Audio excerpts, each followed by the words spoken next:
Come in. Welcome. I'm E.G. Marshall.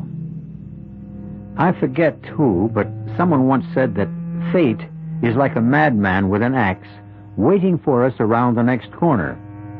Which is to say, of course, that however serene our lives, we never know whether the madman is lurking around the next corner we turn, ready to take a vicious swipe at us with that axe. In point of which, consider the case of Lucas Lauder, warden of a certain state prison in a certain western state. Joan, in heaven's name, will you try to understand? In less than 3 hours, Guy Richards will be executed. Drop through that trapdoor to his death. Which will mean the end, I hope, Luke, of this whole insane nightmare you've been going through. No. Yes, and putting me through. You don't believe. You still don't believe. I'd have to be mad to believe. Stark raving mad. If Guy Richards dies, worse than madness may lie ahead for you, Joan. Much worse.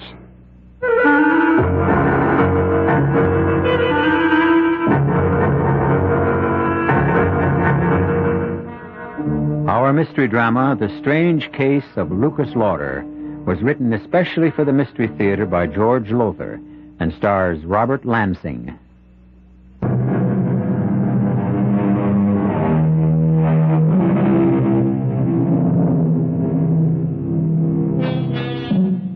As we know, the death penalty is outlawed in many states, but in some it is still enforced. In such special cases as the murder of a policeman, death through kidnapping, and or particularly vicious crimes. Our story begins in just such a state, in the condemned cell of that state's prison. You sent a message you wanted to see me, Richards? And, thank you, Warden. Thanks very much for answering it this quickly. Won't you sit down? What is it, Richards? I want to discuss my case with you. There's nothing to discuss. You were legally tried, legally convicted. If you think there's something I can do to save you... Oh, no. There's nothing like that. Warden, I was guilty. I freely admitted murdering those women, all 4 of them, and mutilating them with a butcher knife. No. The name the newspapers gave me was well-deserved. Guy the Ripper. All right, then what is it you want to see me about? Warden, hasn't it ever struck you as odd, curious, that someone of my breeding and background could be guilty of 4 such horrible murders? Murders and mutilations identical with those done by Jack the Ripper nearly a century ago?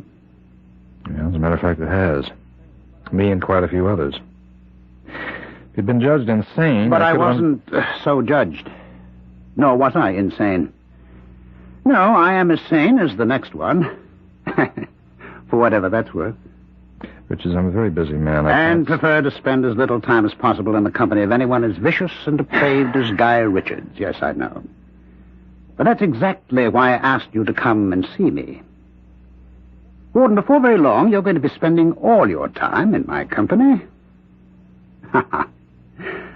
I don't blame you for looking puzzled. Let me explain. Yes, do explain.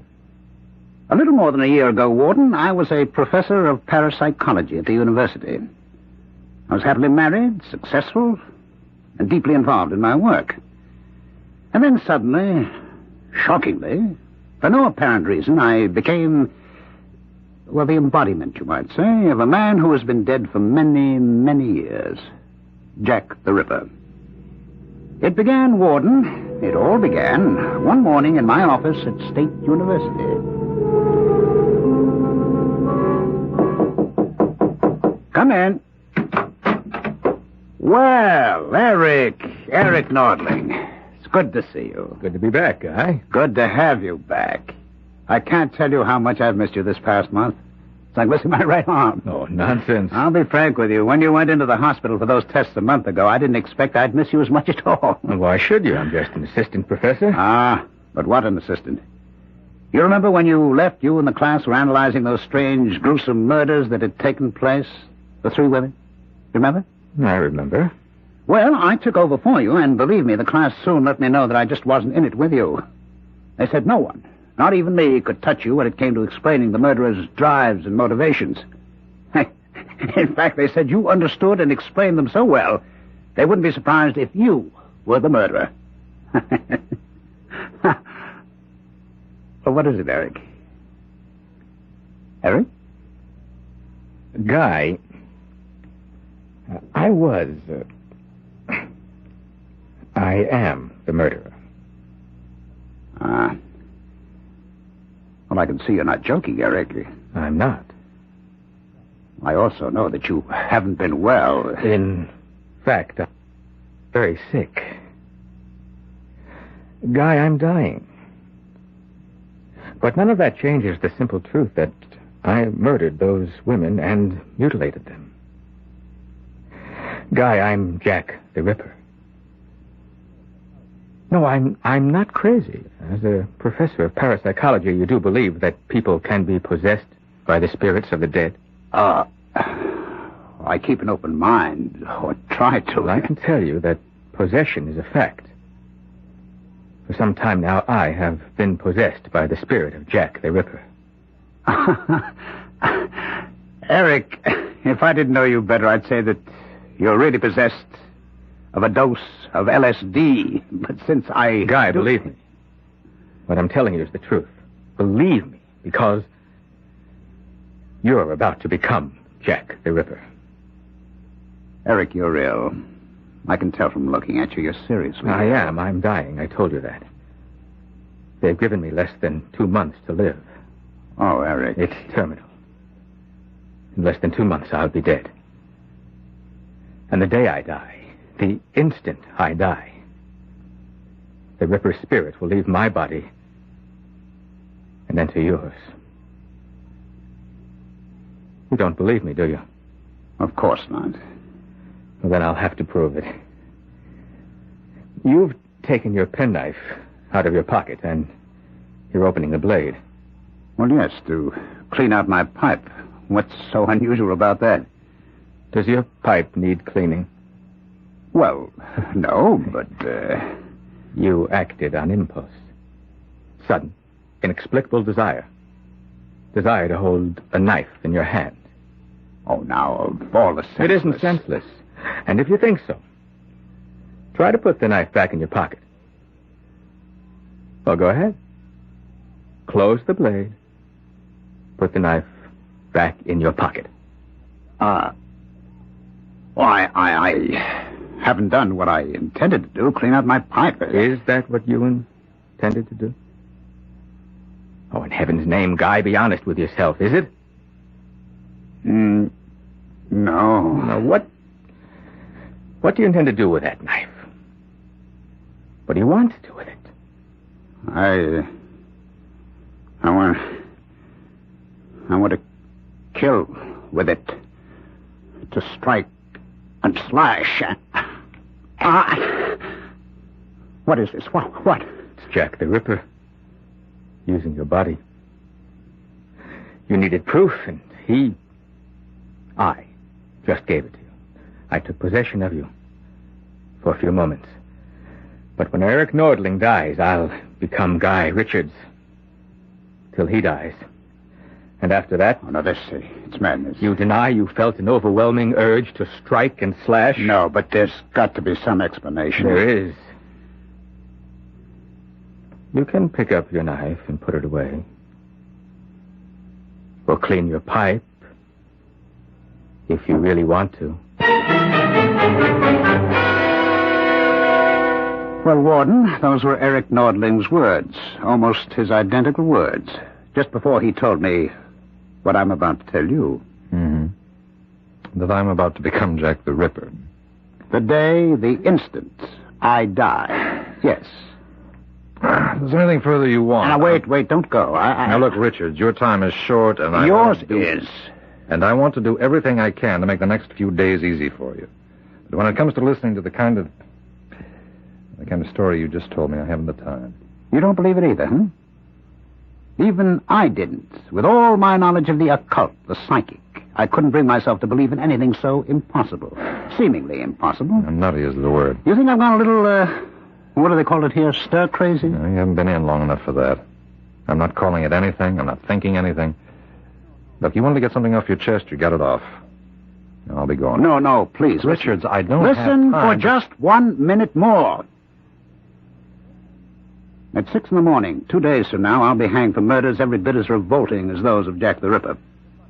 Because I am Jack the Ripper. This body, you see, is the body of Guy Richards, once respected university professor. But the spirit that inhabits this body, well, I am, I assure you, Jack the Ripper. And let me assure you, as Eric Nordling assured Guy Richards, at the very instant the rope snaps my neck, on that instant, Warden, you will become Jack the Ripper. If there's anything further I can do... And I'll prove it to you as I made Nordling prove it to Richards. Now, before you go to bed tonight, you will feel that same strong, overpowering urge, need to strike and slash with a knife. Before you go to bed tonight.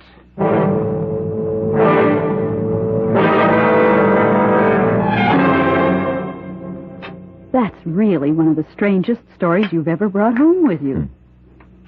More potatoes? Mm-hmm. Thanks. It's funny, though. What?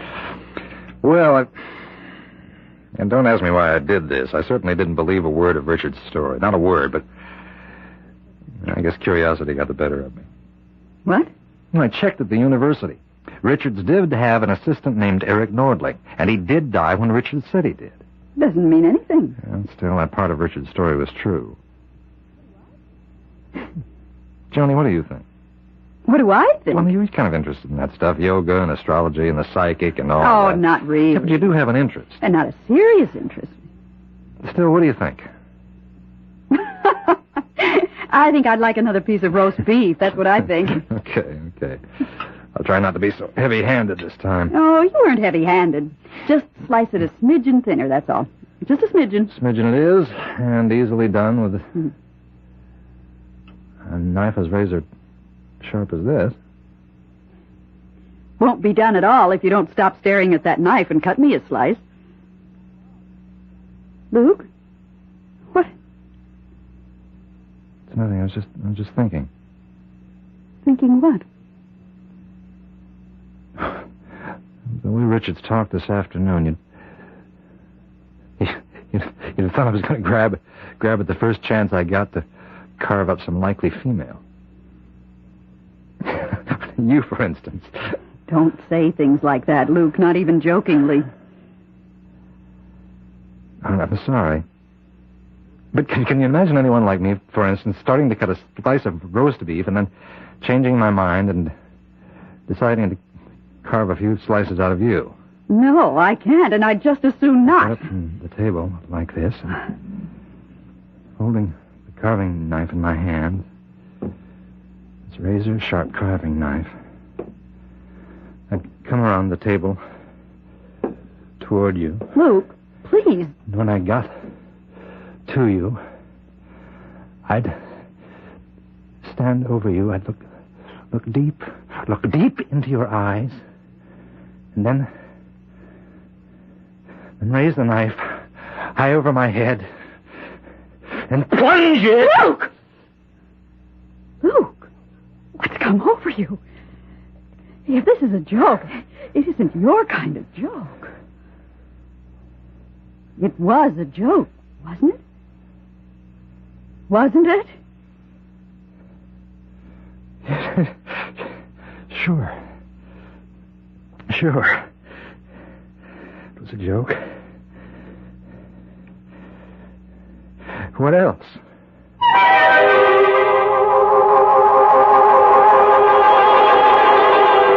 What else, indeed? What else could it be? It could be what Warden Lucas Lauder knows it was. No joke at all. That for a few moments in time, he was driven by an all but overwhelming urge to strike with that knife, slash with that knife, kill with that knife. I'll return in a moment for Act 2.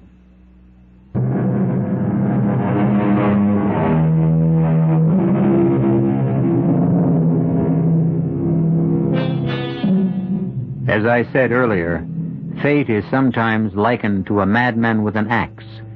and it would surely seem that Lucas Lauder, warden of State's Prison, has run head-on into him. When Guy Richards told Lucas that he was really Jack the Ripper, that his body was possessed by the spirit of the Ripper, Lucas laughed. But his laugh turned to a worried frown when he came dangerously close to stabbing the wife he loves. Now in Lucas' office at State's Prison the following afternoon. No, Jerry. No, look, I don't mean to be harsh, but I think Maxwell's privileges should be taken away for a while. Yes, a week at least. All right, goodbye. Yes, Miss Conley? They brought Guy Richards over, Warden. All right, tell him to bring him in. Yes, sir. Bring him in. All right, boys, you wait outside. Sit down, Richards. Thank you. Richards, I want to talk to you about, among other things, I want to talk about your personal effects. Well, we've talked about that. I told you I don't give a damn what you do with them. Warden, you didn't have me brought here to talk about my property. You brought me here to talk about what happened to you last night. If you're going to start again on that nonsense about being Jack the Ripper... It isn't nonsense, and you know it. Now, you also know that when I go through the trap less than 48 hours from now, you'll become Jack the Ripper. You know it because I put you through a sort of trial run, you might say, last night. What did happen last night, Warden? I don't know what you're talking about. I'm talking about what your wife, Joan, thought was a sick joke, but was no joke at all. I'm talking about how you stood over her with a carving knife, the knife you'd been using for the roast beef. Right? Oh, look, you're not going to be sick, are you? How do you know that's what happened? I was there. How else? No. No, that's impossible. What you're saying is impossible. Incredible, yes, but not impossible. I explained to you yesterday, or tried to explain, that I took this body when Eric Nordling died, just as I occupied his body when... Oh, well, it doesn't matter who died before him or before him. All that matters to you, or should matter to you, is that you're next on that list to, shall we say, play host to Jack the Ripper. But why? Why? Yes. Look, you must have died... What am I saying? Jack the Ripper must have died many, many years ago. In 1907, to be exact. All right, then you've been dead. I mean, damn it, the Ripper has been dead nearly 70 years. But his spirit, my spirit, has lived on in others. Right, that's what I'm getting at. Why? Because I cannot rest. Why, because of the awful crimes you committed? No, not because of the crimes, but the reason behind them. The evil in me that drove me to what I did. The hate. No, I don't understand. There is nothing to understand. It's quite simple. A spirit, a soul, is given an earthly body and forced to suffer through what you call life. Forced to go through this agony again and again and again until it is cleansed completely of evil, of hate. The evil in me was so great it will take, well, only the Lord knows how many lifetimes to wipe it away. Unless it meets a love as pure as the hate is evil. A soul as tender as the hate is brutal. A spirit as compassionate as the hate is ruthless. And that will never be. Never? No such love exists. No such soul, no such spirit. Not on this earth, that's for sure. You really believe what you're saying, don't you? You really believe that you are actually Jack the Ripper? Oh, for the love... I'm going to give you another taste of what it's going to be like to be Jack the Ripper. If you think for 1 minute that I don't care what you believe. Just do me a favor and send me back to my cell. Yes, Warden? Richards will go back to his cell now. Yes, sir. Richards is going back now. Remember what I said, Warden. I'm going to give you another taste. Soon. All right, let's go. Warden? Yes, Miss Conway. It's near time for me to go home, and the buses get awful crowded in weather like this, so I was wondering, could I leave now? Sure, yes, of course. Go ahead. Wait a minute. Yes, sir. I was about to leave myself. I'll drive you home. Oh, no, sir. I couldn't take you out of your way. No, it's not out of my way. But not much, anyhow. Well, if you're sure it's no trouble. It's no trouble at all. It'll be a pleasure.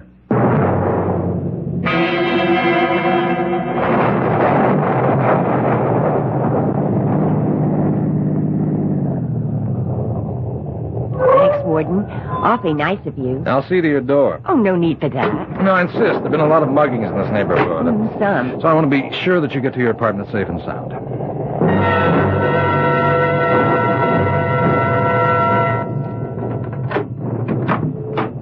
Well, thanks again. You're awfully kind. That's not at all, Miss Conley. I wonder if I might use your phone. Oh, sure. Just call home, let my wife know I'll be a little late.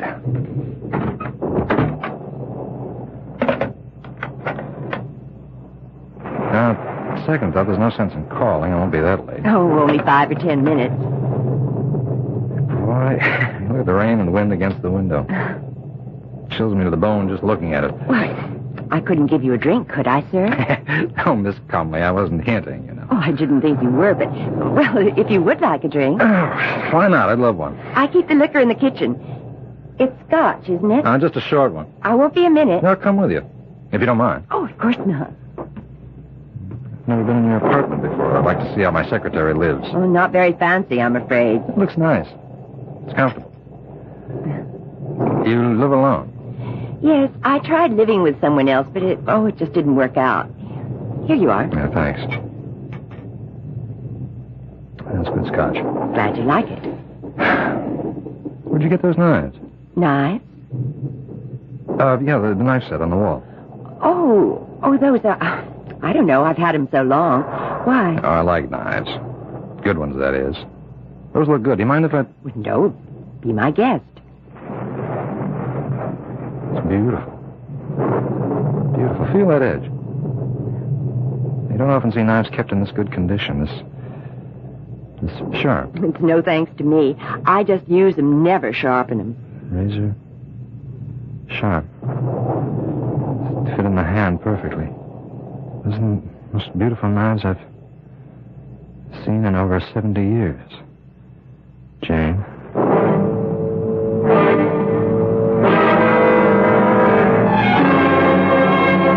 Get out of my cell, Warden. I don't have to put up with this. What are you doing to me? You answer me, Richards. What are you doing? I've told you. You've told me a lot of nonsense about you being Jack the Ripper and taking possession of me, my body, when you die. I don't buy that.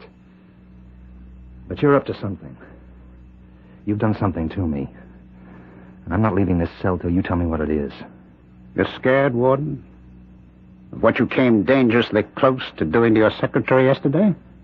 And will do not long after you hang me?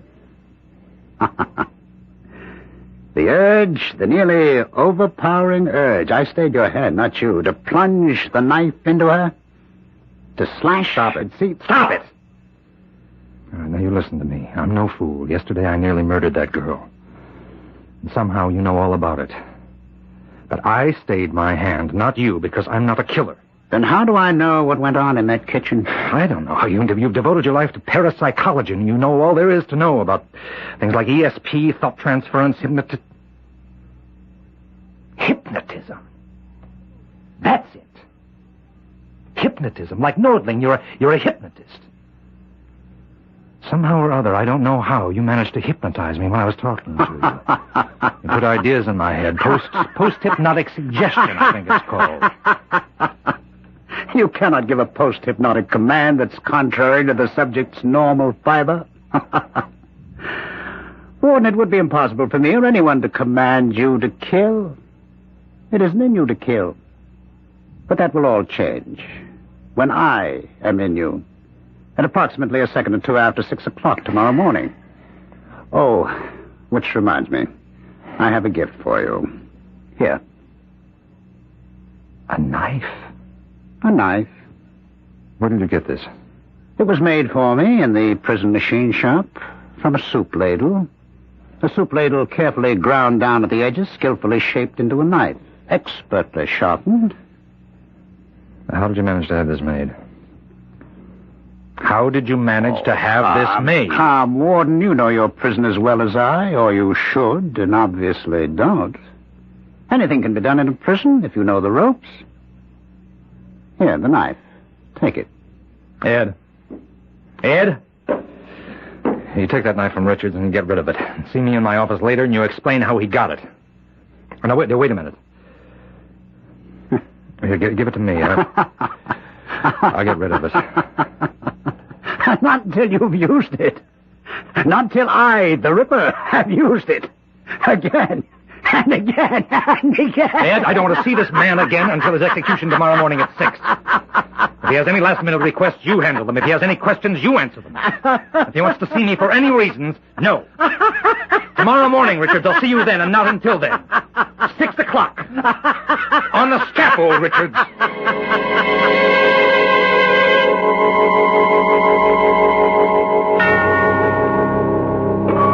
On the scaffold, when the noose will be tightened round the neck of Guy Richards, the trap will be sprung, and he'll plummet to death.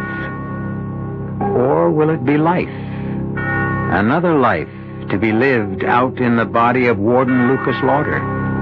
I'll return shortly for Act 3.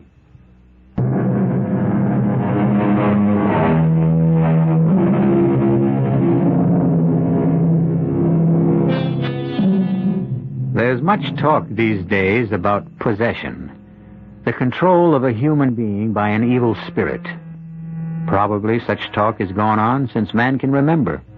Intense discussion, even violent debate, as to whether possession is a form of schizophrenia or a malignant spirit which has invaded an earthly body.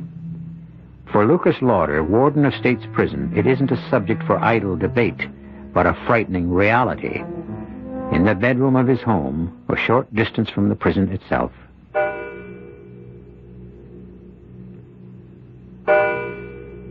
Luke? Go to sleep, Joan. Oh, I know it's impossible for you to sleep the night before an execution, but this time there's something else. Yeah.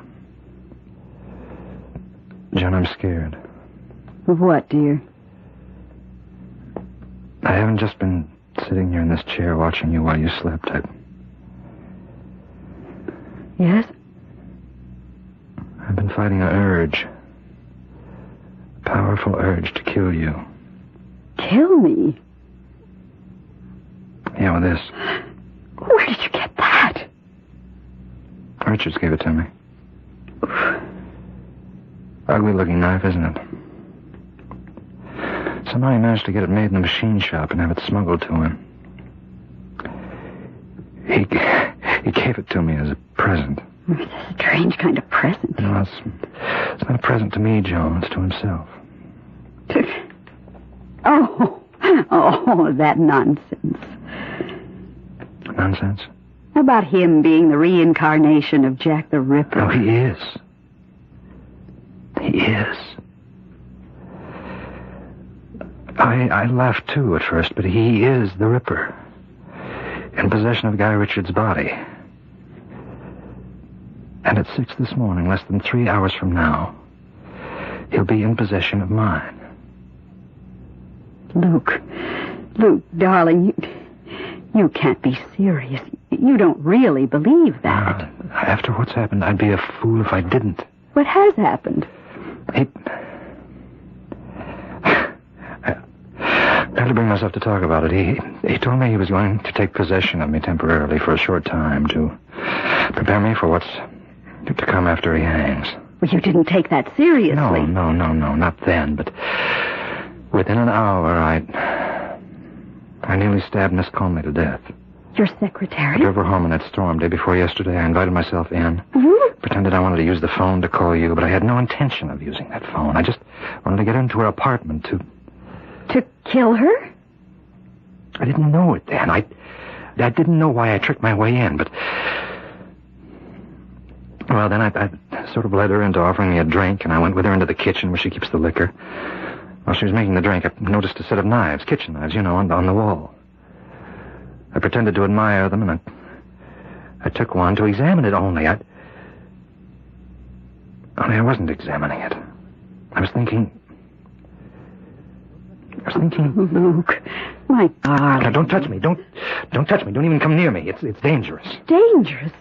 Luke, what are you saying? I can do to you right now. What I came close to doing to her.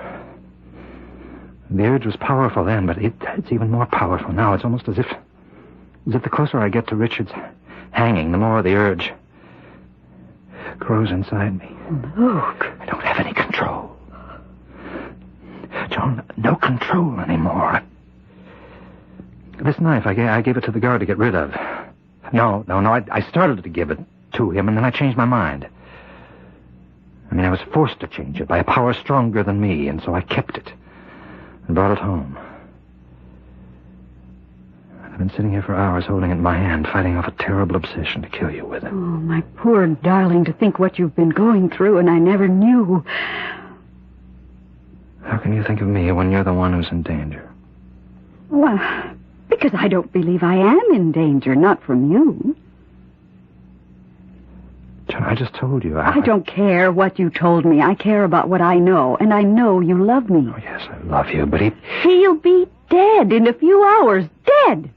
And all this business about his spirit possessing you, I don't believe it. I tell you, I came close, that close, to killing Miss Coleman. And killing me, you say. But you didn't. But next time... There won't be a next time, because once Guy Richard dies, his power over you will be ended. Oh, Luke, don't you see what's happened to you? Yes, I see. He's possessed me. Nonsense. I can give you... I don't know how many reasons why it is just plain nonsense. All right, give me just one. But I've read a lot about Richards in the papers, and you've told me a lot about him. He's a skilled hypnotist. I don't know much, if anything, about hypnotism, but it seems to me that he could have brought you under some kind of hypnotic influence. No, I can't believe Another thing I know about him, his personality is strong, overpowering, viciously overpowering. Just talking to someone like that, being near him, could do strange things to a person. No, I don't care how many reasons you can dress up. I know what I know. I know what I've got to do. What? I've got to stop the execution. Luke, you can't do that. Well, I can try. It's my only hope. I've got to stop that execution. I've got to save him to save myself. I know it's only 4 a.m, but this is a matter of life or death. You get the district attorney out of bed. I'll wait. Luke, try to pull yourself together. Telephoning the district attorney at this hour? What are you going to say to Hello, him? Mr. McGowan? I'm sorry to wake you at this hour, sir. Thank you, yes. It is urgent. I want to stop the execution of Guy Richards at 6 this morning. On what grounds? I have reason to think he's innocent. No, sir, there's no proof. No real proof, but... Look, McGowan, I want you to call the governor if necessary. McGowan, I beg you, right? Yes, I see. Well, in that case, I'll phone the governor myself. Luke, darling, you can't phone the governor. Operator, this is Warden Lucas Lauder of State's Prison. I want to put through a call, an urgent call to Governor Morris at the state capitol. And hurry, please hurry. Well? He refused. Well, you couldn't expect... No, I didn't. I hoped against hope. I'd better get ready. Richards has less than an hour to go. And so have I.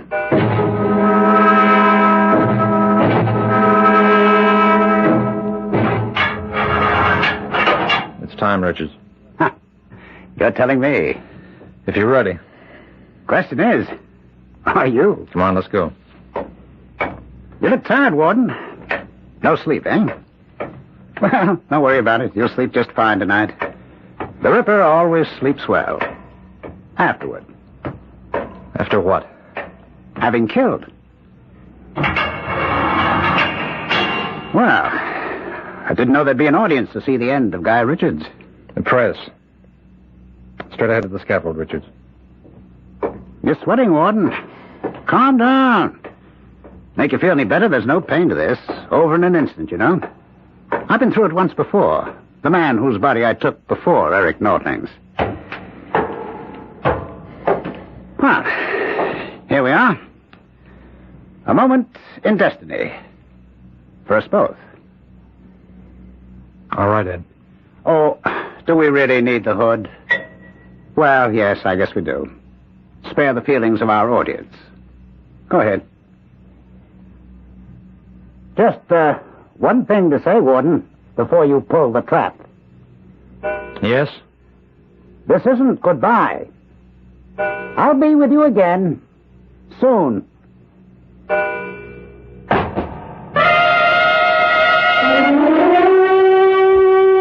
Agreement with Red China.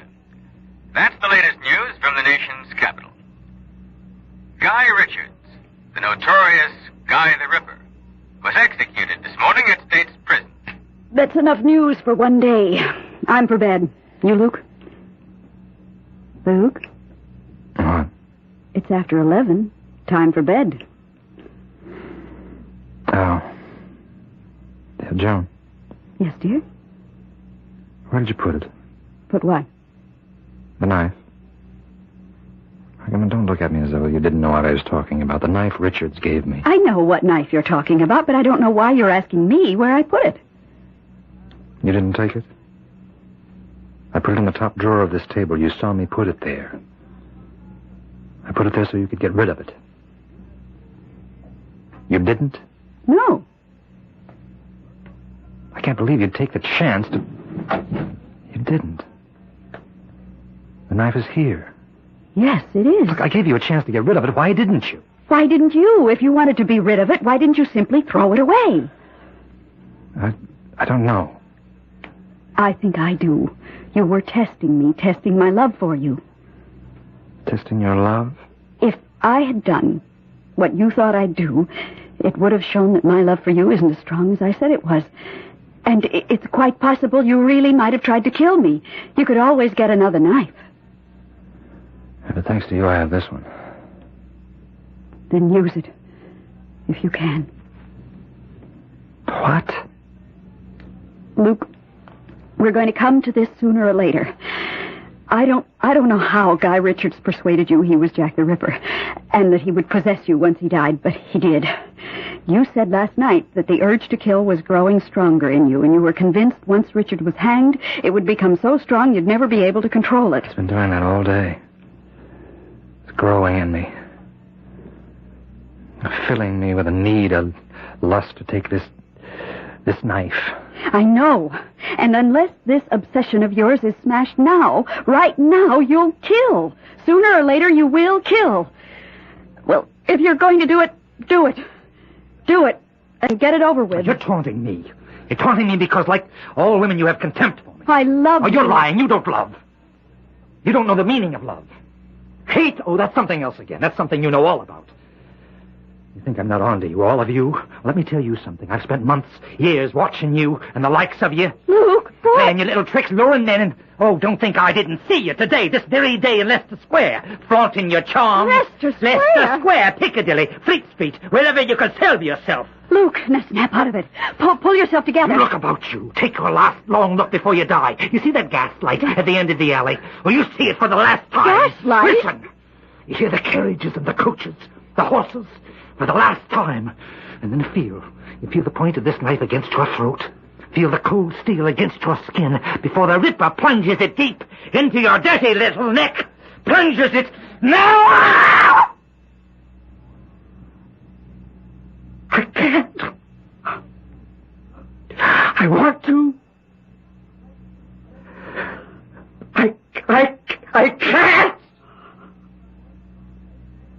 Why? Why can't I? Because you're not Jack the Ripper. You're Lucas Lauder, my husband. The Ripper hated. You love me every bit as much as I love you. I do. Dearest. He said, Richard said, the spirit of the Ripper would never be free, never find rest until it met a love as strong as his hate. Where Heaven knows, Joan, there can't be, there never has been a love as strong as yours. Maybe it's crazy, but I feel he has found that rest at last. Thanks to you.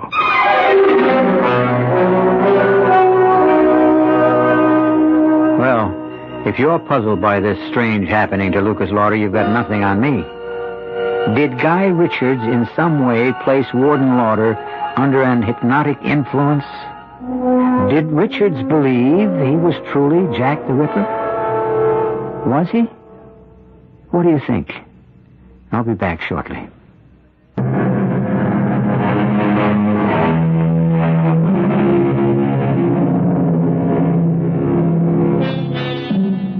When I told this story to a friend of mine who's a psychic, a sensitive, she said that of course Guy Richards was the reincarnate Jack the Ripper. Another friend, a psychiatrist, said, nonsense. A clear case of a split personality. Which is right, I don't know.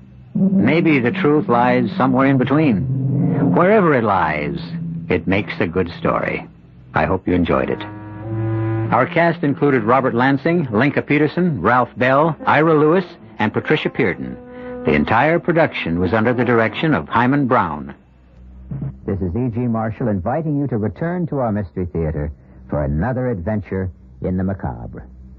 Until next time, pleasant dreams.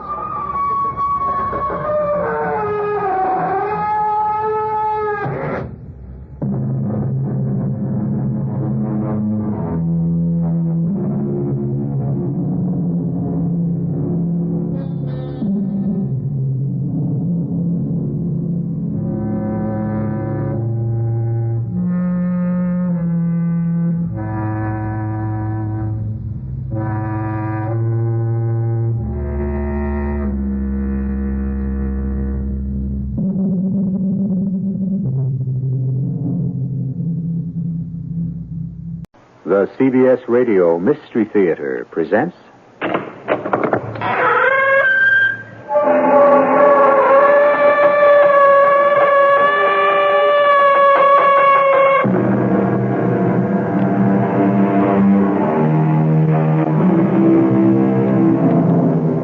Come in.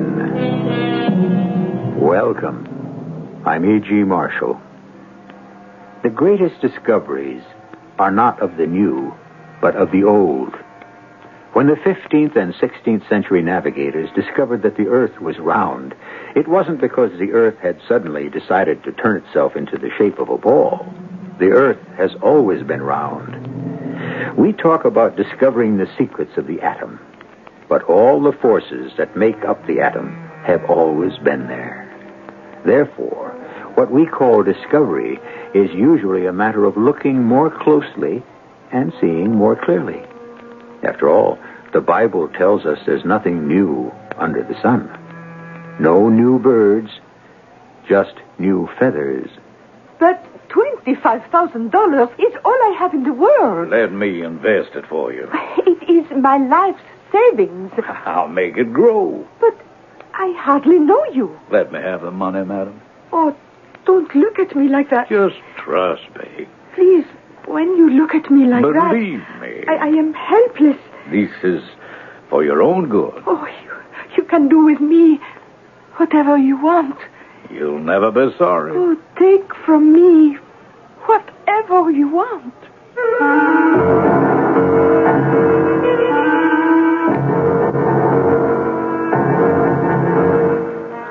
Our mystery drama, Cherchez la Femme, was especially adapted from the O. Henry classic for the Mystery Theater by Sam Dan and stars Robert Dryden and Bryna Rayburn.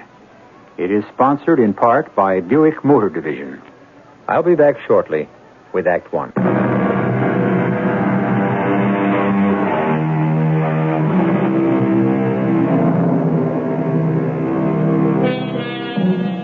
William Sidney Porter, or O. Henry, as he was known to his readers, would have had a difficult time understanding women's lib. He would ask himself, why should women want to be equal? Were they tired of being superior? Ah, yes, women. They make your day, and they're not too bad at night either. Woman, the eternal mystery. And at this time, one of the most eternal of all women, Madame Ottilie Thibault. We shall meet her in a little cafe in the French Quarter of New Orleans, where she is deep in a discussion with a favorite customer, O. Henry himself. Really? Yes, Madame Ottilie. You know a man, Gaspard Morin? Gaspard Morin. No, I don't think so. Oh, he was a goldsmith. No. A jeweler? I don't think so. Oh, he's dead now. Oh. Well, then it doesn't matter. Oh, how can you say it doesn't matter? He stole my money. He stole your money? $25,000. How could he steal $25,000? How? I let him. Now, what's this you're saying, Madame Ottilie? You let him? How did you let him? Well, you see, I am a woman, no? Yes. And he was a man. And a man, well, a good man. A woman, she will let him do anything. And you let him have $25,000? What were the terms? The terms? Yes, what was it? A gift, a loan? Oh, terms. Why don't you speak English? It was how do you say, investissement. Investment. Oh, that's what I said, no? Anyhow, one night, he came in here and he says to me, I remember it like it just happened. Madame Ottilie, I see the place does very well. Oh, and what if it does, Monsieur Gaspard Morin? Well, you must make a nice dollar. Every dollar is a nice dollar. May I ask, madam, what you do with your money? Well, you think maybe you can get your hands on some of it? Oh, no. Madame, I was thinking of your welfare. And why should you think of my welfare? Oh, because I like you. Ah. Oh. Tiens. So, and therefore you wish to propose marriage? Would I were free, madame. There is someone else? No, madame, there's no one else. As I've said, I think only of your welfare. Where do you keep your money? Where does any sensible person keep their money? Under my mattress. Well, isn't $25,000 too important to trust to your mattress? How can you say that? I trust myself to my mattress, no? Is my money more important than me? Yeah, but under the mattress, the money does nothing for you. Oh, yes, it makes me happy to know it's there. I lie in my bed at night, and my money is with me. But I think to myself, I have buried 4 husbands, and I am alone in the world, except for my money. Sometimes I get out of bed and I take out my money. I have 25 nice $1,000 bills, and I count them, and I put them back nicely. Yes, but haven't you thought of a bank? I mean, the bank would pay you interest. But the money, it would be shut up in the vault, the cold vault. Nobody would love it the way I do. Nobody would keep it warm. Now, madame, I like you. I do, I really do indeed. And it hurts me to see that your hard-earned money is doing nothing. Well, what is money supposed to do? Work as you do, work as I do. Madame Ottilie, do you trust me? Mm-hmm. Do you? Oh, yes, Monsieur Gaspard. I trust you. Then let me invest that $25,000 for you. I promise you, you won't be sorry.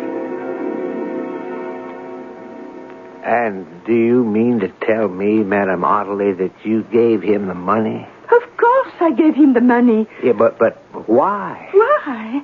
Because he looked deep into my eyes. When a certain kind of man does that, then I am like a small little baby. I am helpless. So, well, I gave him the $25,000. A month later, he died. And your money? My money, it died too, maybe. After you gave him the money, did you ever see him again? Oh, sure. He come in here every night for a little drink. Well, did he tell you what he did with the money? Well, he said, Madame Ottilie, the money is safe and sound and secure as the Rock of Gibraltar. What is the Rock of Gibraltar? Well, it's the huge rock that guards the straits between Africa and Europe, I think. Oh, and he bought this rock for me? I don't think so. Oh, and the money, my 25,000, it's gone, eh? Was there any sign of it in his estate? Estate? What estate? He lived in a room on top of his jewelry store. Estate? No, I mean, was there a record of it? No, nothing. Nothing. Well, Billy, you think you can find the money for me? I'd like to. Oh, good. Then the money's as good as found. Now, wait a minute. How can I find the money? Oh, you always find things in your stories. Well, People lose things, you find them. People steal things, you find it. yeah, but those are only stories. I know, true stories. So, you'll find it for me, eh? But how can I? Oh, a man like you, smart like you. I'm afraid the money's gone. Look, you find the money for me, and I'll cook you up a whole kettle of my special bouillabaisse. But I wouldn't even know where to look. I would... a whole kettle full of your special... Oh, yes, every night for a whole week. Well, I think the key here is Cherchez la Femme. Look for the woman. What woman? There's a woman in here. A woman? No, never. He was a man who had a way with women. He was a bachelor till the day he died. Now, he got you to give him 25,000. What a man gets from one woman, he gives to another. Oh, that's not true. Well, I know your pride is hurt. You say, cherchez la femme, but not for Monsieur Gaspard Morin. I still say look for the woman. You mean he never was known to spend time with women? Oh, yes, much of his time. Why, see? I'm right. You go to the number 19 on Bonhomme Street, and there you will see the sort of women whose company he preferred above all others. Poor Madame Ottilie. So good-hearted, so trusting, so vulnerable. How could I even hope to put her into a story? Who would believe her? And so, I made my way deeper into the French Quarter. And finally I came upon Bonhomme Street. The houses were old and close together.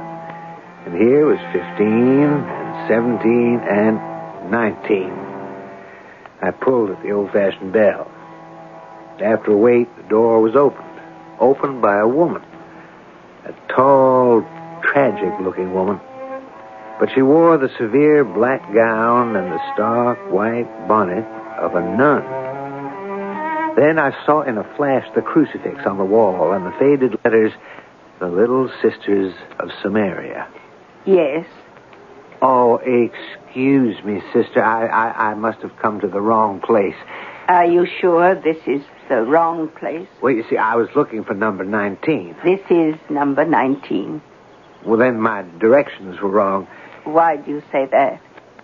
Because I'm looking for information about a gentleman who most certainly would never have come to a place like this. We must never be certain about things here below.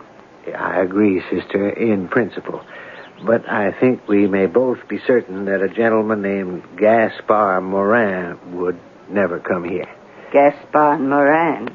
But he was a dear friend. He visited almost every day. Gaspard Morin, the late Gaspard Morin? The same. The Gaspard Morin who was a jeweler? I know of no other. Oh. Well, may I ask you a few questions about him? Certainly. My name is Sister Felicity. Won't you come in? He is at rest with the saints. A man most devout. He would come here each day to pray and talk with us about God's goodness and mercy. I understand. I hope so. How few people understand him. Sister, A certain sum of money was entrusted to Monsieur Morin shortly before he died. That money is unaccounted for. Have you heard? Yes, I have heard. Madame Ottilie Thibault deserves justice, but so does Monsieur Morin. Now, if we could clear his name, prove him innocent of wrongdoing. Monsieur Gaspard, he could do no wrong. I would have to know his tastes, his habits, what friends he had, and so forth. I understand. Now, in these cases, one always does well to look for the woman. Was there a lady, perhaps? Yes, there was. A woman? There was one woman to whom he bowed, to whom he gave his heart completely. Yes? Who? Behold her. There, in front of you. In front of me was an alcove. A soft light pouring in through a stained glass window illuminated a statue of the Virgin in a color that appeared to be the purest gold. He made the statue with his own hands and presented it to the order the day before he died. He made this little statue? Oh, yes. It was as if he had a premonition of the end, and this was one work that had to be finished first. I see. His death, well, it's just as well he'll never know. He'll never know what? He loved this order, this little order of ours, so much it would have broken his heart to know that we're being disbanded. Oh, I'm sorry to hear that. You see, we are an independent order. We relied completely on the generosity of private individuals, and Monsieur Morin would give us as much as $100 some weeks. This kept us alive. But now, well, this house and all of our property is being sold at auction tomorrow. Oh, that's too bad. It is God's will. Perhaps we are needed elsewhere. Everything is being sold, even that gold statue of the Virgin? Yes. Of course, it isn't really gold. It's lead or some other metal covered with gold paint. Oh, of course. Oh, monsieur, perhaps you will come to the auction, and if you bid generously, there may be some money left for us, and we may be able to start anew somewhere else. Oh, yes, I shall be there. And have no fear, Sister Felicity. I shall bid generously. And we know on what he will bid. Did Monsieur Gaspard Morin convert Madame Ottilie Thibault's 25,000 into gold, and then construct the statue of the Virgin which he donated to the Little Sisters of Samaria? If he did, while it amounts to stealing, it really wasn't stealing exactly. Or was it? Well, more on money and theology when we resume in just a few minutes with Act Two.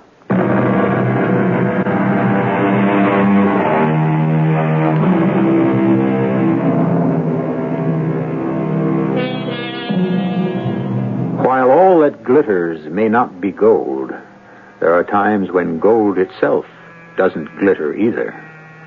What is and what is not gold, and what price glitter, are problems that have plagued us all since the very beginnings of commerce.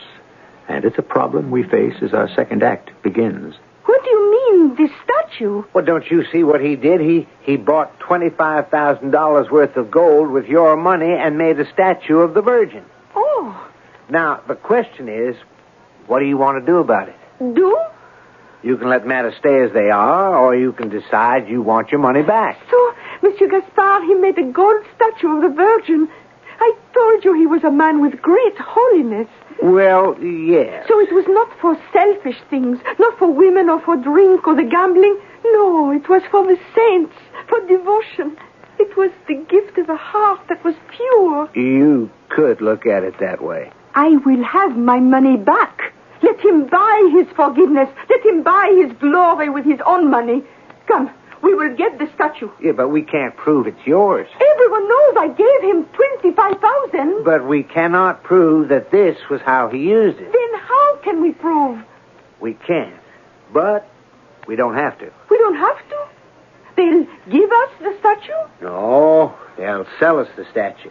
I told you everything will be sold tomorrow at auction. We'll bid for the statue. But will we get it? Of course. After all, who would want a little lead statue of the Virgin? I wish I could tell you about that auction. The auctioneer figured what he had could fetch maybe $10. And when he got an opening bid from a stuntman in the corner, he was ready to knock it down. But Madame Thibault stormed into the fray like a ravenous wolf into a chicken coop. I say $20. So? $25 for a statue like this. Well, she kept the pot bubbling and finally permitted herself to buy the statue for $50. We hurried out of the quarter to the busy business district and brought the statue to a very exclusive jeweler's shop. Yes? This statue, Yes? we should like to sell it, We do not purchase religious statues. even when they're made of gold, Gold? pure, solid gold. You weigh it. See if it doesn't add up to at least $25,000. And what makes you think this statue is gold? Well, what makes you think it isn't? Because I know it is lead. Lead? Gold painted over lead. See? Oh, Chuck, put away the knife. It is the Virgin. What are you doing? You see? It slices almost as easily as butter all the way down. No. Then it isn't gold? My friend, that statement should be engraved in marble. But you said the statue, it was my gold. Well, I was quite frankly puzzled myself. What could he have done with the money? I decided to abandon all this hit-and-miss speculation and go about the thing scientifically. So, finally, I located Monsieur Gaspard Morin's lawyer. But, monsieur, what may I do for you? Monsieur Pinnapass, I'm here about Madame Thibault's $25,000. Ah, yes. What is to be done? When I had to settle his estate, I discovered his assets just barely cover his liabilities. As far as the sum of $25,000 is concerned, there is no sign of it. But what could have happened to it? I'm sure I could not tell you. Now, Monsieur Pinnapass, we had here a man, Gaspard Morin, who seems to have had no vices. Is that true? Ah, true. And almost no pleasure either. How could such a man go through $25,000 in less than a month? Monsieur, it seems to present a difficulty. I say, cherchez la femme. Monsieur Gaspard? Oh, my dear sir. Oh, he held a magnetic attraction for women. Could he have been leading a secret life? No. His life was an open book. Exactly my point. What are you saying? Suspect any man whose life is an open book. But, my dear sir, such a man's actions are there for all to read. Now, you say his life was an open book, but could you swear that it wasn't written in a secret language? A secret language? A code, where he used certain words to mean things that only he could understand. Oh. He wanted everyone perhaps to think of him as a devout, hard-working person. But what? Who knows what smoldered underneath? What dreams, thoughts, desires? Ah, this is the thinking of a novelist, of a writer of stories. This is the stuff of fiction. As opposed to the stuff of life. You, sir, are a man of creative fancies. I am an attorney. I deal with the realities. But it is the reality of life that is interesting and dramatic, not the fancies of fiction. To even imply that sober, serious, hard-working, devout Gaspard Morin might have been leading a secret life. Well, why is that so far-fetched? Why? Because, well, now that you mention it, why indeed? Who is to say he did not lead a life that none of us knew anything about? Who is to say there were no vices? Well, they don't necessarily have to be vices. Oh, they do. How are we to know that Gaspard Morin was not the most debauched, depraved... Oh, well, now, I didn't mean to go that far. Now, you were his attorney. You knew him well. I was his attorney, but no one knew him well. Think. Do any names occur to you? Names? Try to remember. Before he died, did he speak of anyone new or strange? Monsieur, I'm not sure I know what you mean. Did he seem excited in any way? Excited? Well, no. A name he might have let drop? Well, how little we know about the next person. Monsieur Penepes, I know you're an attorney and that you're not at liberty to discuss privileged information. Oh, Gaspard. Oh, you old dog. Yeah, and it might seem to you that I, a stranger, am taking liberty. But believe me... What? Why, there. That is the name. The name? Oh, you asked for a name he might have uttered before he died. A strange name. A new and unknown name. Yes? But you just said it yourself. Liberté. Liberty? Miss Liberté. Miss Liberty? He was dying, and he motioned for me to bend closer, and he winked at me, and he said, Pinfess, I have left everything in the hands of Miss Liberté. Miss Liberté, I replied. And pray, who is Miss Liberté? Yeah, well, who is she? He was about to tell me. What happened? Oh, nothing happened. Or from his point of view, everything happened. He died. Oh. And so, I am afraid we shall never know who Miss Liberté is. Well, our course is clear. We have to find this Miss Liberty. Ah, yes? And when you find her? Get the money back. My friend, how? You have no paper, no documents, nothing to prove the money belongs to Madame Thibault. This Miss Liberty, whoever she is, could simply laugh in your face. Monsieur Penepes, do you know Madame Thibault? Ah, yes? Do you think she would have any trouble getting back 25,000 of her own dollars, proof or no proof? Frankly, no trouble at all.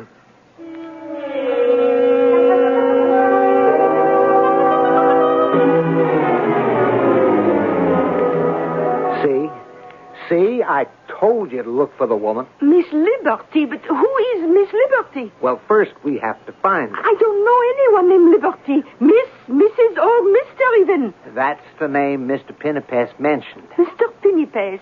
Do you trust Mr. Penepes? Is there any reason why I shouldn't? Certainly. He's a lawyer. I mean, any good reason? I have just given you the best. I inquired about Mr. Penepes. And? And he's very well thought of. By whom? By other lawyers. Oh, these birds flock together. He's an honest man. Another way of saying he has never been caught doing anything crooked. Now, Madame Otterly, why would he lie? Who is to say that he, your Monsieur Penepes, didn't steal the money? It is still my theory there's a woman mixed up in it. But why?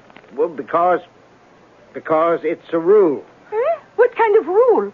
It's one of the two standard rules in a mystery, and this is a mystery, isn't it? Of course. What two rules are you talking about? Well, the first rule is the butler did it. Huh? The butler? And the second is Cherchez Femme. I don't understand. Now, these are the rules that have been passed down to us by all the great writers of mysteries. Now, are you going to stand there and say it isn't so? But there is no butler. Do I have a butler? Did Monsieur Morin have a butler? No. Do you have a butler? Does Monsieur Penepes have a butler? No. Then there is no butler and no rule. Ah, true. Which is why we are left with rule number 2. Cherchez Femme. And we have a clue. Miss Liberty. But I ask you again and again, who is this Miss Liberty? I'm sure that when we find her, we will have found your $25,000. Oh, Miss Liberty, eh? Now, Madame Otterly, you know everybody in the quarter. Oh, yes, but... Now, surely somewhere, sometime, you came across the name Miss Liberty. Miss Liberty? Never. No. Don't close your mind. Think. Just think. And say Miss Liberty. Where have I heard that name? Now go ahead, say it. Miss Liberty. Where have I heard that name? Say it again. Miss Liberty. Where have I heard that name? Why, what name is this we are trying to find? Miss Liberty? Does it mean anything at all to you? Miss Liberty, sure. Now I remember. Now I know. Miss Liberty, of course.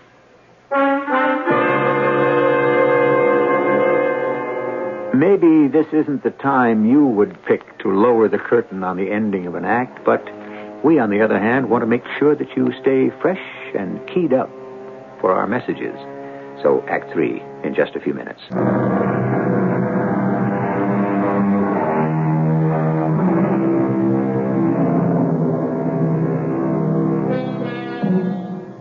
Cherchez la femme. Look for the woman. This seems to have been the path we've been traveling ever since we began our story. It's women, after all, who make the world go round. And it's a certainty. We can tell you right now who is making our story go round and round. And where we shall stop, only she knows at this time. Madam Audley, you know who Miss Liberty is? Of course. I have heard the name. Where? Here, in this place. Men talk of her. Oh, now we're getting somewhere. Who is she? Who is Madame Liberty? She is a horse. A horse? You see, the men come in here to drink, to get away from their wives, to gamble, and to talk about horses. She's a horse? But and they all speak of this Miss Liberty. She runs at the racetrack. A racehorse? Can it be? Did he bet on Miss Liberty at the racetrack? Did he? If he did, then your money is surely gone. That's the end of it. Oh, no. I will not believe he gambled on a horse.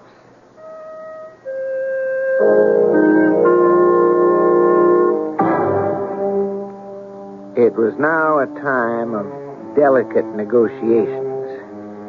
When one loses money betting on a horse, one must lose it to somebody. A definite, actual somebody. And these gentlemen are all members of a close fraternity, tight-lipped, given more to listening than speaking. Miss Liberty? You want to bet on Miss Liberty? No, I don't want to bet on Miss Liberty. Good, you ain't going to die poor. Well, I'm asking because of a gentleman named Gaspard Morin. Yeah? Now, it's important for me to know if he lost a considerable sum of money betting on Miss Liberty. Ooh, anybody who bet on that ice-cold mama would have lost a lot of money. $25,000. Ooh, now that's a nice round sum. He didn't lose it with me. Well, could you ascertain if he lost it with any of your associates? Why? Well, I'm a curious person. Is that a fact? I understand you write stories. Yes. Would you put me in a story? You're in this one already. Gumbo Charlie. Hey, make sure you got the name. And my customers can always find me sitting in One-Eye Philibek's fish parlor. Now that I've published his advertisement, I have to tell you that a day later, Mr. Gumbo Charlie came by to see me. Scratch Miss Liberty. Oh? This Gaspard Morin, why, he never bet so much as a wooden nickel on a horse in his life. You sure? Well, thank you, Gumbo. You might also tell my customers I can be found Sundays at One-Arm Arthur's Chowder House. One-Eye Philibek, One-Arm Arthur. What kind of people are these? Careless.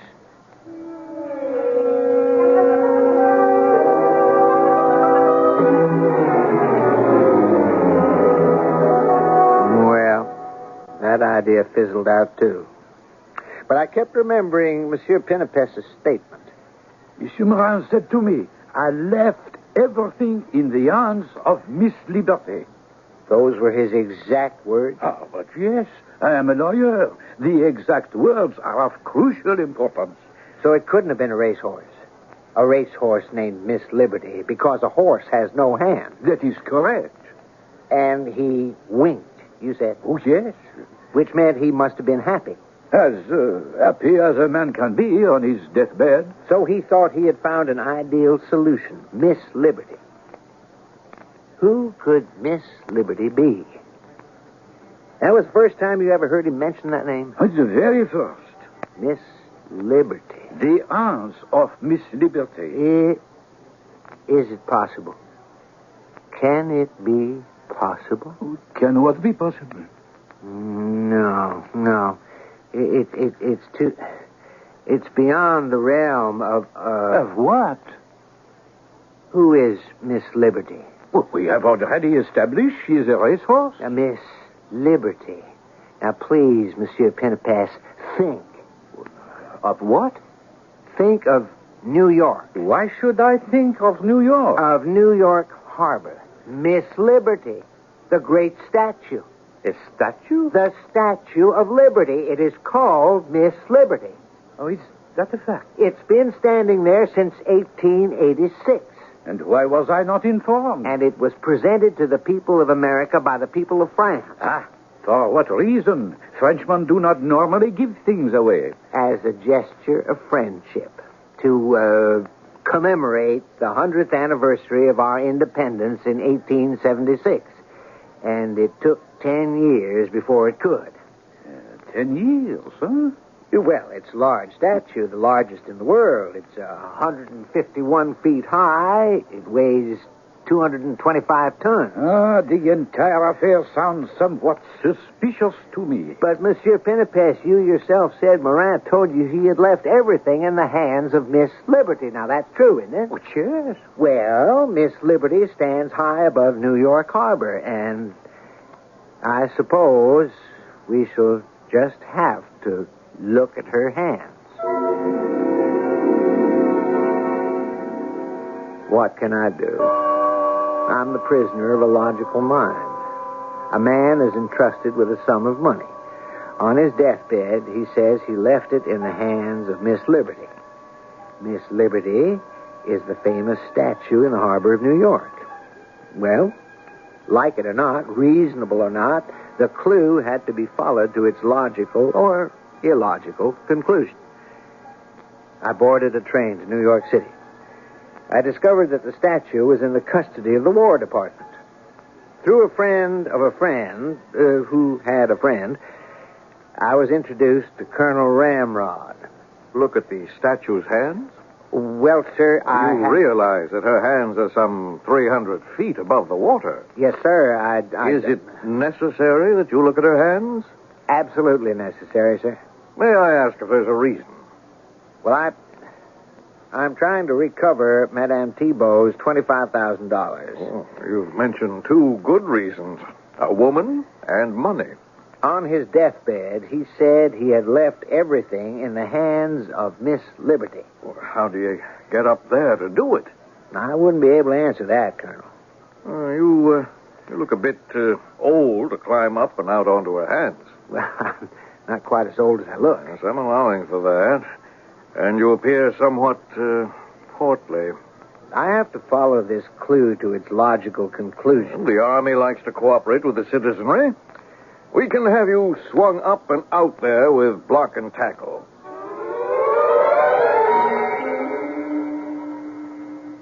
I'll tell you why I did it. True, I wanted to help Madame Thibault, and I told myself that the bouillabaisse was more than worth any risk or hardship. Yes, that's what I told myself. But the truth, you see, the realists were coming to the fore in literature. De Maupassant and that crowd. And I wanted to show everyone that old William Sidney Porter could be as real as any of them. After all, who else would hang suspended 300 feet above the cold water of New York Harbor as he carefully scrutinized the hands of the Statue of Liberty? And what did I find? Exactly what I had expected to find. Nothing. But the game had to be played till the final out in the last inning. And so I returned to New Orleans, sick at heart, weary in spirit, and hungry for a supper of bouillabaisse that I knew I would never get to eat. I made my way to Madame Ottilie Thibault's cafe. Now, Madame Ottilie, think.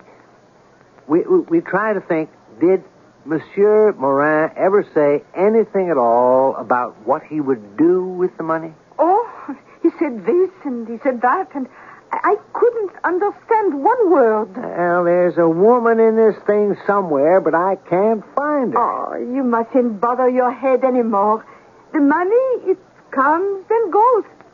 And listen, because you have been one good friend, I have a surprise. You come back with me. Where? To the kitchen. Where else? Come. I have a surprise. Well, it wasn't a surprise long. Halfway to the kitchen, the most heavenly odor filled the hallway. It was the bouillabaisse. Oh, that bouillabaisse. I sat down at the kitchen table, eager, expectant, hungry. You work hard. You deserve reward. Now, you will eat bouillabaisse as much and as often. Madame Ottilie, what can I say? What could anyone say in the presence of such divine bouillabaisse? Nothing. All one could do is eat. Eat and eat until one was ready to burst. And then rest. To ready oneself for a second onslaught. Well, during this brief respite, I let my eyes wander about Madame's kitchen. In the dusky twilight, it was flecked with gleams of polished fine woods and burnished glass and metal, which she loved so much. The walls were covered with lithographs in garish colors, advertising posters, theater bills, birthday cards, everything calculated to stun the optic nerve into complete submission. Then, in the midst of it, some squares with a gold border and a picture. A picture. Was it possible? A picture of liberty. Liberty. The same liberty that was on the money in my pocket. Beautiful, standing Miss Liberty. I looked again, and I couldn't believe what I saw pasted up on that wall.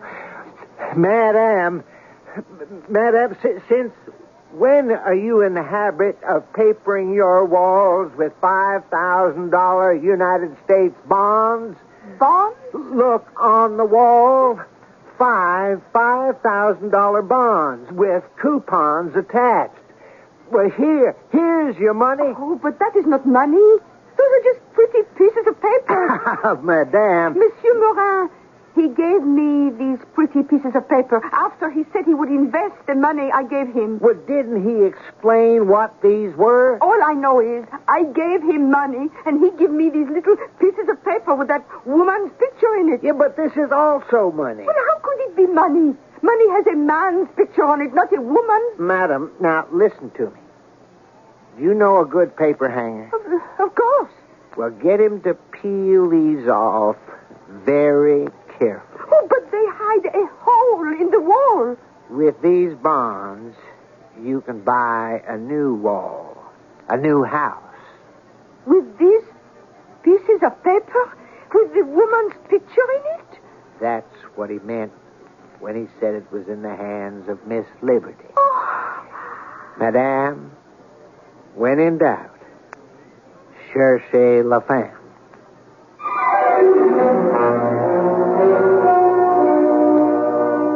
Yes, cherchez la femme. Look for the woman. Always look for the woman. For, as a philosopher once said, without a woman, what enterprise could possibly be worth the trouble? In addition to looking for the woman, look for me, for I shall return in a few minutes.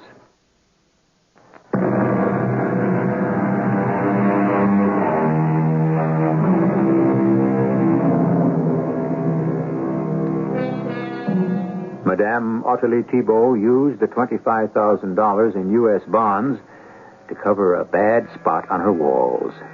And there they were, pretty to look at, decorative, useful.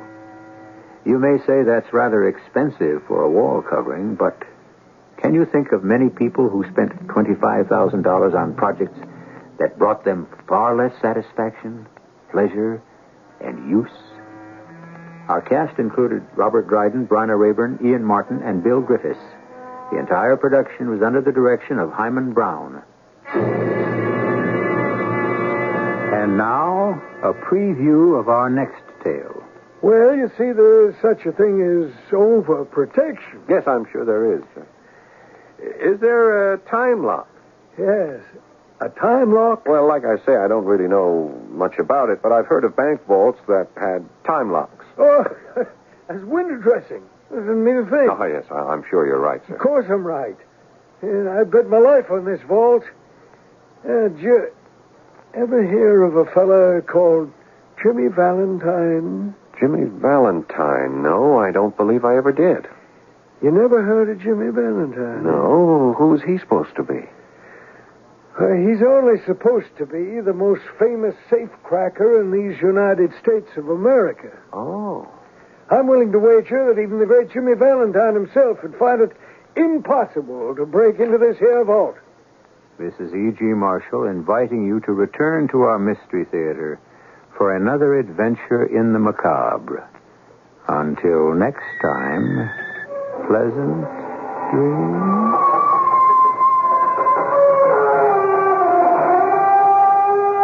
The CBS Radio Mystery Theater presents...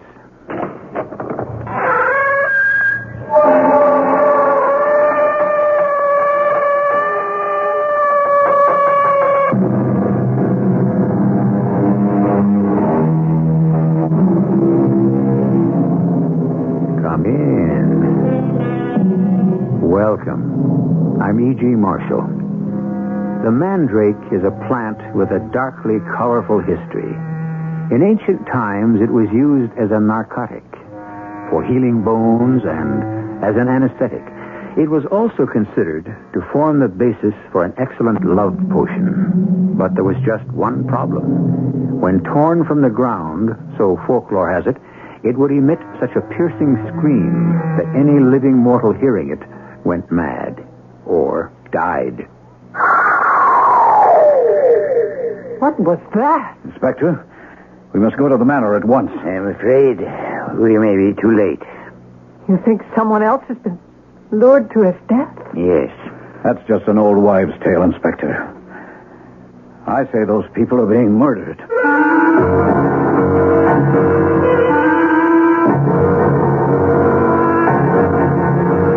Our mystery drama, The Shriek of the Mandrake, was written especially for the Mystery Theater by Percy Granger and stars Ann Williams. It is sponsored in part by True Value Hardware Stores and Buick Motor Division. I'll be back shortly with Act One.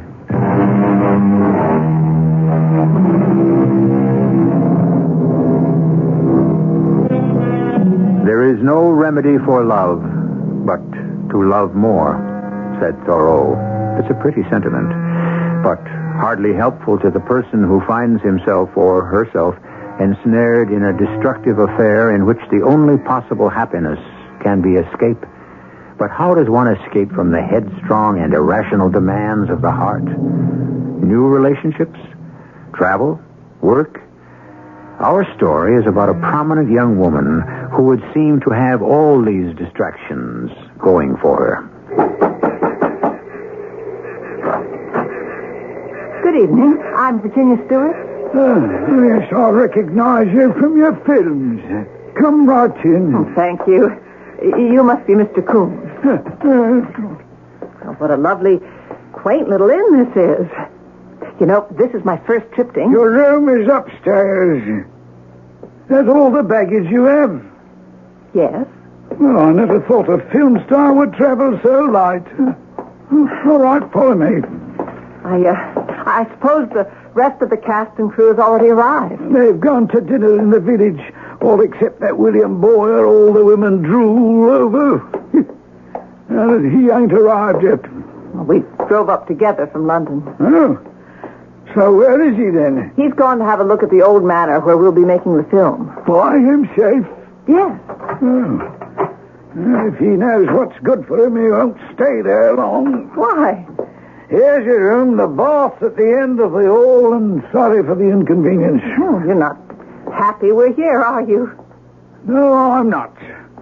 This was a peaceable place before you and your film crew showed up.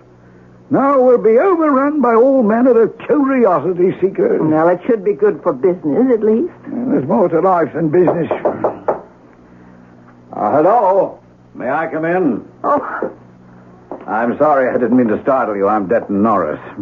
Oh, the author of our marvelous script. And the marvelous book from which the marvelous script was made. Well, you'll excuse me. He's a charming fellow. Who is he? Mr. Coombs. He runs the inn. Aren't you staying here? No, I guard my solitude. I've taken a room in the village. I was just driving about, and I stopped here in hopes of meeting you. Will you forgive me if I unpack? Oh, should I go? No. Please stay. I'd rather not be left alone. This English countryside can be pretty gloomy. I promise to set my next script on the French Riviera. Mr. Norris, is there something the matter with the house where we're filming? Wicklow Manor? Mm-hmm. Oh, yes. Thanks to our director, Jake Weller's grim sense of humor, we are shooting in a house that apparently is possessed. You mean haunted? It seems the original resident, a Thomas Foxgrove, was jilted by his mistress some 4 centuries ago. In revenge, he tricked the lady into plucking a mandrake root to make a love potion for her new beau. The mandrake shrieked, as mandrakes are reported to do, and the poor lady went dutifully mad. Thomas Foxgrove, in remorse, threw himself to his death from the tower which is attached to the house. Oh, dear. Anyway, ever since then it's been claimed that Thomas's ghost haunts the place, enticing poor souls to their deaths in the same grisly manner. People have actually died? Oh, yes, about half a dozen all told, I believe.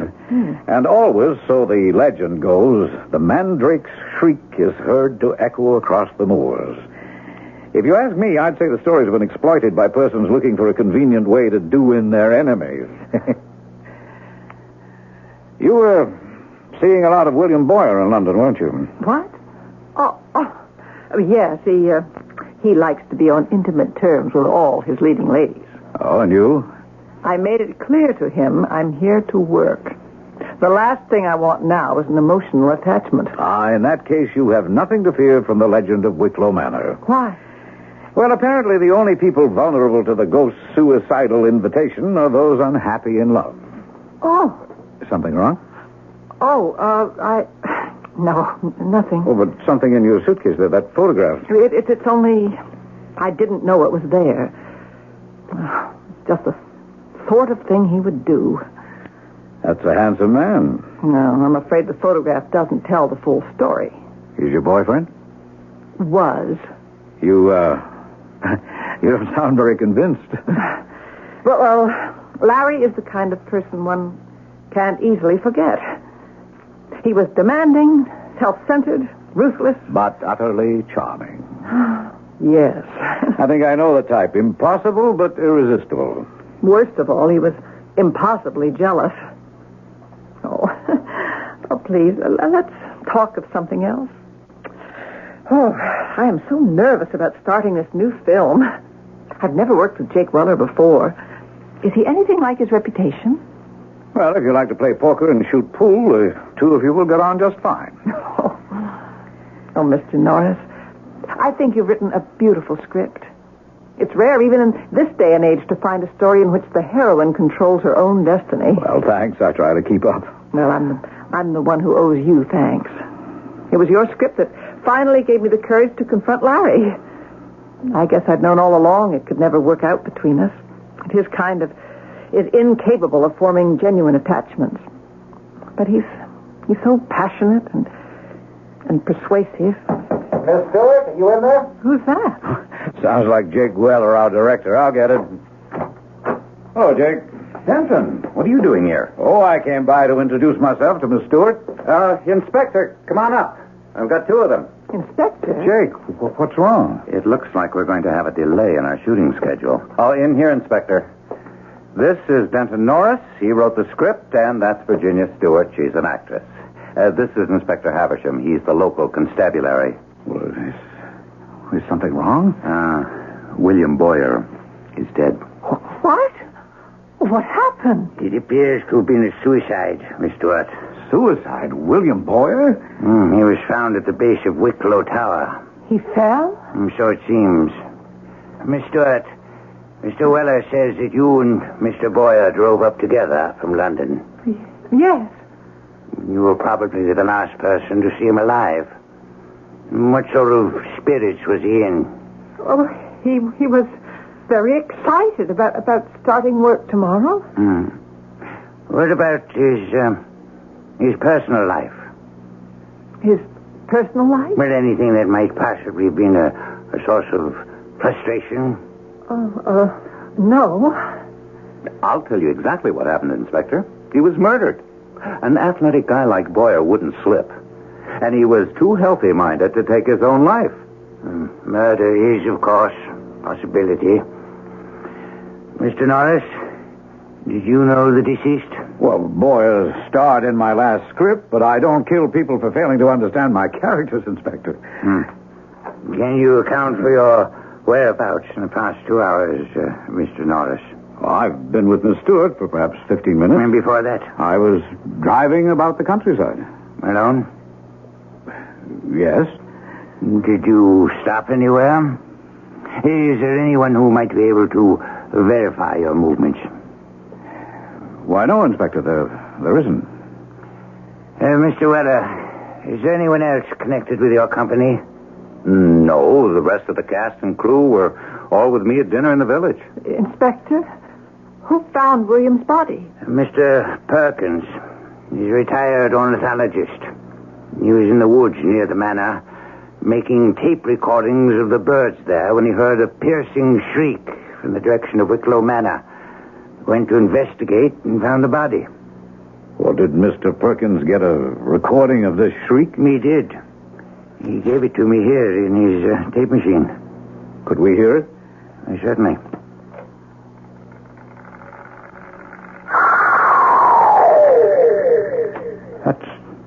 That's the most awful sound I ever heard. There is, of course, another possible explanation for Mr. Boyer's death. Well, now, you don't take that legend seriously, do you, Inspector? No, I don't, Mr. Norris. Mr. Weller, if you'd be so kind as to furnish me with a tape of Mr. Boyer's voice, I'll run a voice scan of his voice to compare it to the scream. If the scream came from the deceased's throat, I'll presume suicide. If not, I presume murder. Yeah.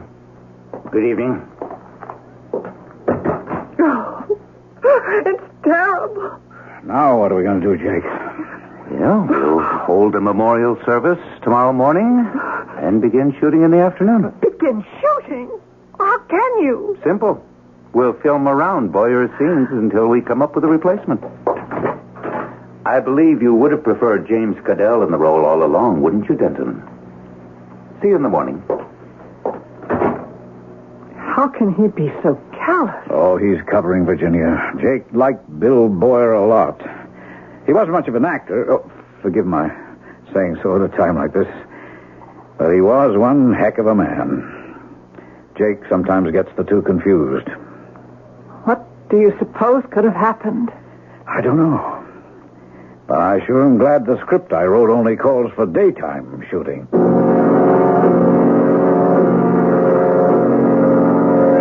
Cut! Oh, finally, we got a take we can print. It's a wrap. I'm sorry, Mr. Weller. I found it very hard to concentrate today. It's okay, I understand. Go back to the inn and get a good night's sleep. Well, there's our wandering screenwriter. I wonder what local phenomena he's been observing today. Jake? Virginia? I've just been to the police station. They ran a test on that tape. It wasn't Boyer's voice. So I was right. He was murdered. Unless you want to believe that legend. Virginia, could I speak to you for a moment? I'll see you two later. Virginia, there's something I think you ought to know. What is it? It was publicized that you were seeing another Boyer last week in London, wasn't it? Of course. There are always photographers around. Why? Well, I was having lunch today in one of the pubs in the village. I noticed a man talking to the bartender, and I knew at once that I'd seen his face before. Where? In that photograph you found in your suitcase. Larry?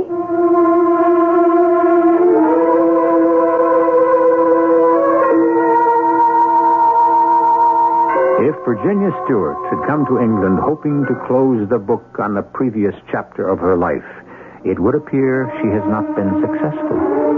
One of the main characters, it seems, has no intentions of retiring quietly from the scene. Yet Virginia is determined to have him out of her life once and for all. At least, that's what she says. I shall return shortly with Act Two.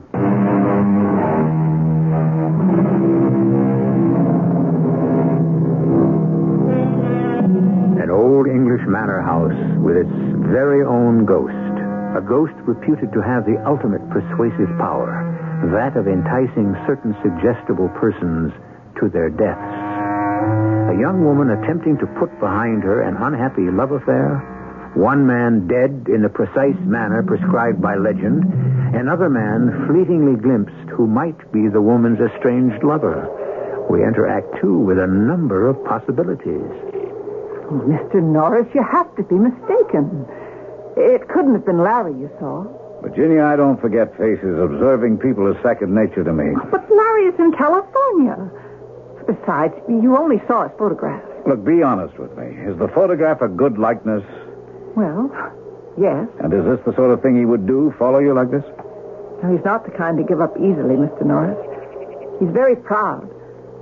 When I told him our relationship was over, he reacted as if I'd insulted him. Then he tried to ply me with doubts. He told me he was in my blood, that I might hate him, but I would never stop loving him. And? I don't know. It was never easy with Larry, but it was never boring either. If he really is here, Mr. Norris, I don't know what I'm going to do. I never thought he'd go so far as to follow me to England. Would he go so far as to commit murder? You think he might have had something to do with William's death?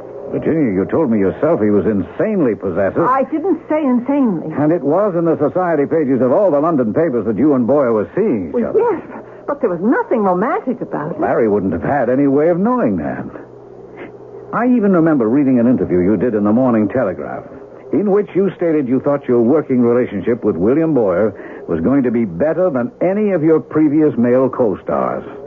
Now, what kind of effect would a statement like that have had on Larry? But the inspector said it was suicide. The scream on that tape recorder didn't come from Boyer, remember? That means it had to come from someone else.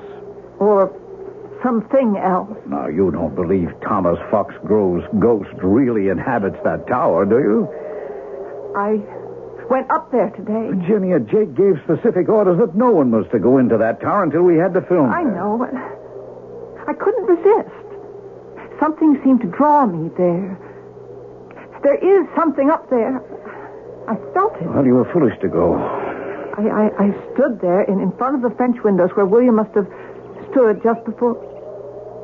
I felt my gaze being pulled down. Oh, you were just dizzy, that's all. That tower's 5 stories high. I kept thinking of the legend, that only those who were unhappy in love were vulnerable to the spirit's influence. I see. Part of you is sorry that you left, Larry. The man you saw in the pub. Did you speak to him? No. Well, I want to know if it was Larry. Virginia, let's go back to your room and get that photograph. Then I'll drive us into the village and we can show it to that bartender.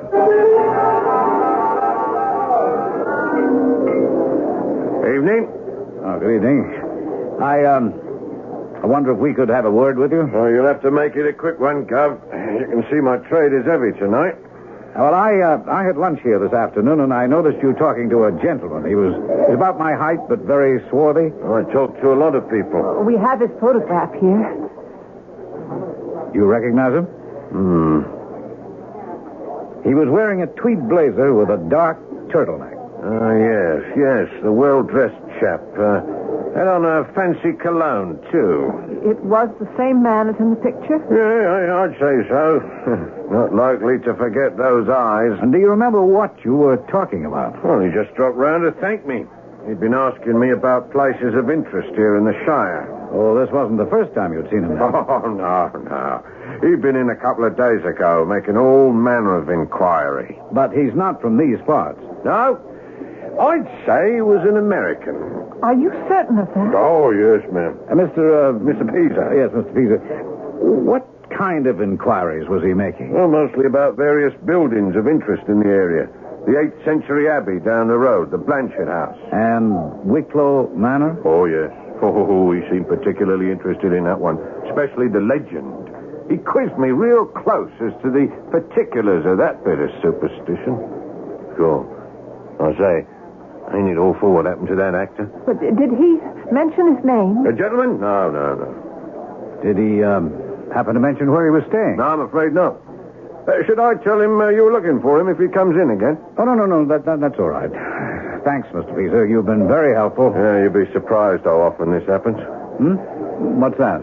Folks traveling abroad and seeing someone they know from back home.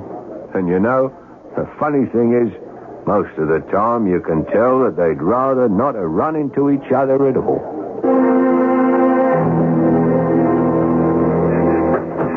You want me to take you back to the inn? In a minute. I need some air. Oh, it's cold.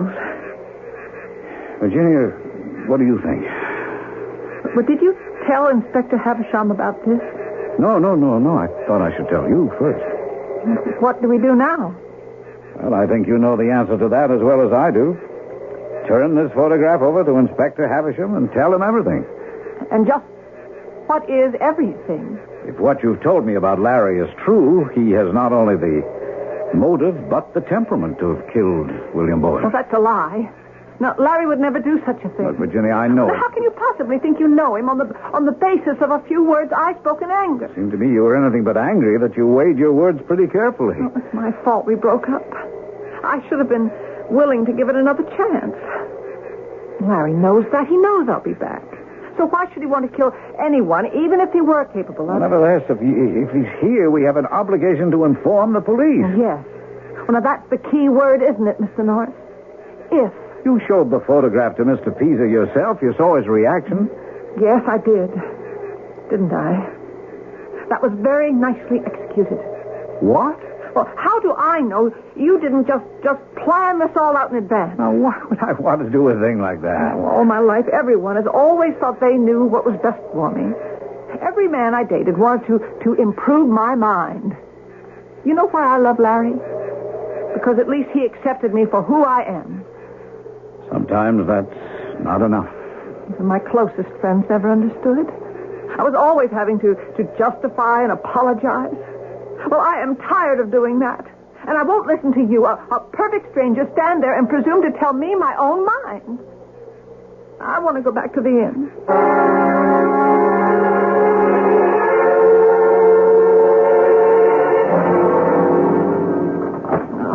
I haven't had anything to eat. Miss Stewart. Oh, Mr. Coombs, you frightened me. That's obvious, all right. Well, what did you think of Wicklow Manor?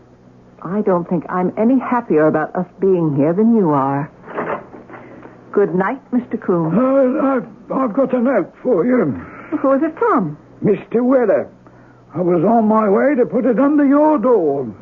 Oh, he wants to see me. That's right. His room's down the hall, number 11. Come on. Mr. Weller? Ah, come in, Miss Stewart. Close the door. Mr. Coombs gave me a note. Is something the matter? He's a character, isn't he?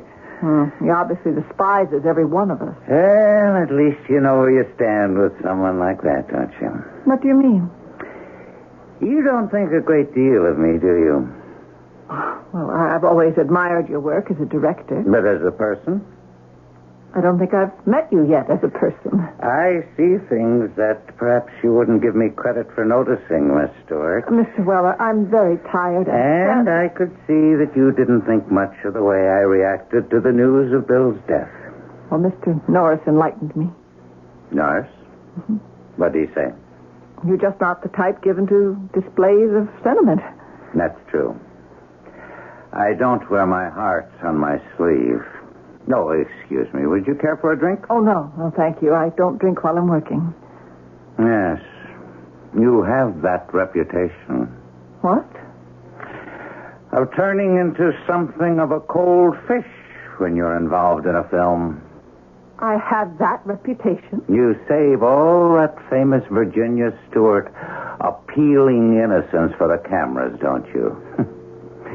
You're pretty cold-blooded, Miss Stewart.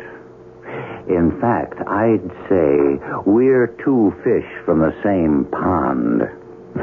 I think we understand each other, and I think we'll get along just fine. Is that all? There's something else we have in common. What? We're both responsible for Bill's death. What? Me, because I chose Wicklow Manor, knowing full well the truth about the place, and you, because Bill was in love with you, wasn't he? You don't really believe that legend, do you? I'm a romantic at heart, Miss Stewart. Much as that may surprise you. I believe in a great many things. Will you come with me to the tower? When? Now. Two cold-blooded fish like us shouldn't be frightened, should we? Why? I have to, Miss Stewart. I have to find out for myself if there really is a ghost there. If I really am partly to blame for Bill's death. I think you've had too much to drink. There's another reason, too. Well, what's that? I'm very attracted to you, Miss Stewart. I'd better go. No, Virginia, wait. Look, I'm a very lonely man. Good night, Mr. Weller.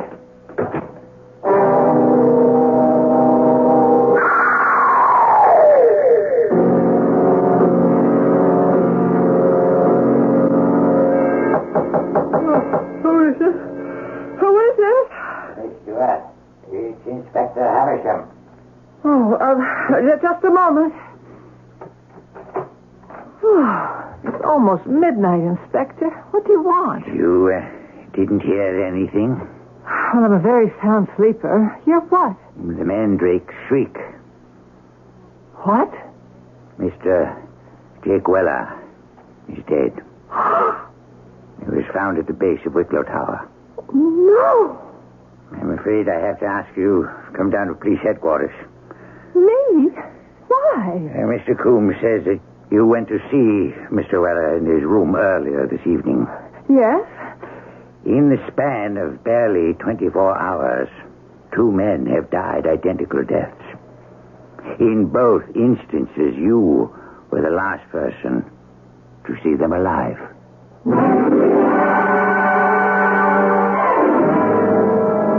Someone once said that we are fascinated by the mystery of a detective story because we are all full of crime, only we don't dare. Could it be that we're fascinated by the ghost story for a similar reason? That no matter what the scientific bent of our minds, in our inmost souls, we're all as full of superstition as our primitive ancestors. Of course, at this point, we still don't know which kind of story we're dealing with, detective or ghost. We shall find out when I return shortly with our final act.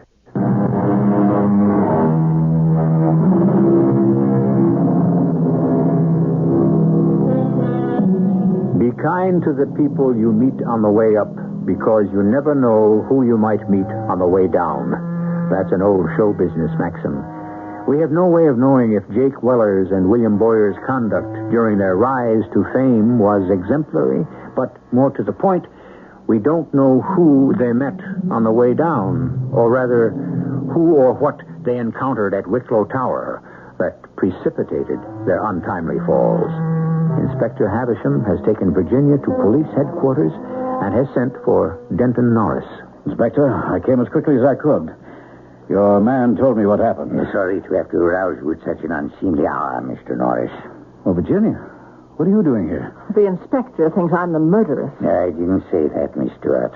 But you are the last person to see them alive, so far as we know. You saw Jake after I left you out? He asked me to come to his room. He wanted to talk. About what? A number of things. I can't remember. He was drunk. Drunk? Well, just a little, I think. There's your explanation, Inspector. If Jake was drunk, he probably lost his balance and fell. Perhaps. But we aren't dealing with one murder. We're dealing with two. Miss Stewart, forgive my having to ask this, but was Mr. Weller interested in you romantically? No, of course not. You're absolutely certain of that? Well, he did say he was lonely. I see. Oh, now, Inspector, you're not trying to manufacture another disillusioned lover for the tower's ghost, are you? Legends do have a way of being self-fulfilling, Mr. Norris. Especially if the person involved is susceptible. Virginia, forgive me, but I'm afraid the time has come. What for? I'm going to have to tell him. Oh, no, you're wrong. Oh, tell me what? I think we may know the man you're looking for. You don't know the man you saw with Larry? Larry? Well, he's an acquaintance of Miss Stewart's. I saw a man very much resembling him at the Quail and Raven pub at noon today. Can you describe him to me? Virginia, is that photograph still in your purse? Oh, yes. Here it is, Inspector. What motive could this person have for murdering the two men? Jealousy? Miss Stewart, is that true? Larry? I don't know. I don't know what to think anymore. Well, I'll have my men familiarize themselves with this snapshot. If he's anywhere in the area, he'll be picked up soon enough. I suppose that's all for now, though I would like both of you to keep yourselves available for further questioning. Virginia, I'll drive you back to the inn if you like. Thank you. Oh, Inspector? Yes, Miss Stewart? When you're finished with that photograph, could I have it back?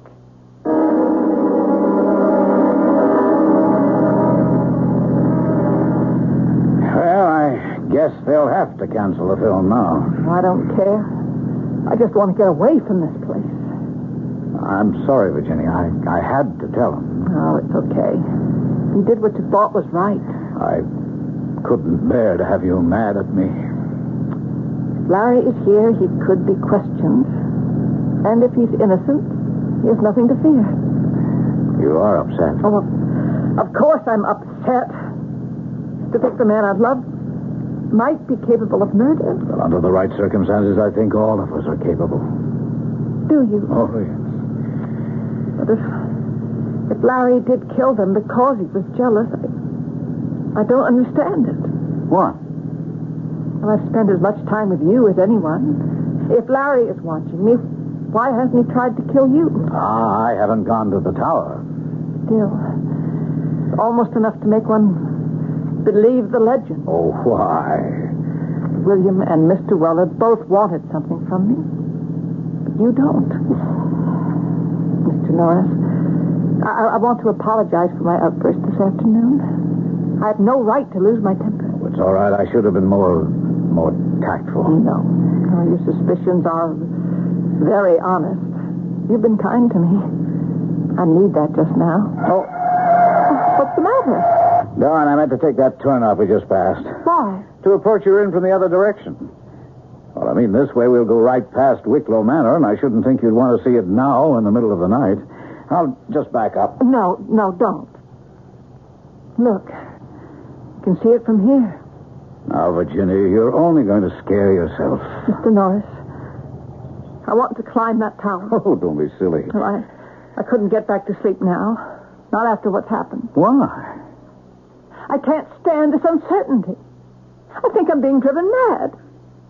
If it is Larry, I want to know. There is one way we could find that out. How? If I went up that tower alone. No. I have a revolver back in my room. No, Mr. Norris, it's too dangerous. I wouldn't think of letting you risk that. Oh, please. Now, you must get me back to the inn right away. All right. But I'll call on you first thing in the morning to make sure you're okay. No, you mustn't see me anymore. Why not? Look, if Larry is here, if he is watching me, he could draw the wrong conclusion. He might think you've taken a romantic interest in me as well. I couldn't ever forgive myself if anything should happen to you. Virginia... Now, please, start the car. Don't you realize that your life is in danger? No, please, Virginia, I started to tell you yesterday that I was grateful for what you said about my script. I've been going through a rather difficult period recently, a condition known to the outside world as writer's block. It's a crisis far more awful than you might imagine. A fear that the very talent by which one makes his living might just simply have vanished. I'm sorry to hear that. But what does that have to do with me? You see, from the moment we met, I've begun to feel better about myself. I can't explain why, except to say that I know it's a feeling necessary to my work. Oh, Mr. Norris, please stop. Every word you're saying could be putting your life in greater jeopardy. No, it's not, Virginia. What? You think I'm too old for you, don't you? That's the real problem, isn't it? Mr. Norris. But I'm not. I'm intelligent, I'm sophisticated, and Virginia, I need you. Mr. Norris, please start the car.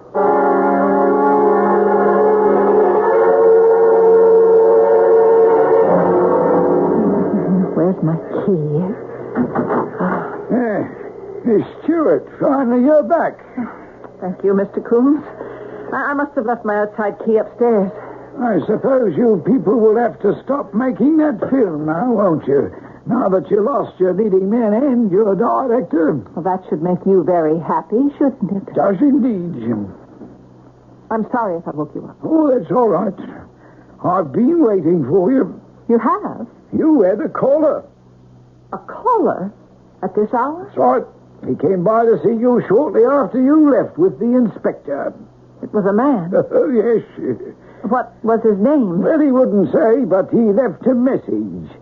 He said he wanted to speak to you, and that he would be waiting in the room at the top of Wicklow Tower.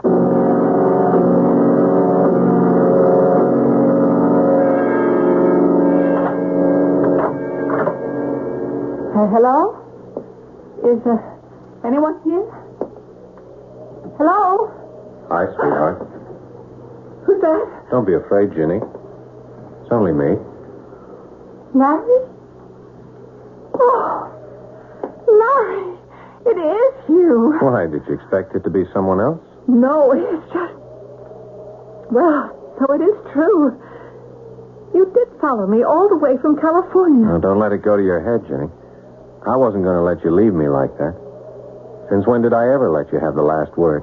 Oh, Larry, it's been so awful here. Hey, come here. Here, you know what we're going to do as soon as you finish this picture? We are going to take off through Europe just like gypsies, huh? Just the two of us. What do you say to that, huh? Larry, I told you it was over. But why? Now, don't use that tone of voice on me. I mean it. Like you meant it all those other times? I don't blame you. It was my fault. I was behaving like a madman. I'd have left, too, but that's all over now. Is it, Larry? Well, for how long? I mean, we just go round in circles. We exhaust ourselves getting nowhere. But we live, don't we? I'll tell you what you want, sweetheart, and I'll tell you why you want it. You want a nice, stable, and predictable relationship so you can devote all your energies to your career. What do you mean? Because deep down, you don't like people. They frighten you. You prefer to deal with them as professionals, not as human beings. I don't think that's true. Of course it's true. You know it is. And that's what attracts you to me and repels you. Because I won't let you get away with that. I make you look me in the eye. Larry, why did you have to come here? Just tell me how much longer you'll be here so I can make our plans. The film will probably be canceled. What? Or at least delayed. Why? 2 people have been killed. Killed? What happened? They fell to their deaths from this room, from those French windows over there. Oh, no wonder you're so scared. Larry? Why did you ask me to meet you here? This place is supposed to be haunted, huh? You know about that? Sure, I've been here for 3 days. I got the whole story from a bartender in town. Oh, but why? It was a test. 2 weeks ago, you swore you never wanted to see me again, yet now you're willing to come to me in a supposedly haunted tower at midnight. Larry, do you know anything about those murders? Of course not. No, I want the truth. Angel, why should I kill anyone? If I did, I'd have to go to jail, and then we really would be separated. We're separated now, Larry. Say that again. What? Say that again. If you really mean that, repeat it. Don't look at me like that. Come on, Jenny, let's go down, huh? Let's get out of here. You'll feel better once we're out of this room. I mean, if your film has been canceled, we can leave for Europe in the morning. No, we can't. Why not? Well, the police don't want me to leave yet, and they want to speak to you, too. To me? What for? Well, Mr. Norris, the screenwriter, saw you in a pub this afternoon. The police know I'm here? I gave them the photo you put in my suitcase. But it'll just be a routine. That was foolish. I mean, don't you see what this means? They'll ask me to account for my movements, and how can I do that? Well, of course, they'll think I killed Boyer and Weller. How did you know who was killed? I didn't mention their name. Look, don't start playing detective with me, sweetheart. We're getting out of here tonight. You did kill them, didn't you? Come on, let's go. No. Jenny. No, don't come any closer. You know that if I can't have you, then no one will. I can't spend the rest of my life doing away with every man you give the green light to. What's that in your hand? Just a tape recorder. I'm afraid we're going to have to wake up the good inspector one more time. All right, Larry, hold it right there. What? Mr. Norris. I've got news for you, sir. The good inspector is already awake. Be careful. The good inspector is also armed. Inspector, how did you know that? You have Mr. Norris to thank for saving your life, Miss Stewart. Mr. Norris? I went back to your inn, Virginia. Mr. Coombs told me about the message and said you'd come here, so I called the inspector at once. What made you go back? Well, as I was driving back to the village, I began to think about my outburst, and I realized if my feelings for you could make me act foolishly, your feelings for Larry could do the same. And I had a feeling that the night was not over yet. Now it is. Yes. Now it is.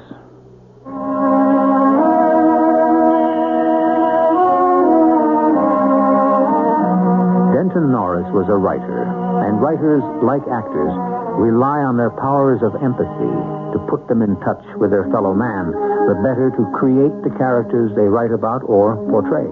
In this case, empathy was also responsible for saving Virginia Stewart's life. But what about her almost fatal attraction to Larry? A final word on that in a moment.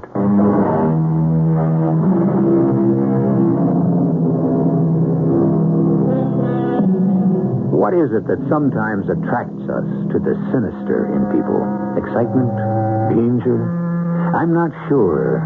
But even so great a poet as John Milton, it is said, was irresistibly drawn to the character of Lucifer when he wrote Paradise Lost. Was Freud right then, that there is a bit of the outlaw in each of us? If so, it behooves us never to forget the ancient warning, know thyself. Our cast included Ann Williams, Ian Martin, Paul Hecht, and Ray Owens. The entire production was under the direction of Hyman Brown. And now, a preview of our next tale. Where did they break in? They didn't get into the store, best as we can tell. Just slung a brick through the window and cleaned out whatever was in there. Which window? The one on Walnut Street. Oh, no. I'll tell my husband, Sergeant. He'll get there as fast as he can. You tell me where, Sherry? Oh, Gustave. Someone has stolen the Picassos. What Picassos? We have no... What, the prince? Mrs. Caroline's prince? Oh, too small, Sherry. Too small? You realize what this means? If those Picassos are gone, with no insurance, Pinochet Gallery must make good. Where will I find $100,000? We'll be bankrupt. Radio Mystery Theater was sponsored in part by Buick Motor Division and True Value Hardware Stores. This is E.G. Marshall inviting you to return to our Mystery Theater for another adventure in the macabre. Until next time, pleasant dreams.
Cicerone of this guided tour through the regions of the mysterious and the macabre. Every man has his price, or so we are told. Some of us may protest that we are not for sale, and we may even be convinced of it. However, one should really refrain from making such statements until one has turned down an offer. The cynical view is that human beings are like the stock market. It's merely a matter of closing the distance between the bid and the ask. Is there really such a thing as an offer one cannot refuse? That's what the next hour is all about. What can I do for you, ma'am? I want someone to commit a murder. What did you say? I believe you heard me. Madam, this is a furniture factory. I am the owner. I know exactly who you are and what you do. Why come to me? I'm not a murderer. I'm willing to pay $1 million. Murder is against every moral and religious conviction. I'm willing to pay $1 million. I would never... I'm willing to pay you $1 million.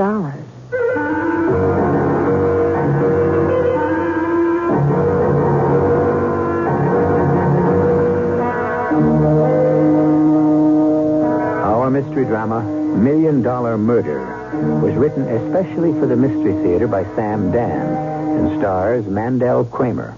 It is sponsored in part by Allstate Insurance Companies and True Value Hardware Stores. I'll be back shortly with Act One.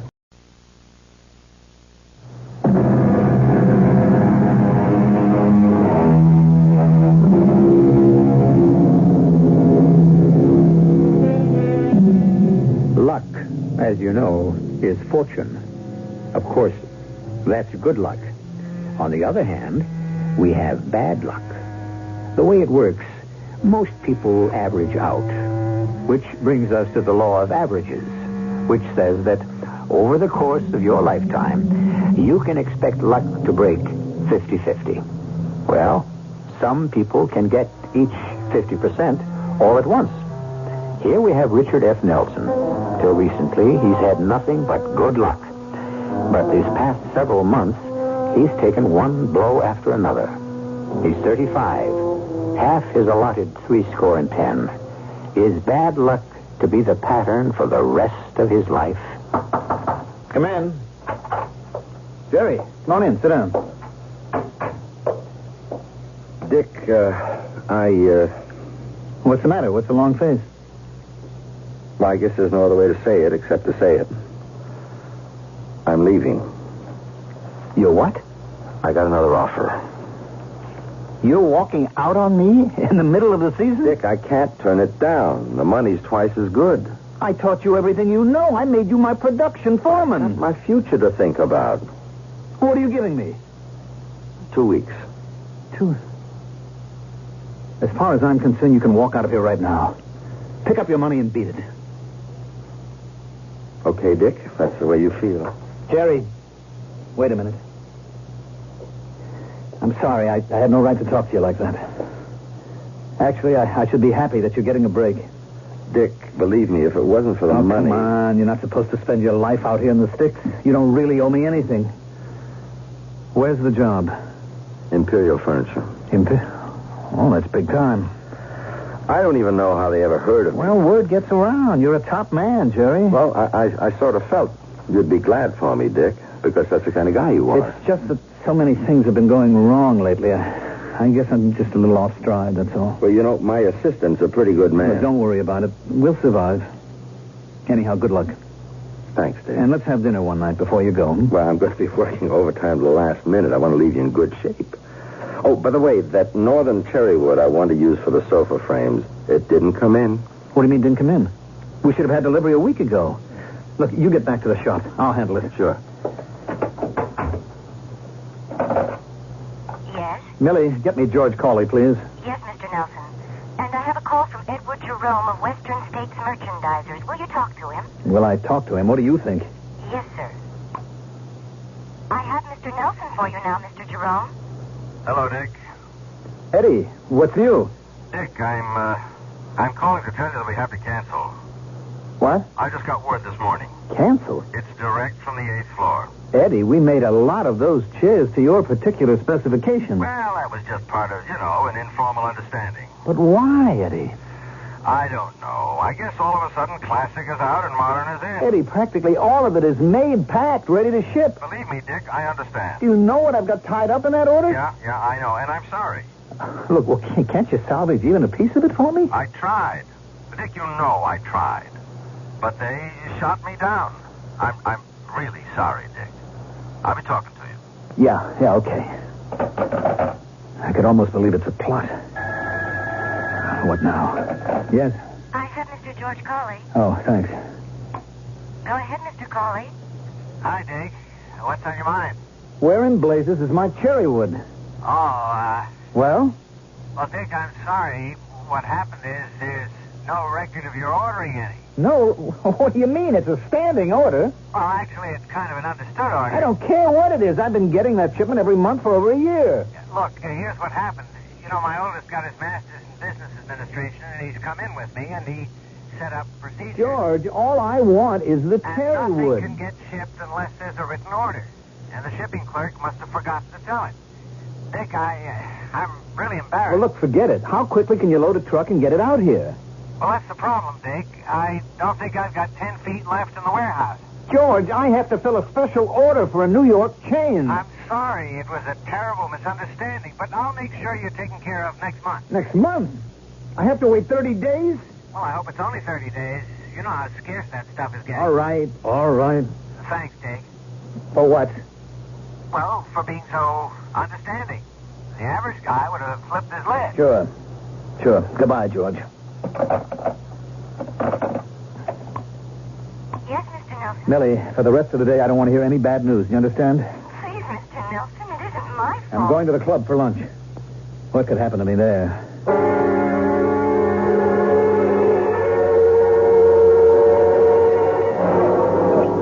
Hello, Dick. Oh, till tomorrow. You expecting anyone? No. You joined me for lunch? Thanks. I was hoping I'd run into you. You look a bit out of sorts, Dick. Something wrong? Yeah. What is it? I wish I knew. You'll have to explain that. Oh. Judge, you familiar with the story of Job? Mm-hmm. More or less. Well, that's who I feel like right now. We don't see any boils. Well, it might have been somewhat presumptuous of me to make the comparison, but I just feel that I am about to go down the drain. Are you serious, Dick? Judge, if things go on at this rate, I'll be bankrupt within a year. I stand to lose everything I own in the world. But everyone says things are going great at your plant. Every day it's something else. Another setback. I'm losing key customers. How? I don't know. Vital raw materials don't arrive. Why? It just happens. And to top it all, my foreman got a better job and is leaving me. What is it? What's happening? Well, it's just a lot of bad luck. So much bad luck? All at once? Dick, I've known you all your life. You've always been the golden boy. Fortune has smiled upon you constantly. Well, She's an extremely fickle old girl, and now she wants to frown for a bit. But it just seems to be a pattern. You've probably been spoiled. You've never had to cope with adversity. No, it's more than that, Judge. It's reached a point now where I know that every day is going to produce another setback. Oh, come on now, Dick. It's all in your head. Wait, where's the waiter? Charlie, would you please bring a phone over to my table? Why do you want a phone? I've only been away from the office for 20 minutes, Judge, and I am willing to bet trouble is still rolling in. Thank you, Charlie. You, might want to see a psychiatrist, huh? Yeah, I would if I could sell him some furniture. Richard F. Nelson and Company. It's me, Millie. Oh, it's a good thing you called, Mr. Nelson. Mr. Davis of Consolidated phoned. They're sending back our order. Mr. Nelson, how did you know? Millie, I'm taking the rest of the day off. You see, it never rains. It pours. Yes. But eventually, it stops. One time it didn't stop for 40 days and 40 nights. And for most people, that was forever.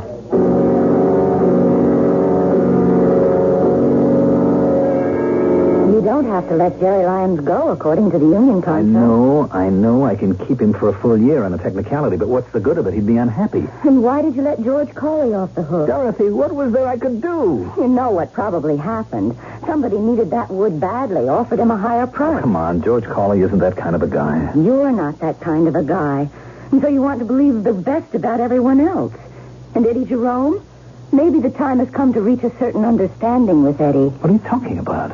Maybe Eddie wants to be taken care of. Dorothy, you know I've never done business that way. Maybe it's time you thought about What it. are you saying? I don't know, Dick. I just... I never heard you talk like that about things like bribery and... I know. But maybe that's the way business has to be conducted these days. Maybe you and I have lived a kind of a charmed life so far. Maybe we were shielded from reality. Look, I have always prided myself on being ethical and honest. Maybe I'm being punished for... For what? Hubris. Pride. Who knows? Hello. Who are you? How did you get in? May I introduce myself? My name is Althea Beaumont. Your door was open, and so I... What is it you want? What do I want? First, may I sit down? Thank you. How are things at Richard F. Nelson and Company, manufacturers of fine furniture? Well, Miss, it's Mrs. Although Mr. Beaumont has left us these past 5 years. We don't want to seem inhospitable, but... Of course. So, let us get to business. Business? Yes.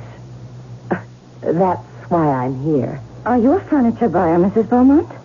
By the end of the year, the Richard F. Nelson Company will need $1 million. What are you talking about? Salaries, accounts payable, loans due, and nothing is coming in. What do you know about that? It's true, isn't it? Well, we have had a phenomenal streak of bad luck. I know. And that's why I'm here. To reverse that streak. Who are you? No, reverse isn't quite the way to put it. Although that will happen. No, what I should have said is that I'm here to help you ride out that run of bad luck. In short, Mr. Nelson, I should like to offer you $1 million. As a loan? Oh, no, as a gift. Why would you want to make us a gift of $1 million? But, Dick, this woman is crazy. Darling, that's no way to... Of course it is. It's a sound, practical, feminine reaction. And you should verify me first. Here's my card. And here are some banks you should call, and this brokerage firm. I've authorized them to answer your questions. And I shall expect you to have lunch with me at my suite tomorrow at 1. But why should you want to give my husband $1 million? My dear Mrs. Nelson, should one look a gift horse in the mouth?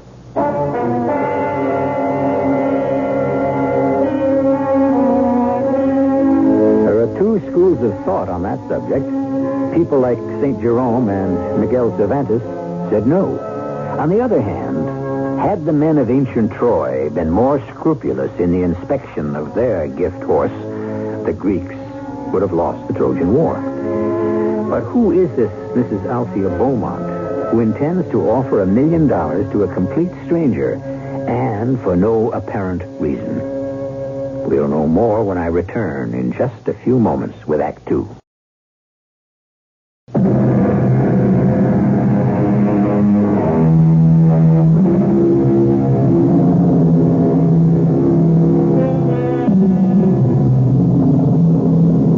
Does luck, good or bad, follow a pattern? According to the law of averages, you're supposed to get an equal part of each over the course of your lifetime. And we even have testimony for this in the Bible. After all, the 7 fat years were followed by 7 lean. All of which is scant consolation to Richard F. Nelson, who has been having some problems lately. Come in. Oh, welcome. Won't you both sit down, please? Now, Mr. Nelson, Mrs. Nelson, have you investigated me? Well, we made some calls. And we discovered that you're a fabulously wealthy woman, Mrs. Beaumont. Fabulously wealthy. Yes, you could put it that way.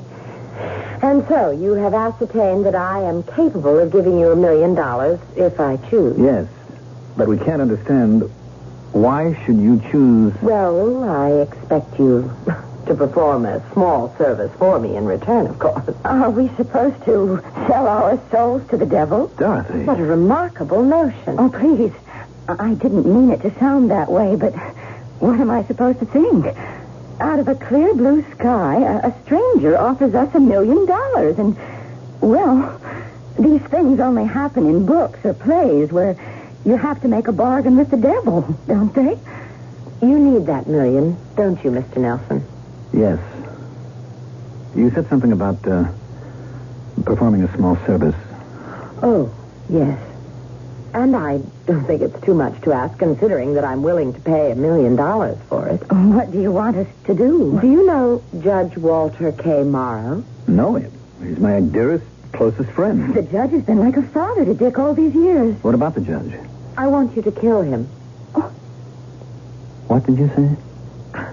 I believe you heard me. Dick, I'm frightened. She's a mad woman. I would disagree. You can't be serious. Kill Judge Morrow? For $1 million. You are a sick woman. It isn't worth $1 million to you? I shall have to report this to the police. What will you report to the police? Who would believe such a ridiculous-sounding accusation? Then you admit it's ridiculous. No. I only said it sounds ridiculous. I don't believe we have anything further to discuss. I agree. We have discussed enough for one day. Sleep on it. Mrs. Beaumont, you are an evil, vicious woman. You may feel differently tomorrow. About murder? Never. You know where to find me. I'm sorry, Dick. We can't afford you anymore. I counted on that order. The merchandise is just too expensive. But it's highest quality. It's the best workmanship, the raw materials. I know, but we can't sell it. Maybe the public doesn't appreciate it. Look, isn't there any way that we can do some business this year? Well, you'd have to give us a better price. How much better? Say, 30% better? 30%? How can I do 30% better? Cut corners. Cut corners? Take out the quality? Our customers don't understand quality. Therefore, we don't demand it. And so you don't have to put it in. I wouldn't know how to do business that way. I understand your problem. But you have to understand my problem. Yes, look, let me think about it. Maybe I can figure something out. I sure hope so. Goodbye. It won't work. What? You can't compete with the cutthroats. How did you get in here?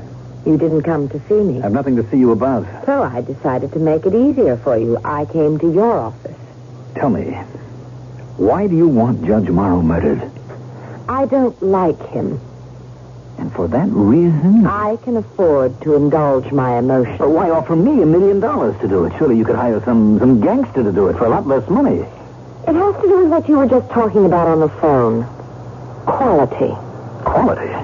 Yes. Because this murder would be meaningless if it didn't have a certain quality. I don't know who you are. I don't know what your motive is. Ah, Richard. Richard. Don't I look familiar? No, I can't say that I ever... Look closely, Richard. You don't recognize me? I don't seem to. How many people have ever called you Richard? And how many girls have you ever known who were called Althea? You've blocked it, and her, completely from your mind, haven't you? Althea. To Althea from Prison by Richard Lovelace. Stone walls do not a prison make, nor iron bars a cage. Minds innocent and quiet, take that for a hermitage. Good Lord. If I have freedom in my love and in my soul, am free, angels alone that soar above enjoy such liberty. It's Althea. What a coincidence. Your name was Richard and my name was Althea, and we pretended that you were that poet, that wonderful 17th century poet.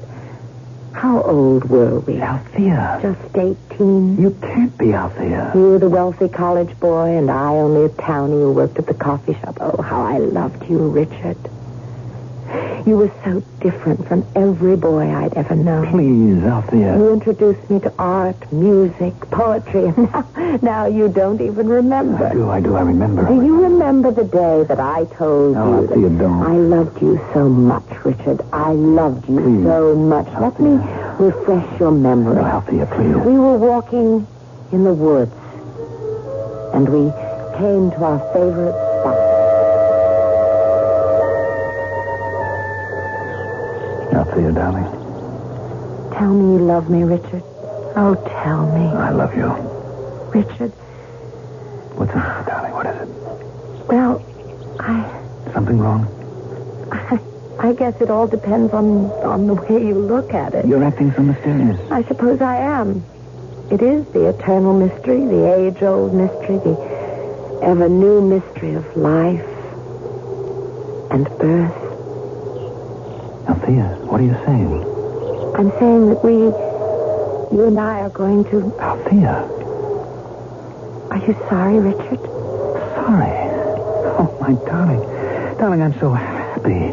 Are you sure? Yes. Well, we'll have to get married. Oh, Richard. You're the only girl I've ever loved, Althea. We're going to be married sooner or later. Okay. Sooner is greater.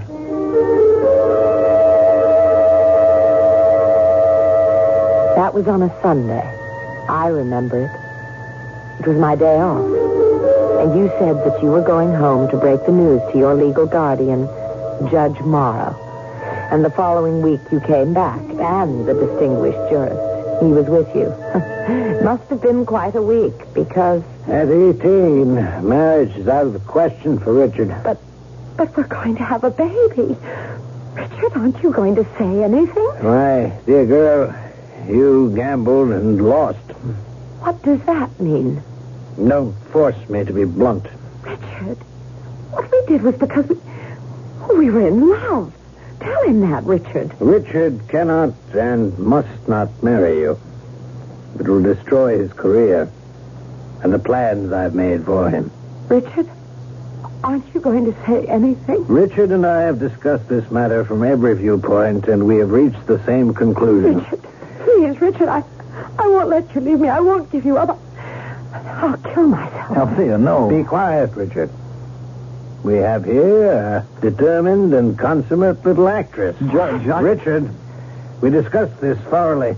We arrived at a conclusion. But I've changed my mind. Then I shall change mine. Please, Judge. I keep reminding you constantly that you are to receive the bulk of your father's fortune at my discretion. But I love her. Of course you love her. But I'm sure she loves you. But your children, both of you, still children. And you've been playing an adult's game. But I can't give her up. I realize that I sound like a villain, but somebody has to take the mature approach. Now, Althea, we'll take care of all your expenses. I don't want your money. There's no reason why Dick shouldn't pay for his mistake. His mistake? Richard, tell me, was it a mistake? Was it? Tell me. Althea. I see. I want you both to leave this place this minute. Althea. Get out. Now, Althea, we're just trying to do the right thing. I said get out. And one day, I promise you, I'll pay you back. I will pay both of you back. And here I am, Richard, ready to keep my promise. Althea, what happened to the child? Do you really care? Yes. The day doesn't go by that I don't think about. I don't know what happened to the baby. In those days, they made you give them up. It isn't the way it is today. Back then, it was a shame, a sin, a stigma for unmarried girls. Who knows what happened to him? Althea, it's over. And I've suffered as much as you have. Oh, no, you haven't. Believe me, you haven't. You don't look as if you're suffering. Oh, I'm the elegant lady now. But I had 10 bad years before I met Jack Beaumont. He was attracted to me because I reminded him of a half-drowned kitten, Jack Beaumont. Have you ever heard of him? No, Happy Jack, the wildcatter. One day the drill would strike oil, he'd be worth millions. The next day he'd be flat broke. Fortunately for me, he died on a day he was rich. Althea, I have repented every waking and every sleeping moment. Have you? Look, what I did to you was wrong. I've spent my life trying to make up for it. Have you? I've tried to be honest, to be ethical. Ask about me. Ask anyone in town. I'm the most trustworthy... You're a phony. When I was a child, I was impressed. But the truth is, Richard, you are a hollow man. You have no real convictions. In the end, you'll always sell yourself to the highest bidder. Excuse me. Hello? Mr. Nelson, I have Mr. Southworth on the phone. Oh, from the bank. Tell him I stepped out of the office. But he says it's very important. I'm out of the office and I can't talk to him. You have some notes overdue at the bank. How do you know? I own the bank. What? I'm the majority stockholder. And next week, Southworth will have to call in these notes, or else. You own the bank? Yes. Yes, I also recently acquired Imperial Furniture. And my new manager was instructed to hire your foreman, Jerry Rizzo. Oh, so that's how... I also have a controlling interest in Western States merchandisers. I don't think they'll be buying from you in the future, or at least until I give them the word. Did you also buy up George Cawley's mill? George Cawley? No, I don't know about that. Well, it goes to show you bad luck is contagious. You won't need me to destroy you. From now on, it can be a snowball rolling downhill, but we can always break up that snowball before it gets out of control. Just kill Judge Morrow for me. No, I'll never do it.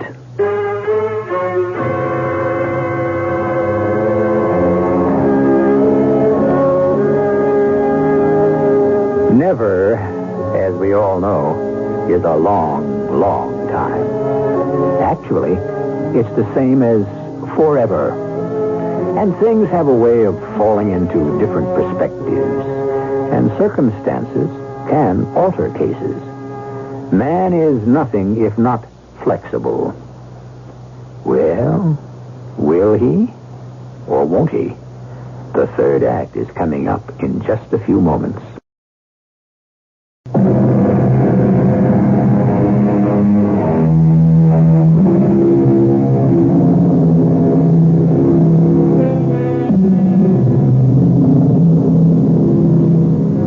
We talk about morality. But what is morality? It comes from the Latin mores, which means custom. In other words, what the majority believes is moral. Now, if we are having this searching analysis of morality, it's only because Mr. Richard F. Nelson is undergoing the same process. Mr. Nelson is in danger of losing everything he cherishes unless he commits murder. And murder, as we all know, is not moral. So, what is morality? Dick? Yes? I was at the club today, and I signed for lunch. Oh? And as I was leaving, John, the manager, took me aside and said you hadn't paid our dues and that we were 3 months. Yes, I know. Dick, I don't want to be embarrassed, so won't you take care of it? Wait a minute. Dorothy, is it possible that you don't know what's happening? Dear, surely we can pay our dues. We're going to have to resign from the club. Well, that's impossible. Do you realize my family has always... Well, my grandfather was one of the We founders. simply no longer can afford it. What am I going to say to people? I don't know, and I don't care. That's no way to talk to me. Look, you're going to have to sign this paper for me. Why? I'm taking a second mortgage on the house, and I need your signature. But this is really my house. Dorothy, I have a note coming due at the bank. Daddy gave it to us for a wedding present, but he really meant for me to have My it. darling, we are facing bankruptcy. I don't understand. This Althea Beaumont woman is out to destroy us. Oh, why? What have you ever done to her? Nothing. Nothing. Now, look. I can make it, despite everything, with the mortgage on the house so we can pawn some of your jewelry. But... We have no choice, darling. Just a minute. Hello, Dick. Mind if I come in? Well, Judge, of course. Well, how about joining us for dinner? Judge, how good to see you. Oh, I'm on my way up to the country to spend a little time by myself in the cabin. Are you all right? Well, you know how it is. You get to be my age, and any day can be your last. Oh, Judge, you mustn't talk like that. Well, anyhow, I thought I'd drop in and let you know the bridge game for tomorrow night has to be canceled. Oh, that's all right. What's all this Southworth tells me? Southworth? Yeah, at the bank. You seem to be running into some cash flow problems. Oh, well, we've had a few reverses, Judge. As a matter of fact, I was thinking of asking you for a loan. Me? Where else can I turn? My boy, 15 years ago, I gave you all the money you were ever going to get from me. Judge, times happen to be very tough. It's tough times that bring out the best in people. That's when you develop character. But I have some unusual problems. I could do the easy thing, Dick, and give you the money, but you get out of this yourself. Now, you got the stuff, and you'll see. You'll both thank me for it later. Seems I remember I once heard you say that before. You may have. And I was right, wasn't I? Well, goodbye. I'll probably be back for the weekend. What is he talking about? Oh, nothing. All right, now I can raise $80,000 on the house, and the jewels will be another $50,000. And we have the Persian rugs and the porcelain and the silver. Dick! I'll be able to pay the interest and meet the payroll. All I need is some breathing room, Dorothy, and I'll beat this thing. Just stand by me, darling. Stand by me, promise. I promise.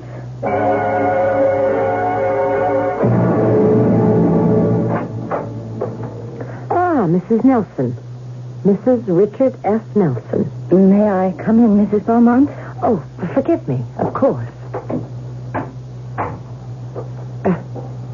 Won't you sit down? Thank you. Why are you out to destroy us? Us? Oh, I have nothing against you, Dorothy. What have you got against my husband? That's private. Private? Yes. Has he asked you to come to his rescue? What are you talking about? Let me do you a good turn. Why would you want to do me a good turn? Especially since you are resolved to destroy my husband. Save yourself. What? The ship is sinking. Get on the lifeboat. So far, it's a rather roomy and comfortable lifeboat. I don't know what you're talking about. Travel in the same circles. Mingle. Try to meet a man of your own position. Marry again. I happen to love my husband. That's an interesting word. Happen. You happen to love Richard. By the same happenstance, you'll come to love someone else. I should know. It happened to me. Richard isn't worth it. Since you are a woman of no morality, love is foreign to your understanding. Of course. Well, here's the position. You can strip yourself clean in a vain attempt to salvage Richard's business. I have confidence in Richard. I hope so. Think it through. You won't have a penny to your name, and neither will Richard. Are you equipped for a life of poverty, Mrs. Nelson? It's a woman's duty to stand by her husband. You show promise and even progress. First you would stand by him because you love him, now because it's your duty. Yes, indeed. We are really getting somewhere.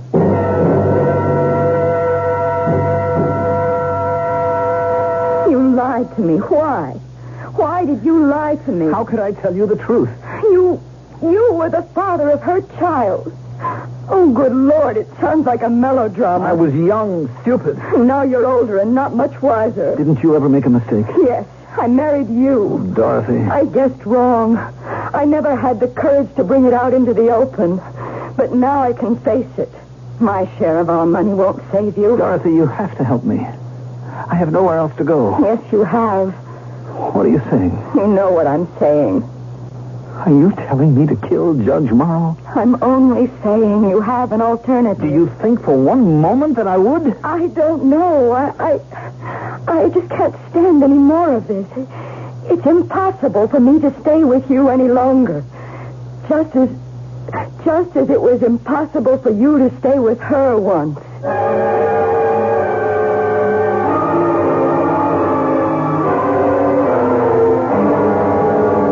Have you told them they're not getting paid this Friday? No. What business is it of yours? My bank holds your note. Oh, poor Richard. Actually, there can be plenty of money here by Friday and plenty of orders. You get out of here before I forget I'm a gentleman. Are you going to shoot Judge Morrow for me, Richard? I won't even dignify that with an answer. It would be different if you really had scruples, but in the end, you always do what's best for Richard. You don't know me. I made an adolescent mistake. I'm different now. Actually, the trouble is the judge.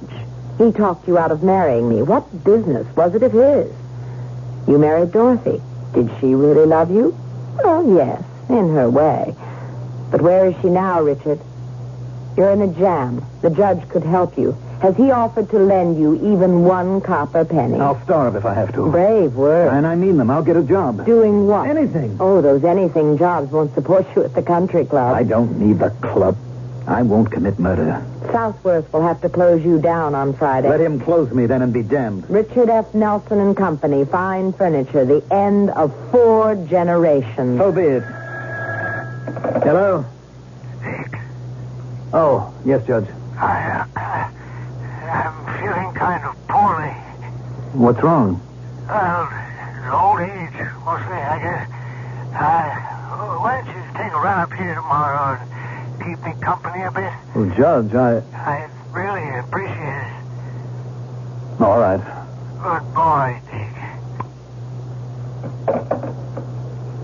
Well, that was the author of all your problems. Why don't you go up there and kill him? I don't have to kill him. And I've got the last laugh on you.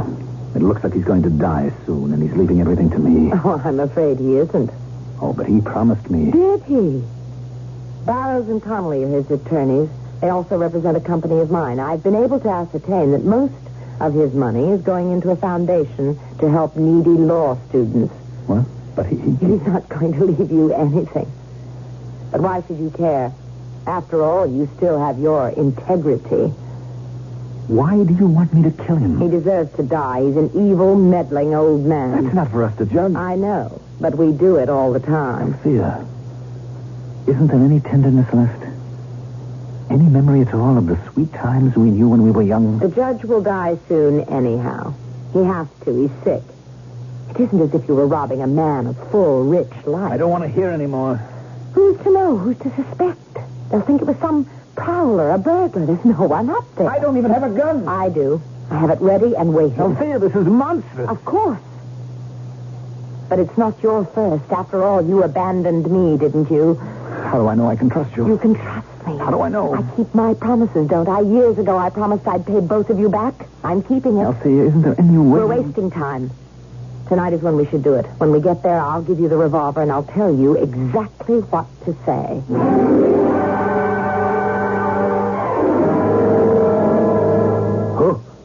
Who's there? I say, who's there? It's me, Judge. Oh, Dick. I thought you weren't coming up until tomorrow. Here, let me turn on the light. Who's that with you? You don't remember me, Judge? Who are you? I'm the girl who gambled and lost. Stop talking in riddles. I'm Althea, Judge. The town girl who wasn't good enough to marry Richard. Dick, what's the meaning of... The meaning is that I promised to pay you back, and I'm giving Dick $1 million to kill you. Well, this is crazy. Show him the revolver, Richard. This is a joke. Nobody should joke with a loaded .38 in his hand. Dick, after all I've done for you. What have you done for him lately? I swear to you, I'll leave you everything in my will. Here, I'll even write it out now and sign it. Can you give him $1 million? No, you don't have that much, and that's my bid. Dick, you can't kill me. I've known you since you were... Shoot him. I can't. He looks at me like that. I can't. Southwest will foreclose in the morning. Shoot him. No, don't. I can't kill him. I can't. I don't want your money. That's childish. You need money for so many things. Payroll, the bank loan. Shoot him. No, Richard. Shoot him. I'm sorry. Please, Richard. You're a meddling old fool. No. That's it, Richard. Get angry. You ruined my life. That's it. On account of you, I lost the only girl I ever loved. No. Why shouldn't I kill for $1 million? I ought to kill you for nothing. Bravo, Richard. Bravo. He doesn't die. Look at him. He doesn't die. Richard. You're wasting your time, Richard. Those are blank cartridges. Blanks? I proved my point. You are a scoundrel. And now I am over you completely. Over me? If only you had told me to take my money and go to blazes. If only you had meant it. Well, goodbye, Richard. Goodbye, Judge. I hope you will remain fast friends.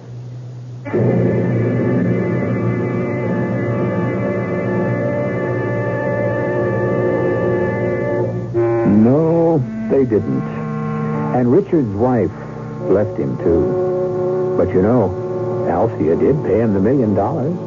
After all, he kept his part of the bargain. It was she who loaded the dice. Or we should say, the gun. I'll be loading up with some information for you when I return shortly.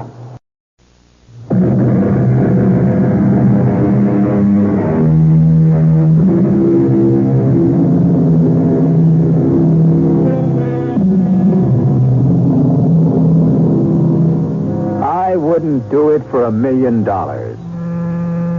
Have you ever said that? Be careful. Someone might just happen along and offer you the $1 million, and then where would you be? Morality. We're still no further along, are we?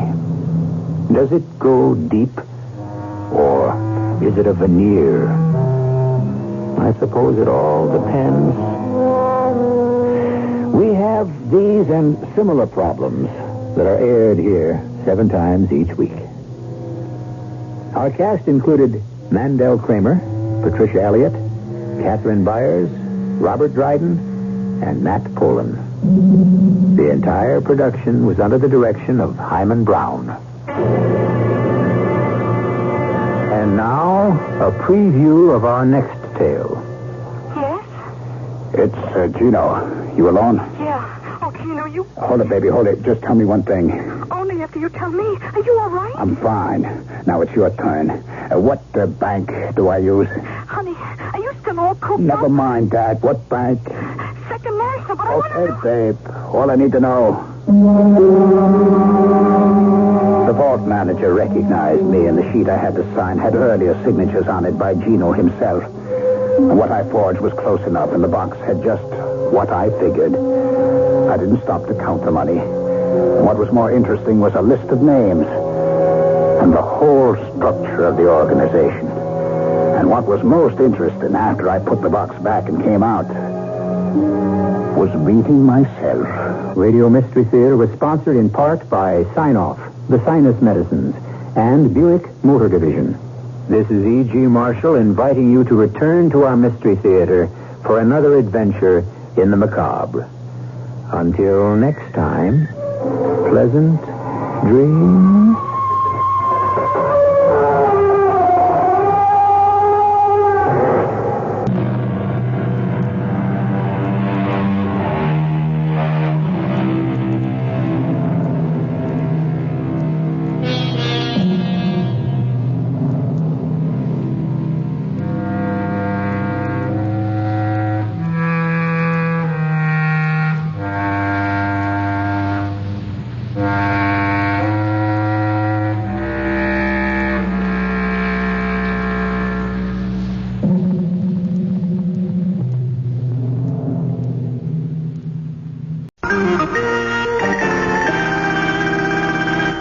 The CBS Radio Mystery Theater presents...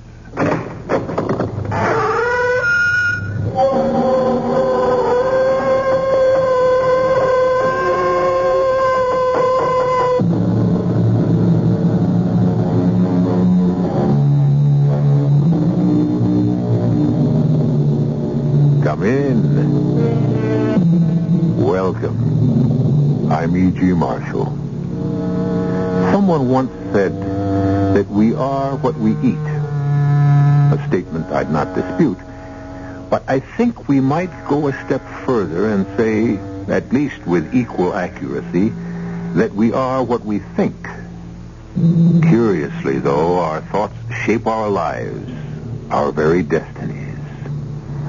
Most of us, as any psychiatrist will tell you, are motivated by thoughts so deep within our psyches that we're really not aware of them at all. In point of which, consider the strange case of Anton Stern. But Anton, please, Jonathan is dead. Our son died more than 6 months ago. Ella, why do you do this to me? Why are you trying to break my heart? Oh, my darling, break your heart. I'm trying to put the pieces back together again. By lying to me? By telling me that Jonathan is back and...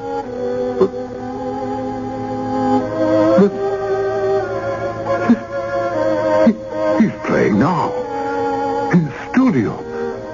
Playing. Anton, I hear nothing. In the studio. Practicing. It's Jonathan, I tell you. Come, Stella. Come and see for yourself. Our son is alive.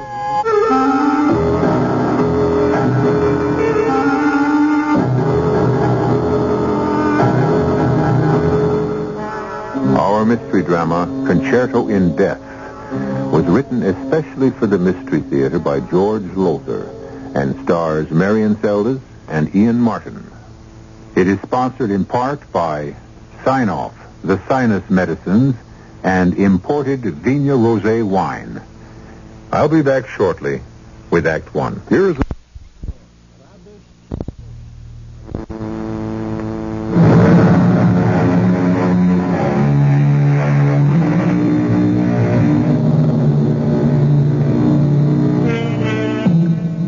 This is the strange story of what befell Anton Stern only a few years ago. A story few people know. Yes, I am talking about the celebrated conductor of the City Symphony. To begin this curious tale, I'll ask you to join me in the Stearns duplex apartment on Park Avenue in New York City. It is late afternoon of an overcast autumn day. In the gracious living room, we find Stella, Anton's lovely wife, and his equally attractive daughter, Rebecca. Oh, Mother, stop pacing up and down. You'll be worn out by the time Father gets here. I can't help myself, Becky. I haven't seen him in 2 months. You should have gone on tour with him, or at least spent some time with him in one city or another. I would have you know that if Dr. Edmonds hadn't advised against it. Well, I'll never understand why. Granted, Edmonds is one of the best psychiatrists in the country, but still, he felt that my presence during the tour might be too much of a reminder of Jonathan's death. Well, you know as well as I that the tour was largely arranged as therapy. I never realized what mental depression could do to a person till Jonathan collapsed and died while recording the Paganini First Violin Concerto. Your father conducting. What a terrible shock. To see your son, only 20 years old, drop dead before your eyes. Oh, I'm sorry, Mother. I brought it all back to you. It's all right, Becky, dear. I expected Jonathan's death sooner or later. I was prepared for it. Your father wasn't. But he knew of Jonathan's condition, his congenital heart condition, but he never believed. It frightened me. The way he kept insisting that Jonathan was alive. Imagined he heard him practicing in his studio upstairs. Well, thanks to Dr. Edmonds, he recovered. And 2 months on tour has brought full recovery. You're here. I'll answer the door, Olga. Becky, how do I look? beautiful. Only don't look worried, Mother. Smile. Yes. Anton. Stella. Oh, Anton. Stella, my darling, my darling. I miss you so. I did, I too. Oh, how I've missed you, and it's good to be home, Stella. It's good to be home. Oh, Rebecca. Welcome home, Father. Oh, thank you. It's good to see you, my dear. You were kept in practice while I was away? Oh, yes. If I'd practiced any more, I'd have worn out the keyboard and the violin. The violin? Oh, why waste your time? How many times have I told you why waste your time on the fiddle when your brother's a prodigy? You stick to the piano and leave the violin to your gifted brother. Believe me, you... What is it? Why are you all looking at me? Well, you said... Well, you talk as if Jonathan... Well, where is he? Why isn't he here to greet me? McNally, I thought you said, when we talked on the phone, you said... I know what I said, and I know what I'm hearing. What? Anton, where is he, that son of mine? Where is he? Oh, of course. In his studio. Always in his studio. Jonathan, I'm home. Your father's home. McNally, you said he was all right. He was. Heaven help us till we came through that door. He was.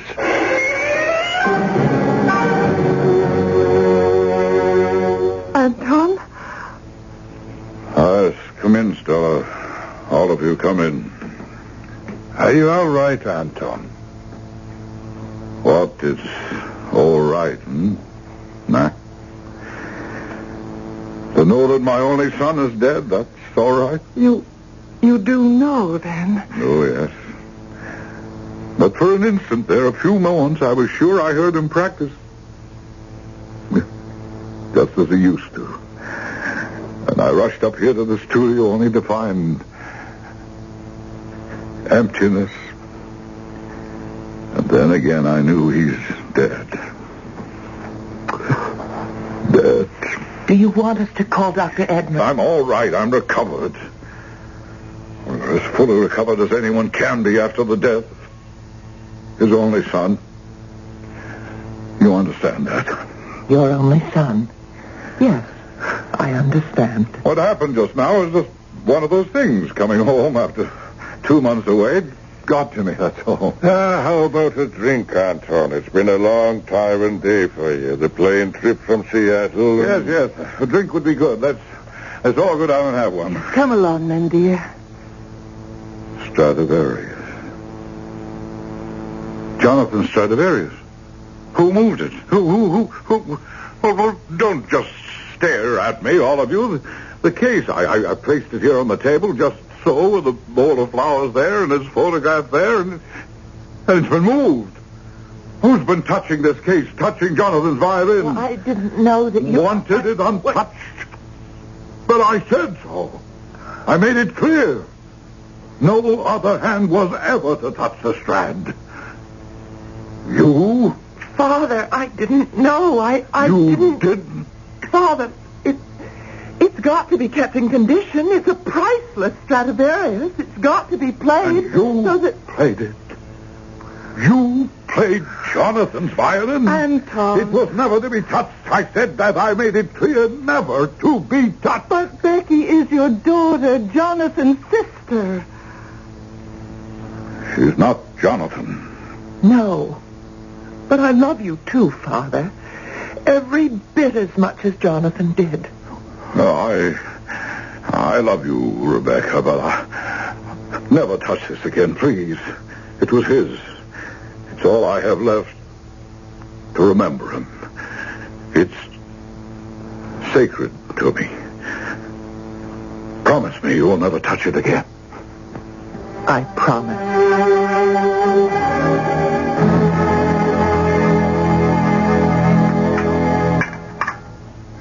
More wine, Mac?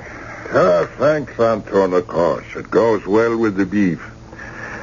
Helga is still the finest cook in the world. She certainly hasn't lost her touch while we've been away, Stella. No.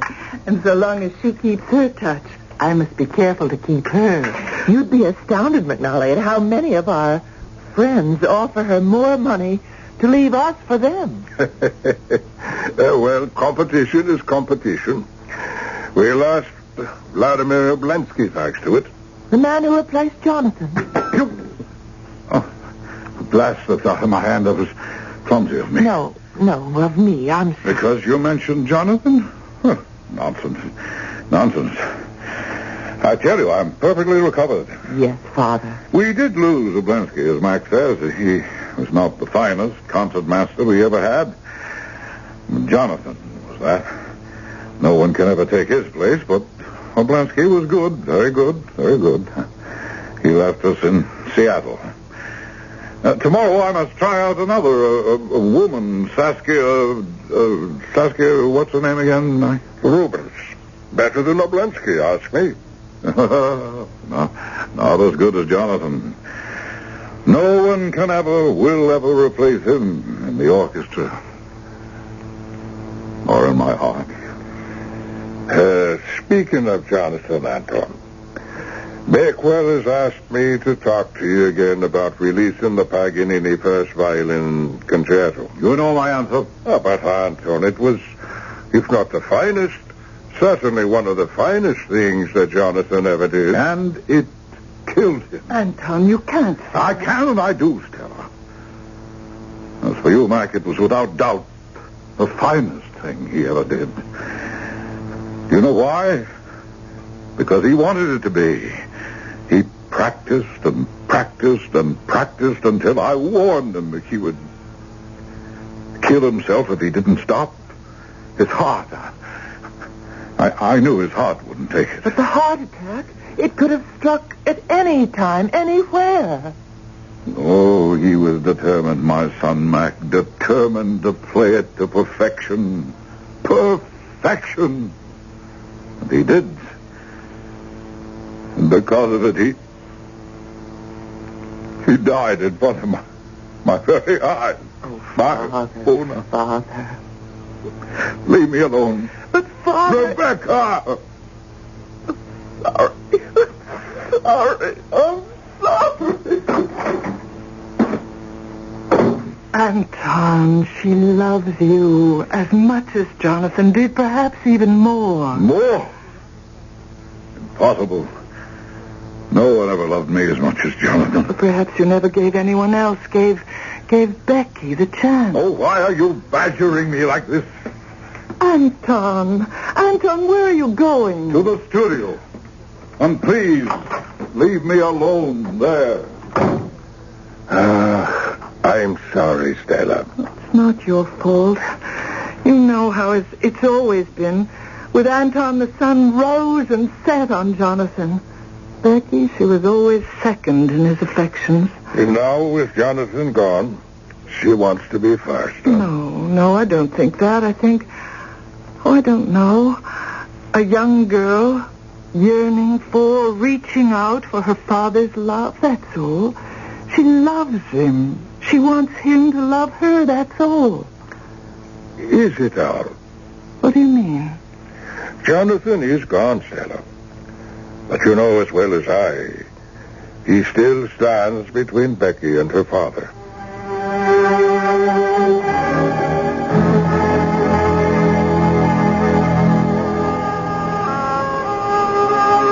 She's very pretty, Mac. What, Becky? Oh, Saskia. Yes. And let's hope she plays as good as she looks. Maybe we ought to move to one of the back rows. Why now? Well, I can see she's nervous. You know, a tryout. Sitting here, maybe she just... Forget it. Saskia Rubens is a pro. And all pros have nerves. All right, gentlemen, let's get on with it. Are you, ready, Miss Rubens? Yes, Maestro. Oh, you can take any moment you wish. Well, it doesn't matter to me, Maestro. Whatever you want. Huh? I see. You're very confident. Oh, why shouldn't I be? I wouldn't be here for a tryout if I wasn't good. Oh.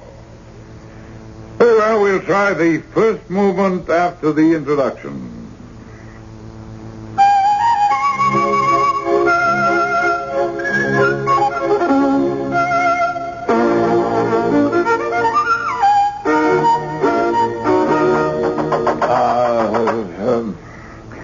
Miss Rubens, perhaps you'd rather try the rondo. Well, what was wrong? You ask me what was wrong. You don't know? No, I don't. You don't know. You're playing notes, not heart. That's what's wrong. Notes without heart. You might as well tear up the music. We'll try it again. This time with expression, Miss Rubens. Very well. Here we go.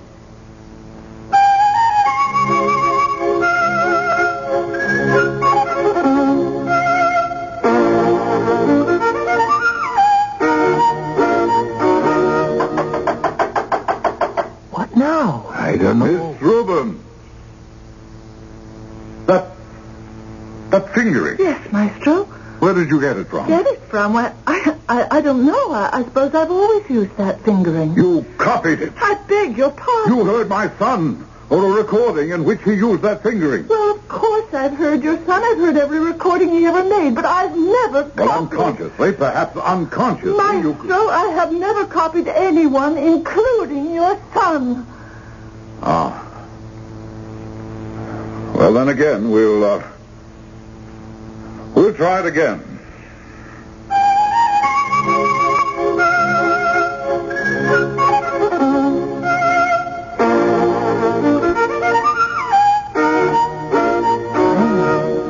What, Becky? Well,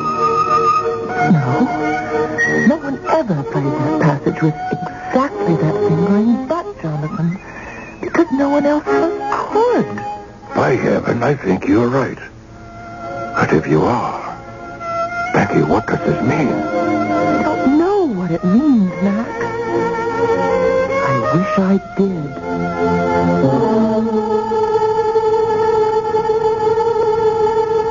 Saskia Rubens using the same fingering as Jonathan Stern? Is it a coincidence? Or is some arcane force at work?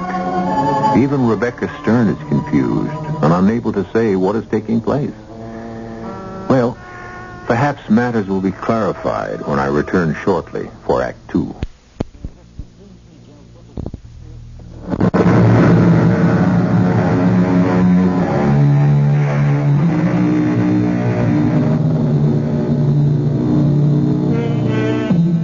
When Jonathan Stern, child prodigy and at 20, solo violinist of the City Symphony under his father Anton, died suddenly, Anton fell into a deep depression. Recovered, or so it seemed, he took the symphony on a 2-month tour, from which he returned a few days ago.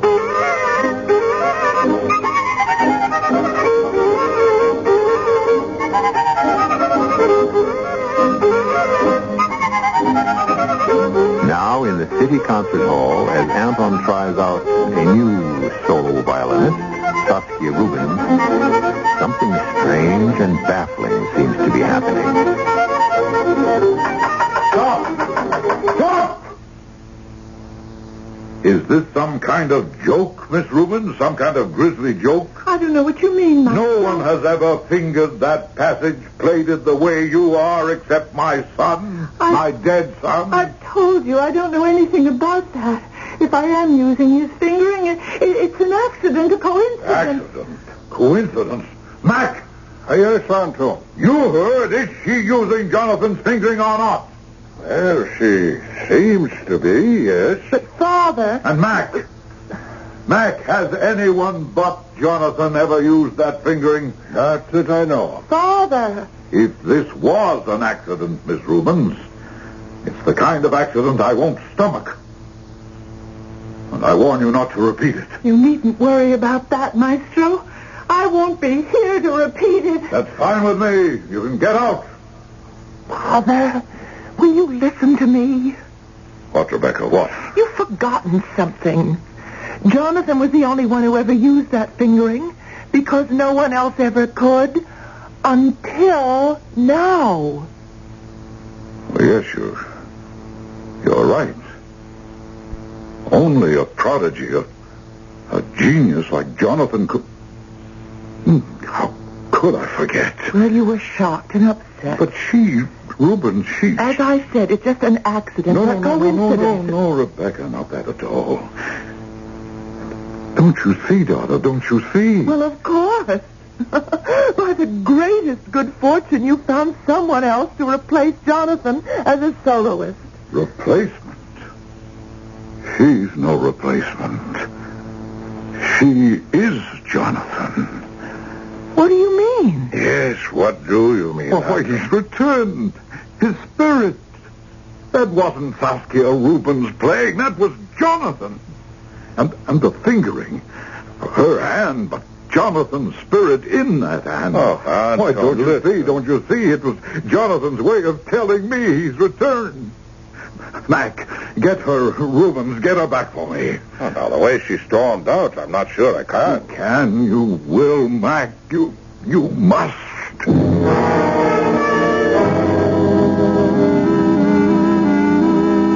Well, Becky, good to see you again. Sit down. Cigarette? Thank you, Dr. Edmonds. Thank you. I read about your father's triumphant tour, I suppose it's called. Nothing but praise and acclaim for the orchestra and him. How is he? Did the tour turn out to be the therapy I felt sure it would be? Well, that's why I'm here. I need your help for me as well as my father. Something went wrong? Well, when he arrived home nearly a week ago now, he thought... Well, it only lasted a few minutes. He thought Jonathan was still alive.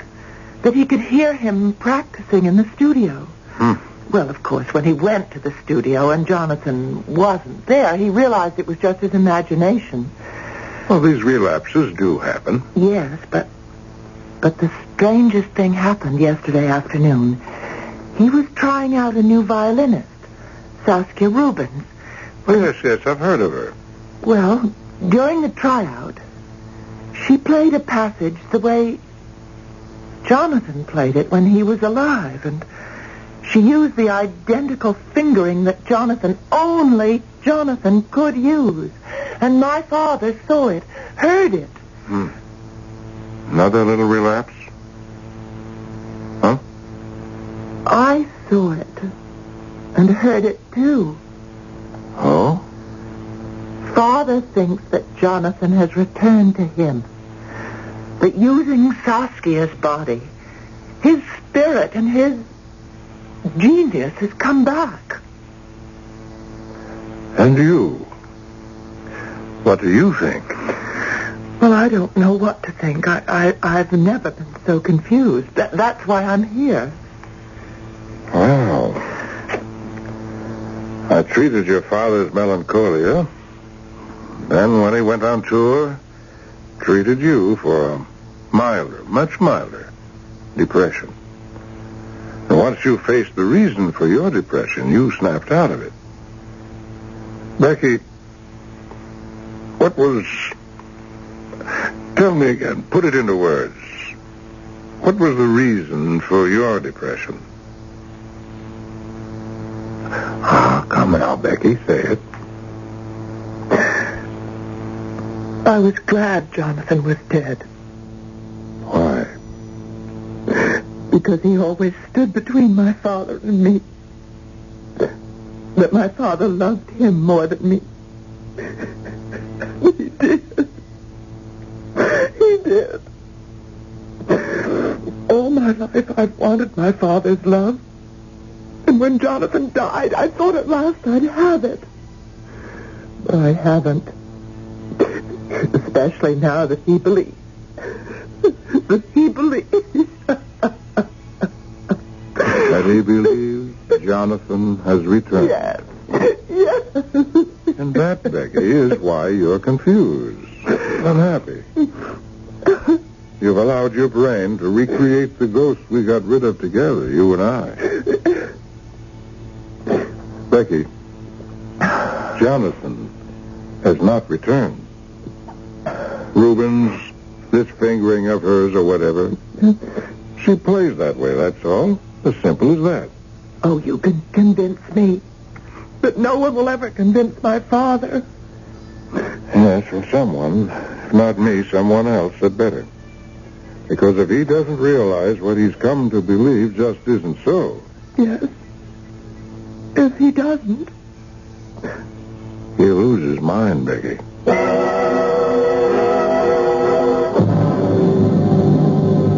Anton, Oh, yes, Stella? come down and have some lunch. All you do is sit here in Jonathan's studio holding his Stradivarius, fondling it, caressing it. It was his. He loved it.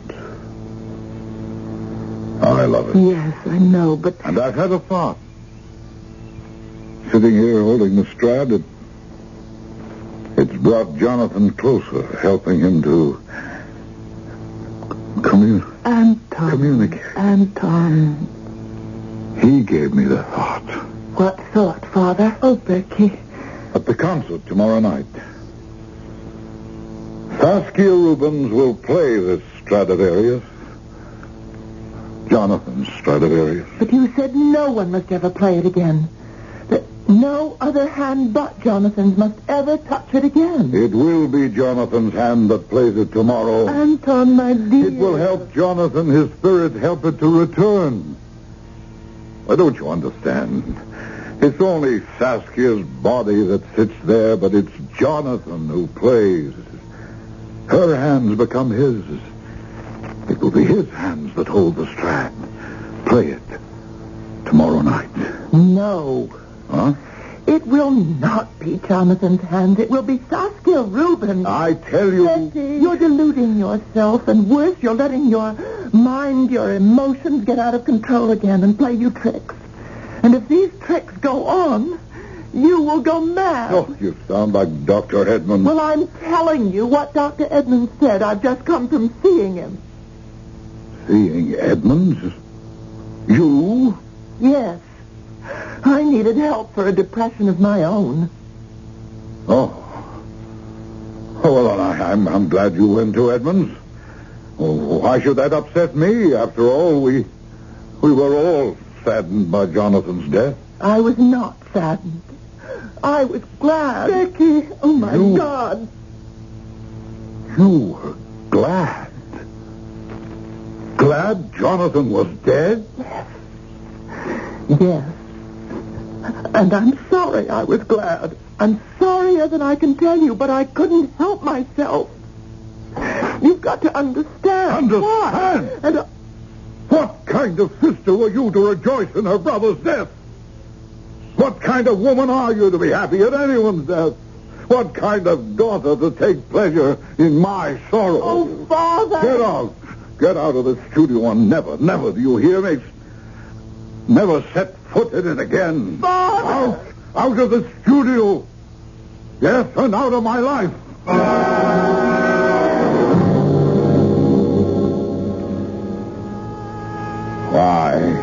Why, Mac, must you talk about this now, minutes before I go on? I know it's not exactly the best moment, but Vic will ask me to ask you again. And tell him the answer is no, and it will always be no. The Paganini killed Jonathan. But, Anton... Don't you understand why I can't release it? I couldn't bear to hear it. I'm sorry, Anton. Forgive me. It's time. You gave Saskia the Strad? Yes. And told her why I wanted to play tonight? I did. And what did she say? She said... Oh, yes. She said, tell him Saskia Rubens is the virtuoso tonight, not Jonathan Stern. We'll see. We shall see. Come.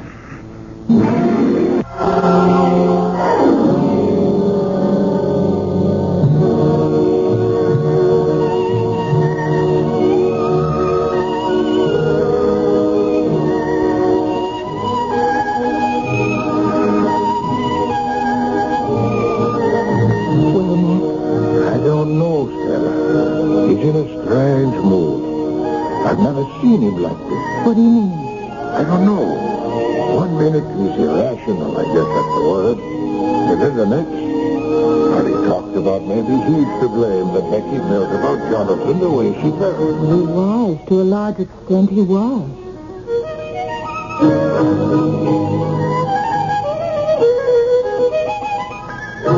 Oscar Rubens can play like that? Oscar Rubens is tonight's virtuoso. Mac, what in the world? Why is Anton yelling at Pascal? Like that. No one but Jonathan Stern. What's happening to him? Listen to him. It's not you. Not you. Jonathan is great. Good Lord, he's talking to Saskia. Jonathan.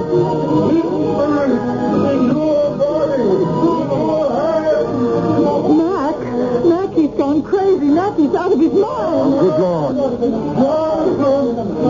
Come back. You're here. Play, my son. Play. Look, he's swaying back and forth. He's falling.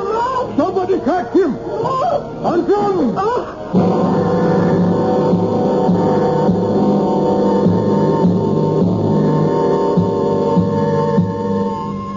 In a moment of high drama, certainly never before witnessed in the concert hall, Anton Stern crashes across the podium to lie unconscious on the stage floor as the audience and the orchestra sit in shocked astonishment. I'll return shortly for Act 3. Here's an important message from Buick. Buick wants you to know that a cash rebate of $500 will be given to everyone who takes delivery of a new Buick Skyhawk by Friday, February 28, 1975. And a rebate of $200 will be given to those of you who take delivery of a Buick Skylark or Apollo by February 28th.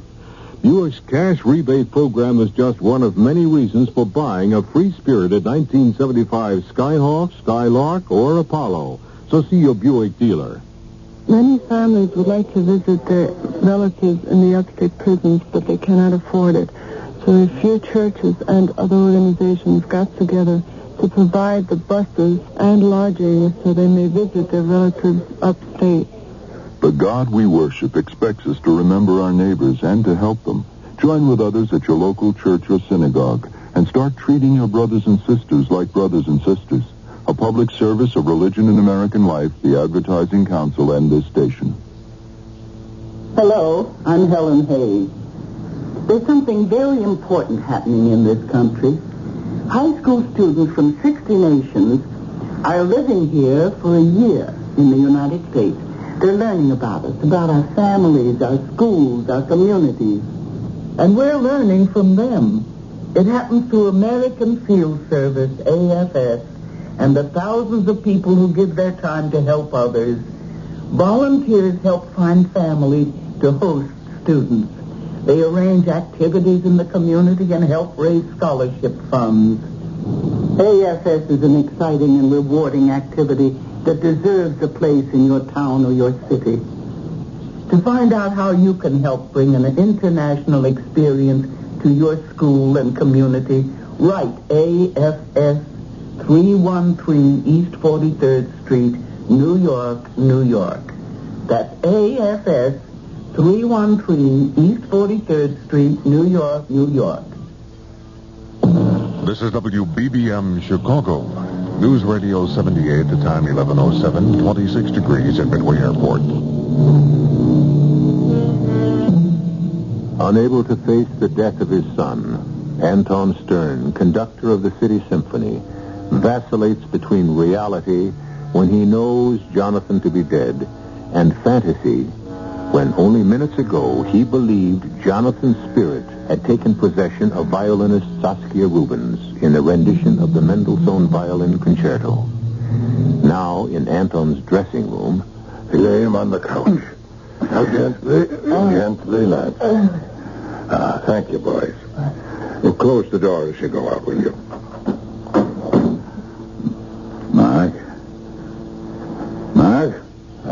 Take it easy, Anton. You're going to be all right. No, what happened? I must have fainted. I don't know. Yes? Stella and Becky, let us in. How is he? Oh, Anton, what happened out there? I don't remember. No. Wait. It comes back to me now. Yes, Father. What?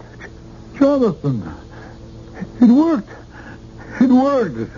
What worked? The Strad. Letting Saskia play John's violin tonight. It brought him back from the dead. Anton, you must stop believing such nonsense. He was there before me on the stage, using Saskia, her body, her hands. The Strad is the link, the bond that holds Jonathan to this world. We can keep in touch, my son and I, through that Strad. Father, you must... Don't tell me what to do or not to do, Rebecca.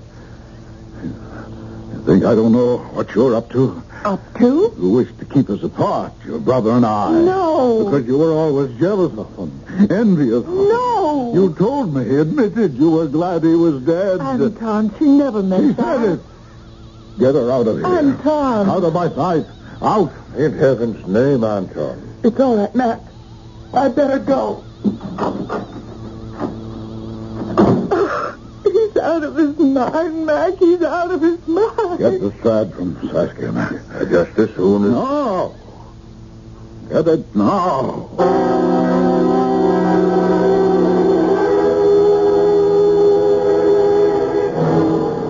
You needn't tell me why you're here, Becky. The papers are full of what happened last night. Yes, but Dr. Edmonds, they say nothing about what went on in my father's dressing room afterward. Nothing about Jonathan Stradivarius. Well, no. Tell me. Well, you know that after Jonathan died, my father put the Strad in its case and closed it and placed it in Jonathan's studio, flanked by vases of flowers, a sort of a shrine. Yes.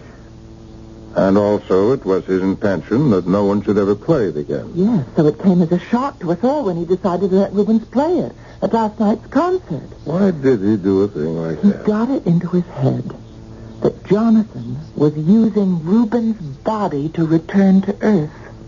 And if Rubens played Jonathan's favorite violin... It would doubly ensure Jonathan's return. He's convinced it did? Absolutely certain. What else happened last night, Becky? Well, he believes that I want to stand between him and Jonathan, that I always was envious and resentful of Jonathan. And, well, you were. Well, I know. But you cured me of that. You made me realize it wasn't Jonathan's fame I wanted, but my father's love. And now that I want it more than ever, and want to give him my love to comfort him, he refuses to see me. He'll change his mind. I don't think so. Yes, he will. He loves you, Becky. Loves you every bit as much as he ever loved Jonathan. Oh, then why hasn't he ever shown it? Maybe he's never thought he had to. Maybe he's always believed you knew it. Oh, he's never said. Exactly. Never said. Never opened his heart in words. That's half the trouble with the world, Becky. Is it too late for us, my father and me? It may be. So much depends on how deep he's gone into this psychosis of his. Psychosis? He's become fixated on the Stradivarius. Well, there are two ways to cure a fixation. You can either gently pry the patient away from it, a procedure that can take years, or you can risk smashing it. And in my father's case? Knowing him as I do, I would be for smashing it. There's risk involved, grave risk, but also calculated risk. The question in my mind is... Yes? Are you willing to take that risk? I? You. Put it another way, Becky. Do you love your father as much as you think you do? Love him enough to risk his life and yours?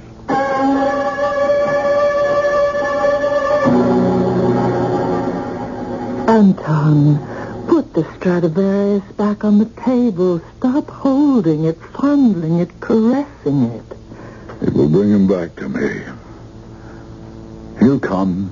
I know he'll come. Anton, dearest Anton, you delude yourself. Jonathan is dead. There is no such thing as death. If you believe in life. I want to believe. I loved him, miss him as much as you, but I won't. I can't delude myself. Leave me, Stella. Leave me alone. Come downstairs. I'll have Olga make tea. No, I'll stay here. Anton. Here.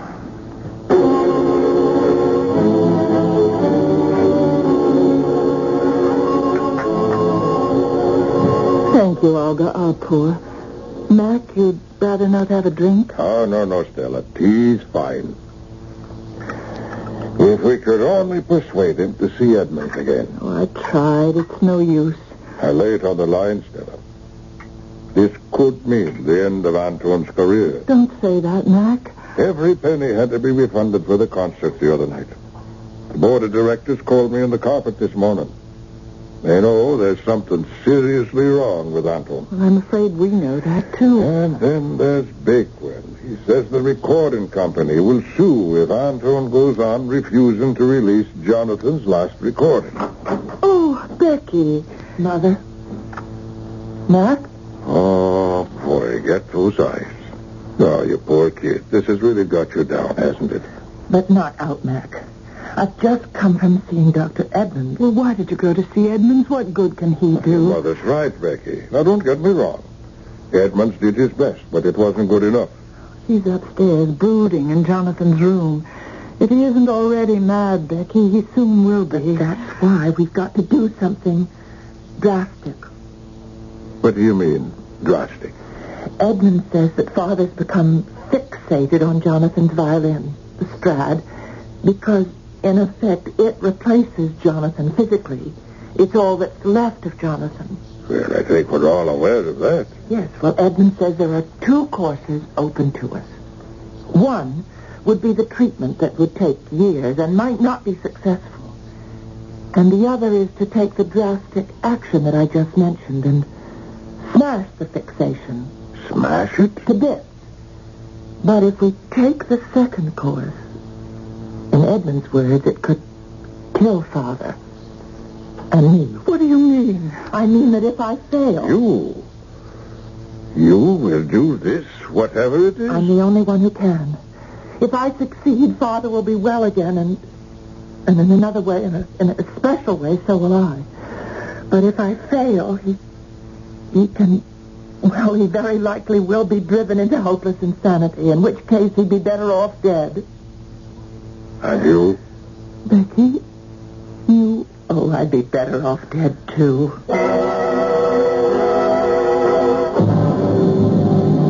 And no one played the Tchaikovsky the way Jonathan did. No one ever could. Genius. Sheer genius. Mac, you heard him, and you, Stella. Anton, eat your dinner. It's getting cold. Olga, more wine, please.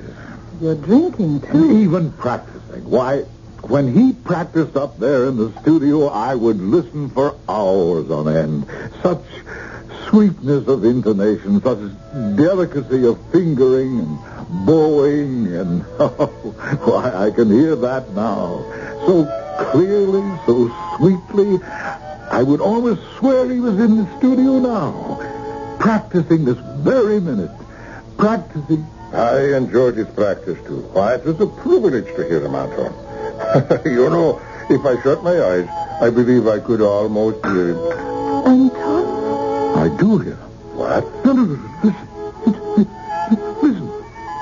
I hear nothing. I do. Oh, no, Anton. I hear him. He's come back. His spirit came back. The studio. He's there now. Jonathan. Jonathan. Please, God, make it work.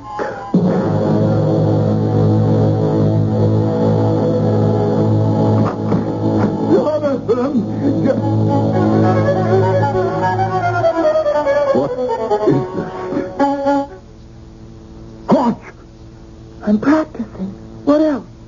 You in your hands, his violin, you dare? I don't see what's so dead there. You were not to play it, not to touch it. I warned you. It is Jonathan's violin. Jonathan. Well, seeing that Jonathan's dead. He's not dead. His spirit lives. Well, so does mine, and so does my body. He can't play it. I can. He played it last night. Oh, Reuben's played it, not Jonathan. Just as I'm playing it now, not Jonathan. Jacqueline, give me that. No, I'll smash it first. Are you out of your mind? No, you are. You can think of nothing but Jonathan, always Jonathan, and because of that you become fixated on this piece of wood and catgut. Oh, catgut. You think you're the only person in the world who mourns Jonathan. You think you're the only one with feelings. You think Mother didn't die a death with Jonathan. That I didn't. That Mac didn't. Oh, you selfish man, crying and begging for a little thing that was Jonathan, this fiddle. Give it to me. All right, very well, I'll give it to you. But first, over my knee. And then against the wall. No. Yes. Take it. Splinters.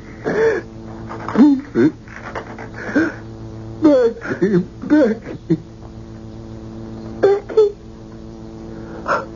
How could you do this? How? Because I love you. And you love me. Oh, Father, I can't bear it, but I must tell you. That look on your face. It isn't the Strad. It's a copy. No. Not the Strad?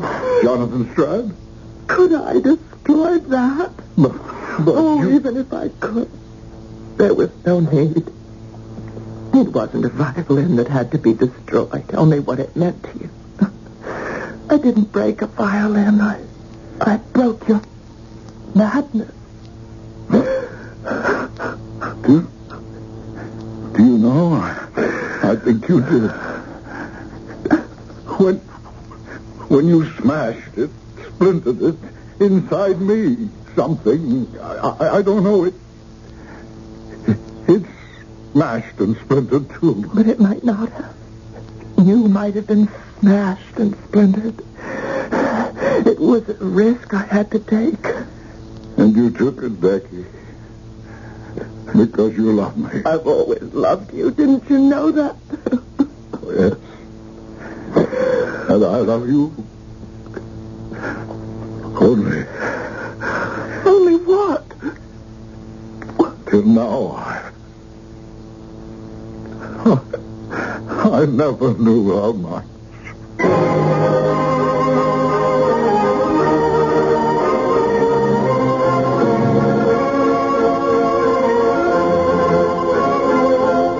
They say that when something is broken and mended, it is stronger than ever before. Does that apply to the human heart, do you suppose? I don't know about yours, but my heart's been broken more than once, and I'm still around. Well, my heart may not be stronger, but it's a lot wiser. Yours, too? I'll be back in a moment. I want that sinus medicine. Headache tablets? No, sinus medicine. Sinus tablets. Helps the headache and the pressure. Oh, you mean sign-off. Exactly. Headache pain is one thing. A sinus headache is something else. Sometimes your whole face can seem to throb with pain. You want relief. Take Sign-Off tablets. Sineoff, the sinus medicine that gives you a full dose of pure aspirin plus a sinus drainer. Sign-Off, the sinus medicine that helps relieve sinus pain while you drain. And Sign-Off doesn't stop there. Have you tried Sign-Off Sinus Spray, the fastest known form of sinus congestion relief? It works in seconds. That's Sign-Off Sinus Spray. When sinus flares up, use Sign-Off tablets and spray, only as directed. Sineoff. Sign-Off. Exactly. Sign-Off, the sinus medicines in the bright red box.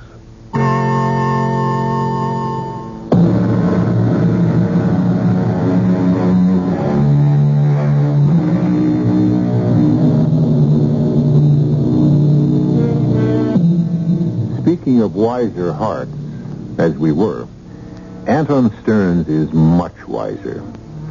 One thing Anton learned after a long chat with Dr. Edmonds was to tell someone of the love within him.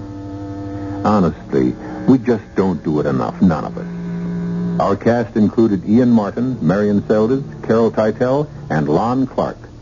The entire production was under the direction of Hyman Brown. And now, a preview of our next tale.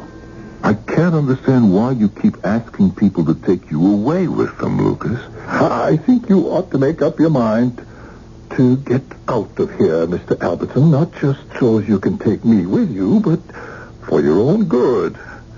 Maybe they'll still let you go. Let us go? Well, damn well let us go if we want to go. I sure hope so. We could still leave tonight.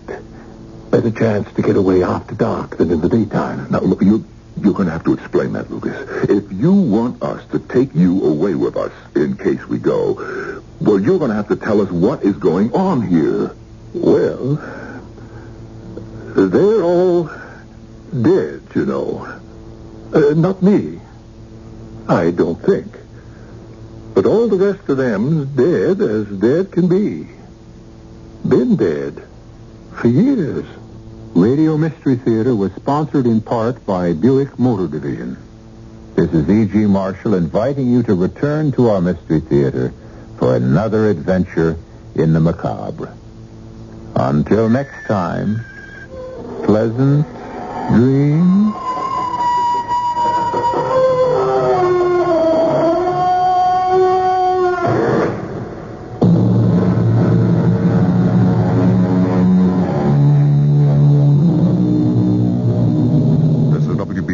Chicago News Radio. The CBS Radio Mystery Theater presents...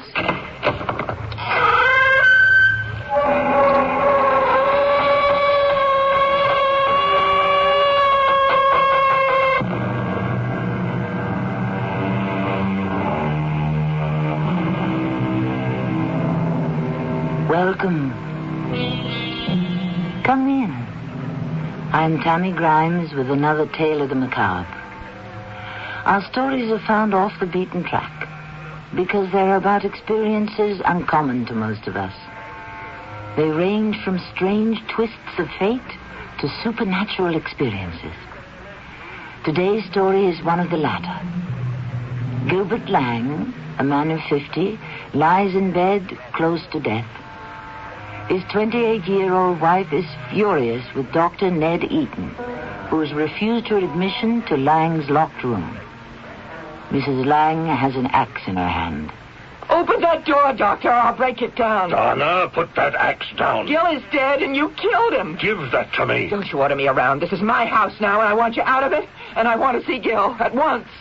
Why is Mrs. Hollins inside there? Give me that axe, Donna. I'll explain everything. I don't want the corpse in the house.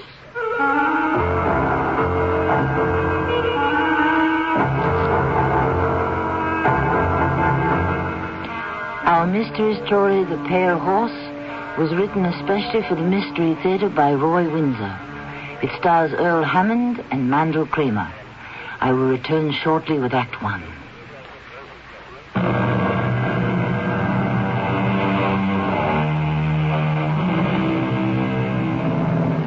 The Pale Horse. Some of you may remember the line in Revelations, I looked, and behold a pale horse.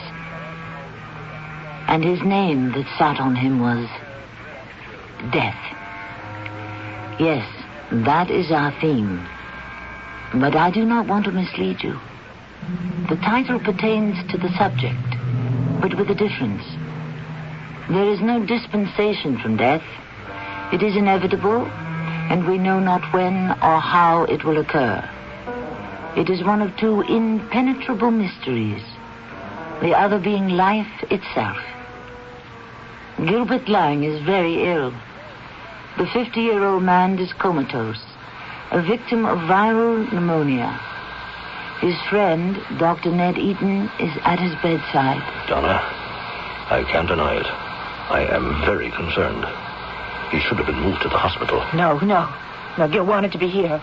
Mrs. Hollins and I have nursed him round the clock. That's true, Doctor. We've been taking shifts. That oxygen flow doesn't sound right. What, Ned? One moment. For heaven's sake, he hasn't been getting half the oxygen he needs. How did that happen, Mrs. Hollins? I don't know, Doctor. Well, you'd better know. Now, I gave both of you specific directions about the amount of oxygen he needs to keep his respiration. Now, without it, he has to work so hard to breathe that he could die of a heart attack. Now, do you understand? Yes, Doctor, I'm sure I followed your instructions. Well, of course you did, Mrs. Hollins. Maybe I was the careless one. Well, Gil's condition is critical. Any carelessness could result in his death. Now, do both of you understand that? Yeah, don't say that, Ned. Without antibiotics to fight the disease and oxygen to help respiration, viral pneumonia is fatal in 30% of the cases. Oh, has he been given his pills on time? Oh, yes, Doctor, we have them right here. And I made a little chart that shows the times when he gets them. I sign it, and so does Mrs. Lang when she's on duty. You see, here it is. Why isn't he any better, Ned? I don't know. Gil is only 50, and he's in good health.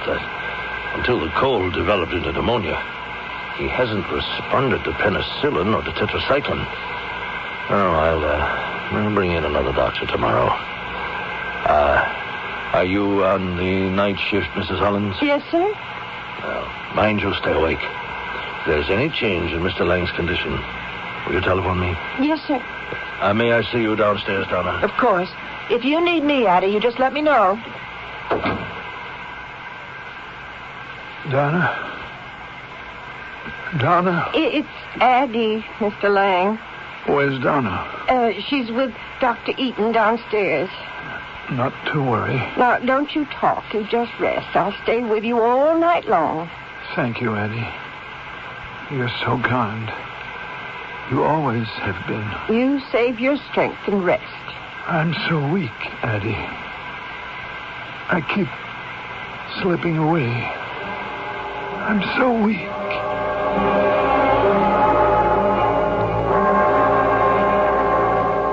We need professional nurses, Donna. Now, I must insist on that. Gil should be in the hospital, but he can't be moved now, so we'll bring the hospital to him. But Mrs. Hollins and I have done everything that you told us. No doubt. But neither of you is a trained nurse, and Addie Hollins is an old woman, so if she's forgetful about the level of oxygen and the timetable for the medication, Gil will die.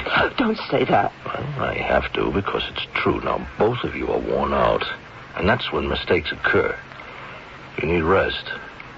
Have you eaten? Oh, Yes, I thought not. I simply couldn't cook, Ned. Well, then, go out for an hour, have dinner, and then just turn in. Have you notified the children? Well, Helen's in London. I'll wire. John's in California. Well, then I'll handle it, Donna. Oh, all right. Let's hope there'll be a change for the better during the night. Well, you've done the best you could. It hasn't been good enough. I can't understand where I failed.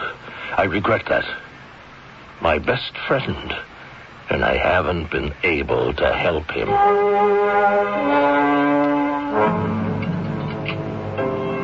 How is he, Donna? Oh, it's touch and go. Mostly go. Well, shouldn't you be there? I mean, if Dr. Eaton orders an autopsy... Well, what'll they find? Gil's weak in condition, having such a hard time breathing. He died of heart failure. It happens all the time. Now, what's the trouble, sweetheart? Oh, well, once in a while I feel funny about it. But once it's over, you won't feel that way. We waited 3 years, Julian. A month after he dies, we clear out. Travel, do all that money can buy. Why should you have cold feet? I worry about you. Well, there's nothing to worry about. What about his 2 kids? Well, what about them? One's studying in London, and the son lives in California. It'll be over before they get here. Relax, will you? Sure. I just wish it was over, Donna. It will be. Tonight.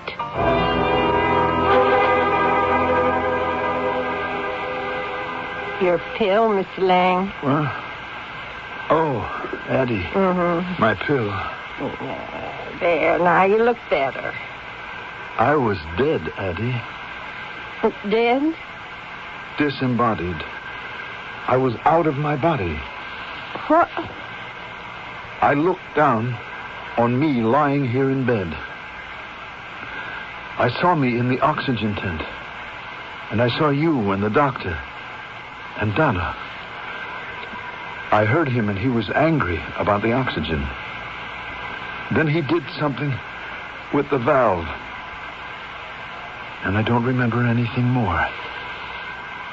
Where is Mrs. Lang? Well, doctor said she needed something to eat and then to rest. Is Mrs. Lang holding up all right, Eddie? Yes, sir. She's mighty strong. You don't much like her, do you, Eddie? Well, now, that's not for me to say, Mr. Lang. I guess I just can't forget your first wife. Yes, I know. Neither can I. A real gentlewoman. Well, seeing the children will brighten you up. They'll be here? The doctor said he'd notify them. Expecting the worst, hmm? Well, too bad. Try to sleep now, Addie. You catnap. I'll wake you when it's time for another pill.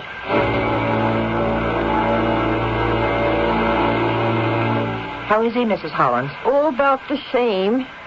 Breathing sort of shallow. For a minute there, I thought he'd died. He asked for you. He looks dead. Doctor said if I got worried, I should telephone. It's after 10, Mrs. Hollins. Why don't you fix some food for yourself? I'll sit with him till you get back. Oh, I'm going to telephone the doctor. Mrs. Hollins, I'll make that decision. Oh, begging your pardon, but the doctor gave me his order. There is no reason to disturb Dr. Eaton. My husband's condition is unchanged. He said he died and looked down on us. What? But that's absurd. Well, maybe so, but he said he slipped out of his body and then came back. He might die any minute. The doctor should be here. Maybe he can do something. You'll please excuse me?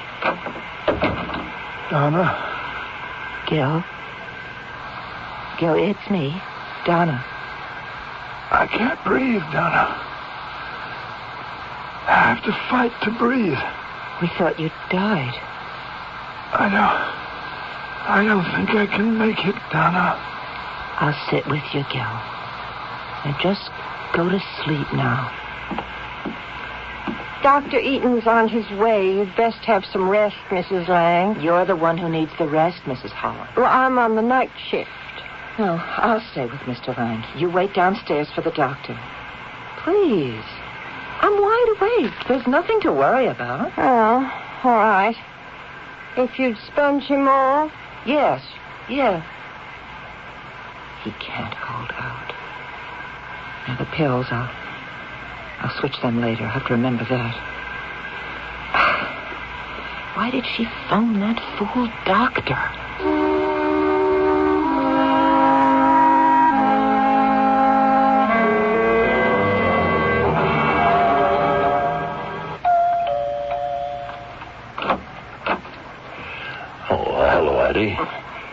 Mrs. Lang with the patient? Yes, doctor. Hey, what was all that about Mr. Lang slipping out of his body, looking down on us? Did he really say that? Yes, he did. It sounded crazy to me, doctor. Well, it may be, but, I've read about that kind of experience. Hey, how is his breathing, Addie? Better. Good. Well, come along. Let's go up to his room. I may need your help. Yes, sir. And how is Mrs. Lang? Well, she's very strong, doctor. She keeps her feelings inside.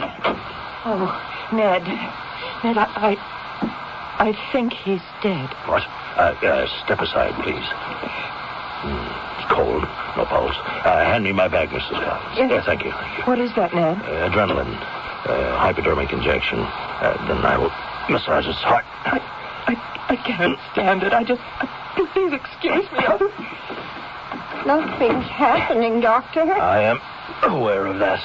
Then he is dead? He's breathing. Barely. Gil. Can you move your lips? As long as I live, I'll never understand this. Mrs. Hollins. The oxygen. Huh? Who turned it down? What, sir? He's been getting only half the oxygen he needs. You are on duty, Mrs. Holland. Oxygen. Who cut the supply in half? It's your responsibility, Mrs. Holland. Doctor, I never touched the valve. Then how do you explain that the level is now low enough to make him have to fight for air and cause heart arrest? I don't know. I can't explain it. Were you with Mr. Lang all the time I left? Yes, sir, except when I went to telephone you, and then Mrs. Lang told me to wait for you downstairs. She said she'd sit with him. Yes, is that so, huh? Is he gone, Doctor? No, nevertheless, give him another pill. No, I have one here. I'll do it. I want to see the pills he's been taking. Yes, sir. You can see by the chart. That is not what concerns me, Mrs. Hollins. You'd better attend Mrs. Lang. Oh, and Mrs. Hollins. Yes, Doctor? Say nothing about our talk. Nothing. You understand? Let her think he died. Heart failure. Yes. Okay. Did the doctor say anything else, Mrs. Holland? No, ma'am. What happens now? He'll tell you. Well, what's he doing in there? Trying to bring Mr. Lang back from the dead.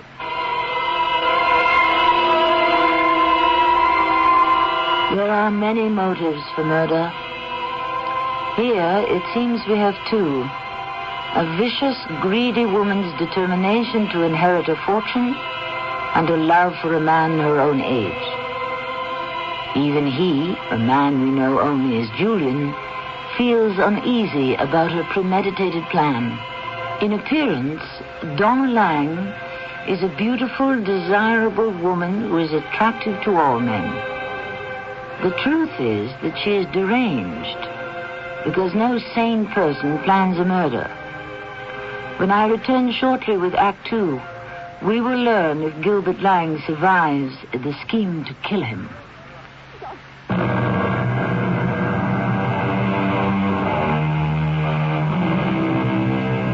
What goes through the mind of a person hovering between life and death? Does his life pass before him? From what Gilbert Lang told the housekeeper, Addie Hollins, he died then disembodied, like his own ghost. He floated above his body and saw those gathered around his corpse. Is that credible? I don't know. We do know, however, that out-of-body experiences have been reported for years. He's dead, Ned. Did you cut the oxygen supply when you sat with Gil? What? Did you? Are you accusing me? No, I am asking a question. Gil's heart seizure was caused by the cutting of the supply of oxygen. It was cut down. And that killed him? Well, Mrs. Hollins... No, Addie Hollins had nothing to gain by his death, Donna. Well, do you think Gil's death is my gain? A rotten thing to say. I didn't say it. You inferred it. Now, don't mistake me, Donna. I know that Gil was infatuated with you. And I loved him. As we still get back to the oxygen, the flow was reduced by half. Now, only you and Mrs. Hollins were with Gil. Now, either one of you could the valve... No, that's impossible. Gil was in good health. He sure responded to treatment. But perhaps the treatment was wrong. You're entitled to that opinion. But when Gil did not respond, I checked with my colleagues about what I had prescribed, and no one disagreed with my treatment. But he died. With your permission, I'll order an autopsy. I won't give permission. Then I will ask for an investigation. What does that mean? The police. Oh, you wouldn't dare. Oh, you've never liked me, Ned. You and all of Gil's old friends. Well, I'm sorry you feel that way. We tried. Because of Gil. Isn't that true? You never felt comfortable with us, Donna, or we with you. No, so I'll admit that. We were devoted to Gil's first wife. Well, I loved my husband. I loved him. And I have no reason to doubt that. But you would just as much accuse me now of neglecting him. No, I have not accused you. I said that I want to know why the oxygen on which his life depended was cut by half. Oh, Mrs. Hollins is an old woman. She's forgetful. If anyone fooled with that oxygen tank, it has to be her. I intend to ask her. We'll do that, and then ask yourself what you've done wrong. Gil was strong, and with proper medication, he should have lived. I think so too, Donna. Now, there's something strange about Gil's failure to respond, and I intend to have it explained. You'll excuse me. Where are you going? Upstairs to Gil. No, I want you out of my house. I will be. Shortly. He's dead, Doctor? No. Almost. He has hardly any pulse beat. Addie, did you tamper with the valve in the oxygen tank? Oh, no, sir. Yes, well, then she did. But why? To make sure he died. But that would be... Yes, murder. But she won't get away with it. Why would she want him to die? Money. And there may be a younger man. Oh. Now, we don't know much about Donna Lang. Do you, Eddie? Well, her mother came here once, but Mrs. Lang sent her away. Poor woman. I let her in. The father, he was in the papers a few years ago. Mike Dennis. He robbed a bank and killed a policeman and was stabbed in a prison fight and died. Well, any young man visit Mrs. Lang, Eddie? Well, Mr. Roberts, Julian Roberts, he was a photographer she worked for when she was a model. I see. Let me have the bottle of antibiotic pills, Addie, will you? Yes, sir. I've followed your directions. Yes, I know. I know you have. And that's not the point. Oh, look like the correct pills. That's the bottle sent by the pharmacist. But pills can be removed and others substituted. You think she'd do that? Well, I don't know what she's done. You can't prove that she cut the supply of oxygen, but I might prove something with these pills. Take a break, Eddie, will you? I'll stay with Mr. Lang. All right. And, Eddie, say nothing to Mrs. Lang. She thinks her husband is dead. That's what I want her to think.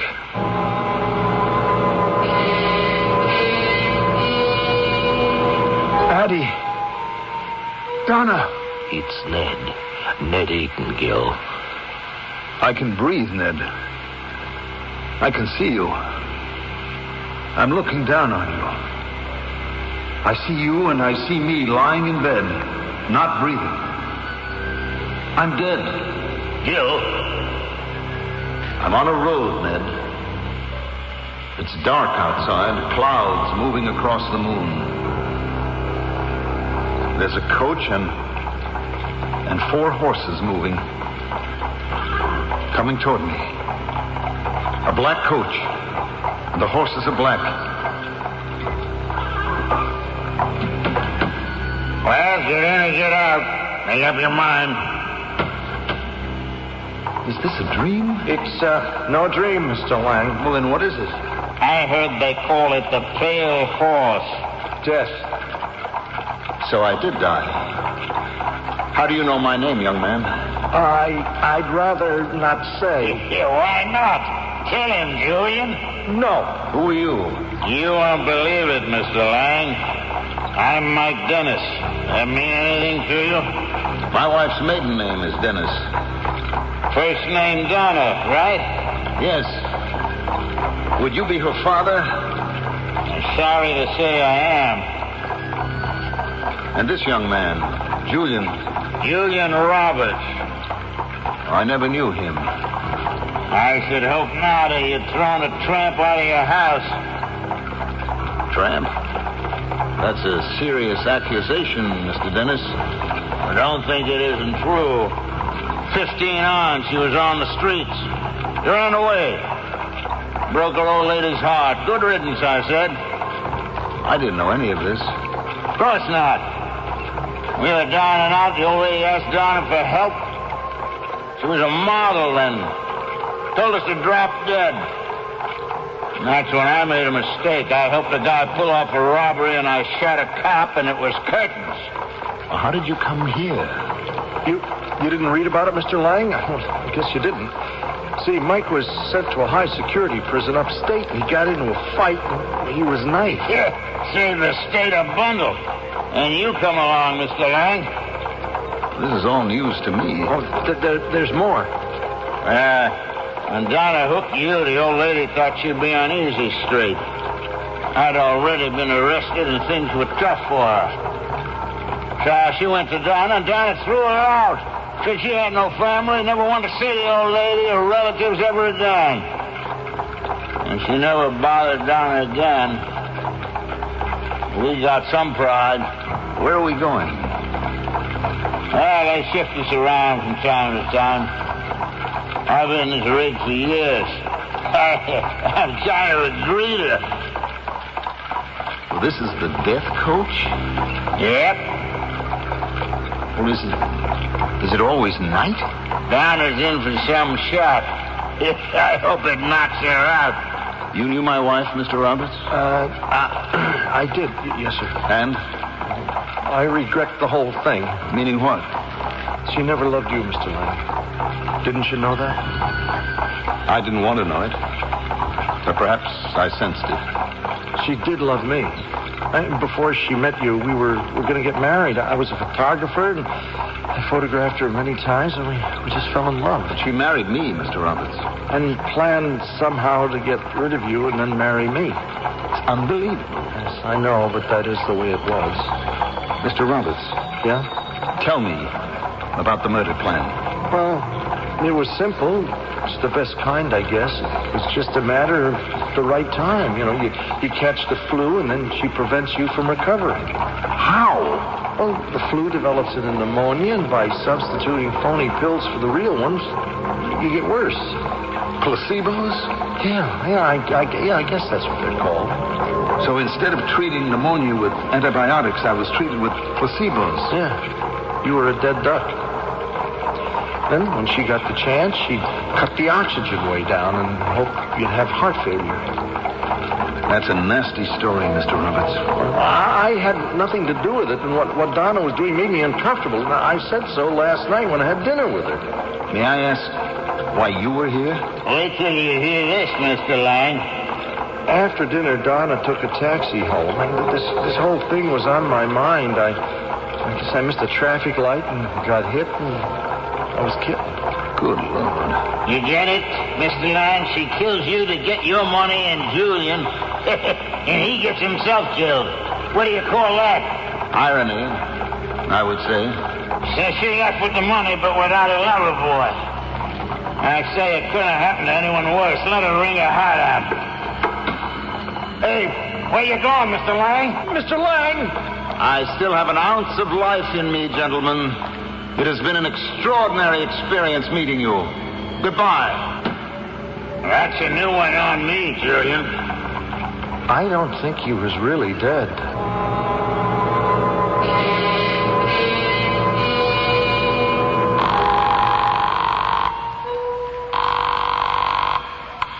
Tyler, 4,000. Mr. Julian Roberts, please. 1 moment. Hurry, please, hurry. I'm ringing. No answer, miss. Oh, well, can I leave a message for him? Go ahead. Just say, Donna phoned and it's over. It's, over? Yeah. My husband died. Oh, I'm sorry, miss. Thank you. Goodbye. It's funny. He should be home by now. He's come back to life, Doctor?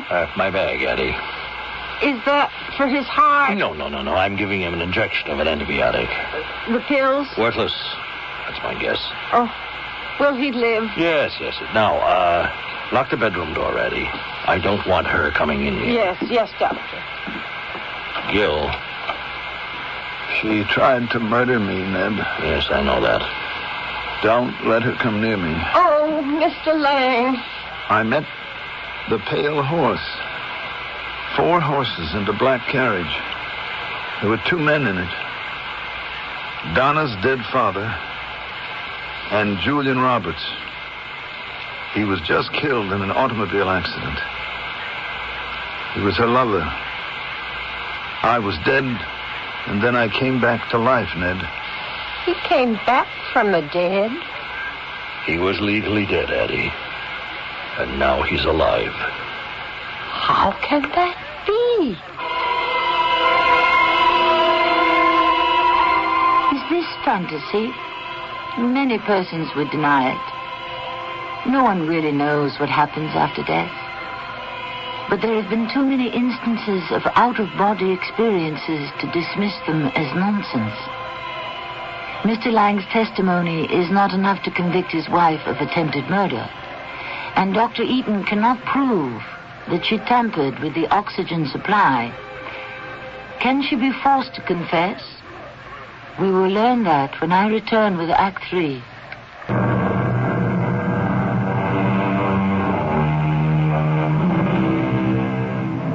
A well-conceived plan for murder has failed because of a miracle.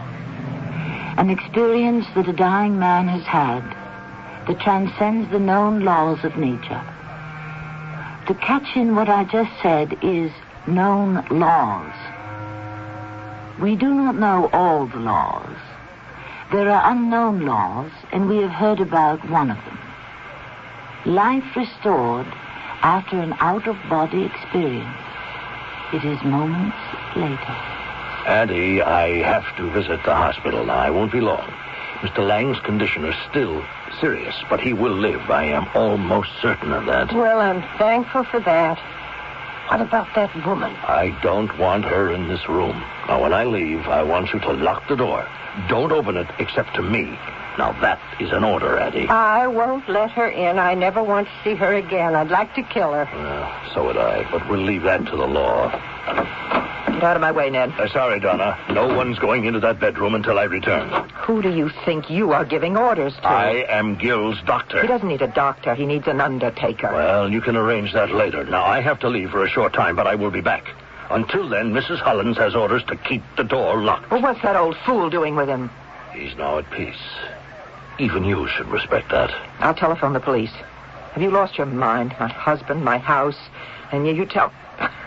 No, there's just no point talking with you. I'm going to report this to the police. I can't stop you, of course. Oh, you can say that again. I'll tell you something else, Dr. Eaton. You and that incompetent old woman are responsible for Gil's death, and you're going to pay for it. I'm going to sue you, and I'm firing Mrs. Hollins tonight. That is your privilege. Now, you'll excuse me. I demand that you open that door.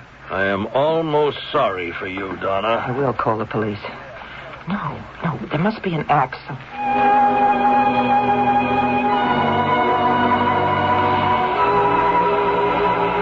Ned? I'm here, Mr. Lang. Oh, Addie, where's the doctor? He went to the hospital, but he said he'd be right back. Don't let her near me, Addie. I locked her out. Doctor's orders. She thinks you're dead. Does she know about Julian Roberts? I don't know. What happened to him? He was killed in a car crash.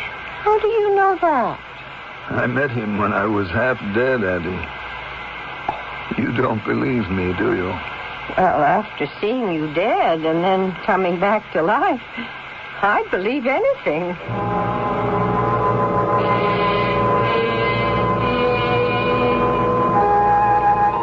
Where have you been, Ned? To the hospital. I had to check out something. What are you doing with that axe, Donna? She wouldn't let me into the bedroom, so I was going to... Give it to me. Just what have you been up to, Ned? Did you telephone the police? Answer my question. You're being mighty mysterious. So was your husband's failure to respond to my treatment. Now go downstairs and I'll be down. I want to talk to you. Have you phoned the funeral home? I don't want the body in this house. It gives me the creeps. I understand. I'll be with you in a few minutes. She's been raving at me, Doctor. Hello, Gil. She almost got me, Ned.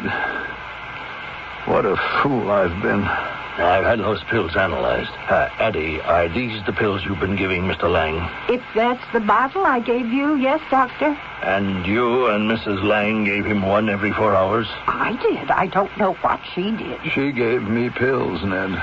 The pills in this bottle are placebos. Harmless. But they are not antibiotics. So Mr. Lang hasn't been getting any medicine. And when his loving wife was on duty, she cut the oxygen in half, and that made it very hard for him to breathe. Then, heart failure and death. Why, that's horrible. Now, the question is, What did she do with the antibiotic pills? Probably flushed them down the toilet. No, I don't think so. After Mr. Lang died, she'd have to dispose of the placebos and replace them with the real pills. No, they're hidden someplace. Now, I want you to search for them. She won't let me. Don't worry about her, Addie. We'll leave Mr. Lang and lock him in. Now, you keep the key. She's downstairs. I want you to do two things. Place a phone call to the police from her bedroom. And tell the police that I'm charging Mrs. Lang with premeditated attempted murder. Now, use my name. When the police appear, they will hear my accusation. And if I can make it stick, they'll arrest her. I hope she gets life in prison. Now, once you have placed the call, Addie, begin your search. We have to find those pills. She really scared me with what she was going to do with that axe. Wish us luck. I do. I owe my life to both of you. Well, Ned, have you come to your senses? You have, it seems. You've calmed down. I was wild when you wouldn't let me see Gil. That was cruel. Oh, when you went out, where'd you go? Into the hospital. Why? But I just wanted to check on my medication. Oh, then you did have doubts about what you prescribed? No, but I'm not infallible. So what'd you find out? There was nothing wrong with my treatment of your husband. Now, who's the ambulance? Did you call an No, I'll answer the door, Donna. Dr. Eden? I'm Sergeant Morrison. Oh, yes. Please, come in. A woman telephoned, and Mrs... Yes. If you please, Sergeant, would you let me handle this? I didn't telephone the police. No, I did. You phoned the police? What for? Bear with me, Donna. What have you been up to? Your husband had viral pneumonia. Any competent doctor knows the treatment for that disease. Now, he did not respond because he never received the treatment. Are you out of your head? Placebos were substituted for the antibiotic pills. Oh, that's crazy. Oh, yes, I think so, too. But that is what you did, Donna. Are you accusing me of... And it was you who cut the supply of oxygen in half. Now, you deliberately and with premeditation set out to kill your husband. Prove it. Prove I murdered my husband. Prove it.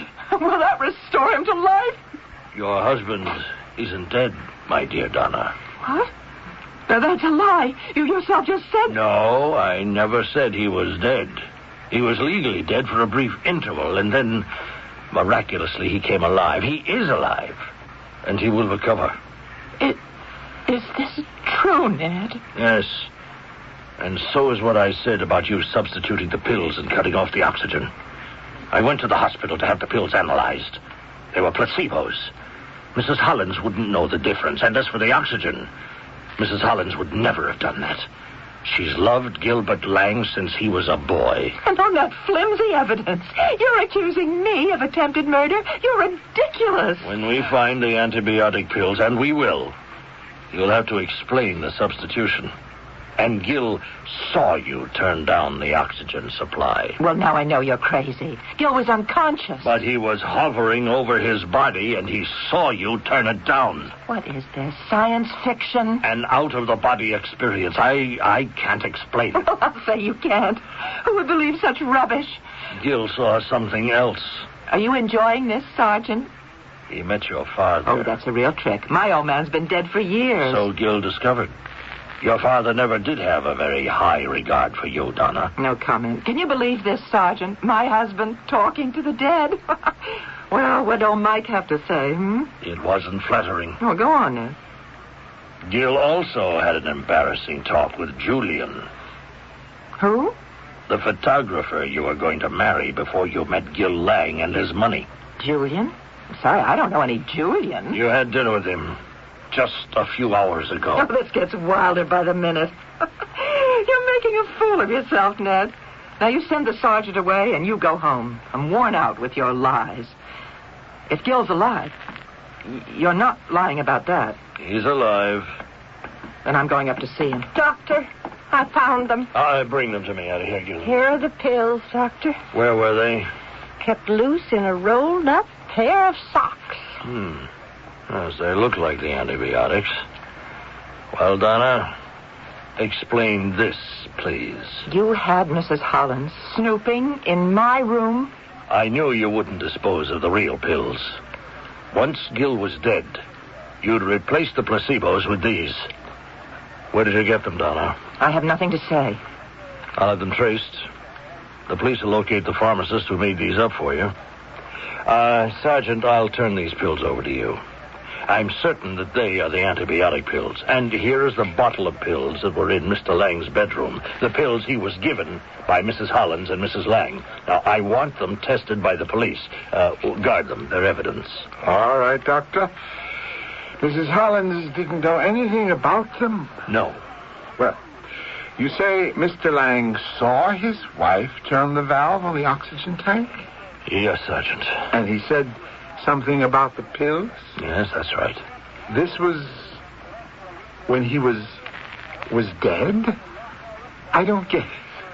Neither do I, Sergeant. Oh, there's more, Donna. There is? Yes, Julian. Oh, yes. Julian? Julian Roberts, once he came to the house. A salesman, Mrs. Hollins? He asked for you, and you talked with him in the library. Julian Roberts. Oh, yes, that was his name. A great admirer of yours, Donna. Gill, he met him. What do you mean, met him? Where? When Gill was hovering between life and death. Are you taking this in, Sergeant? Gill actually entered the death coach. Now, I've told you that. He met your father, Mike Dennis, and Julian Roberts. And the three ghouls sat in a coach and became acquainted and exchanged confidences. Is that it? That's it. Let me tell you something, Dr. Eden. You say Gill is alive. I don't know whether I believe you or not. No matter. But what can you prove? If Gill's alive, where is your attempted murder charge? You've got nothing against me except the sick wanderings of a half-dead man. And if he doesn't want to see me, so what? Let him divorce me. He'll pay for it. You miss an important point, Donna. Very well, fill me in. Gill learned about Julian Roberts when Gill rode in the death coach. Oh, come off it, Doctor. What kind of garbage are you handing me, death coach? Do you think that spirits ride around in a carriage drawn by poor black horses until they arrive at wherever they're going? You are absurd. Julian Roberts was in the death coach, and on his way home from dinner with you, he was killed in an automobile accident. You don't know that? But I do. When I was at the hospital having the pills analyzed, I made a point of checking emergency. By that time, Julian Roberts had been taken to the morgue. Oh, it's another of your tricks. No, ma'am. I was at the station house when the accident was reported. Mr. Roberts was dead on arrival. No. Julian. You planned to kill my friend Gill Lang. We have the evidence of the pills, and we know that Julian Roberts was your lover. We also know that Mrs. Hollins did not cut the supply of oxygen. You are an evil, deadly woman, Donna. A jury will surely convict you of attempted murder. Why, Ned? Well, I'm not a psychiatrist, Gill. Older man, money, lonely, beautiful young model. It's an old story. But to marry me and to plan my murder? You're free of her. Maybe it was Julian's idea. I don't think so. I talked with him for only a moment or so. I got the impression that he was uneasy about what Donna planned. You told her he died. Yes, that's what broke her down. Until then, she was as cold as ice. Do we have a case against her, Ned? Switching the pills is hard evidence. What you heard when you were out of body would probably be dismissed as hysteria. It's true, though, Ned. I've never had an experience like that. Well, maybe it's one we all have in store for us.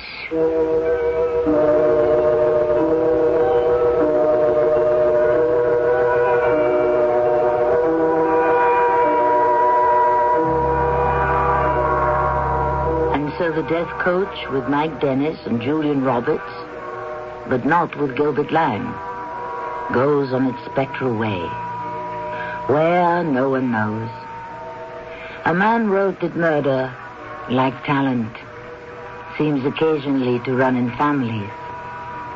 So perhaps Donna Lang came by her twisted thoughts naturally. Her father was a killer. Only through the intervention of a phenomenon did Donna Lang fail. I will return shortly.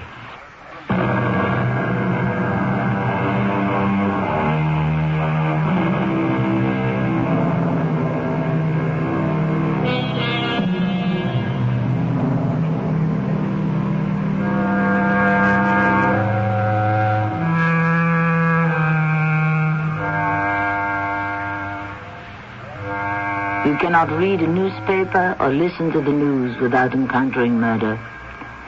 It is diminishing because it is an evil which can strike any one of us. Its roots are in natural desires raised to excess. Prudence becomes greed. Rejection breeds revenge. Ambition can lead to despotism. Wouldn't it be wonderful if we could moderate our human appetites? Our cast included Mandel Kramer, Earl Hammond, Elspeth Eric, and Marion Selvers. The entire production was under the direction of Hyman Brown. And now a preview of our next tale. I want a quart of strawberry ice cream. Did you hear what I said? Oh, yeah, I heard you, but you have to wait your turn. I'm sorry. Well, what do you mean, you're sorry? Look, pal, I'm sorry for you. Why are you sorry for me? Because you ain't got no manners. All the rest of you. You sorry for me, too? You only think you're sorry. I'll give you something to really be sorry about. He's gonna go! Oh, please don't!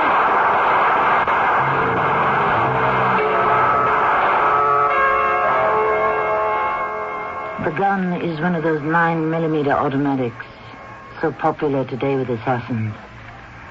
It fires 14 shots so rapidly you can scarcely count them. In less time than it takes to tell, the Holocaust is complete. This is Tammy Grimes, inviting you to return to our Mystery Theater for another adventure in the macabre. Until next time, pleasant dreams.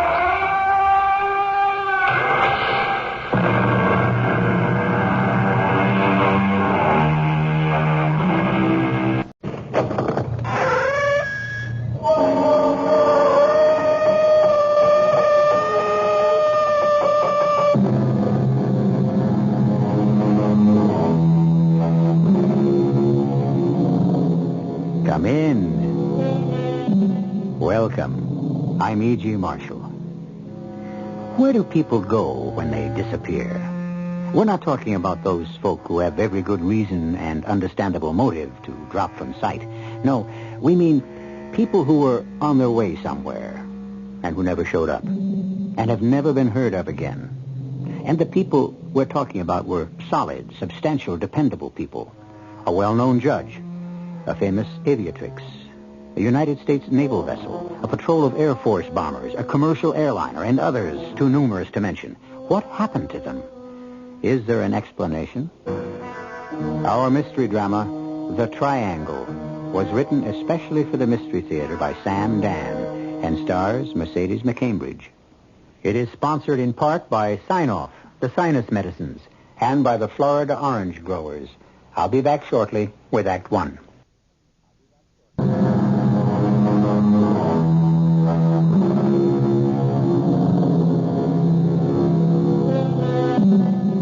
It is a rather well-defined area in the Atlantic Ocean. It is shaped like an isosceles triangle. At one point lies Miami, at the second, Puerto Rico, and at the third, Bermuda. And for that reason, it is known as the Bermuda Triangle. Over the years, at least 100 planes and ships and over 1,000 people have disappeared into its depths without leaving a trace, and for reasons that have never been satisfactorily explained. Hello there, Miami. This is your routine check from American International Flight 7, old Lucky 7, inbound from dear old London. We're now 215 nautical miles from your first outer marker, bearing 090. Speed... hold it. Hey, Mark, what's that vibration? Mark, that vibration. Hey, Miami, our position is... The compass is going crazy. It's spinning like a top. We're going down. Pull up, Mark. Mark, help me pull up. We're going down.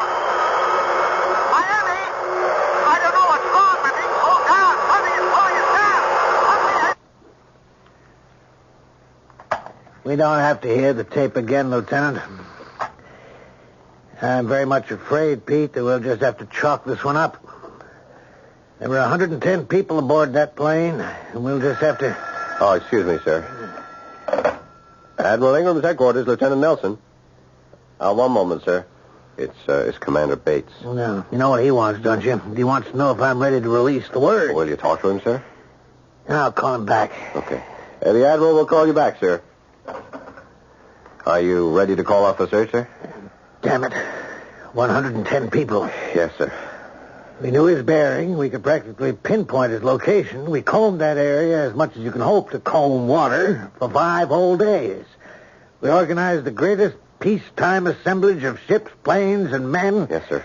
Don't interrupt me, will you, Pete? I have to keep saying these things to square my own conscience. I understand. Oh, don't be so damn understanding, Lieutenant. Fight with me. Argue with me. Convince me there's something else I can do. Another approach, another tack, another plan of action. Admiral, you know those stories in the papers on the air about the Bermuda Triangle? How planes and ships disappear? I know, it's all nonsense. Well, you heard the pilot. The plane was just pulled down from the sky. A sudden electrical disturbance can account for practically anything. That's public relations. I'll talk to him. Lieutenant Nelson. What? Repeat that. Yes, the Admiral will leave at once. Sir, it's unbelievable. Don't editorialize, Lieutenant. Just report. Yes, sir. They have a survivor. That's impossible. A young woman. No one could survive 5 days in the water. But they've got her, sir. She's aboard the carrier.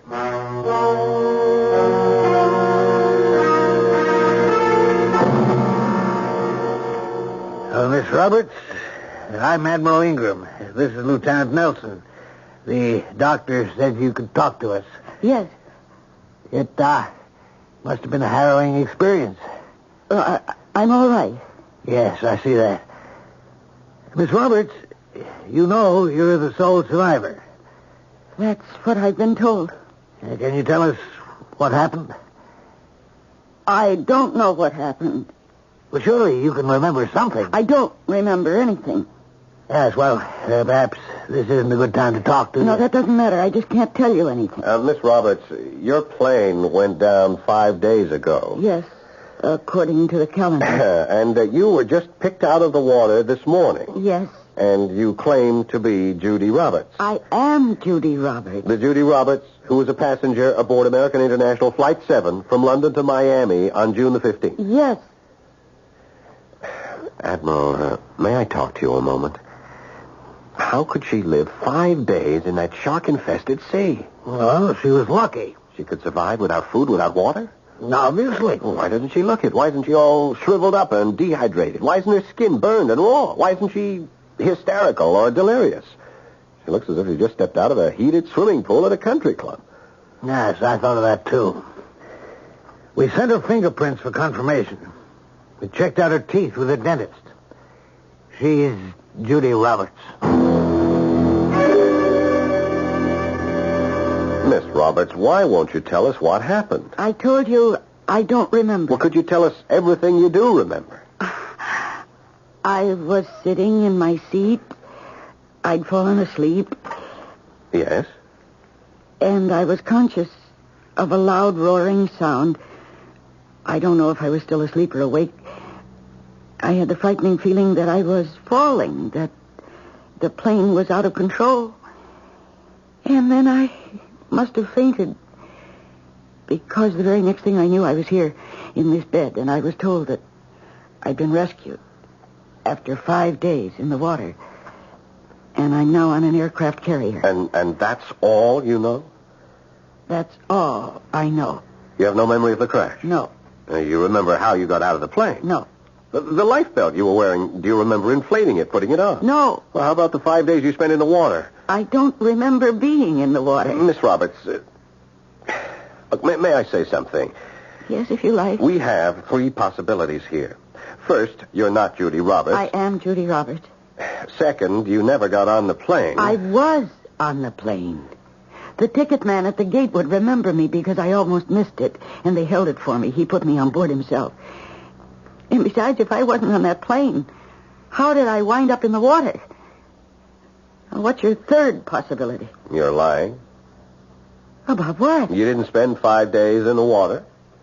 Well, where did I spend them? You tell me. I told you. I don't remember. Miss Roberts, it is vital for us to know what happened.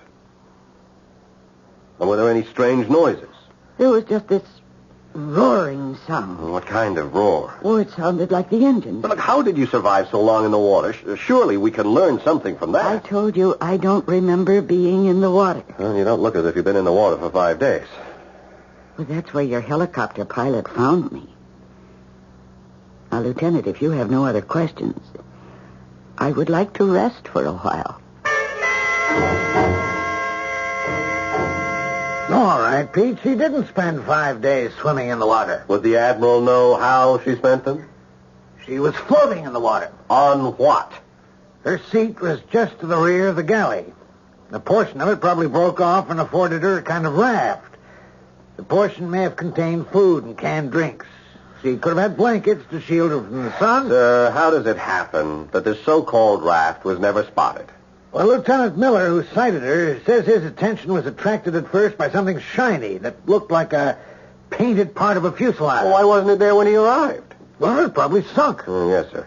It keeps itself and Miss Roberts afloat for 5 days and suddenly sinks just when rescue comes. Pete, it didn't have to sink suddenly. It may have been sinking slowly all those 5 days and finally went under just before Miller got there. Yes, sir. Now, Pete, you had raised an excellent question about her physical condition, and we've just been able to account for it. So why aren't you satisfied? Well, why doesn't she remember any of this? Because, as the doctors explained it was such a terrible experience, she wants to forget it.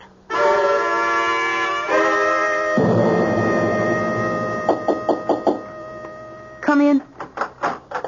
Oh, Miss Roberts, I'm sorry to bother you. Then why do you? I don't know, but I wish I could believe your story. Lieutenant, it doesn't matter to me whether you do or not. No, I don't believe that either. Because it does matter. You're a girl who's, well, quite sensitive to the opinions of other people. Oh, how would you know? I understand you're 32 years old. You live with and support your mother. That tells me something right there. What? Well, when an unusually pretty girl still lives at home after she's 30... Really, I don't think that should concern you. That's true. I learned also that you're shy, you don't have many friends, and this 10-day trip to London was your first vacation in years. Oh, did you have a good time, incidentally? Oh, yes. I'll bet you didn't. Now, really, Lieutenant, I'm grateful to the Navy for saving my life, but do I have to submit to cross-examination? As if I have guilty knowledge? You'll be leaving us in just a few hours. Judy, tell me, where did you spend the last 5 days? In the water. I just can't believe it. Well, do you believe that the plane went down? It had to go down. Then where else could I have been? I can't believe you were in the water. I'm sorry. I'm sorry, too. I'm sorry for you. Why? Your troubles are about to begin. Well, I've just been rescued. My troubles are over. Judy, do you realize you are the sole survivor? Well, you are, aren't you? Yes. Well, you'll find out what that can mean the hard way. You'll be surrounded, hounded, badgered, not just by the press. Oh, they'll drop you soon enough. After all, tomorrow you'll be just yesterday's news. But by friends, the relatives, the loved ones of the other passengers. Did you see my husband? What happened to my wife? Is my daughter really dead? How did you survive? Well, I won't know the answers to any of those questions. People won't believe you. Well, they'll just have to. For years to come, no one will let you alone. Well, there's nothing I can say to anyone. There were 109 other lives on that plane besides yours. Oh. I didn't think of that. You didn't think of that? Until just now, I thought I'd just... You would just what? Well, that I'd just say nothing. Judy, what do you know?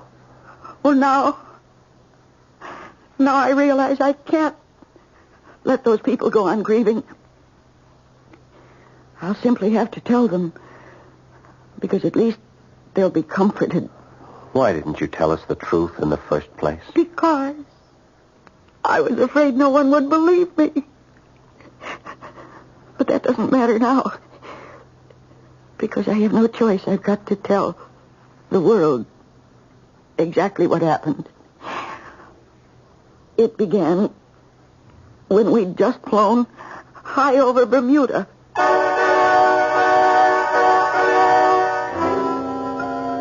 Well, properly speaking, it will begin when I shall return with Act Two in just a few moments.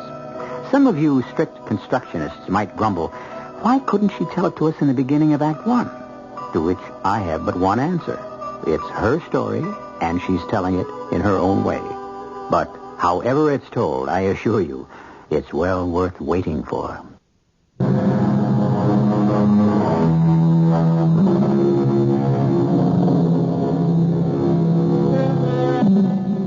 It isn't easy to be a survivor, especially a lone survivor. The only one left alive, where 109 others have perished. Or have they perished? Has Judy Roberts successfully survived a disaster which took the lives of everyone else on the plane? Well, obviously she has, because she's here. How could she have kept alive for 5 days in shark-infested waters? At first, Judy says she can't remember. But now, miraculously, she can. We had just flown high over Bermuda, and the pilot's voice came over the PA system. This is Captain Moss again. We're now flying over the Bermuda Triangle. For more than 100 years, a graveyard for hundreds of ships and planes. Why did they disappear here? Who knows? Are the reasons supernatural, extraterrestrial? Your guess is as good as mine. I've flown this patch of ocean 1,000 times, and I think it's all just an old wives' tale.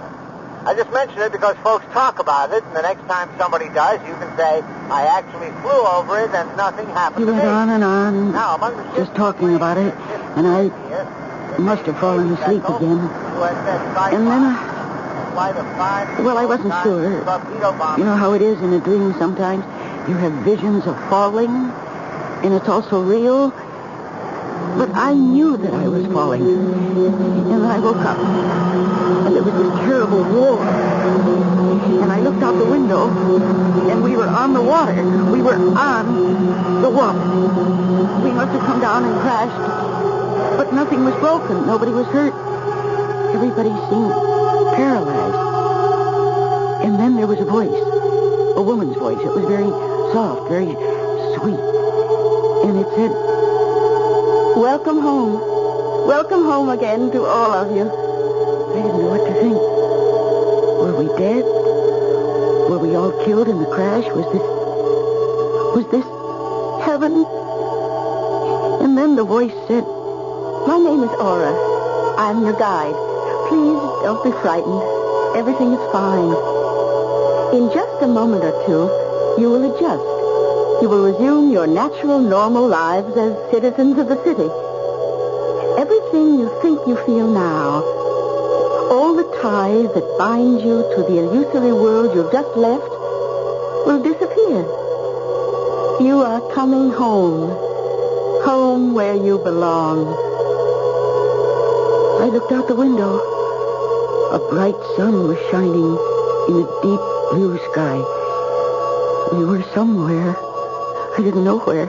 It seemed to be a large, lovely park. And there were beautiful pastel-colored buildings. Oh, what a city. What a glorious city. The trip is over. The fantasy ride is over. And all around me, people were getting up, laughing and smiling and talking. I sat in my seat. I didn't know what to do, what to think. Was it all a dream? Finally, everyone had left the plane. I was all alone. What should I do? Why are you still sitting here, my dear? I don't know. The fantasy trip is over. Where am I? Who are you? You're home. Oh, no, please, I'm not home. My name is Judy Roberts. I live in Miami, Florida. The flight must have had a very traumatic effect on you. What happened to us? We were just an hour out of Miami.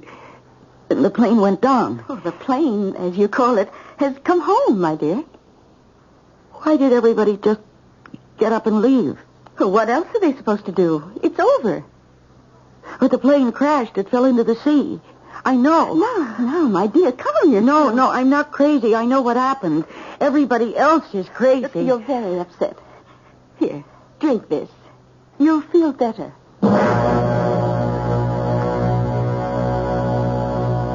You're the very first person who went on a fantasy tour and simply cannot seem to snap out of it. Please, will you humor me?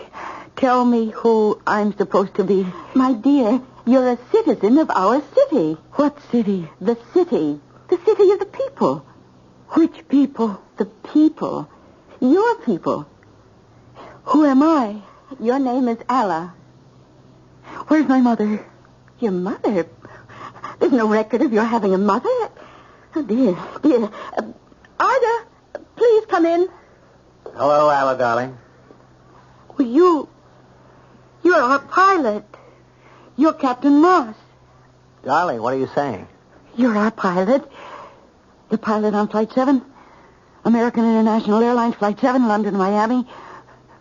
We crashed. We went down. Oh, no. Oh, why doesn't he remember? Why doesn't he? Because it never happened. Oh, you are Captain Moss. My dear, you're ill. What have you done to us? Who are you? Arda, will you watch over her? Of course. I love her. Let me know if she isn't feeling better. I'll look in on you soon again. Captain Moss, how did it happen? How did all this happen? Listen, Allah. No, my name isn't Allah. And you listen. You're an airline pilot, and I'm a secretary. I live in Miami. Miami? Yes, please, now let me talk. We were somewhere between Bermuda and Miami when the plane suddenly went down. It crashed. I don't know why it wasn't destroyed. I don't know why we weren't all killed. Well, it must have been part of the fantasy. But everybody on the plane began acting so strangely. As if they didn't know who they really were. As if they were other people. And you yourself, you think that you're somebody else. But you're the pilot. You're Captain Moss. Who are these people who have seemed to have captured us? No more fantasy trips for you, my sweet. Oh, I can't seem to reach you. Don't you remember? Oh, what a beautiful day. Let's take a stroll. The sun, the air, it'll clear your head. Isn't anybody going to be worried about you? I know my mother will be frantic. I didn't know you had a mother. You never spoke about her. Tell me more. But not here. In the park.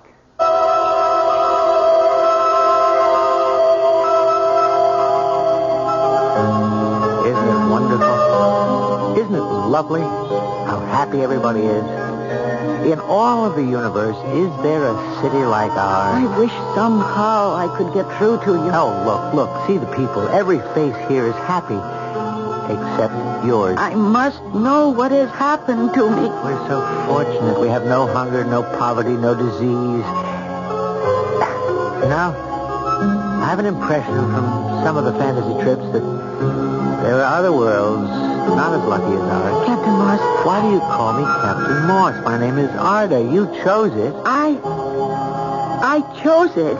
When we told Aura we wished to become betrothed, she told us to name each other. I chose Allah for you. You selected Arda for me. You really believe all this? You've forgotten. We chose each other. We're in love, Allah. But I'm not... Hey, you're trembling. Oh, my dearest. Let me hold you. Why aren't we in the water? Why aren't we drowned? No, my darling. Everything's all right. I'm here. You have nothing to worry about. Oh, I don't know what to think. Hey, look. It's starting to rain. Let's go to the museum. Hurry. I don't want you to get wet.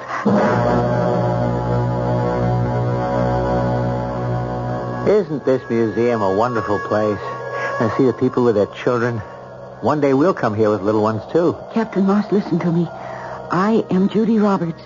I am a secretary. What's that? I take dictation. I type letters. I file correspondence. Why? So that the business can go on. Business? What's business? Well, business has to do with... Oh, please don't make fun of me. No, what is business? Oh, how can I explain this? If you have to explain it, it can't be very good. Well, everybody works for one business or another. Why? To make money. What's money? Oh, you can't be serious. Now, please, my dear, I'm just... Money is what you must have in order to buy things. What sort of things? What sort of things? Well, every sort of thing, with the food and clothes and whatever you need, whatever you want. But suppose you have no money. Well, then you do without. How can a person do without food? I don't understand. Well, what do you do here? I paint pictures. I bring them to the museum. People come here and enjoy them. My brother is a farmer. He raises fruit. He brings it to the plaza. People see it. They eat. They enjoy it. But how do things get done? How do you build houses? Everyone does what he knows how to do and shares with everyone. Well, suppose someone takes more than his share. I don't understand. Why would he want to do that? Oh, this must be utopia. Oh, why am I fighting this? Why indeed? Is there a better place? A happier place than our city? Wait a minute there. In that huge space, what's in there? Oh, that's the fantasy exhibit.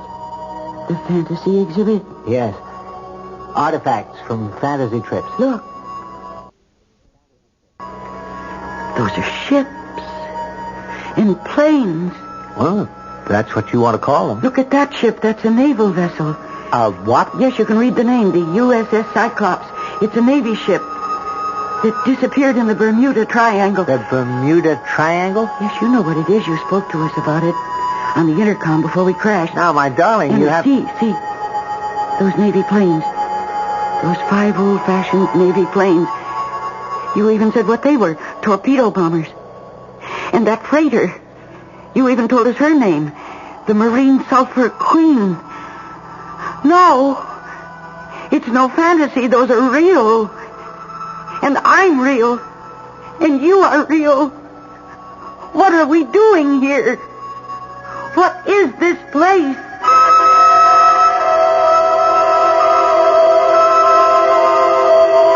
No, Laura, no, don't tell me that again. I don't believe it. I'm not a native of this place who happens to be having hallucinations. Very well, my dear. Suppose you tell me who you are. There's a place in the Atlantic called the Bermuda Triangle. Ships and planes disappear into it. I see. But the ships and the planes are not destroyed. Somehow they pass into another world, this world. And when they do, everybody on board changes somehow. Something happens to their minds. Or you do something to their minds, which makes them believe that they belong here and they forget who they were back on Earth. Is that true? You're telling the story. That's what happened to the passengers and the crew of flight number 7. To all of them. All of them except me. My mind didn't undergo any changes. Yes, I see that now. Oh, then you admit it. Oh, yes. We wish you no harm, only good. And now that you're here, I'm afraid you must stay.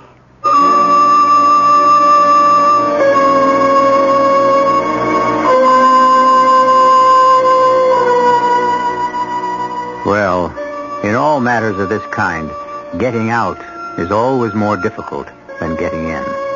However, considering the way the place is set up, why should she even want to leave? You realize, of course, that she does manage to get back here, because back here is where we first met her. How? For that, you must wait my return in just a few moments with Act 3.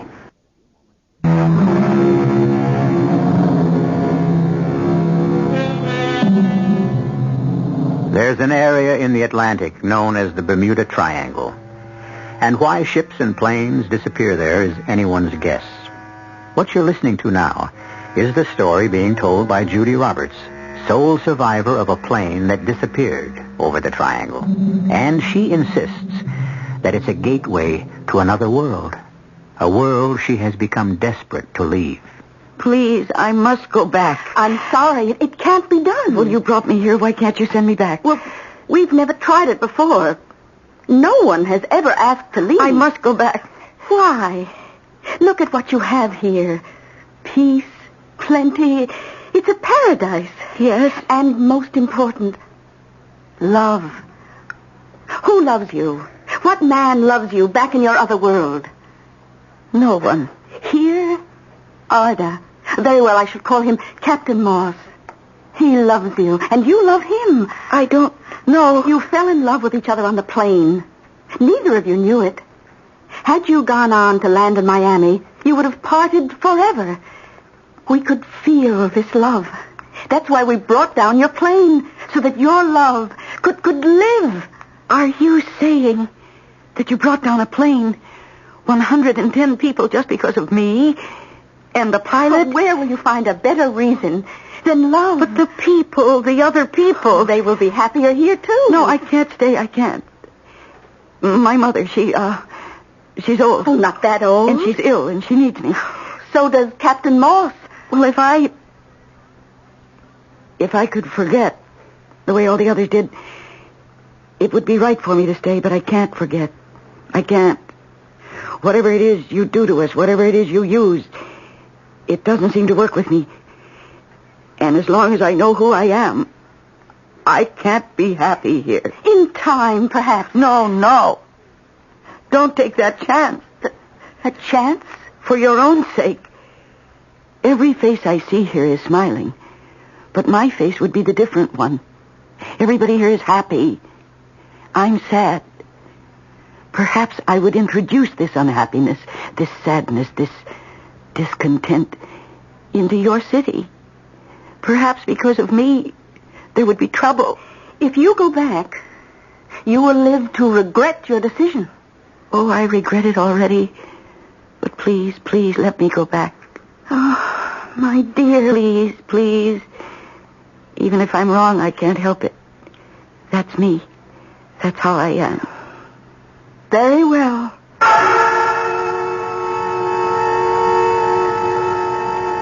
You see, Lieutenant, there's some kind of thing, a space, a tunnel, whatever, I can't say, between the worlds.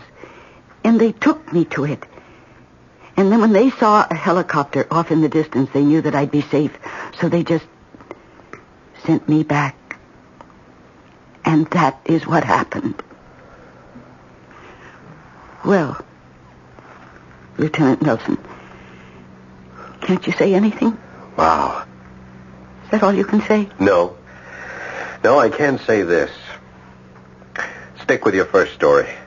Which story? The one where you just don't remember anything. But I'm telling you the truth. You'll never get it to fly. Don't you believe me? Please, don't put me on the spot. Tell me. It doesn't matter. The problem is, look, if you tell that story, people are going to insist you're a nut. But it's true. Well, that won't help you. Look, I was wrong. You were telling the truth the first time when you said you couldn't remember. You're the one who convinced me to tell the truth. And I see now that you were right. I must tell the truth.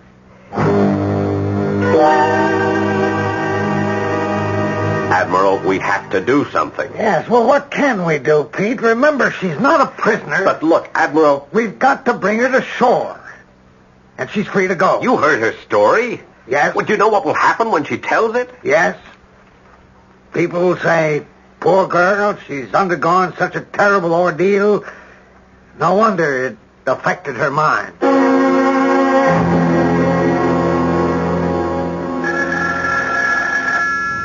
Judy!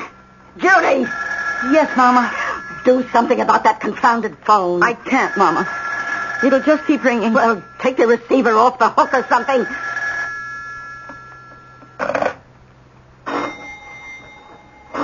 Oh, go away. We don't want any. Between that phone and that doorbell. Judy, look, fetch me a cup of tea. Yes, Mama. Whatever got into you all of a sudden? Why'd you tell him that crazy yarn. It happens to be the truth, Mama. Don't you believe me? No, I don't believe you. Even as a little girl, you used to make up stories. Oh, please, Mom. I'm very tired. I'd like to get some rest. Why should you be tired? Please. You haven't worked all week. This thing even cost you your job. What are we supposed to do? How are we going to live? How? Tell me how. Oh, Mama, please don't cry. Everything's going to be all right. Why did you do it? Why did you tell that story? You know why, Mama. I didn't want all those people to grieve. You worried about all them people. But now, who's worried about you? Do they know you lost your job? That you're a prisoner in your own house? Do they? Do they care? Please, Mama. I came back here to take care of you. I came back here because I was afraid you couldn't make it by yourself. I gave up everything for you. What did you ever give up for me? You were too shy to go out with boys. Too timid to get a job which would make demands on you. And why am I shy, Mama? Why am I timid? It's because of you. I had paradise, Mama. I had utopia in my hands. And I was too frightened to take it. You're crazy. You were in the sun, in the water too long. Now look, you just lie down. No, I won't. I want to go back. I want to go back, Mama. Go back to the city. Oh, please, Mama. I want to go back to my city. No, don't cry. No, don't cry, baby. Everything's all right. Mama's going to make everything all right.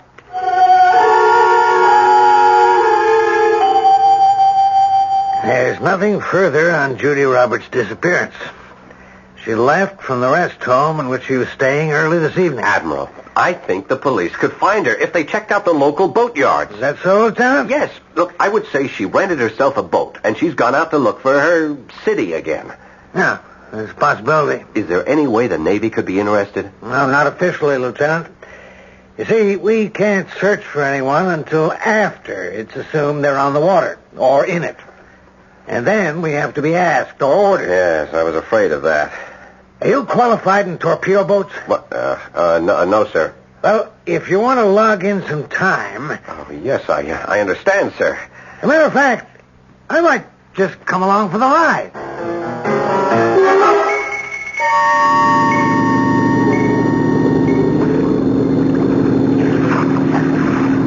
Not a sign of her, sir. I also ordered the air patrols to keep an unofficial eye out, but we don't even know if she's out here. Well, the boatyard people described her pretty well.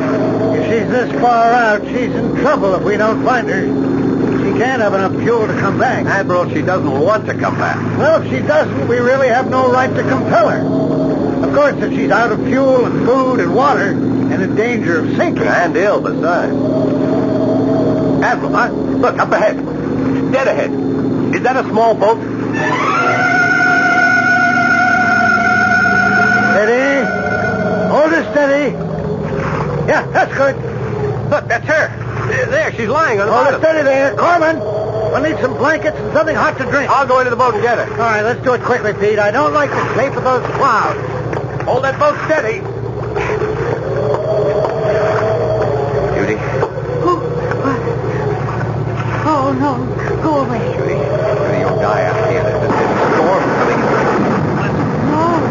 No. We'll be all right. I'm looking for Aura. She'll know that. Taking you off this boat. Oh, no, don't, please. Judy, you don't want to die. No, let me go, please. I'm too tired to fight you. Put me down.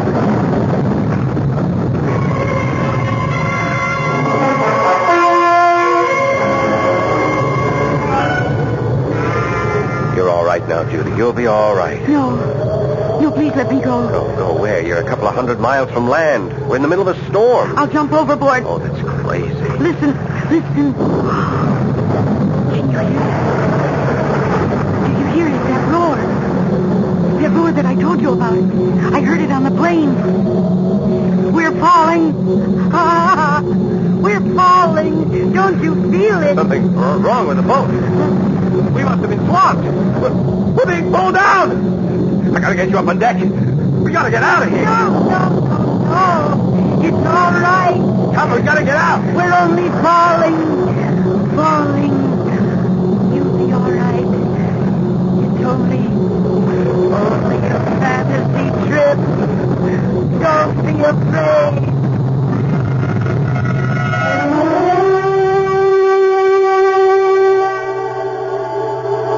Welcome home. Welcome home again to all of you. And Ella, you're back. Looking beautiful as always. Yes, Hora. I'm back. I'm really back.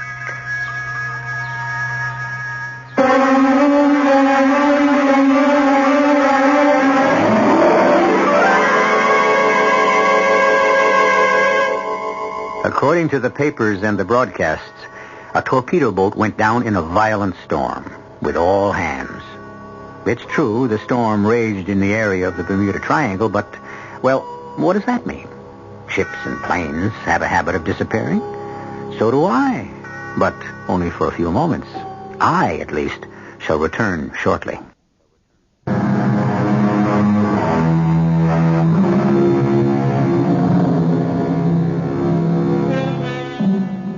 The Bermuda Triangle. Fact or fiction? Myth or reality? Everything you've heard on our show, every way of accounting for it, or not accounting for it, has been the subject of lengthy debate. Is it the passage to another world? Some insist it is. Is it the playground of a superior race of men who amuse themselves with us mere mortals? There are those who believe it. Our cast included Mercedes McCambridge, Paul Hecht, Bryna Rayburn, and Robert Dryden. The entire production was under the direction of Hyman Brown. Radio Mystery Theater was sponsored in part by Anheuser-Busch Incorporated, brewers of Budweiser. This is E.G. Marshall inviting you to return to our Mystery Theater for another adventure in the macabre. Until next time, pleasant dreams.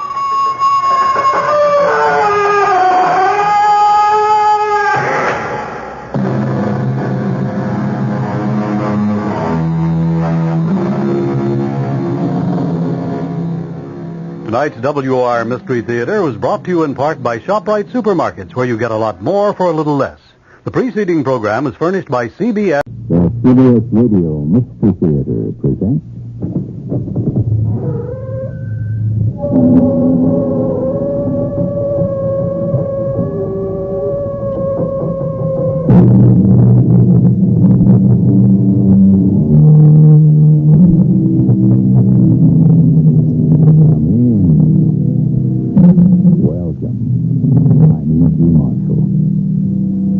What may man within him hide, though angel on the outward side? That's what Shakespeare said. A more mundane way of putting it is, you can't judge a book by its cover. And yet, doesn't it happen every day? Don't we assume an inward connection with an outward appearance? Of course we do. And don't we usually pay for it? Of course we do. And do we usually learn anything from it? Of course we don't. Why? Why won't you go out with me? Look, mister, let me alone. I'm a nice guy. If you don't get out of here, I'll call a cop. I'm a cop. Please, go away. My face, isn't it, huh? Please. It's the ugliest face you ever saw, huh? That's what you're thinking, huh? Well, you'll never have to look at it again. Let go Never. No. Look at it. Look at my face for the last time. Please don't kill me. Look at my face for the last time in your life.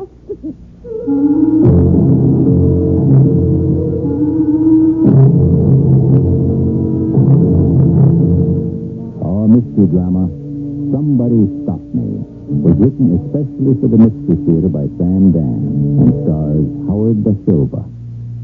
It is sponsored in part by Contact, the 12-hour cold capsule, and Buick Motor Division. I'll be back shortly with Act 1. 53 hours a week.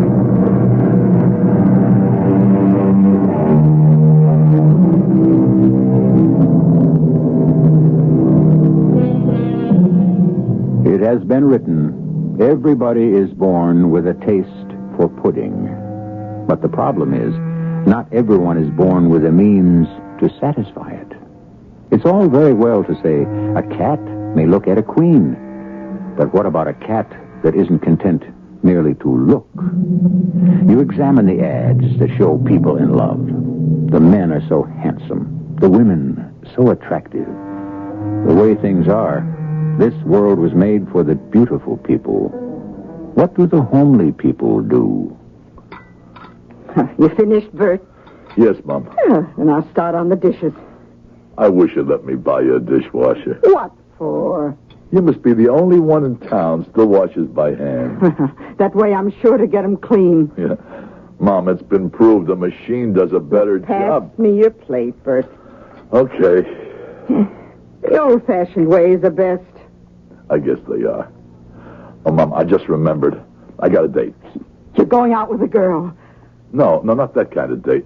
I'm going to meet Charlie in Mooney's bar. Oh, it's not that I think you shouldn't go out with girls. It could help on my job. But it's so hard to find one that's really and truly decent. I'll give you a hand with the dishes first. Oh, no, you go right ahead. I won't be late. Don't worry, I'll be all right. I may be all by myself, but I won't be lonesome. You got your programs on the TV. I'll be back before they're over. Stay out as long as you like. Lord knows I don't want you tied to my apron strings. I'll see you later. Bert. Yes, Mom? I notice you still have the picture of that girl. What's her name? Gloria? Gloria Smith. In your room, the one that was murdered last week. We were just friends, Mom. I knew her from the job. Shows you the kind of company she kept. Well, it wasn't her fault if some maniac murdered her. Now, how do we know it was a maniac, Bert? Who else would just knife a girl? She was a gold digger. Good night, Mom. A girl like that. What did she see in you? You have wonderful qualities, but they're all invisible. You're certainly not handsome, so a girl would have to be interested in you only for your money. Now, I don't want you to get hurt. I realize that, Mom. Oh, Bert, don't you worry. One day, the right girl will come along, and we'll both be so glad to see her.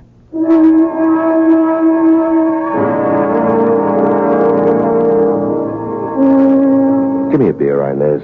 Coming up. Hey, how you guys doing on the Gloria Smith murder, Charlie? Following leads. Yeah, which means you're going no place, right? Maybe. The girl cop ain't safe in this town. Who is? Gloria wasn't a cop, Inez. She worked for traffic control. So, why was she killed? Could have been a nut. Oh, you're a big help, Charlie. Look, if you gotta hang around a bar on your time off, why pick the one across the street from the station house? Why ain't you home with a wife and the kiddies? Because I'm having a few with Bert Barringer. Ugh, that creep. Now, what do you call him a creep for? He's a pretty good cop. Wally, looks like a creep. No, he's really a nice guy. You gotta admit he's ugly. Well... Okay, so he's homely. Well, that's not his fault. No, I guess not. Hey, don't you guys see enough of each other daytime? We don't see each other at all, Inez. I'm in homicide. He's with the property office. He's got good ideas. I like to talk to him when I'm on a case. And look who just came in. Hello, Inez. Charlie? Hi, Bert.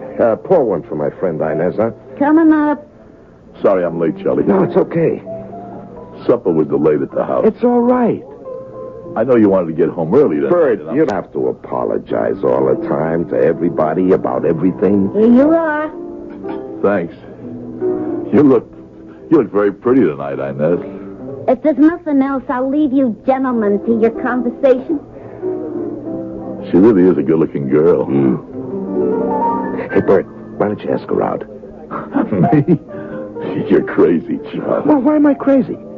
She wouldn't give me a second look. Oh, I don't know about that.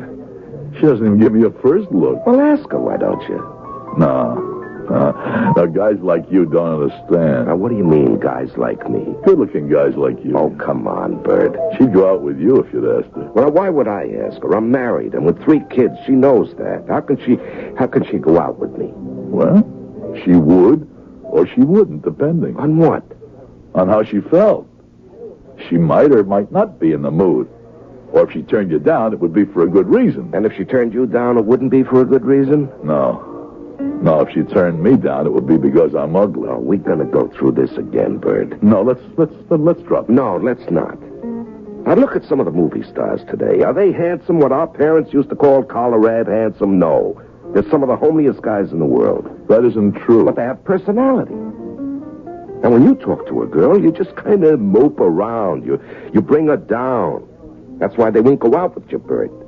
Now, you got to get with it. Now, smile. Make yourself into an interesting guy. Now, go ahead and ask her. You got the looks for today's lover. What have you got to lose? Huh? Nothing. You call it nothing, Charlie, but when I ask her and she says no... Now, what makes you so sure she's going to say no? I can read it in her eyes. Loud and clear. You ugly baboon. Oh, why would I want to go out with you? I don't need that, Charlie. Now, please, let's drop it. Okay. Now, look, you said you had some ideas about the Gloria Smith killing. Yeah. Now, first tell me, what angle are you homicide guys running with? A nut, a maniac. Some guy sees her, follows her. It's a dark night, no one around. He kills her. Why? Why? Why do any of them kill? Robbery, more often than not. But a purse was there, Bert. It was unopened. Also, she was still wearing her watch and a ring, so robbery is out. Of course, then there's sex, but there wasn't even a try for that. This guy just came up to her, hit her a couple of times with a knife, and ran. Now, that has to make him crazy. Why? Who says he has to be crazy? Well, what else could it be? Angry. Mad. Mad enough to kill. And who says the guy was a stranger? Well, why couldn't it have been somebody who knew her? Doesn't that make more sense? No, I don't see how. It would explain why nobody heard her scream. But why? Why? Have you questioned all the guys who knew her? Who would have a motive? Okay, thanks, Bert. I have to run. I'll see you around. Night, Inez. Night, Charlie.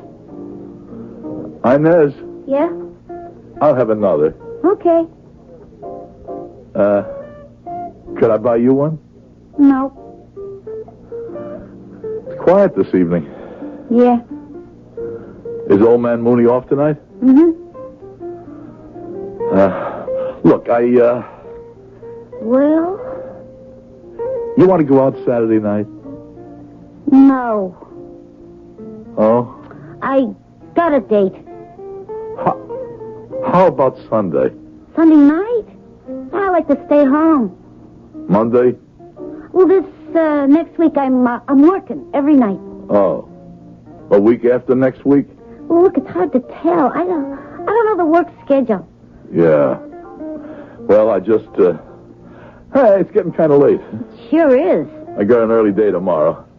Well, good night. Good night.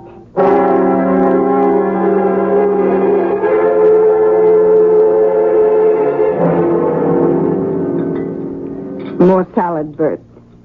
No, thanks, Mom. I noticed you have a picture of another girl in your room. Yeah, I have. Who is she? Well, just some girl. Oh, what's her name? Inez Sirota. Are you sure this girl's in perfect health? She looks a bit thin. That's because it's a candid photo. She didn't even know I took it. Yeah, she seems to be wearing a lot of makeup. Well, girls do. Oh, well, you just find yourself an old-fashioned girl that doesn't. Do you mind if I go out tonight, Mom? Bert, are you asking my permission? Well, I only mean... Oh, please, you make me feel like some devouring, tyrannical kind of mother. Well, I just wanted to be sure you were okay. Oh, Bert, darling, you shouldn't worry so much about me. You should be concerned with meeting a lovely girl and getting married and establishing a home and family of your own. Yes, Mom.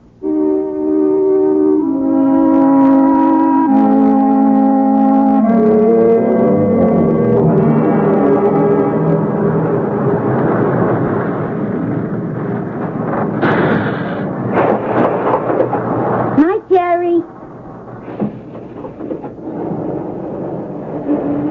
Hello, Inez. Huh? Who? It's me, Bert. What are you doing here? Well, I knew you work late Tuesday. You catch the last bus. By the time it gets to your stop, it's kind of deserted. You still got a pretty long walk. So? I I figured I'd walk you home. Oh, yeah. That's what you figured. You don't mind, do you? You know, I guess you just can't take a hint, can you, Bert? What do you mean? I just don't go for you, Bert. Why not?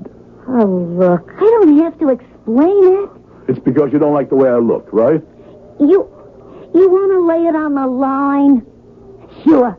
I love you. Well, that's just too bad. You go out with everybody. Why not me? Well, why is that your business? I told you why. I love you. Excuse me, I gotta get home. Alone. All the fellas you run around with, none of them loves you. Will you please get out of my way? Is even one of them here now to see that you get home safe? Look, if you don't get out of here, I'll call a cop. I'm a cop. A cop?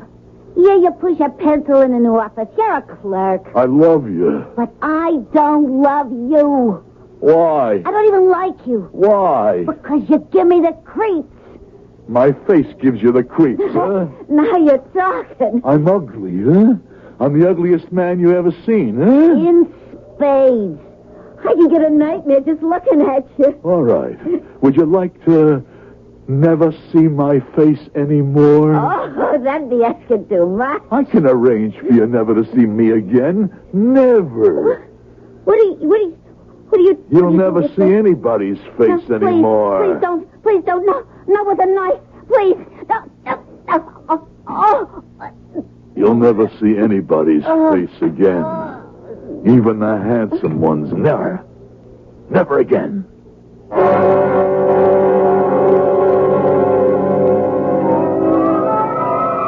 No, please. No, please, somebody. Somebody stop me. Somebody stop me, please. Bert, wake up, Bert. Somebody stop me. Somebody stop you from what? I don't know. It was something terrible. Oh, now, how could you do something terrible? You're such a fine boy. Oh, now, give Mom a kiss. That's it. Oh, good night. Sleep tight. Yes, Mom. See you in the morning. Somebody stop me. Somebody stop me.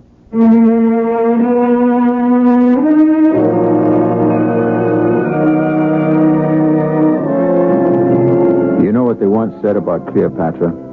If her nose had been a half-inch longer, it would have changed the map of the world. Well, here we have Bert Barringer, and if his nose had been a half-inch shorter, two women, perhaps, might still be alive. I shall return shortly with Act 2.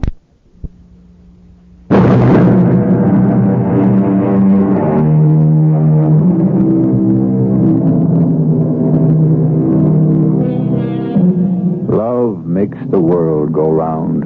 A rather beautiful sentiment, no? You know who said that? Lewis Carroll said it. And the world he was referring to must have been the one Alice found in Wonderland. But how about our own world? The fact is, it does go round and round and round, but what keeps it spinning? A safe bet it isn't love. That girl whose picture's in your room. I'll have another cup of coffee, Mom. What was her name? Inez something? I have to be going. I'm late. Well, here's her picture in the paper. What? What's she done? She went and got herself murdered. Inez? Oh, where do you get these girlfriends, Bert? Mom, they weren't my girlfriends. I just happened to know them. Some fella up and stabbed her to death last night. Fine crowd she must have run around with. Inez Sirota, 27 to 37 Hollywood Lane. Are there any decent on her girls way left? home from work. Oh, Bert, I wish you'd meet a nice young lady. No apparent motive for the crime. Give me that paper. Now, it's not good to fill your mind with depressing news. Who could have killed her? She was such a sweet girl. 20 to 8. I'm really going to be late now, Mom. Well, eat a light lunch. It's going to be a hot day.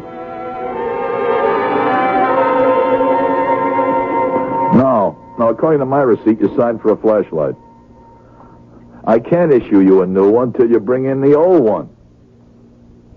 I know you lost it. Well, you have to fill out form number 187K. Yeah. Yeah, lost equipment affidavit.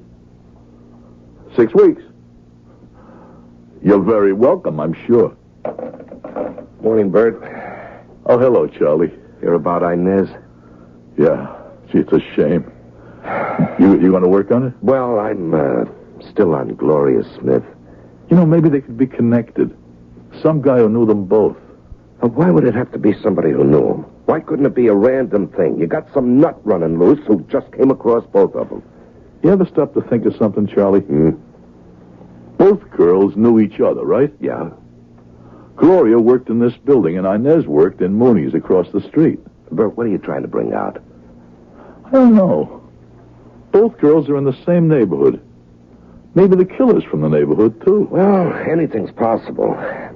That's why you homicide guys should look in the neighborhood. The killer could be very close to home. Check on their boyfriend. Bert. Let me close the door, huh? Bert, you're the best friend I got. I hope so, Charlie. I gotta talk to somebody, or I'll just bust. Well, sure. I don't know how to start this. You see, Bert, you meet a girl, you fall in love, you get married. You know how it is? No. Well, take my word for it. Anyway, this girl you meet, you fall in love with, you marry. You think she's the whole world. Isn't she? Yeah, she is. For a while. It's nobody's fault. What's nobody's fault? What happens to a girl afterward? You see, Bert, she loses what it was that made you fall in love to begin with. I don't understand. No, you wouldn't. I'm sorry, Bert. No offense meant. None taken. Anyway, like I said, it's nobody's fault, least of all hers. She stays home, she has kids. But just having a kid can do something to a girl's looks. She gets fat, a little sloppy. You know what I mean? Yeah, but it's tough. It's tough for a bright girl to stay home and wash diapers, clean the house. She just becomes somebody else. Somebody you just can't like anymore. Somebody who's no fun anymore. Will you listen to me? I'm all wound up. It's all right, Charlie. So a guy can't help himself, Bert. You come home and it's nag, and she's right. But what can I do? In the meanwhile, it's a big world out there, Bert. There are girls who want to have fun, just like you do. Do you understand? Yeah. No strings, just a few laughs. And with all due respect, Bert, you're inside all day in the office. Sure, you wear a shield, you carry a gun, but you could just as well be doing that job for any civilian company. I guess so. But Bert, I'm out there where it's ugly and mean and dangerous, where people die, innocent people. It gets to you. So I have to relax. You see, I have to have a couple of drinks and go dancing, and afterward, Bert, I can't do that with my wife anymore. And that's why, what, Charlie? Well, the captain gave me the job of running down the boyfriends of Gloria Smith and Inez. But I can't run them down too far. Why not? Because I'm a boyfriend myself, Bert. You? Yeah, me. And what's worse, I could be the only guy who's gone out with both of them. Oh. Yeah. Now, how would that look to the captain, huh? But you didn't kill him. How do you know? How do I know? Because you're not the type.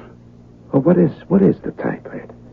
The girl gives you the eye. You know what I mean? She knows you're married. She knows you may not like your wife anymore, even though you still love her. Understand?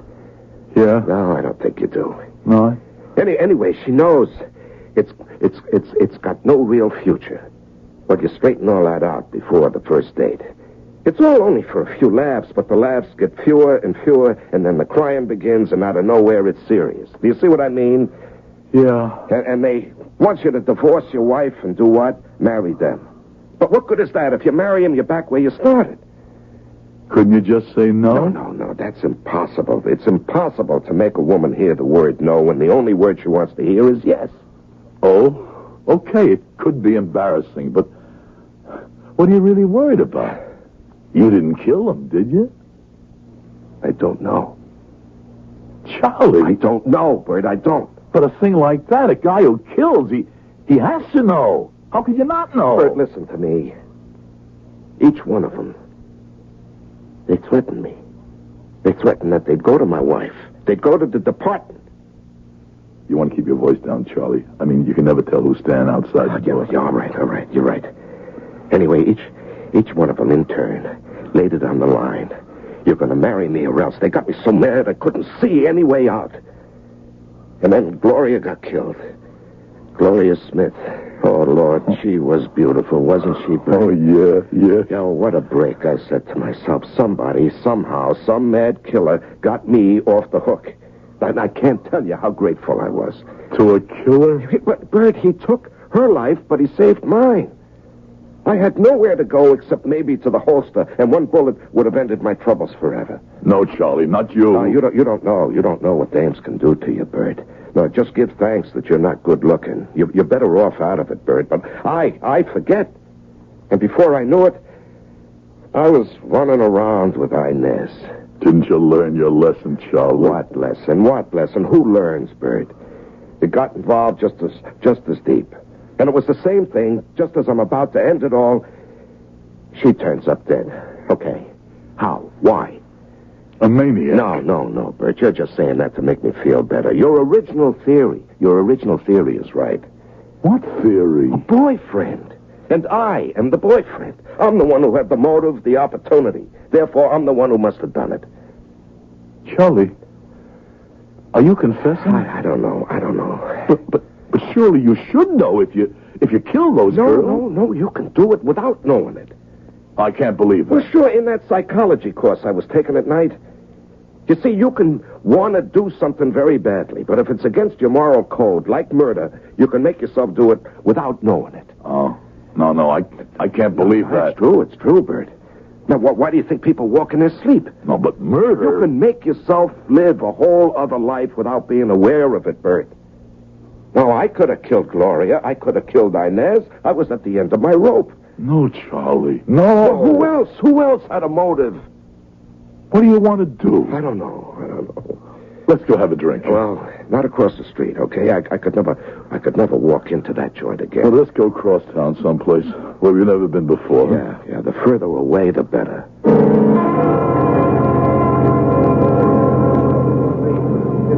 Nice little joint, huh? Yeah. Hey, Bert, take a look at what's tending bar. Oh, she's beautiful. Yeah, what'll it be, officers? Oh, now how do you know we're cops? It's a gift. My name's Maud. A couple of beers. On the way. Hey, Bert, why don't you ask her out? Nah, she wouldn't go out with me. How do you know? She'd go out with you. Yeah, but I'm not going to ask her. I'm through with that. No, I'm through forever. And this time I'm in it. You know what I'm going to do? I'm going to have a quick one, and I'm going to get out of here. But why? Because I want you to have a clear field. She wouldn't go out. Do you know something, Bert? I'm not even going to have a drink. I'm taking off right this minute. Wait, Charlie, I know what I'm doing. Well, just not one, even one. Nothing. Oh, I'm even with you, then. Don't be a chump. Ask her out. She wouldn't go out with me. She would. Just ask. What have you got to lose? I'll see you around, huh? Oh, here's your two beers. Oh, where's your friend? He had to take off. All of a sudden? Yeah, he just remembered.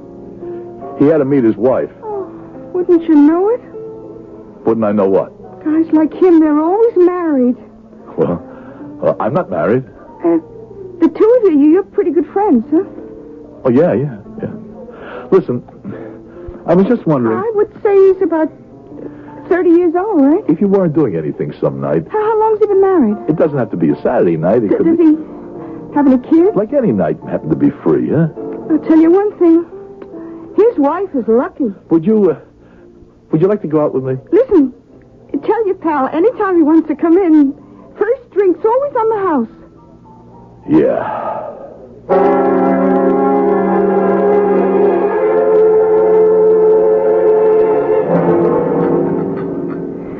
Bert, I noticed there's a picture of a new girl in your room.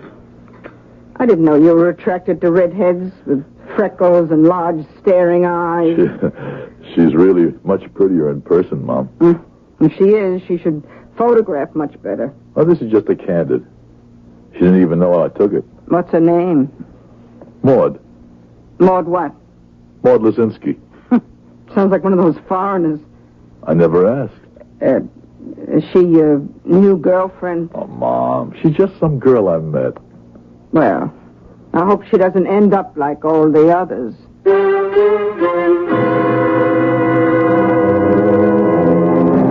And so do we. There seems to be a little pattern operating here, no? Offhand, we get the idea that Bert Barringer is a dangerous man to turn down when he asks for a date. Well, at least he has her picture in his room. Maybe that can hold him for a while. I'll be back in just a few moments with Act 3.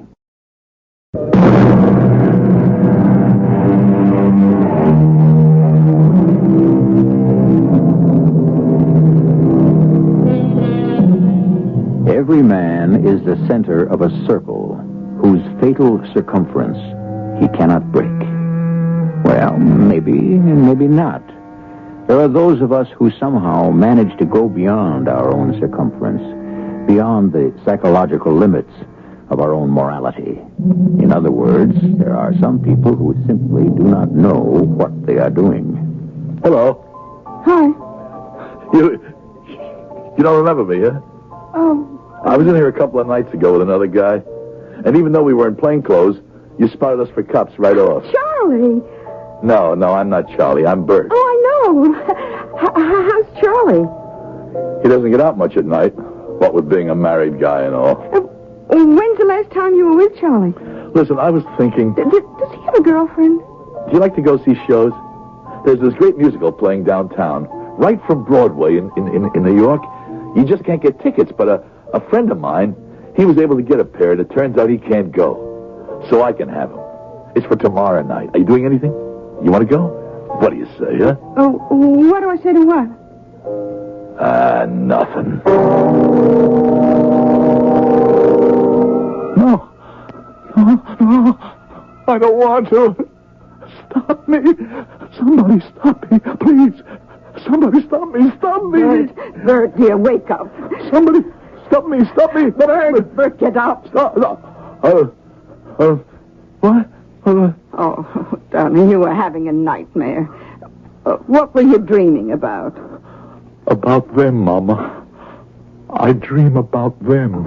Who, darling? Inez, Gloria. Why? Why should you dream about those two? Because, Mama, because I killed them. Oh, my poor boy. Why should you dream you killed them? I don't kill them in my dreams, Mama. I really killed them. Oh, no, not you, not my Bert. I can't help it. I killed them. I kill again. They laugh at me. No. You need your sleep. It's important for you to rest. Mama, I should turn myself in. For what? For murder. Now, don't say that. But I don't have the courage. Please, Mama, stop me. Stop me from killing. Oh, Bert, go back to sleep. Dear, get your rest. Mama. That's a good boy. Remember, Mama, I asked you to stop me. I asked you.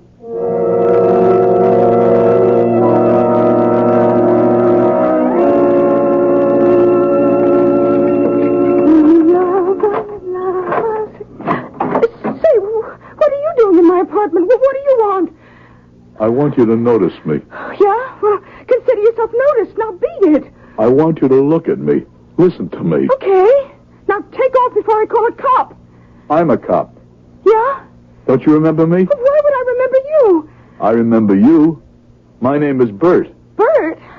Yeah, I'm Charlie's buddy. Oh, well, why didn't you say so? You know, I just saw Charlie. Shut up. What? Shut up. I don't want to talk about Charlie. I want to talk about me. Yeah? Yeah, me. Bert Barringer. I'm a human being. I got feelings. I'm a normal guy like other guys. Now, look, Bert, if that's what your name is. Yes, it's Bert. I must have told you 50 times. But you don't remember. You look at me as if I don't exist. Look, it's getting kind of late. I'm not leaving till I say what I come to say. I'm asking you, in a nice way. Why don't you notice me? Look, if you don't leave here this minute, I'll call the station house. Why don't you go out with me? I could show you a good time. I'm a gentleman. I'll treat you like a lady. You're crazy.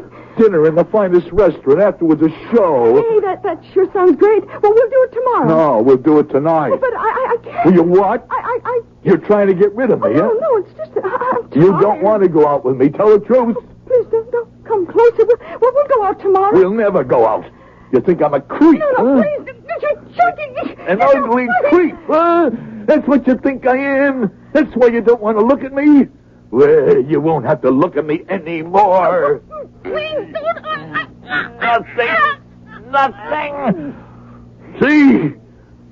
I look in your eyes, and they see nothing. You'll never have to look at me again. Never, never again. Foolish Maud. I was so much in love with you. Why didn't you ever notice me?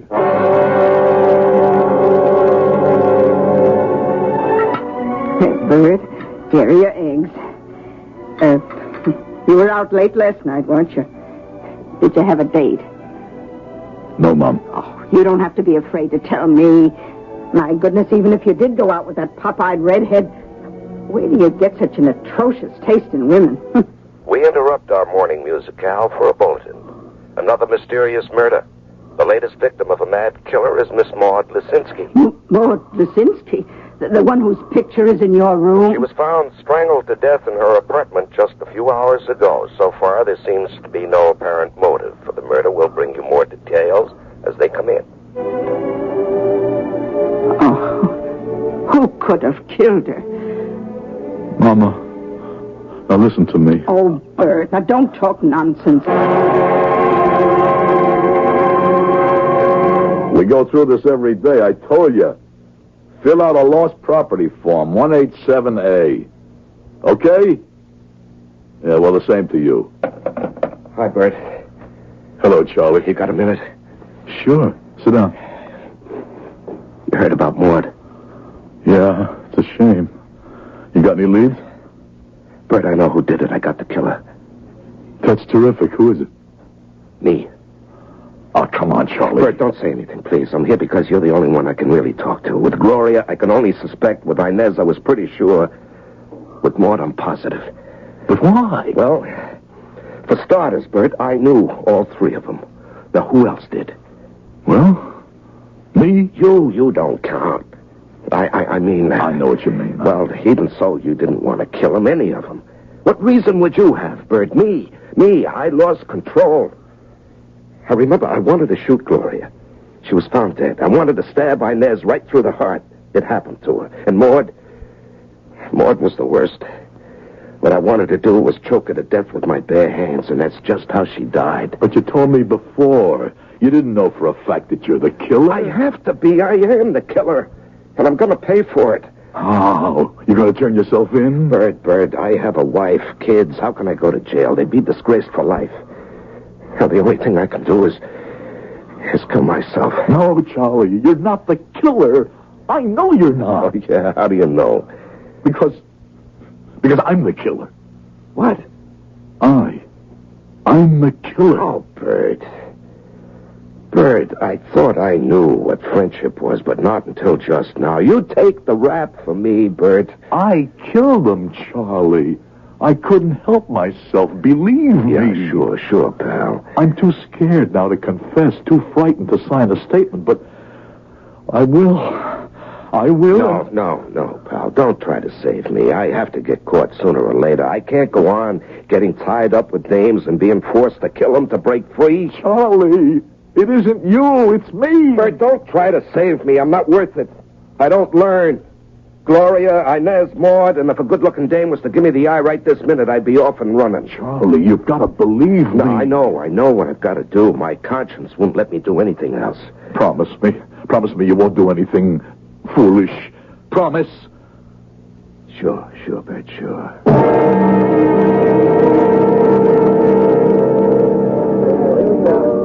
Doreen? Look, Bert, if you want another drink, okay. If you want to ask what I think you're going to ask, forget it. Would you like to go to a basketball game? No. I can get tickets to the finals. No. Doreen, why don't you go out with me? That's how it is, Bert. I happen to know you're not going steady or anything. I'm sorry. Is it because you think I'm an ugly creep? I don't think you're ugly. I don't think you're a creep. Then why won't you go out with me? Why?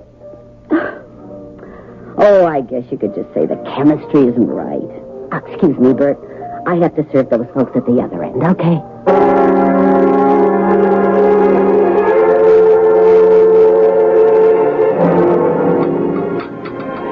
Eat some more cereal, Bert. You need the roughage. I see you got another girl's picture in your room. Yeah. Doreen Coswell. But that's neither here nor there. Why do I have nightmares in which I dream I kill these girls? You had one last night. Stop me, you shouted. Stop me before I kill again. Oh, Bert, I didn't have the heart to wake you. Mama? Mama, you have to help me. You have to come to the station house with me. I killed Gloria, and Inez, and Maud. Doreen, she's next. Because she laughs at me, too. We interrupt for a special news bulletin. Officer Charles Foster was found dead in his police car early this morning. No. He committed suicide with a single bullet from his service revolver. He left a note in which he wrote, "I confess to the murders of Gloria Smith, Inez Sirota, and Maud Lisinski. May the Lord have mercy on my soul." Oh, no. Further details as they come in. He didn't kill them. Now, you see, Bert, your friend Charlie was the guilty one all along.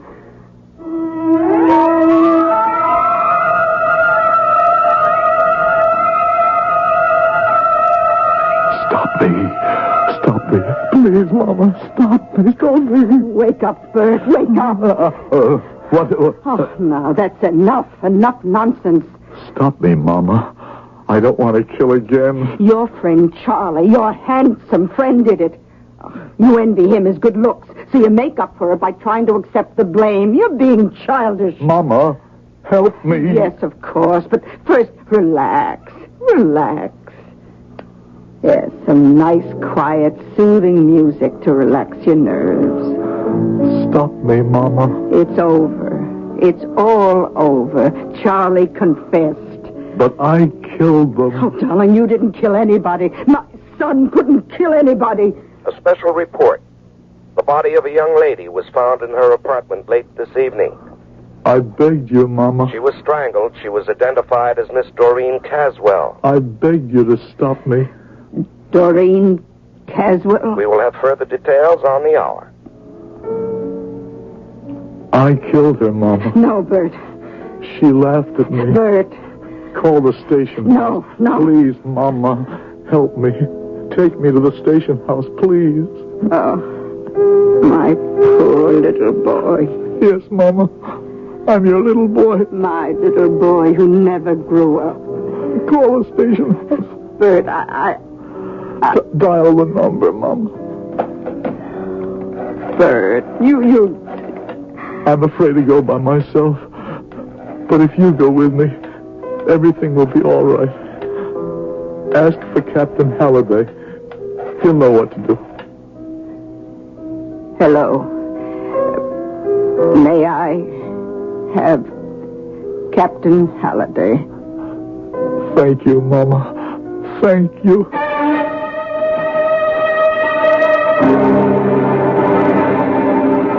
Sons and mothers, and silver cords, and illusions, and the secret hurts and the unhealed wounds, and love. Yes, the answer is love must be blind. That explains why love blunders and stumbles and gets everyone into trouble. If only love could see where it was going. But then perhaps it would no longer be love. I shall return in just a few moments. Hello, I'm Rick Barry of the Golden State Warriors. As a professional basketball player, I know that good defense makes a winner. Cancer chemotherapy is one of the most important kinds of defense I can think of. It helps arrest and control cancer, the ravaging disease that afflicts 1/3 of our adult population.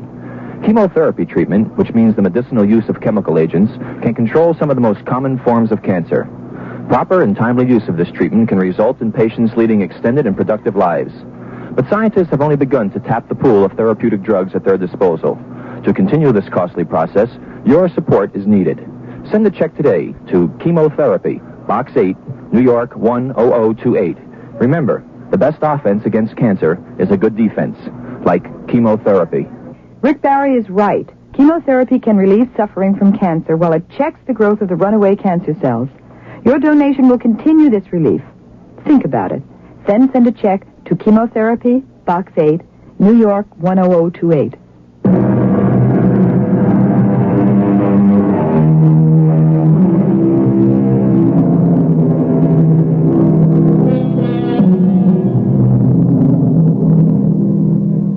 Mr. James Barrie once told us, "Let no one who loves be called altogether unhappy. Even love unreturned has its rainbow." We must respectfully disagree. Our story has been perhaps the ultimate in unreturned love.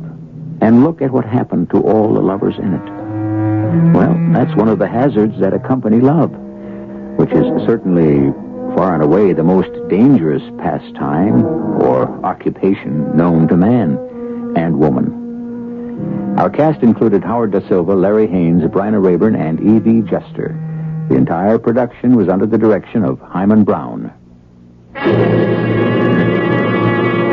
And now, a preview of our next tale. You mean when I crashed during the Stuttgart raid, he helped you and the others smuggle me out and back to England? He was the one who picked you up when you parachuted down.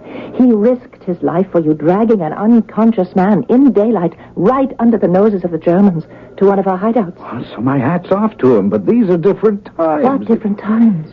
To help any member of the underground is simply a reflex action, as tonight. And at any time, I would trust Jean with my life. I would always be sure that... What is it? There was something in the pocket of my coat. He must have slipped it there when he embraced me. What? It's a necklace, a diamond necklace. Shh, the police coming back. You better report it to him. But if you love me, if you ever want to marry me, say nothing. Let me do the talking. Radio Mystery Theater was sponsored in part by X-Lax and Buick Motor Division. This is E.G. Marshall inviting you to return to our Mystery Theater for another adventure in the macabre. Until next time, pleasant dreams.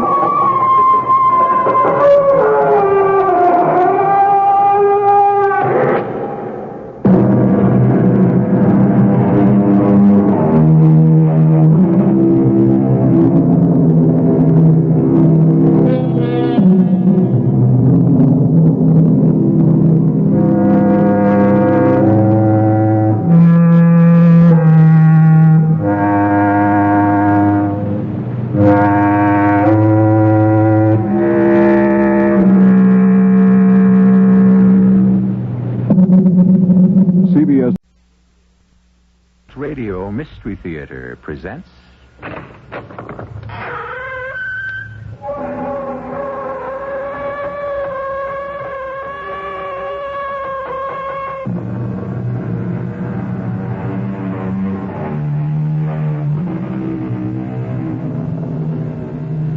Come in. Welcome. I'm E.G. Marshall.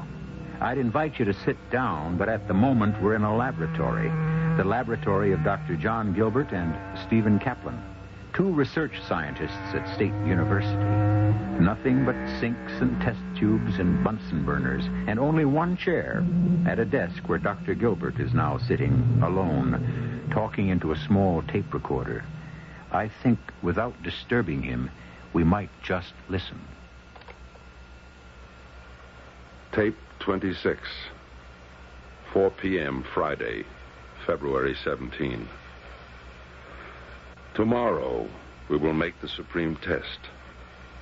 The serum I-23 has already been effective on mice and rabbits. Tomorrow, if it works on the human body, there's no end to the potential. I have no qualms at all. The serum won't kill me. At least, I don't think so. But we cannot know its true worth until we try it on a human. On me.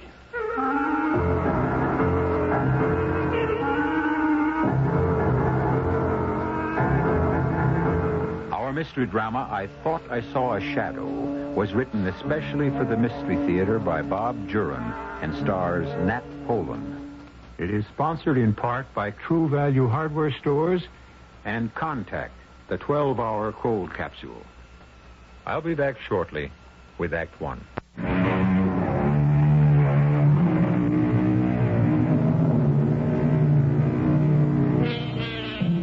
When man tampers with the forces of nature, sometimes great things are revealed to him. Radio, for instance. Had it not been for man's curiosity, his probing and questioning, the miracle of broadcasting might still be undiscovered. And then, where would we be? That's just one of the thousands of ways that humans have put the laws of nature to productive use. But there are other laws and forces that are better left untouched, unexplored. For these laws are immutable, fixed, unchanging. And some of them, when disturbed, produce frightening and devastating results. Let's go to the laboratory of Dr. John Gilbert and his assistant, Dr. Stephen Kaplan, as they prepare to tamper with just such a law. Lab 2, Kaplan here. Yes, sir, right here. John, Colonel Morgan. Oh, thanks. Hello, Colonel. I was expecting your call. Yes, on Saturday. But I know we've discussed it, Colonel, and I have to be firm. No witnesses. I realize the government is funding the project, but until Dr. Kaplan and I are sure it's ready, we have to conduct our experiments in absolute secrecy. Thank you, Colonel. Yes, certainly, as soon as we have the result. Goodbye. If this thing's supposed to be top secret, how does Colonel Morgan come off thinking he can bring in a party of bird watchers? Well, he has to act important. Wants to be sure he gets whatever credit is coming. And I should be used to that. You mean Dr. Ferguson? She could have shared that award with me for the work we did on blood plasma. It was mostly my work.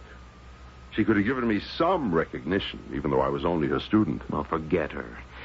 I'm still worried about going ahead. I don't think we've run enough tests on the animals. I think it's too soon to be squirting the stuff in your arm. I know, Steve. But how much further can we go with the animals?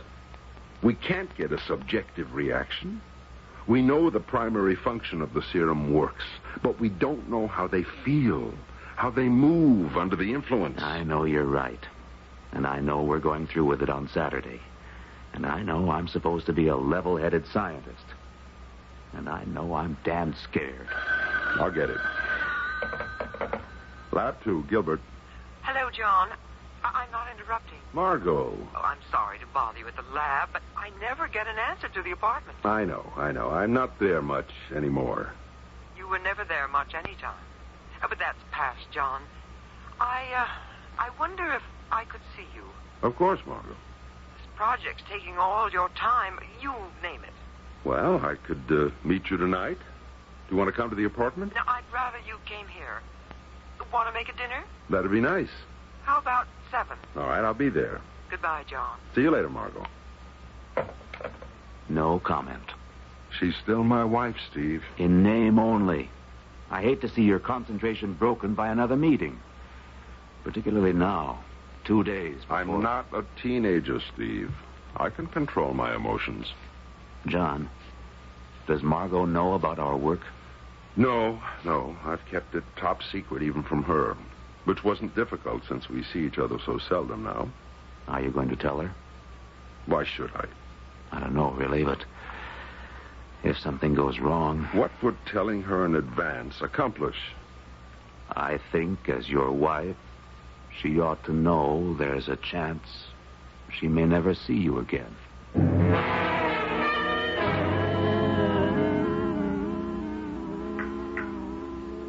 More coffee, John? No, thanks, Margot. I'd rather get down to some serious talk. Okay. Well, we've been to the wine, the candlelight, and the steak. Now we've got to face the facts. The facts being, I want a divorce. I was afraid of that. John, don't make it any more difficult for me. We've been separated for almost a year. I want to be free. Do you? Really? Now, yes. A few months ago, I might have had doubts. But now I know I want to marry Bill Watkins. I want to be free to marry him. Well, I can't blame you. I'm not going to drag up the old neglected wife routine. You'll always be a deep part of me. But I want more out of life than the shadow of a man. Well, I can't argue the point. But you'll always be a deep part of me. You know, working in the lab, those many nights, those lonely nights for you, for me, you were always there. I love you. Even though you were home and I was working, we were there together. I may have been there for you. But for me, it was lonely. Is lonely. Well, I'll do whatever you want, Margot. Thank you. No, damn it, I don't mean that. I don't want Bill Watkins to have you. John. Give me one more chance. Let me finish this project I'm on now. It'll only be a few weeks, and I'll take a sabbatical. We'll travel. We'll be together every minute. And then I'll settle for a teaching position. In California, a nice, quiet, steady life. In other words, your career is the price you'll pay for me. Yes, if I have to. And you'll hate me for it. No, John. I want it my way. Well, it doesn't have to be settled tonight. Things can change. Maybe you will be free. What do you mean by that? Well, Steve thought I ought to tell you. It's supposed to be top secret, but as my wife... What is it, John? The project, the government project. Well, I know that. I know it's taken every minute for 2 years. But you've never known what it was. No. No, I could have put up a fight against another woman easier than that secret project. Well, Steve thought I ought to confide in you as my wife. Because, as he put it, you may never see me again. What? You've got to swear to secrecy, Margot. No one on Earth except Steve and a handful of government officials know about this. All right. I swear. Steve and I have developed a serum. A serum that's injected into the body and renders the body totally invisible. Invisible? It changes the molecular structure of the body. It works on the nucleus of the body's atoms. We've proved it with the lab animals. Invisible? But why? Margot, its use in the military is beyond imagination. For spies, troops, invisibility could turn the outcome of battles. And it works. On lab animals, it works. Well, that's fantastic. And on Saturday, we're trying it on me. On you? John, you mean you're going to become invisible? Well, that's the hope and the plan. The effect only lasts for an hour or so, but we can't be sure of it until we try it on a human. On the rats in the lab, it lasted 1 hour. Then, gradually, they reappeared. No worse for the experience. Then it's not dangerous? Not to the animals. But we've got to try it on a human to really find out. To get the subjective reactions. I mean, will I see myself?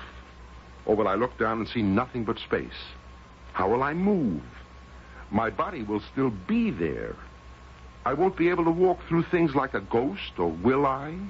These are the questions we have to answer with a human subject. You. Me.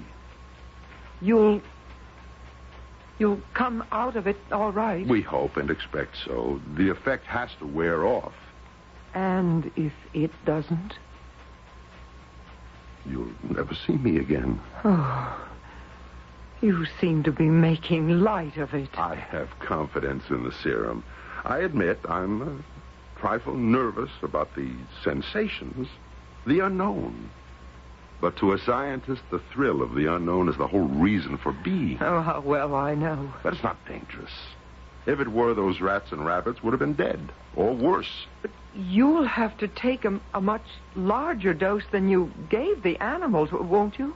Well, naturally. You see, being a scientist's wife, something did rub off. And what that larger dose may do... is something we have to find out on Saturday.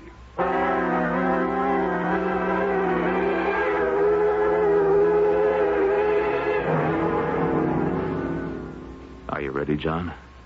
Yes. Now, you're sure? I'm sure, Steve. We've worked for 2 years for this minute. All right. Oh, damn it. Let it ring. I can't. Lab 2. Steve, can I talk to John? It's Margot. All right. Margot? Oh, John, I had to call. Are you all right? We haven't started. You called at a very awkward time. Oh, I'm sorry, but I simply can't stop thinking. I understand. But you'll have to let me call you later. If you're able to. I will. Please, Margot, I can't talk now. Oh, all right. Call me later. Go ahead. Okay. It's a large dose. At least 30 seconds to empty the syringe. Feel anything? Not yet. I'm going to slow down on the pressure a second. Why? Let your body absorb what it's got already. I don't feel a thing. Maybe I'm not supposed to. You don't look any different either. It's too early to tell. Maybe the dose we planned isn't big enough. Stop the tape recorder. I have now absorbed 200 cc of the serum I-23.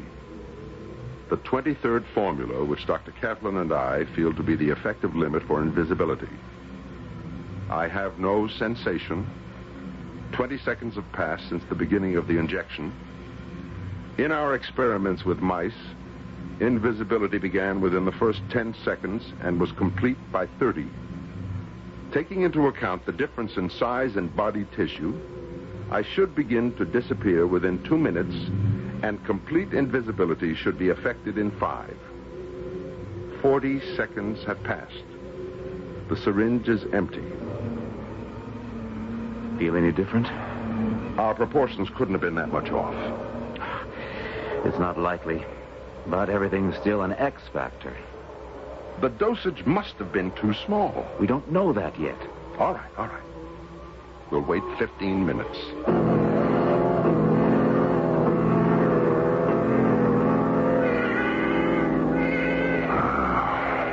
Failure number 1. I don't understand it. I'm too tired and discouraged to rethink it now.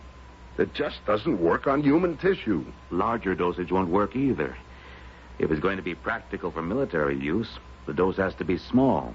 A capsule a guy can pop in his mouth. A spy can't wait around for 2 or 3 injections to work. I know. We'll go back to the formula Monday.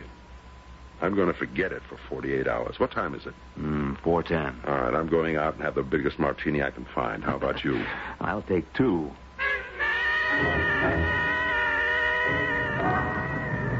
You know, the nitrogen element may be too low.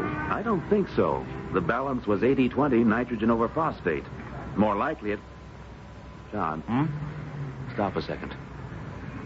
What's the matter? Look, on the pavement ahead of us. What? The sun's behind us. Look at my shadow. Oh, so? In front of you, there is no shadow. You're right. Your body isn't casting any shadow at all.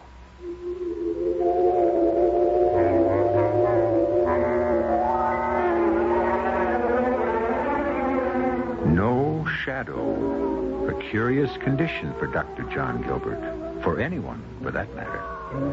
After all, one's shadow is a very personal thing. It's yours alone. And to be without one, well, it's unnerving, to say the least. Thank goodness I still have mine. I can see it right here on the studio floor. So don't go away, please. Me and my shadow, if not Dr. Gilbert's, will be back shortly with Act 2.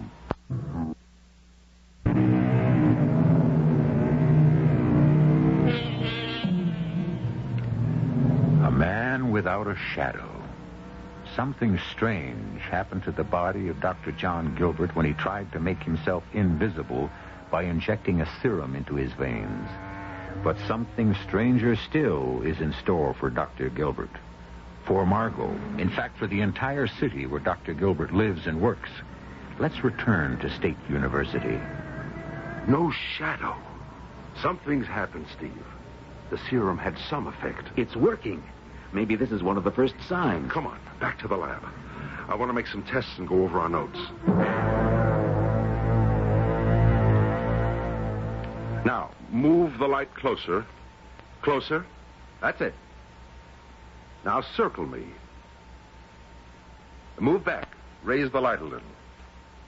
Still nothing. Not a sign of a shadow. It's been 55 minutes since the injection. This is as far as the serum will go, apparently. What do you mean by that? It's the only way I can figure it. My body has lost some of its density. It won't obstruct light. That's why there's no shadow. Yes, the molecular structure must have dispersed just so far. It's obvious, then, that a massive dose is the only thing that will bring on complete invisibility. Oh, no more, John. Not now. No, I didn't mean that. I'm not ready for more. But I'm going over the formula till I find it. The one equation that will push us over the line. We're so close. Oh, boy. Well, why don't you take off? I have nothing on for the night. I'll work with you. I'd rather do it alone, Steve. John, do you think it's wise to be alone? We don't know what reaction might be next. The phone's right here. If anything happens, you'll be the first to know.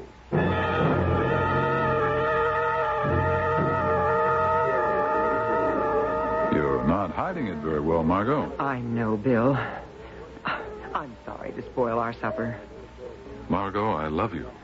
We're going to be married. Your problem is my problem. Not exactly. It's John. I'm worried about him. Is he giving you a hard time about the divorce? No. He was going to call me today. I was expecting to hear from him before you picked me up. What's he calling you about? I can't tell you. You still seem awfully interested in John. I am interested in his work. It's important. I thought his work was the whole problem between you two. It was, but, well... Then why all this sudden interest? The concern? Oh, Bill, you have a way of twisting things, I say. Margot, level with me. I can't tell you any more than I have. Only that I may never see John again. That would be fine with me. Oh, stop it, Bill, please. If you knew my reasons, you'd understand. But I can't tell you.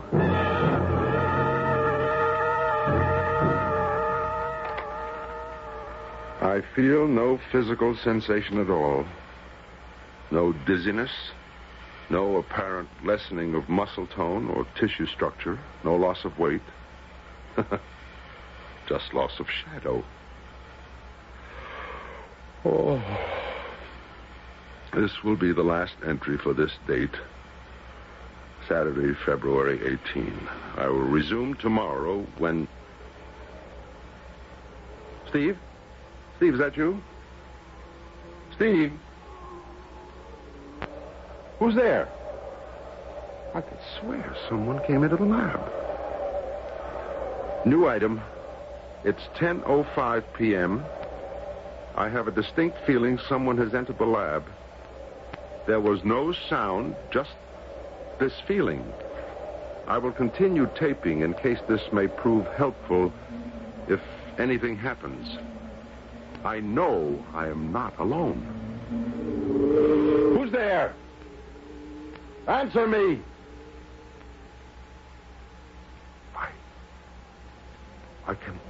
I can see a shadow. I know someone's there. Shadow is moving from the outer hall. In a second, I'll know who it is. There's nothing but a shadow. A man's shadow moving into the lab. It glides across the floor now. Not toward me, toward the wall. Within all reason, this can't be. But it is happening. Now it moves along the wall and stops. It hangs there on the wall, waiting. The shadow of a man. Now I know with all certainty that shadow on the wall is mine. How still it hangs there, waiting for the last of the serum to wear off. Now it moves again. Moves with a will of its own. Slowly across the wall, toward the window. There, it pauses by the window. And now, disappears into the night.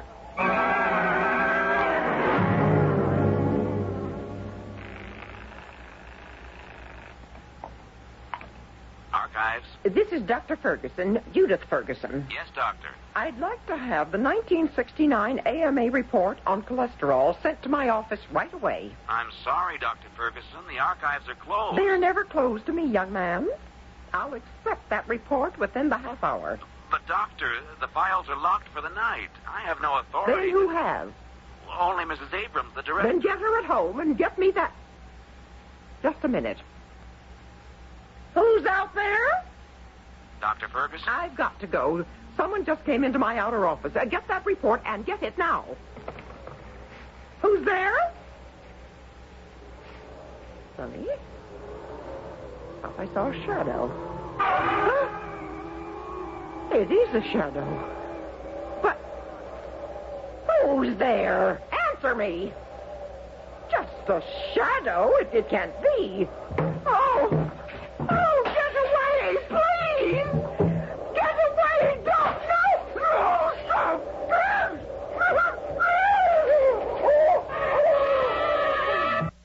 Oh, yes.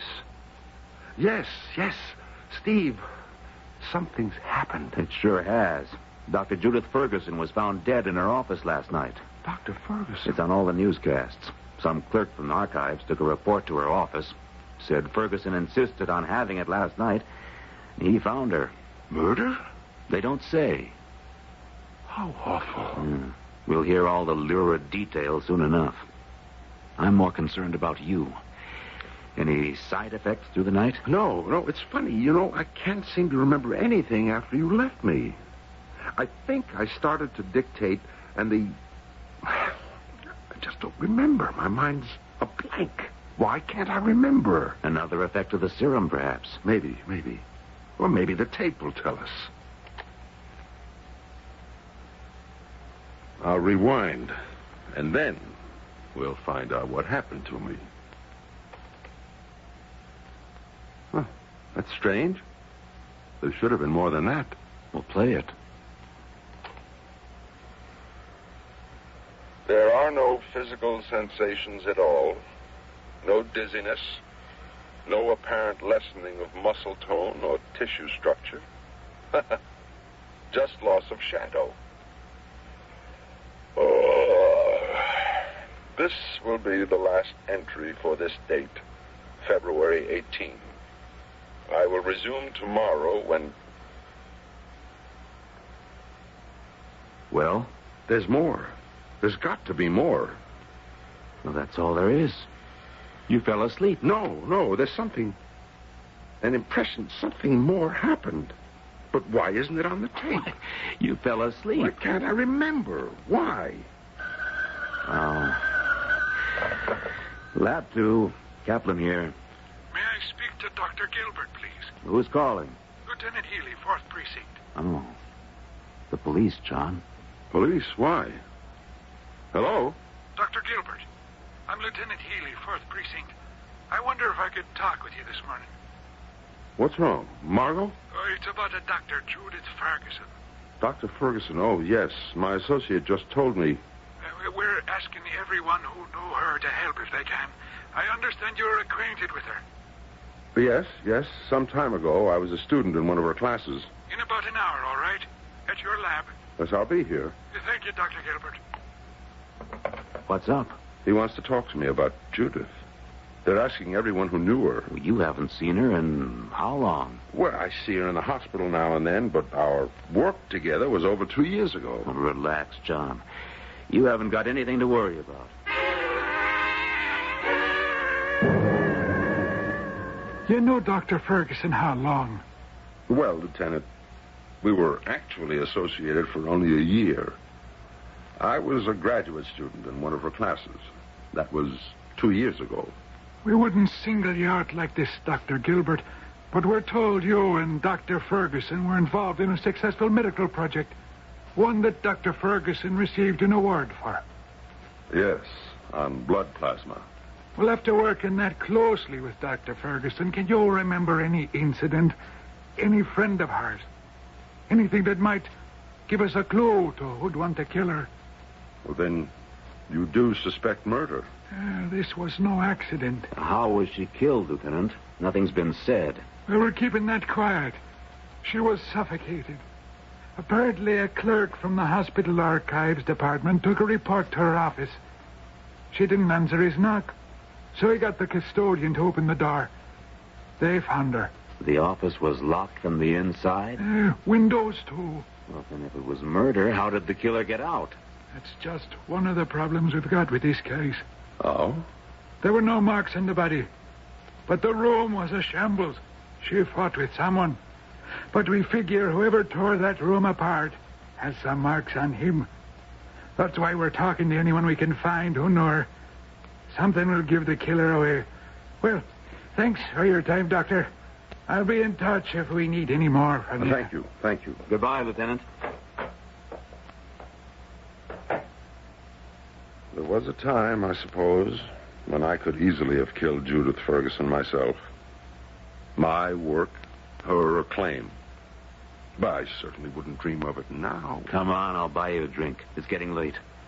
I'm so mixed up. These 2 days have been... Wait. What's the matter? Someone's come into the lab. I didn't hear anyone. No sound, no. But someone's here. Now I remember. Last night, I remember. I was alone. I thought it was you. What are you talking about, John? It's back. It's here in the lab, just like last night. John, stop this. There it is. Good Lord. What? Shh. It's my shadow. My shadow. Alive. And with a will of its own. You saw this last night? Yes. Now watch. It moves along the wall. So slowly. Silently.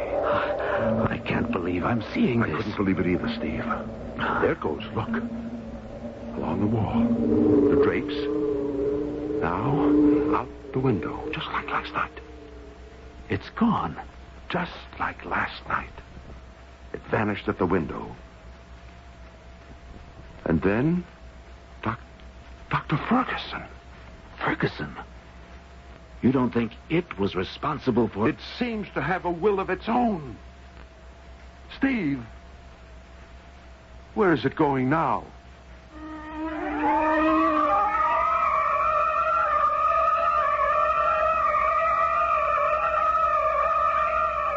You've heard it said that some people are afraid of their own shadow. Well, it seems that Dr. Gilbert's shadow is something to be afraid of. It has already disposed of one of Dr. Gilbert's dark, subconscious resentments. And there's not the shadow of a doubt there'll be more sinister happenings when I return shortly with Act 3.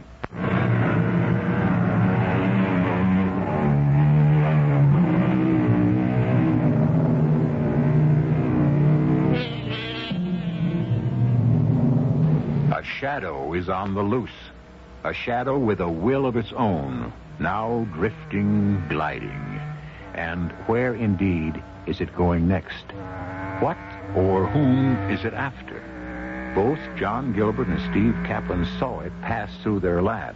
There's no doubt that Dr. Gilbert's shadow has an existence of its own. And Gilbert seems to think he knows what it's been up to. John, are you suggesting that this this thing killed Judith Ferguson? I'm quite certain it did. That's impossible. The policeman said Judith died of suffocation. No marks on her body. A locked room. Does that sound like an ordinary murder? No, but why Dr. Ferguson? I don't know. Perhaps because I wished her dead at one time. I think we should notify this Lieutenant Healy. And tell him what? That we think a shadow is out killing people? Your shadow? He'll lock us up. I know. It does sound like nonsense. If this thing is a part of you that disengaged itself when you took the serum, it should return to normal when the serum wears off. Steve, it has worn off. I took that injection more than 24 hours ago. But that thing still exists. I'm still not sure I buy it, John. We don't know how long the serum might stay in your body. We found no trace of it in the mice after 4 hours. True, but their shadows didn't go wandering around either. Perhaps mice don't have resentful souls. Oh, you've really sold yourself on the idea that some astral part of you killed Judith Ferguson. When the serum changed my molecular structure, who knows what it released? I am changed permanently. The serum wore off long ago. And that thing out there continues to exist.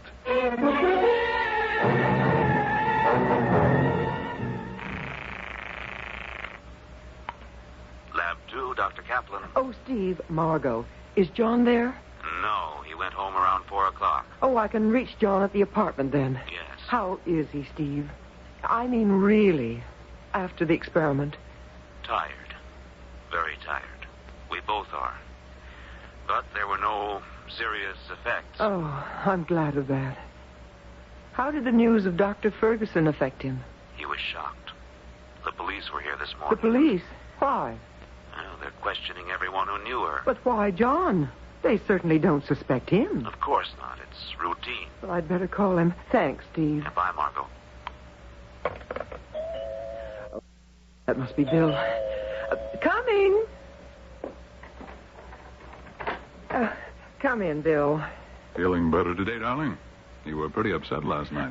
Yes. I'm sorry I spoiled our dinner. Margot, we've got some things to talk about that can't wait. I know. John. No, not John. You're the one who's making my life complicated, not John. Do you want me or don't you? Of course, Bill. But why do you insist I cut off every mention of John? I won't share you. Oh, Bill, that's kid stuff. It's not kid stuff, and it's not only this weekend. I've felt it for weeks. I am trying desperately to control myself. I've had a nerve-wracking weekend, and you won't let up on me. Then tell me what's so special about Dr. Gilbert this weekend. Bill, let go of my arm. Tell me. He's doing an experiment. So? Well, he's trying to... To what? Bill, there's someone in the bedroom. What? I just saw a shadow pass the bedroom door. But how could anyone get in through the... Bill, what is it? A shadow. Moving along the wall. The shadow of a man. I see it. But how? This doesn't make any sense. Oh. There's no one here. Just a shadow. Oh, Bill, I'm frightened. It stopped. Now it's sliding down the wall. Coming along the floor. Coming toward us. Oh, Bill, it's covering you. I can't breathe. I don't know what to do. Get out. Oh, Bill. Get away, Margot. No, Bill.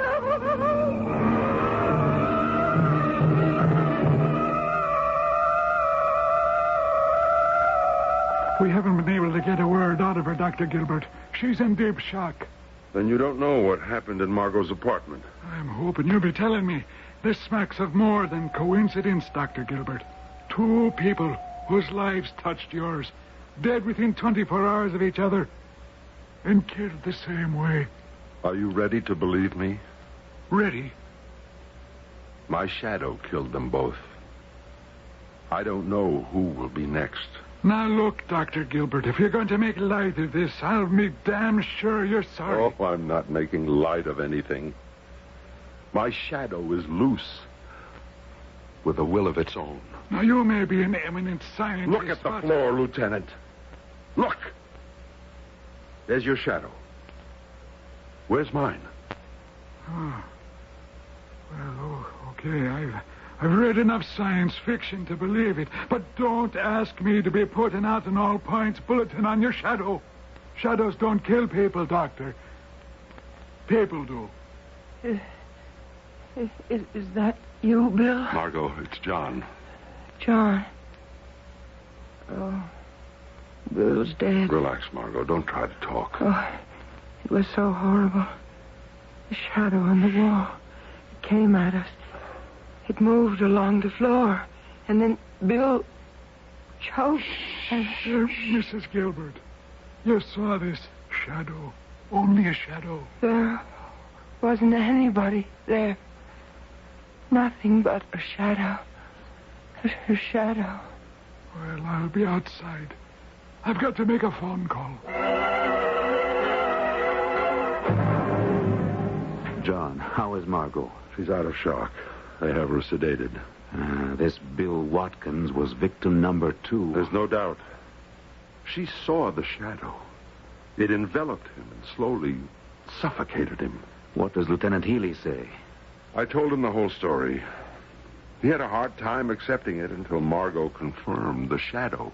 Dr. Gilbert, Dr. Kaplan, we've got real trouble. What's the matter, Lieutenant? 2 more deaths, exactly like Ferguson and Watkins. Who? A reporter from the Herald, Jim O'Hara. I never heard of him. Well, how about Helen Morris, a bridal consultant at Long's Fashion Center? No, I don't know her either. Oh, you're positive there's no connection? None at all. That means the thing is hitting at random. Oh, Lord, what have I done? Look, is there any clue, Dr. Gilbert, anything that might help? There hasn't been time to study it. It only started yesterday, and... Wait a minute. There is something. The shadow always returned to the laboratory. I saw it first before Dr. Ferguson did. And then we both saw it there this morning, before it went after Bill Watkins. Then your lab is the most likely place to look for it. I don't know. I don't know what it will do. Still, I'm responsible. How can we stop it if it does show up? Well, we'll worry about that later. If this leaks to the press, we'll have a panic.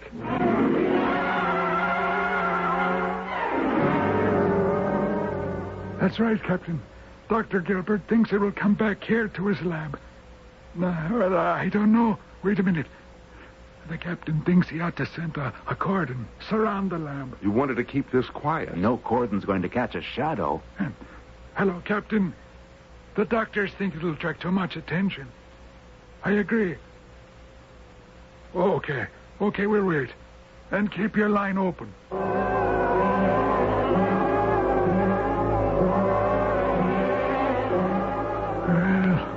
almost an hour. 9 o'clock. I wonder if we're driving it off waiting like this, Lieutenant. I think it'd be better if I were alone. No way. I'm going to be staying. Dr. Gilbert has a point, Lieutenant. Well, there's nothing any of us can do if it does appear. You can't shoot it, catch it. Why don't you leave me alone and see what happens? Well, maybe you know more about this than I do. I'll go along. I'll be right downstairs, though. I'll wait with the lieutenant, John. Maybe this is between you and whatever it is. Your shadow. Yes. Yes, I think it is. I don't like leaving him alone. Neither do I, Lieutenant. But I don't know what else to do. If the shadow comes back, maybe he can deal with it. And it may not come back. It may keep on killing. Who knows what it's going to do? You ever heard of anything like this before? I can't believe I'm staking out a shadow. We can wait in here. Faculty lounge. Well, I only wish I knew what we were waiting for.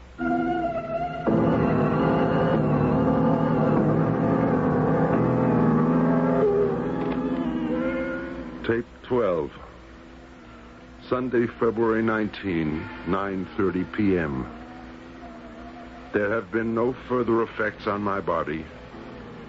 Nothing more to indicate the cause of this strange transformation that's taken place with the loss of my shadow and the subsequent power of that being. Will it return to me? I know now what I have to do, what I must do. There it is. Slipping in at the window. I knew you'd be back. There's only one way you can be stopped. When I die, you'll have to return to me. Locked to me as you were all through my life. My shadow. No longer with a will of your own. It's my own life that gives life to you.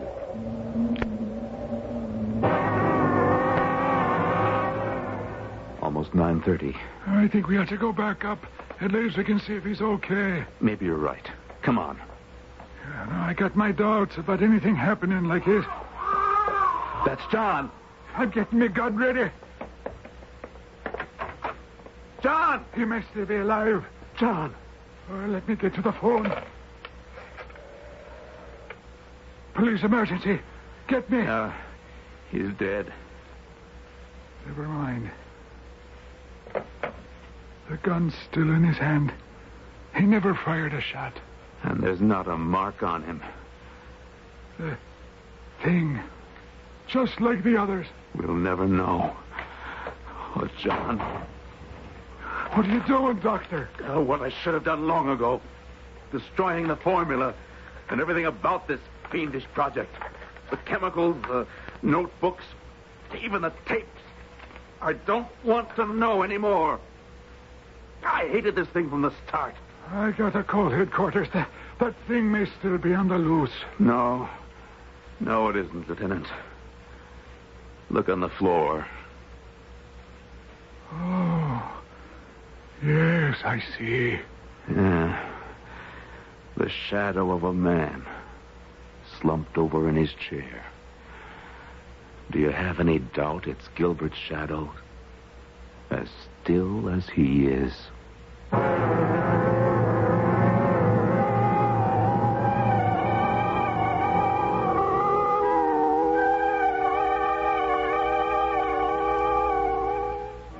What did kill Dr. Gilbert? His shadow? His subconscious? Dr. Gilbert went too far over the border of man's understanding. He delved too deeply in secrets that should remain untouched. For in all of heaven, earth, and even hell, there are some things that are better left untampered with. And this was one of them. I'll be back shortly.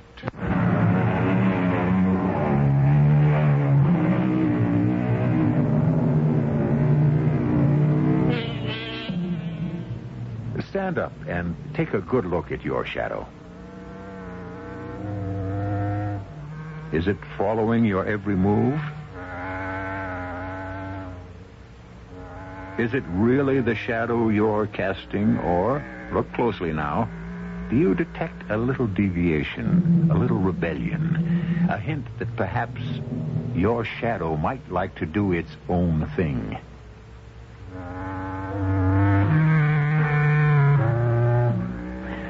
Maybe you'd better turn off the lights. That's the surest way I know of getting rid of shadows, wanted or otherwise.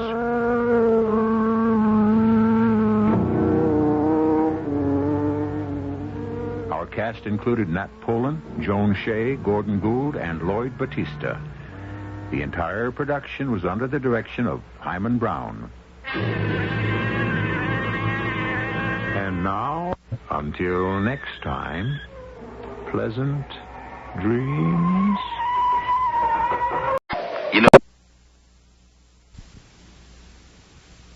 This is Dick McDaniel inviting you to stay tuned for the CBS Mystery Theater and the Mutual Radio Theater and our next news at 12 midnight. The CBS Radio Mystery Theater presents...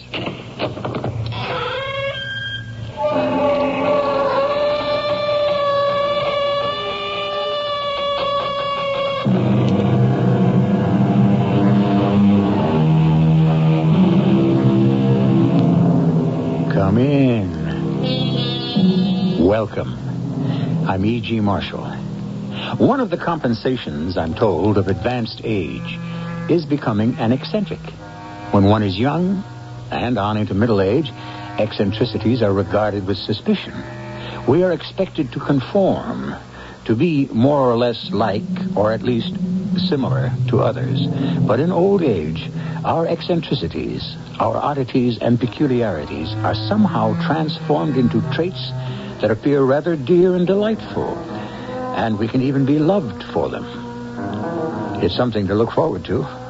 Not much, but something. What are you doing there, my girl? Why, reading the scriptures, sir. Are you indeed? Let's have a look. Oh, please, sir. I thought as much. A mirror. A mirror concealed between the pages. Out. Out with you. Out of this house, you package.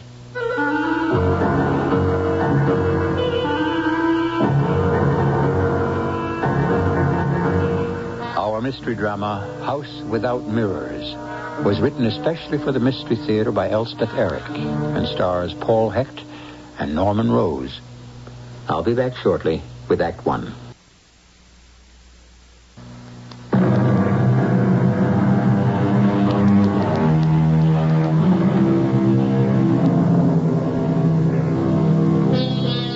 We have said before that eccentricity is tolerated, often affectionately, in the elderly.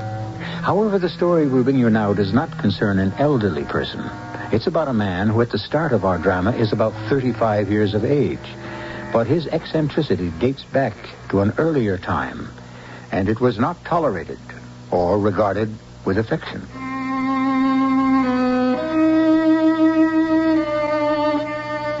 If I could have afforded a house along the riverbank, I should most certainly have lived in one. But as things stood at this particular time, I had to content myself with daily walks along the riverside for a breath of fresh air and an amount of healthy exercise.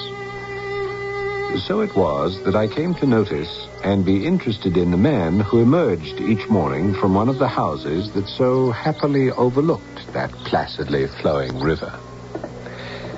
Sir, I beg your pardon. How's that? I don't mean to intrude, but... Is there something I can do for you? Yes, actually there is. Well, that's your service, sir. I walk along the river each morning at the same time, and each morning I see you come out of your house. It is not my house. No.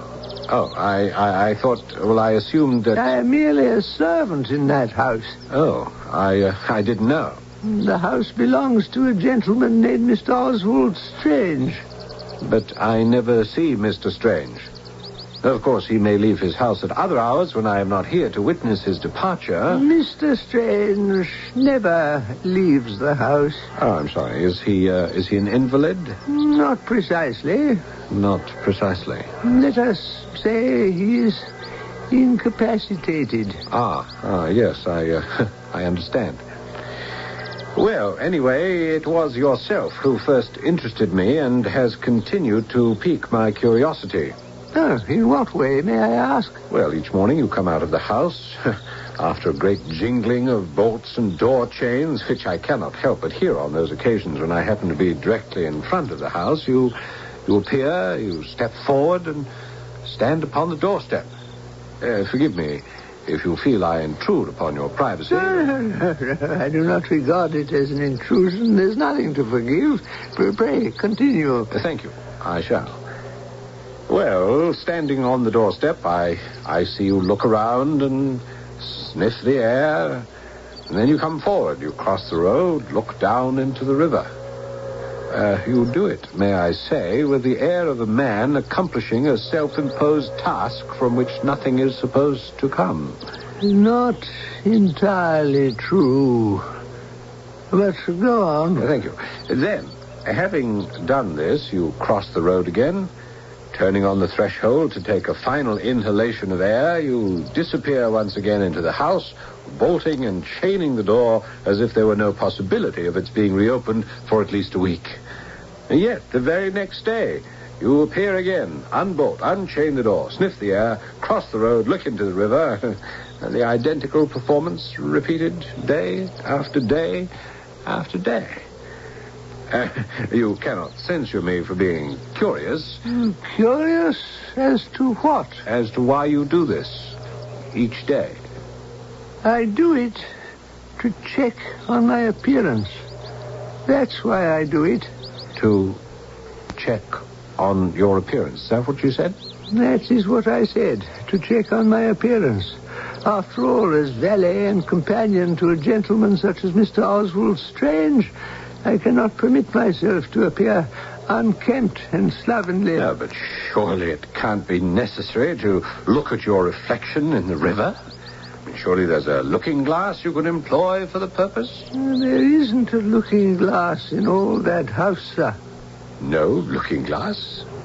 Is that what you said? It's some peculiar fancy of my master's. There isn't one in any single room in the house. Not one. How very odd. Why should there be no looking glass in any of the rooms? Ah, sir. There is the mystery. It's just a fancy on the part of my master. His ways are queer ones. And this fancy about the mirror is one of them. In hiring a new servant, the very first stipulation he makes, has always made, is that about the looking glass. It has been one of my duties to explain the thing as far as it could be explained before any servant could be taken into the house. But how could you know that there would never be one? Ah, there's the rub, sir.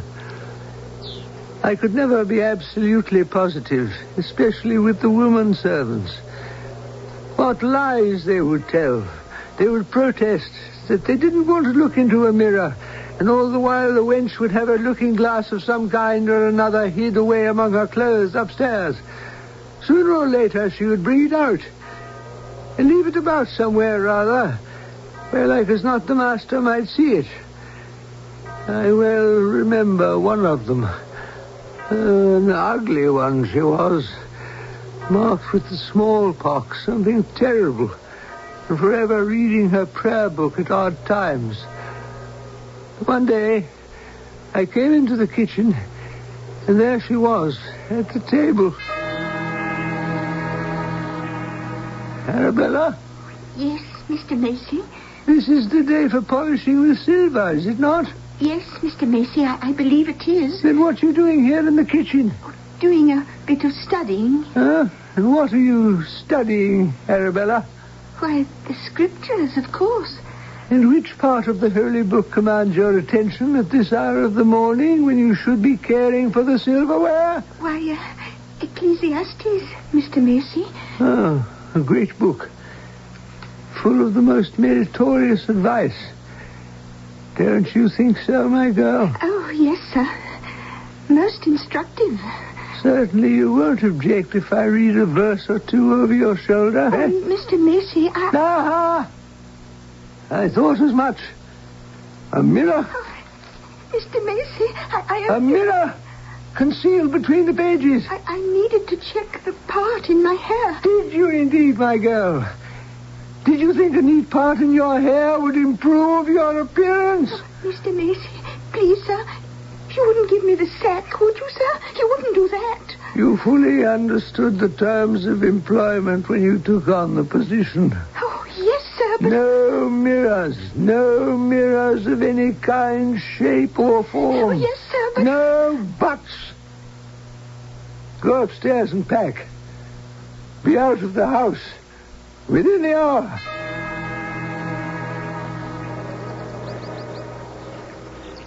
I watched the poor girl leave, carrying her poor belongings in a battered portmanteau. It was all I could do to keep the tears from my eyes. Yes, I can well imagine. Of course, I had to tell Mr. Strange the reason for the girl's leaving. He'd taken a real liking to her. She was most efficient in her work, so I had to tell him her transgression. And how did he react to that? A look of infinite sadness came over his face. He sat for some length of time with his head in his hands, his shoulders bowed. I waited motionless until he could bring himself to speak. At last, he raised his head, rose, walked over to me. Why must I punish others for the sin which is mine own, he said. That is what he said, sir. Then he walked out of the room. Sin? What sin did he refer to? That I cannot tell you, for he has never chosen to tell me. I have a wild desire to fathom the mystery of this man who cannot abide the presence of a mirror. Is there no way you can persuade him to confide in you? Gentlemen such as Mr. Oswald Strange do not confide in their servants. But there must be someone, somewhere, who knows, who at least can furnish a clue. There is one. You might go to see Dr. Garden. And who is Dr. Garden? My master's very old friend. He's the only person who might know my master's secret. And where do I find this Dr. Garden? In that house right there. Next door to that of Mr. Strange. Yes, but how do I approach him? What is the tactful way to go about it? Well, if you like, sir, I will tell him that you propose to call upon him. Dr. Garden trusts me completely. You see, I was once in the service of Dr. Garden. And when Mr. Oswald Strange appeared on the verge of insanity, or even death, he requested me to move in with Mr. Strange and attempt to look after him. And that is what I have been doing ever since. That's amazing. Well, then shall I inform Dr. Garden that you will call at his house this afternoon? Say at 4 o'clock? I shall be there. I shall most certainly be there.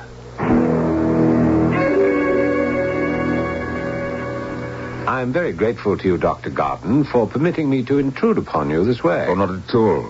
John Macy told me of your interest in the case of my poor friend. How is his health, Doctor, as of now? I'm afraid there is no amendment or any prospect of amendment. I'm extremely sorry to hear that.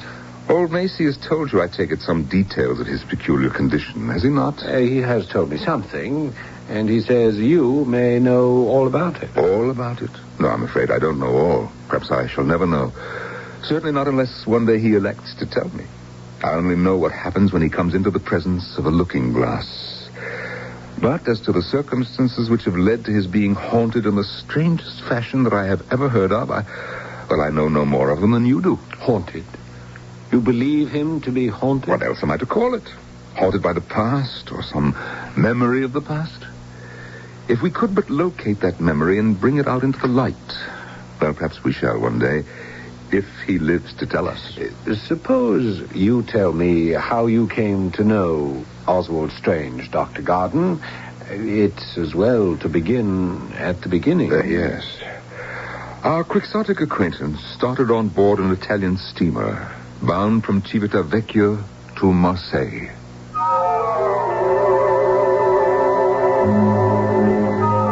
If it is true that our ghosts are but memories of the past, then all of us are, in very truth, haunted, and will be to the end of our days. Still, it is comforting to think that not all our memories are hideous or malevolent or wretched. Certainly, some are tender and loving and merry. So, all our ghosts are not hideous or malevolent or wretched. Quite a few are loving and merry and tender. I'll be back with Act 2 shortly.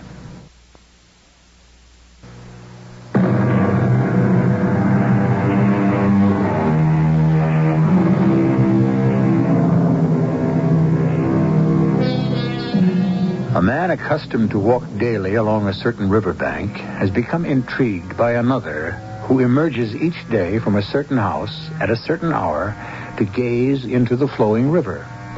Upon being asked the reason, the man replies that it is to check upon his appearance, since the master of the house, whose servant he is, cannot abide mirrors. Wishing to pursue the origin of this idiosyncrasy, the questioner has been advised to call at the house next door where lives a Dr. Garden, physician to the man who abhors mirrors.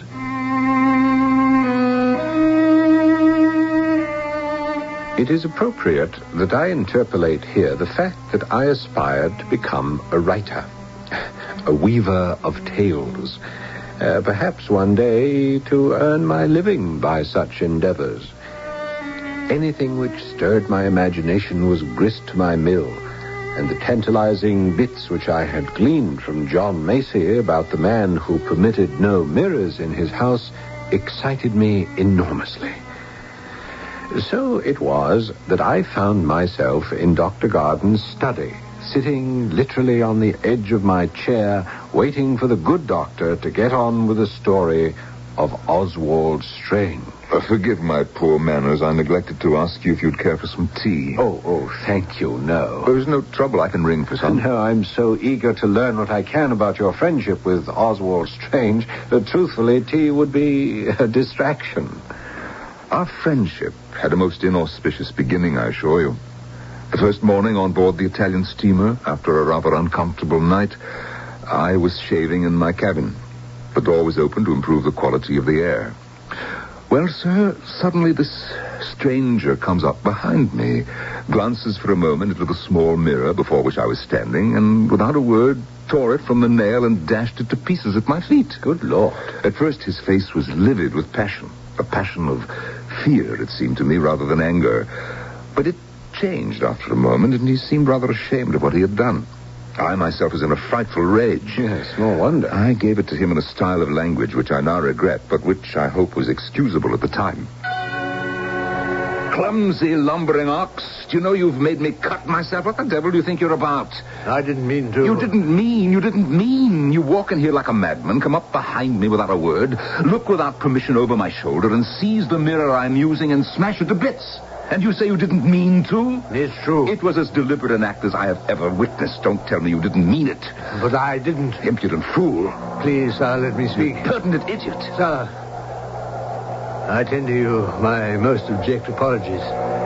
Believe me, I'm deeply sorry for what I did. You've every right to be sorry. It was pure accident, sir. Believe me. Accident? You think I'll swallow that feeble explanation? Well, perhaps not.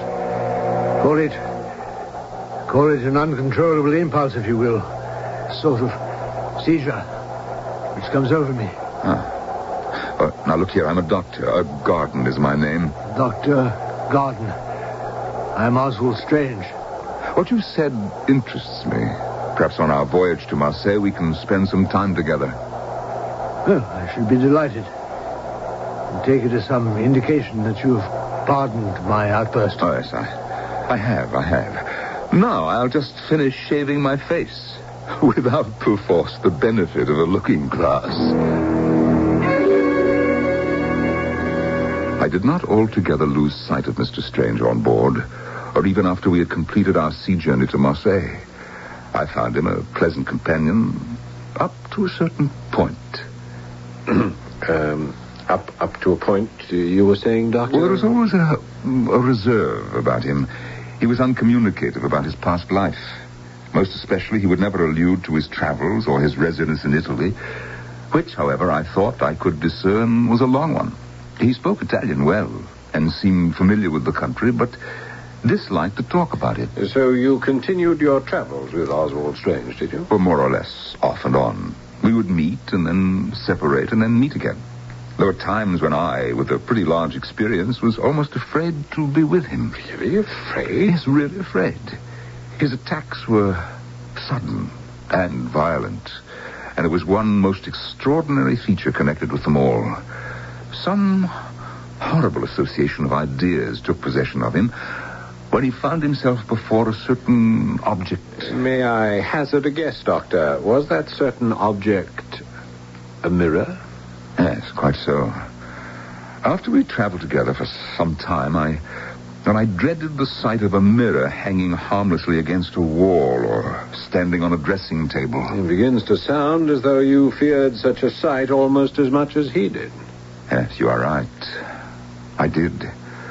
But one night, the worst things always happen at night, don't you think? Oh, yes, it often seems so, at any rate. Well, Strange and I arrived at a small town in the central district of Auvergne, a place but little known out of the line of railways. The weather had been rather against us. The day had been dull and murky, the heat stifling, and the sky had threatened mischief since morning. At sundown, these threats were fulfilled. The thunderstorm, which had been all day coming up, burst over the place where we were lodged. I have never been persuaded that sudden changes of weather, which have so much effect upon animals and even on inanimate objects, can fail to have some influence on a piece of machinery so sensitive and intricate as the human frame. Do you not agree with me? I do indeed. I firmly believe that it was at least in part due to the disturbed state of the atmosphere that on this particular evening I felt nervous and depressed. And when my new friend, Strange, and I parted for the night, I felt as little disposed to go to rest as ever I did in my life. The thunder was still lingering among the mountains, seeming sometimes nearer, sometimes further off, but it never ceased altogether. Oh, I was quite unable to shake off a succession of painful ideas. His image was almost continually before me. You can understand how, with all that had gone before, it would be. Yes, I think I can. Well, there was a door between our rooms, and the partition dividing them was not very thick.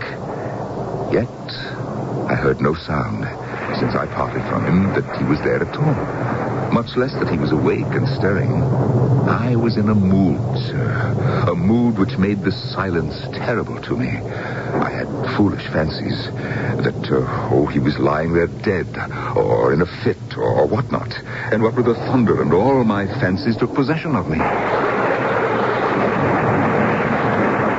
I could bear it no longer. I went to his door.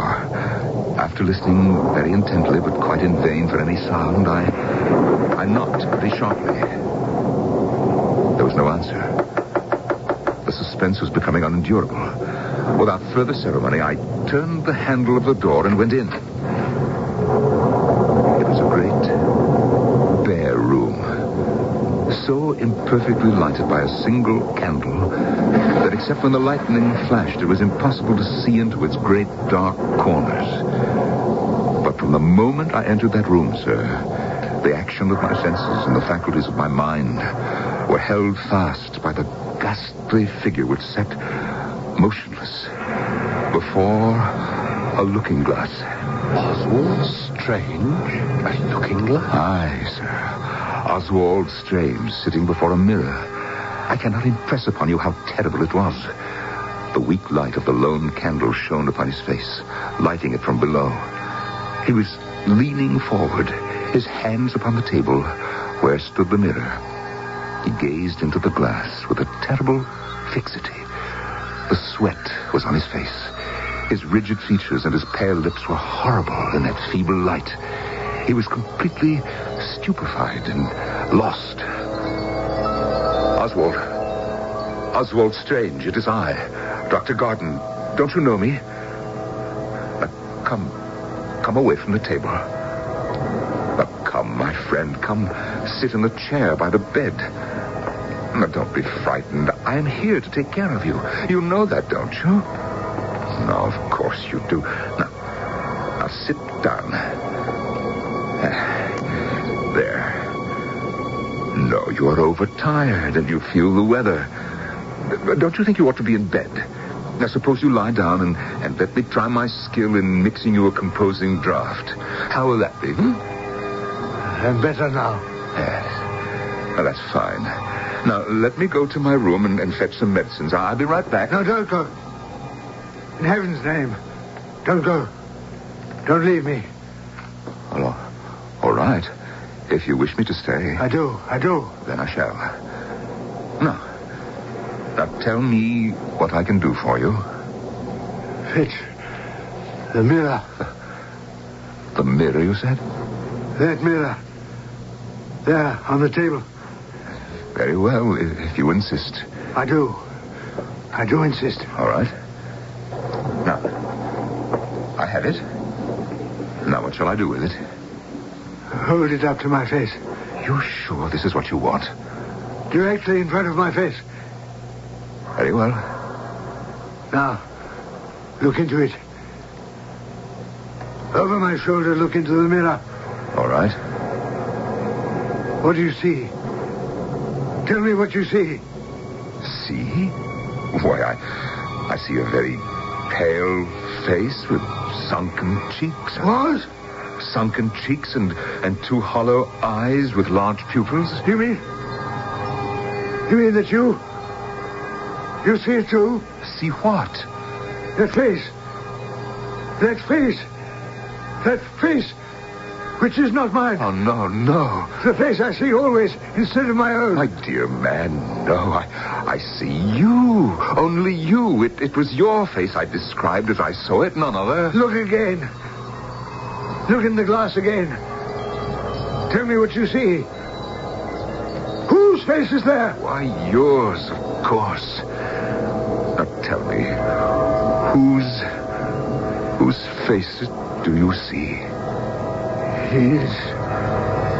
Only his. Always his. Always his. His. Always his. And with that, he passed out. Poor man. Yes, you may well say so. But I knew what to do now. Here was something I could understand. I had with me my usual small stock of medicines, and I did what was necessary.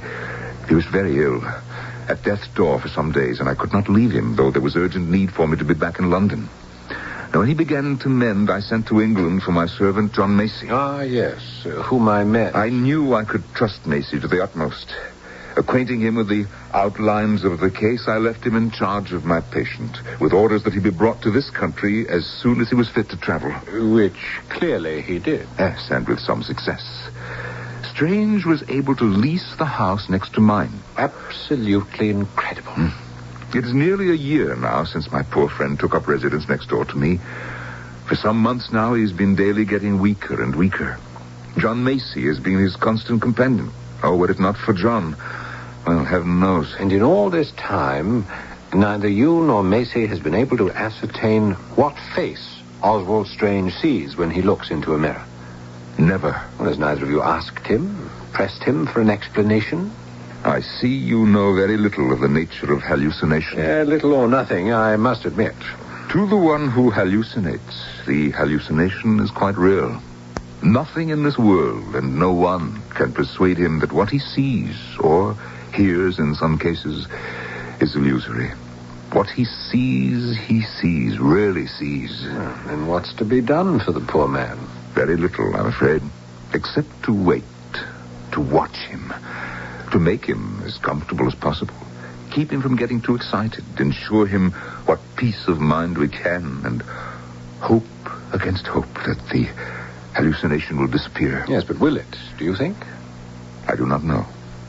I cannot tell. It is beyond me. Dr. Gordon! Doctor! That sounds like Macy. Come in, Macy.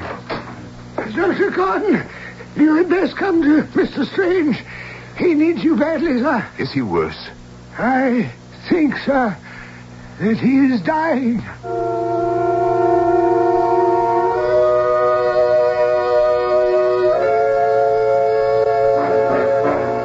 We all live with delusions. Why, there's hardly a woman alive who does not believe in her secret heart her appearance has changed only a little since she was 20 or 30. Many men share the identical delusion. But when delusion develops or degenerates into hallucination, then madness may threaten, perhaps even death. I'll be back shortly with our final act.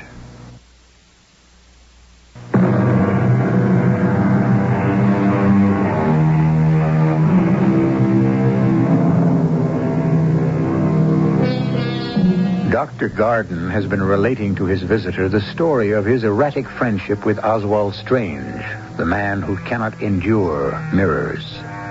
As the curtain fell on our second act, John Macy, entrusted by the doctor with the day-to-day care of his peculiar patient, has suddenly appeared and urged the doctor to come immediately to the bedside of Oswald Strange, who, says Macy, may be dying.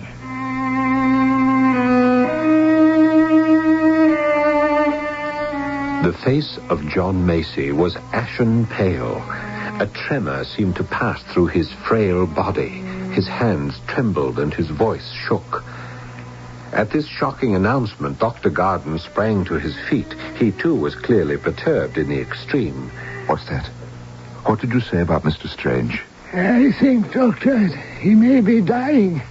You'd best come at once. Of course, immediately. Dr. Garden. Oh, yes. What am I to do with you? Would it be possible for me to come with you? Why, yes, I suppose that would be all right. Come. Thank you, sir. I've never seen Oswald Strange in the flesh. He's not a pretty sight at the moment. Yes, we'll cut across the lawn. It'll be quicker. Of course, he may be only sleeping, Dr. Garden, but I fear there may be no awakening. Where is he lying? On the chaise, in the small room on the first floor. I left the door unlocked. Permit me. Straight ahead, Doctor. You know the room. Yes, I know it well.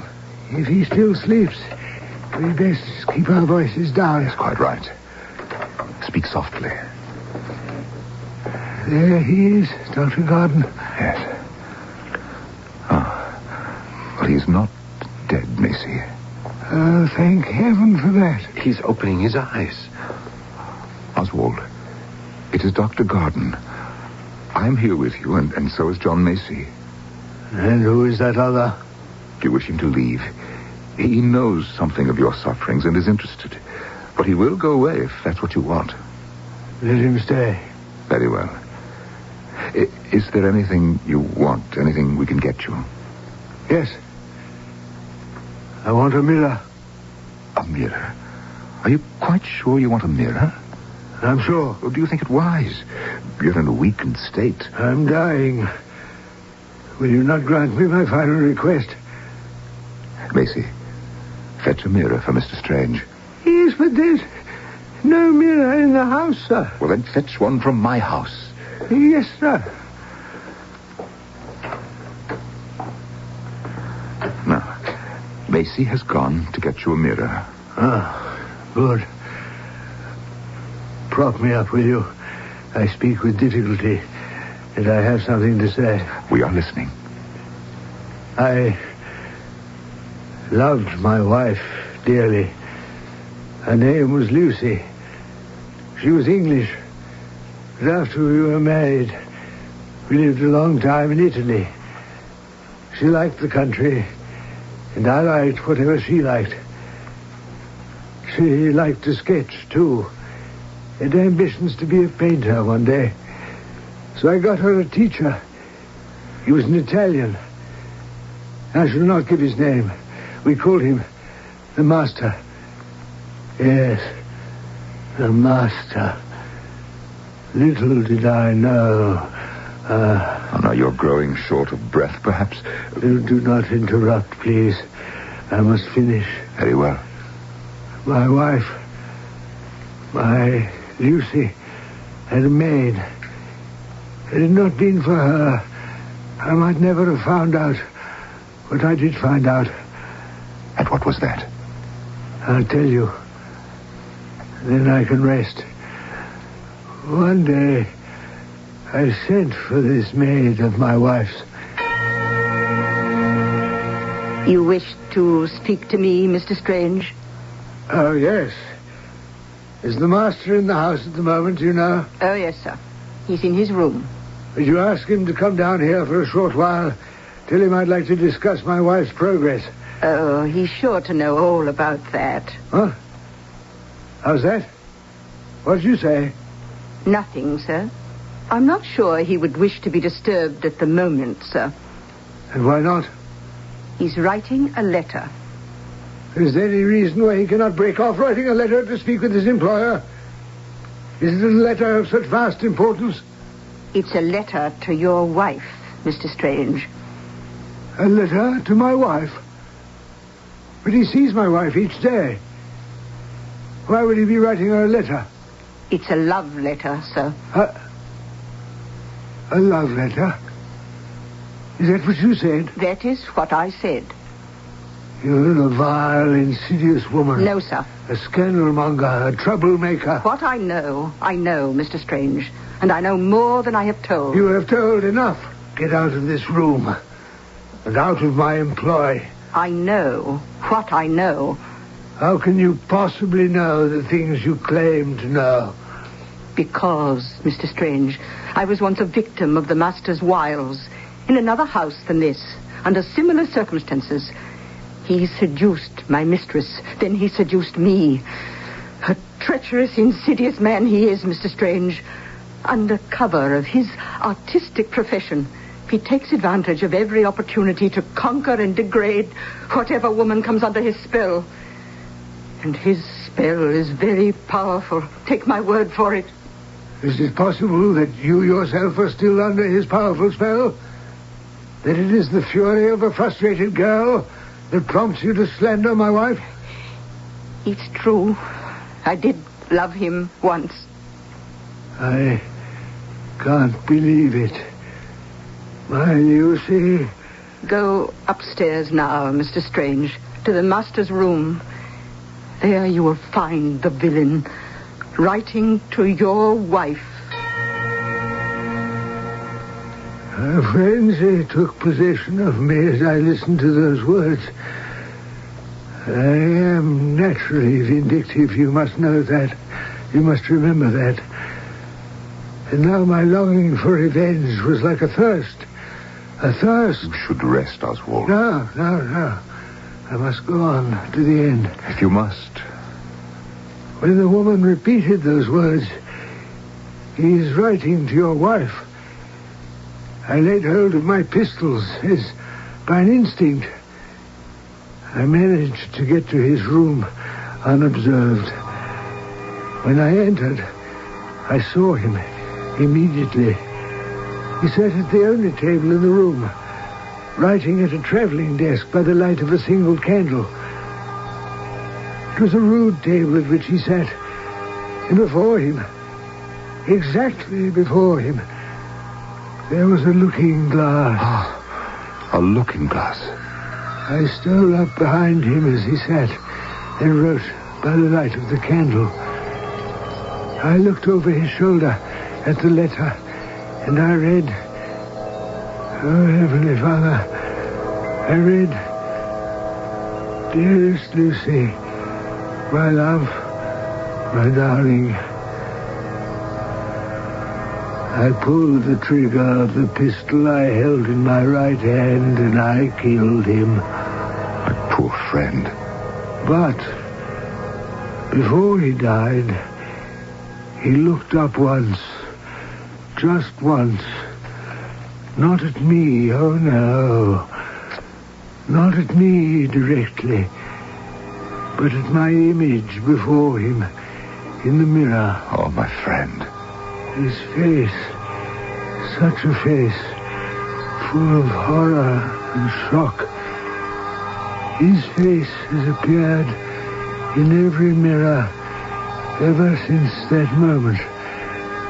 And mine, my face, is gone. Strange. Oswald. He's No, he's not dead. Simply exhausted. He's so still. Hand me my bag. I'll give him a stimulant. Yes, Doctor, here it is. Hey, Dr. Gordon, I brought the mirror. Hey, here, I'll take it. No, we'll just wait and be quiet till the stimulant takes effect. Yes, sir. Lucy. He's coming round. Amore. La mia esposa. Amore. Lucy. His wife. I will. Provision for Lucy. In my will. Look, Doctor. He's opening his eyes. Huh? That man. What does he hold in his hand? It's the mirror you requested, Mr. Strange. I want it. Hold it in front of my face. Is this wise, Oswald? Is it good, do you think, to revive this misery of your lifetime when it's so near its close? Have you not punished yourself enough without this? You must let me have my way in this. For if now, when I look, I see your eyes once more. I shall take it as a sign. Hold the mirror before his face, then. I see.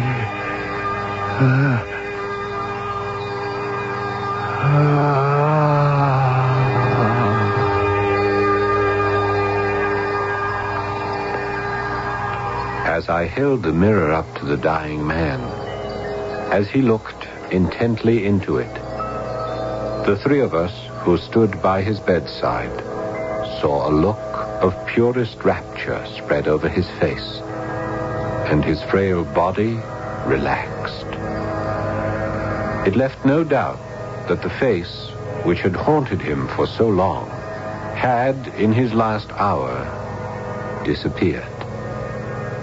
And the face he saw in the mirror was his own.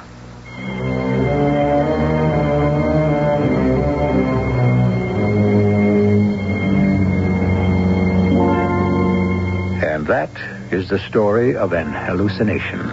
That an hallucination is self-induced makes no difference whatsoever. As is the case with all psychosomatic ailments, the pain is very real to the sufferer. For the sufferer, it truly exists. To the sufferer, as in the case of Oswald Strange, it can bring death. I'll be back shortly. Do you know why a joint savings account with your spouse, life insurance in each other's names, even joint ownership of your home could someday cause your family to pay thousands of dollars in extra taxes? For authoritative information and answers to vital questions concerning your family's financial security, you should read an important book from Dow Jones & Company called How to Save Taxes Through Estate Planning. In easy-to-understand, everyday language, it explains how to make sure your hard-earned assets are protected from unnecessary and crippling taxes. Vital information that every family should know. You can order this valuable book now and have it charged to your Visa, MasterCharge, or American Express card by calling toll-free 800-228-5000. How to Save Taxes Through Estate Planning is only $8.95 plus $1 postage and handling. And if you call now, you'll also get free a 24-page companion financial planning workbook. So call now, 800-228-5000. Toll free, 800-228-5000.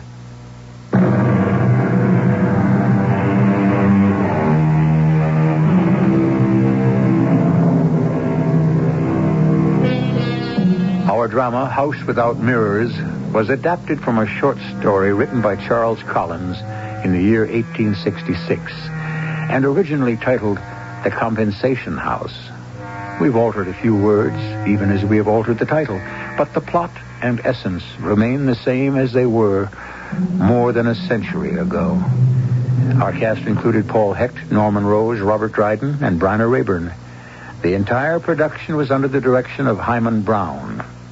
And now, a preview of our next tale. Mademoiselle, I am most happy to make your acquaintance. Thank you, Lieutenant. I am aware of your father. He lived here for several years and, if I recall, married a lovely English woman, yes? That's right. My mother died a few years ago. And the professor? In good health. He's the head of the anthropology department in Ithaca. Splendid. And the missing girl, Antoinette Duchamp? Well, she lives with us. She came here on a holiday. Any clues, Lieutenant? I have one, but do not excite yourself. We have made a thorough check of all automobile accidents between here and La Chapelle. There is one that may provide the clue we seek. She was in an accident? The car was in an accident. Heavy rain, a rock slide. What about my cousin?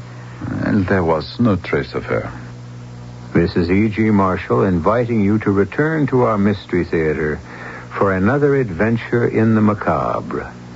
Until next time, pleasant dreams.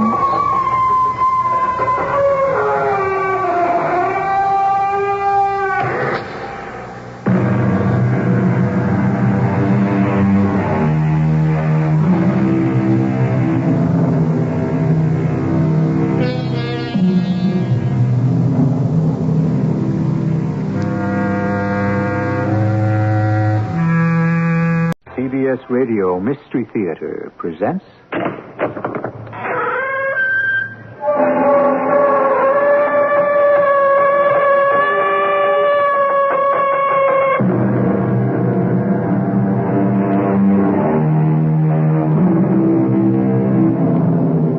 Come in. Welcome. I'm E.G. Marshall. No one comes into the world by choice. No one has a voice in this momentous decision. No one asks to be born. Pushed by the mother, pulled by the doctor, a brand new being is introduced to his life. There is a highly respected theory that all later anxieties reproduce the trauma of this first bloody battle, the one called birth, the one from which no one emerges without wounds. This has a logical sound to it, and for all I know, it's true. I am youth. I am beauty. I am a creative person. I am light and love and everything harmonious. I am in tune with the universe. I am everything that is good. I am that truly remarkable human being, myself. A precious thing to be. Separate and unique. I am a goddess.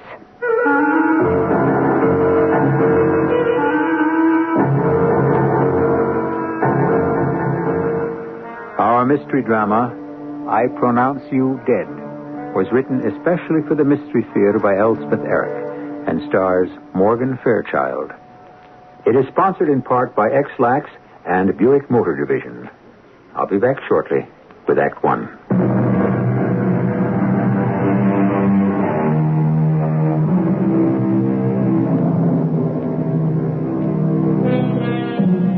It's a Midwestern town, neither very large nor very small. Its citizens, for the most part, are neither very rich nor very poor. They would call themselves comfortable, and so they are. So are their homes. And it's in one of these homes that we begin our story.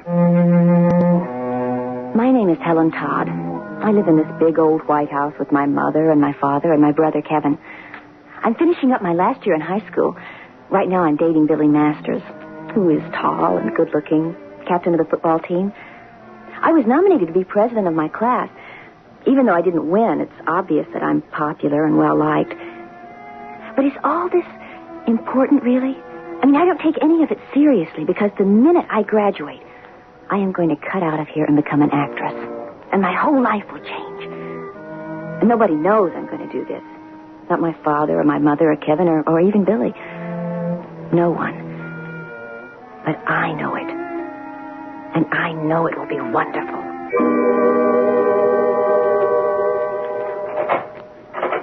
That's your father. I heard his key in the lock.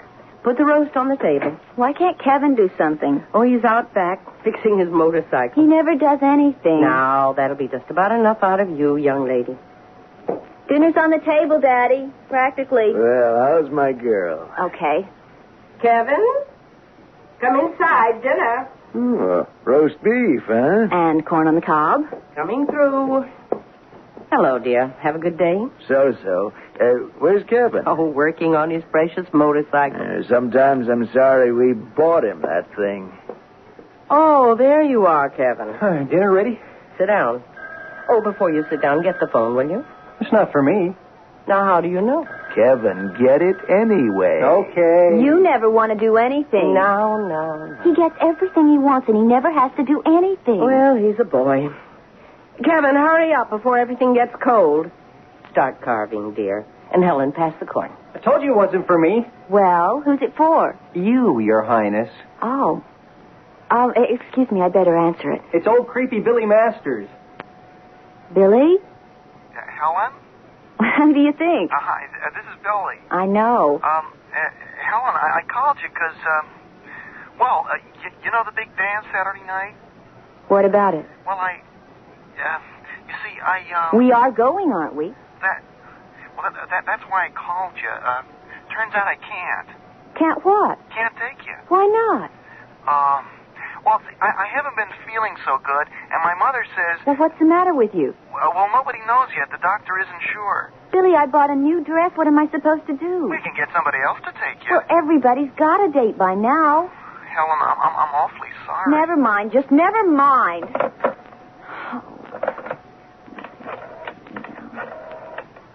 Helen, you coming back to eat? Everything's getting cold. Tell Billy you'll call him back, dear.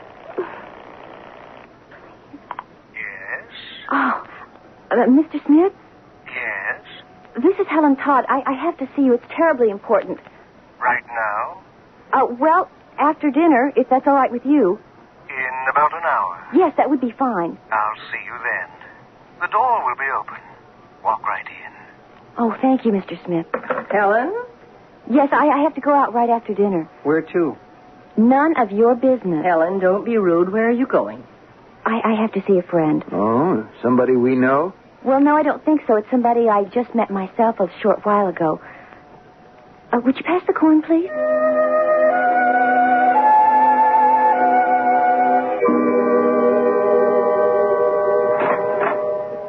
Mr. Smith? In here, Helen. Come on in. How are you? All right, I guess. You're disturbed about something. I can see that. Well, yes, I am. Well, tell me about it. That's what I'm here for. I know, you told me. Sit down. My attention is all yours. Well, Mr. Smith, Why don't you call me Caesar? Caesar? It's my name. You're my friend, and all my friends call me Caesar. I haven't known you for very long. Do you really believe that? I just met you last week. Don't you feel that we have known each other forever? Since the beginning of time, or before that? In a way, I guess I do. You remember when we met? Physically met, I mean. Well, yes, that's why I told you about the group mind feeling. Do you have that feeling? I think I'm beginning to. That's why I called you. And in the group mind, we are all one. Yes. Yes, I believe that. Therefore, it must follow that you and I have known each other forever. Must it not? I guess so. You must not guess. You must know. You must feel. You must believe. Otherwise... I do. I know. I feel. I believe. I do. I speak of the higher mind, of course, not the minuscule part of the mind which deals with multiplication tables and the dates of treaties and wars and such trivia. I know. Really, I do. And this higher mind has a center, a core of magnetic power. I know. Which can be animated into creative action. Yes, I know. And when I'm an actress... This center of dynamic power can be charged precisely as a battery can be charged with cosmic magnetism. Oh, yes. A magnetic field which can attract into your orbit the money you want, the love you desire, the friendships you seek, the work you aspire to, and all the mental, material, and spiritual treasures you yearn for. Oh, I believe that. I do. I do believe it. Are you sure? Are you sure you truly believe it? Yes. Yes, I do believe it. To the depths of your soul? Yes. Then why are you here? Because I can't believe it all the time. Things happen. What happens? People do things. They hurt my feelings. What people? Oh, my mother, my brother, even my father, and now Billy. Billy? Billy Masters. We've been going steady, and tonight he called me and told me he couldn't take me to the dance Saturday night because he's sick or something, which I can't believe for 1 minute because I saw him at school today and he looked fine, and it's too late now for anybody else to ask me, and I have a new dress that I bought especially, and... Well, anyway, when he told me, that's when I called you. Because your great faith, your great belief wasn't so strong anymore. It was wavering. It needed reinforcement. Yes. Yes, is that possible? It can be done. Can you? Will you do it? I can. I will. Oh, please. Please, it was such a beautiful feeling when I believed. I loved everyone. I was in love with everyone. I even loved myself. I loved the world. Look deep into my eyes. Are you going to hypnotize me? I'm going to make you believe. Call it telepathic hypnosis if you like. Now, look into my eyes. I'm looking. Give me all your attention. Listen to what I am saying. And repeat my words. Yes, I will. I am Helen Todd. I am Helen Todd. I am youth. I am beauty. I am a creative person. I am youth. I am beauty. I am a creative person. I am light and love and everything harmonious. I am in tune with the universe. I am light and love and everything harmonious. I am in tune with the universe. I am everything that is good. I am everything that is good. I am that truly remarkable human being. Myself. A precious thing to be. Separate and unique. I am that truly remarkable human being. Myself. A precious thing to be. Separate and unique. Separate and unique. I am a goddess. I am a goddess. How do you feel, Helen? It's come back. What's come back? That feeling. Tell me about it. I feel as though I could reach out and touch the air. Is it a good feeling? Oh, yes. Would you call it... What would you call it? Happiness and... No, it's more. It's joy, rapture, ecstasy. Will it stay with me? For always, the feeling? It may have to be renewed from time to time. Nothing lasts forever. Will you renew it for me? Of course. What if you're not here? What if I can't come to see you? It's not absolutely necessary. I could produce the same state of consciousness if I were 1,000 miles away. I could produce it over the telephone. You mean that, really? You could do it over the telephone? Call it traveling clairvoyance. Call it astral projection. Call it what you will, so long as it produces the altered state of consciousness. That's all this is? What I feel? Just an altered state of consciousness? Like falling asleep. Another altered state. Oh, it's much more than that. It's much better. I feel so strong. Oh, Mr. Smith, I can't thank you enough. No thanks are due and none expected. But I've been a nuisance. I've taken up so much of your time. Wait. You're not leaving. Oh, well, I think I should. What about young... what's his name? Young Masters. Billy? Yes. What about him? I don't know. Do you propose to leave him in peace? I don't know what to do exactly. There's nothing I can do. Nothing? Nothing I can think of.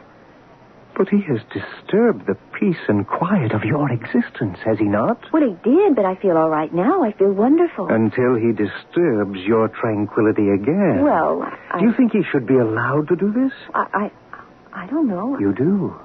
You do. Well, there's nothing I... There's something. A curse? A blast? You mean like a hex? I mean, I've heard of... Call it what you will, but I assure you, Helen, a hex or a curse or a blast can only be brought down upon a person who deserves it. It cannot be used promiscuously. Those who make trouble for others deserve what they get. I'm trying. Have you ever heard of the Fellowship of Ancient Mind? It is 6,000 years old. And the arch-druid Tyron...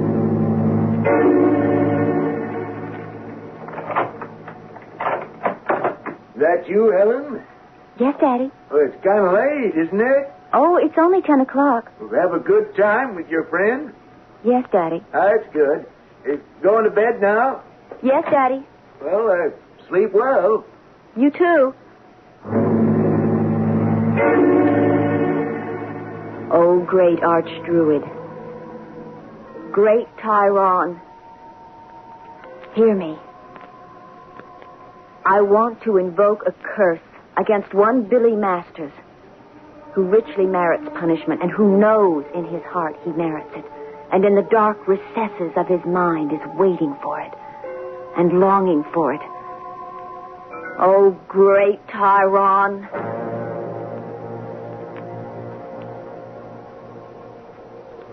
I spoke to the great archdruid Tyron for nearly an hour. By then it was very late. And I got undressed and went to bed. I myself believe there are those who invite punishment. Among them are those who seek suicide in drugs or the rash, incontinent behavior that drugs induce. Then there are others who do not resort to drugs to bring about their own destruction, but slowly, quietly, with a plodding sort of determination, subject themselves to humiliation and defeat. I shall continue with Act 2 in a few moments.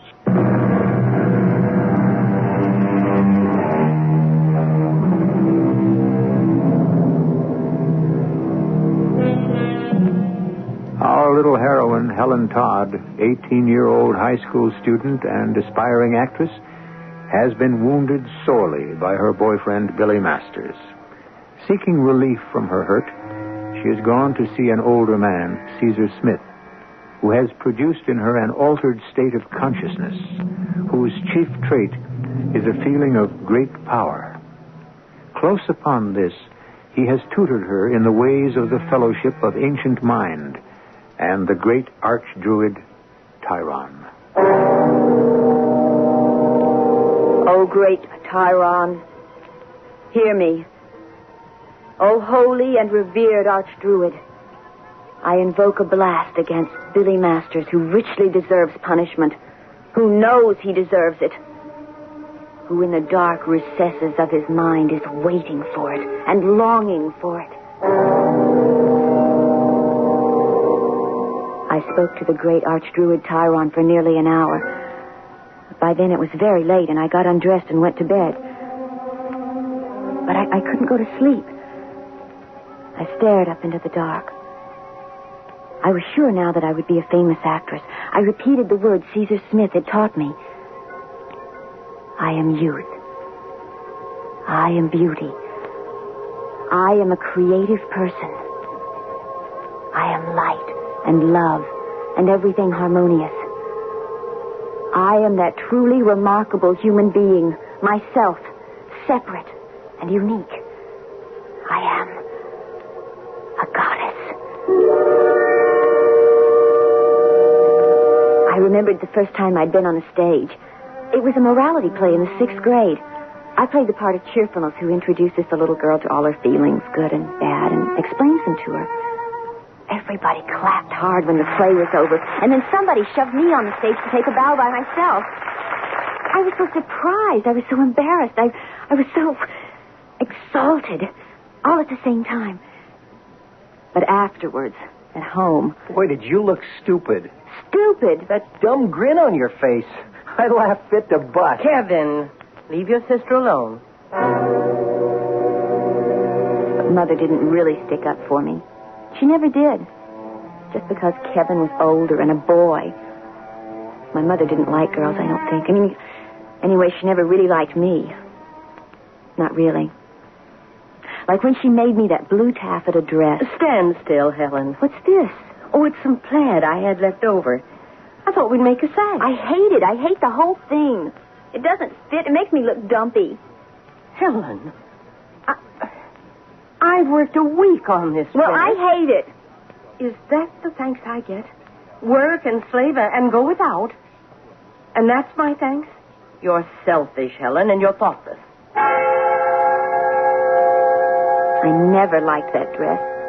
I never liked any of the dresses she made me, but I never told her so again.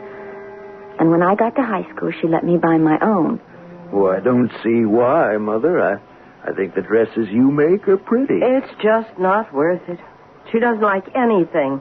And I have to put up with her complaining. Store clothes. And with my heart the way it is, I just can't do it anymore. Oh, well. All right, then. It wasn't for my sake. It was for hers that I got to buy my own clothes. I thought about the pretty beige lace with the black velvet butterflies that was hanging in the closet. I'd saved and saved out of my allowance to buy that dress to wear Saturday night. Now Billy Masters had spoiled everything. I can't take you, Helen. I see, I haven't been feeling so good. My mother says, well, the doctor isn't sure, but... I felt as though I'd never get to sleep. Never. So I got out of bed and went into the bathroom and opened the medicine chest. There were a whole bunch of pills. Kevin's antihistamines, Mother's digitoxin for her heart, and... Yes, these must be Daddy's. Some sleeping pills. I took one. Then I took another, just to be sure. And I went back to my bedroom and looked out the window. I could see Kevin's motorcycle in the backyard. The moon was shining on the handlebars. How he loved that motorcycle. So proud of it, sitting on his damn cycle. He thought he was some kind of king or something. I went and lay down on the bed and stared at the dark. I'd never even had a bicycle. I mean, Daddy had promised me one, but Mother talked him out of it. She can talk him out of anything. He shouldn't give in to her the way he does. I mean, he should have known how much I wanted a bicycle and not let her talk him out of it. He gives in to her about everything because she has a bad heart. Her heart isn't that bad that he has to give in to her about everything, but he does. Like the bicycle. I don't think he loves me at all. Not the way he loves her. I didn't know how I got there, but there I was, in the kitchen, standing there, opening the drawer where the knives are kept.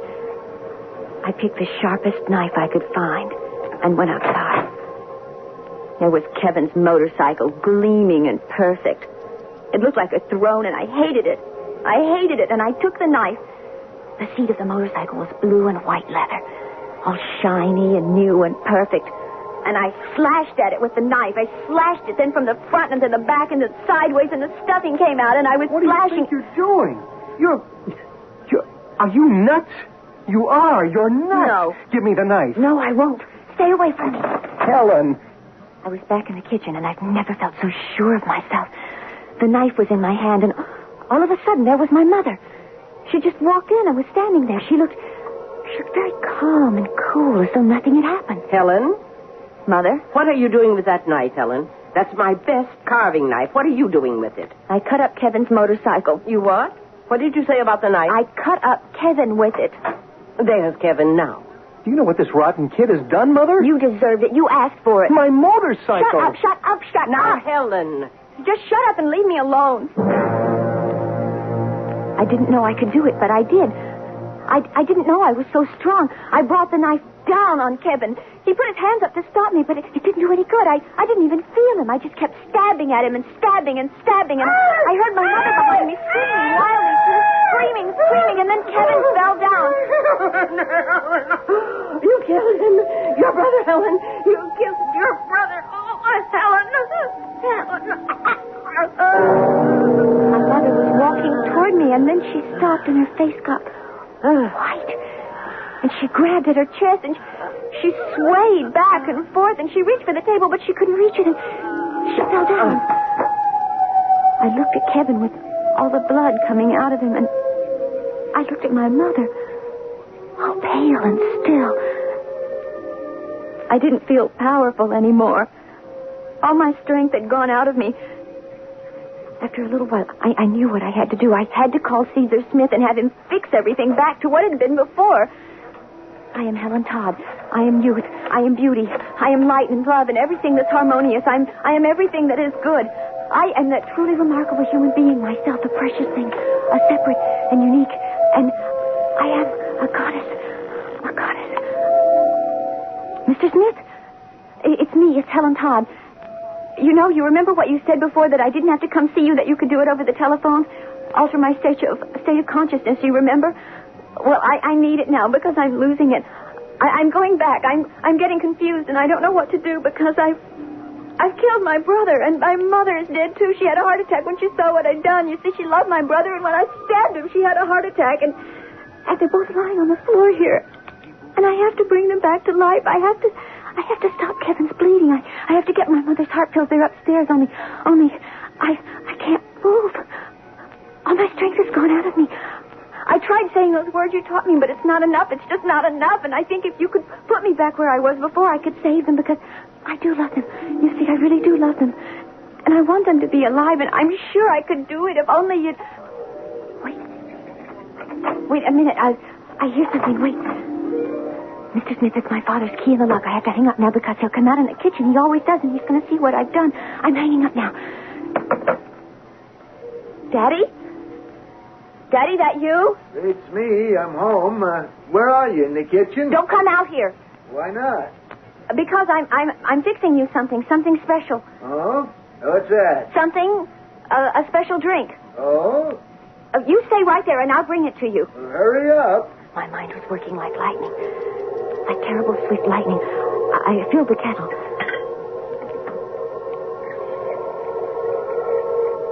I got out the tea.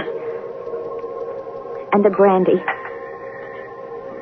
And then I took the sleeping pills out of my pocket. Very carefully, I broke them open. One by one. All of them. And I put the contents into a cup. Helen? Yes, Daddy? Where's your mother? I don't know, Daddy. Where's Kevin? I don't know. Nobody home? Nobody. Except me. And you. Me and you, Daddy. The water was boiling by now, and I poured some into the cup. And added the brandy. Almost ready. Good. I stirred it and stirred it. I even took a little taste of it just to be sure. The tea was strong, and with the brandy, you'd never know there were 22 sleeping pills in the cup. I put the cup and its saucer on a little tray, and I took it into the living room. Well, well, well. What have we here? Tea. Oh, tea. Tea with brandy. Just the thing for a cold day. Aren't you going to drink it? Where's yours? Oh, I didn't want any. Well, I don't want to drink alone. Oh, well, you go ahead. I really don't want any. Have mine. No. Go ahead. No, I really don't want it. Sure you do. Daddy, I don't. It's for you. I'll go out in the kitchen and make myself a cup. You take this one. No, that's not the way it's supposed to be. Why not? Why not, Helen? Here, take the tea. You deserve it, honey. No. Go on, take it. You want it. Take it. No, I don't want it. You do. Sure you do. No, But I don't. want you to have it, Helen. No. I want you to have it. No. Come on, now drink it. That's my good girl. Drink it down. Drink it. Oh. I've never tried it, but murder can't be easy. Of course, the thesis of this drama is that there are some people who invite all sorts of disasters upon themselves, even death by violence. The unproved thesis is that these people, the world's masochists, bring these things upon themselves. But do they really consent to being slaughtered? What happens when they decide not to be murdered and turn upon the murderer? I shall come back shortly to you with Act 3.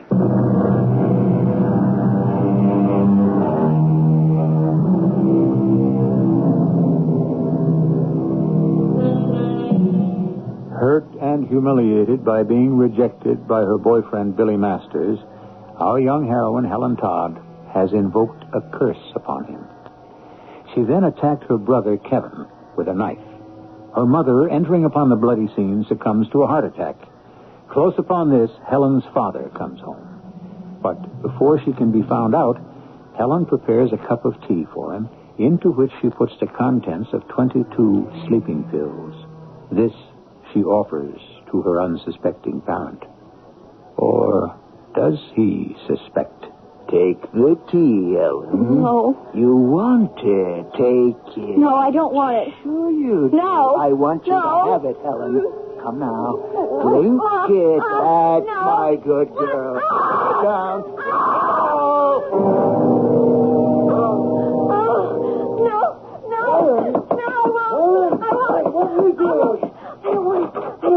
Helen, baby, wake up, honey. It's Daddy. Wake up, honey. It's Daddy. Daddy, I don't want it. Don't give it to me. I won't. Oh, Daddy.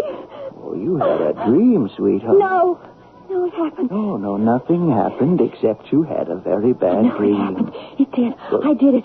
You did? I did. You did what? It was Kevin's bicycle. His motorcycle. I took a knife.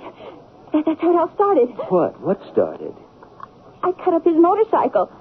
I slashed the seat of Kevin's motorcycle, but he caught me. Now, Kevin's motorcycle is just fine. No, he caught me, and I ran into the house, and he came after me, and then I slashed him. And he fell down. He was all bloody, and then Mother came in, and she saw him on the floor, and she saw him, and she screamed, and she came towards me, and I was going to do something to her, but she had a heart attack. She fell down, too, and then you came home. Oh, I've been here all the time, honey. I didn't want you to see them dead on the floor in the kitchen, so I made you some tea, and I put all the sleeping pills in the tea and some brandy. And I took it to you, but you wouldn't drink it. You tried to make me drink it, and I didn't want to, but I started to... I was going to drink it, but something happened. You screamed, baby. You woke yourself up. You see, you woke yourself up out of a bad dream. No, it wasn't a dream. It was real. It happened. Now, Helen... It did. I know it happened. Oh, Daddy. After I killed Kevin and Mother, I telephoned Caesar Smith. I felt so awful. I wanted to save them. Now. See, I thought that if I could stop the bleeding, I'd get Mother's digitoxin pills, the pink ones. That way I could save them. But I didn't feel strong enough, so I called Caesar Smith. Only then you came home. Honey, you couldn't kill anybody. But I did. And you couldn't bring anybody back to life either. Look, baby, Mother's downstairs right now getting breakfast, and Kevin's there, too. And I'm here. So you see, you didn't kill anybody. You just had a bad dream. No, it was real. I did it. Now, you get out of bed right now, put on your robe, and come downstairs, and we'll all have a nice big breakfast. Okay? He went out of the room, and I got out of bed, and I put on a robe just to please him because I knew Kevin and Mother were lying dead in the kitchen. But I went downstairs anyway. Come and sit down, Helen. Pancakes. Get them while they're hot. Somebody pass the maple syrup, please. You feeling better, dear? Here's the syrup, Kevin. It must have been some dream. Well, I've had dreams like that. Scared me half to death. You want to talk about it, dear? Sometimes that helps. Well, I don't think she wants to talk about it right now. Oh, maybe later. Eat your pancakes, Helen, and drink a nice glass of cold milk. Kevin, pour Helen a nice glass of cold milk. Here, have some milk. Drink the milk, honey. Do you good. It was so silly. Because I knew they were dead. They just sat there talking all this dumb talk when I knew they couldn't talk because I had killed them and they were dead. I hadn't been able to save them because Daddy had walked in at just the wrong moment, and I tried to kill him to keep him from knowing, and then he had tried to kill me, and of course I couldn't have that. And now here they were just jabbering away as though nothing had happened. Oh, Helen, guess who called up this morning just before you came downstairs, dear? Who? Mrs. Masters. Masters? Yes, Billy Masters' mother. Creepy old Billy Masters. Now, none of that, Kevin. What did she want? Well, she wanted to tell me and wanted me to tell you that Billy's quite sick, dear. What's that? Billy's sick? Yeah, it happened quite suddenly. It seems he had a cold. Of course, they didn't pay much attention to that. Billy's always getting colds. But it hung on and hung on. And then yesterday, the doctor said it might be influenza. He wasn't sure. Then last night, in the middle of the night, he got much worse. And they called the doctor, and he said it was pneumonia. Pneumonia? Well, they have penicillin now. Yes, but there's a certain kind of pneumonia that doesn't respond to penicillin or any other kind of drug. And they're afraid that's the kind that Billy's got. Well, I sure hope not. Where are you going, Helen? Upstairs. But what about your pancakes? I'll leave her alone. Let her do what she wants. Oh, dear, she didn't even drink her milk. I got dressed in a hurry. I knew I had to do something and do it quick. It was bad enough that I'd killed my mother and my brother and almost killed my father, but now Billy Masters was going to die, too. They'd catch me. They'd put me in jail for 1,000,000 years. Where are you going, Helen? Out. Have you picked up your room? They simply didn't understand. None of them did. I was a black murderer, and they didn't even know it. Nobody knew it but me. And just possibly, Caesar Smith. Come in. I've been waiting for you. I thought you'd be waiting. Sit down, my dear. Thank you. Now, how did it go? You mean about... The hex, the curse, the blast. Has it taken effect? Oh, yes. Let's see. The young man's name was Billy, wasn't it? Billy Masters. Oh, yes. And? And he's very sick. Oh? Well, he brought it on himself, you know. You do know that, don't you? When he upset you, he brought it on himself. But he may die. Oh, I don't think so. Yes. I wouldn't have thought you had so much power. I killed my brother. Oh, surely not. And my mother, and I tried to kill my father. Don't you remember? I told you all of this on the telephone. You did? When? Last night. Just when last night? I don't know. I got home around 10 o'clock, and I put the hex on Billy, and then after that, I ruined Kevin's bicycle, and then I killed him and my mother. Now, my dear. I called you because I was sorry I'd done it. I talked to you. What did I say? I don't know exactly. I don't remember because my father came in, and I tried to kill him, but he wouldn't. I couldn't. Which? He wouldn't? Or you couldn't? I forget how it was. Your occult powers are not sufficiently developed, my dear. That's why I'm here. I want you to, you know, like you did before, produce the altered state of consciousness. I don't want Billy Masters to die. It's too late to do anything about the others, but I don't want Billy Masters to die.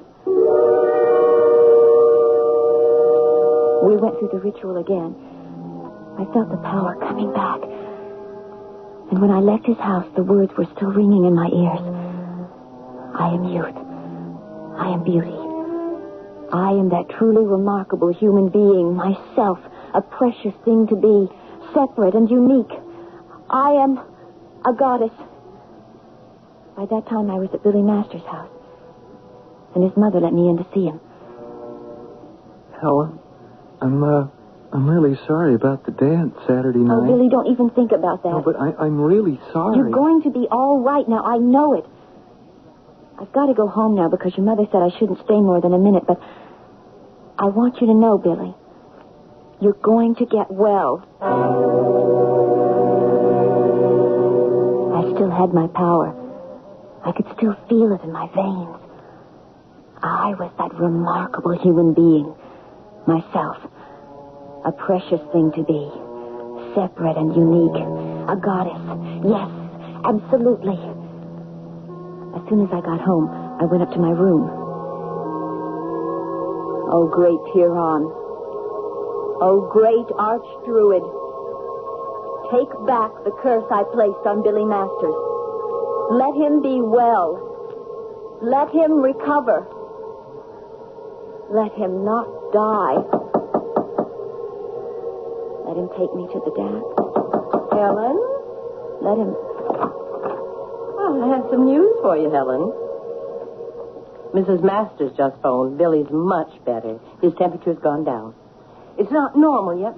Oh, my goodness. Why don't you ever pick up your room? It looks a sight. I'll do it later. Mrs. Masters said she thinks your coming to see Billy did him a lot of good. Oh, gracious, what a mess. Oh, both you children, you're so untidy. Look, I said I'll do it. Well, at least I'll hang up your dressing gown. What's the good of buying you pretty things? You just throw them on the floor. I've told you time and again, hang them up the minute you take them. What's this? What? What's what? In the pocket. It's a bottle of sleeping pills. What are they doing in your pocket? You don't take sleeping pills. I took one last night. Oh, now, I don't like your taking sleeping pills. Helen, you didn't just take one. Why, this bottle is empty. Is it? I'm certainly going to speak to your father about this. I thought he only took a sleeping pill now and then, but he's been taking them every night. Well, I'll soon put a stop to that. Now, please, finish picking up your room and then come downstairs and help me decide what to have for dinner. I get so tired of deciding what to have night after night.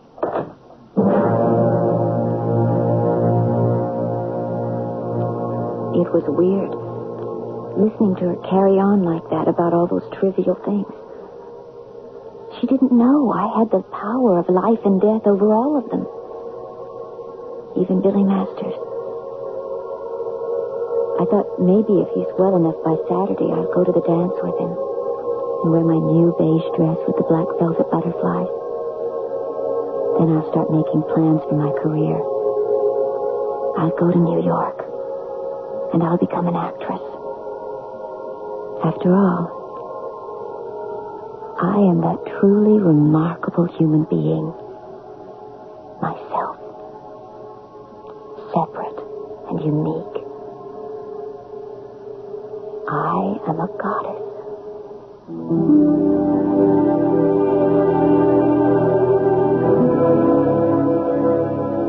It's a marvelous thing to feel that you are young and beautiful and a truly remarkable human being, able to command the world. At least I guess it is. Later on, it's apt to be painful to discover that your power is not quite so great as you'd once felt it to be. That you cannot pronounce people dead. That they, too, have strengths of their own. That they persist in living even after you have killed them. And when they do, in truth, die in their own way and time, you do not have the power to bring them back to life. A painful discovery, but still a necessary one, if you live long enough to make it. I'll be back shortly.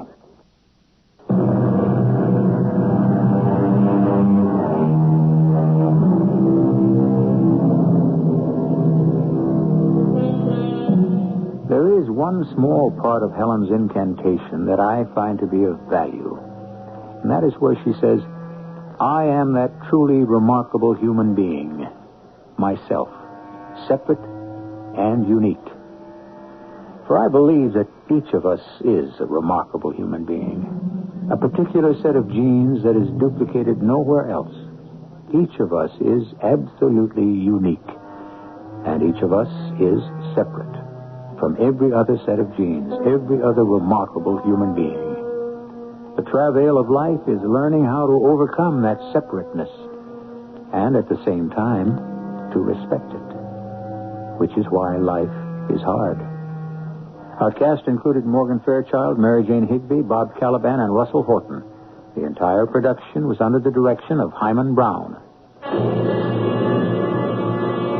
And now, a preview of our next tale. Yes? I have a coin here, and I want you to look at it. Yes. Well? Interesting. Yes, I thought so. This is a Washington 25-cent piece. They were first struck in 1932, the bicentennial of Washington's birth. The obverse is the face of George Washington. Yes, I know. The reverse is the spread eagle. Yes, sir, but... Originally, and until 1963, they were made of silver. Well, what I want to know... Now, however, they consist of a copper-silver alloy. Is it counterfeit? Oh, no, never. This is from the Denver Mint, I can tell. Yes, sir, but the date... What about the date? Well, read it. I read it. That's all you can say? What do you want me to say? This coin was minted in 1986. How can you say it was minted in 1986? Yes, interesting point. Should I say it will be minted in 1986? Radio Mystery Theater was sponsored in part by Buick Motor Division and X-Lax. This is E.G. Marshall inviting you to return to our Mystery Theater for another adventure in the macabre. Until next time, pleasant dreams.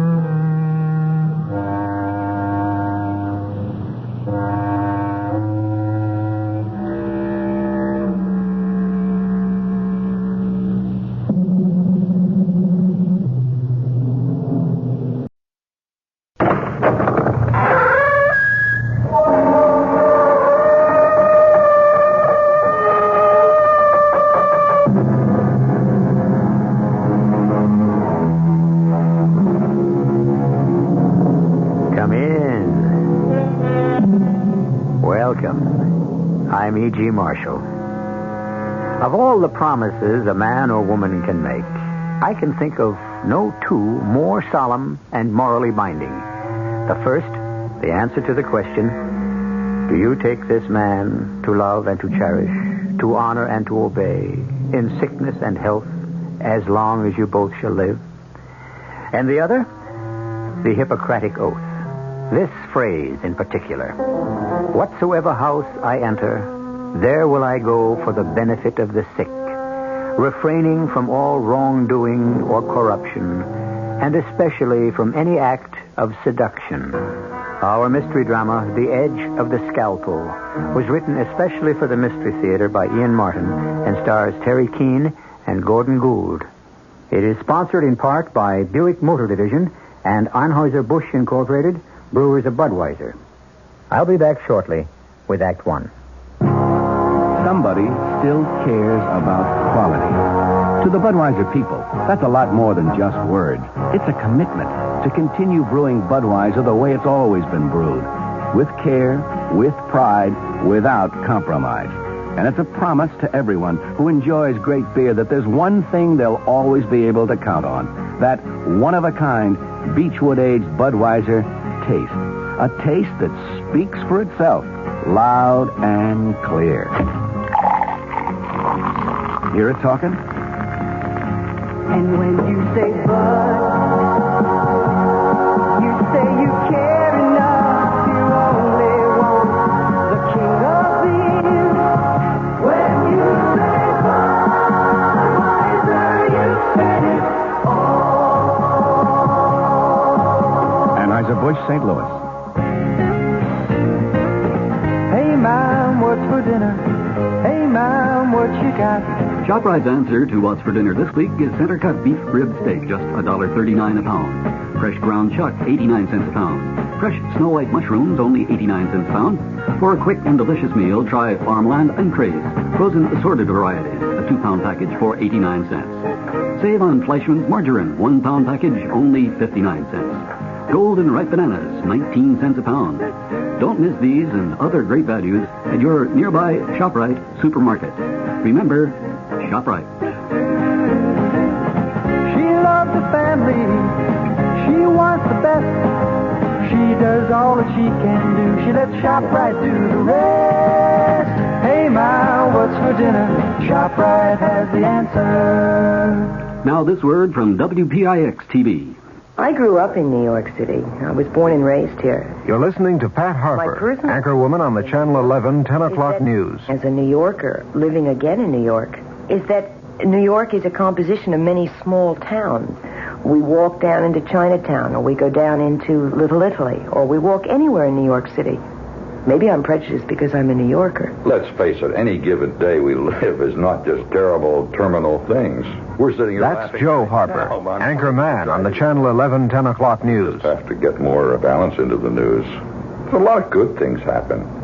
I think we ought to be screaming to the high heavens about how great this city is in a lot of respects. I think it's one of the few news shows that allows you to walk away from it feeling pretty good.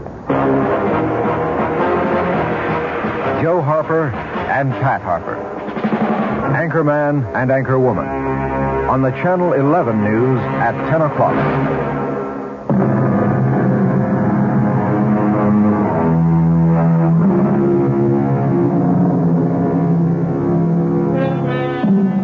The Edge of the Scalpel. This is the story of a surgeon who walked it, who poised it above his deadly rival, literally holding the life of the man on the operating table in his hands. Let us follow the tall, gaunt man there who looks 10 years older than his 38 years, whose aging face still retains the good looks and the mark of a spoiled and petulant youth, who walks slowly, leaning on a cane for support, to the main nurse's desk at Guardian Hospital. Excuse me. I want to see Nurse Stewart, Nurse Carrie Stewart. Oh, Nurse Stewart has duty for another 3/4 of an hour. If you want to walk over to the waiting room... Walking is not my strong suit, as you can see. Will you ask her to come down here or put her on page? Oh, I can't page a nurse. Well, she won't mind. I'm her husband. Oh, well, bless me. How do you do, Mr. Stewart? How do you do, Nurse McGrath? Do you know me? Well, why not? It's such a loving little family here at Guardian Hospital, isn't it? I think your wife is still operating with Dr. Malcolm. That's exactly what bothers me. I'll be waiting for her right by the elevator as soon as she's ready to see me. Thank you for saving another patient for me, Dr. Malcolm. Well, thank you for the correct diagnosis, Dr. Kowalski. We make a team. We all make a team. Right, Gary. Kirk, what would you do without her? I'd hate to speculate, Ted. Or have you speculated? Oh, come on, Kirk. My reputation as the hospital Lothario is all gossip. I play the field. Now, with you and Carrie, that's different. Here's the elevator. Care to join us? Nope. Three's a crowd. Forget it, Ted. Carrie is my surgical nurse. Sorry about that.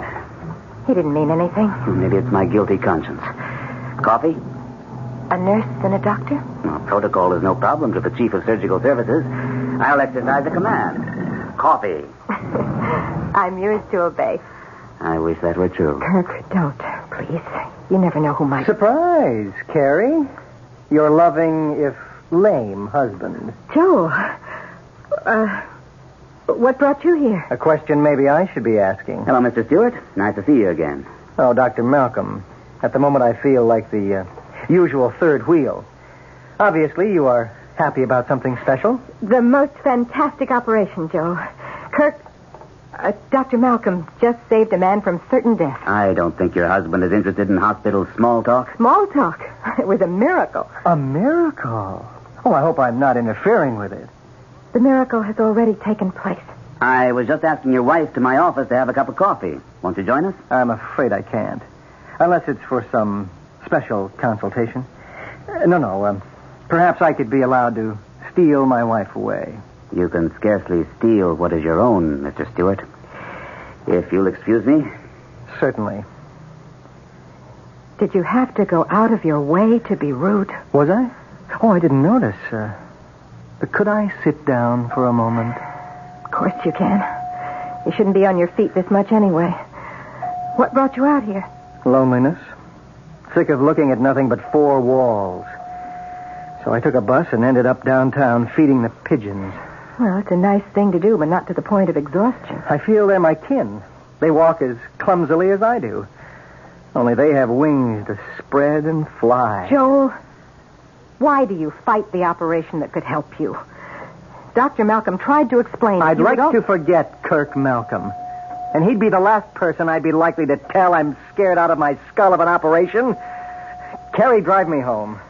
I can't. I'm still on duty. Well, can't you beg off? No way. We're shorthanded. Back in the same old circle. Everyone has a duty but me. You have one. Go back to work. You know there's always room in advertising for your talent. Joe, please, I should be back on the operating floor. Why did you come here? Not to spy on you, Carrie. Whatever you think. Just that my legs gave out. I couldn't face the bus ride home. Excuse me, Carrie, but OR just called down for you. Emergency. Oh, thanks, Mac. I'll be right up. Oh, I'm sorry to chuck it in your lap. Joe, here are the keys. You take the car. I'll take the bus. If only we could go back to where we started, Carrie. It was good, wasn't it? Yes, Joe, but... Look, I cannot talk now. I've got to go. A busy little breadwinner. But just hang on to one thought, lover. I'll never be satisfied with the crumbs.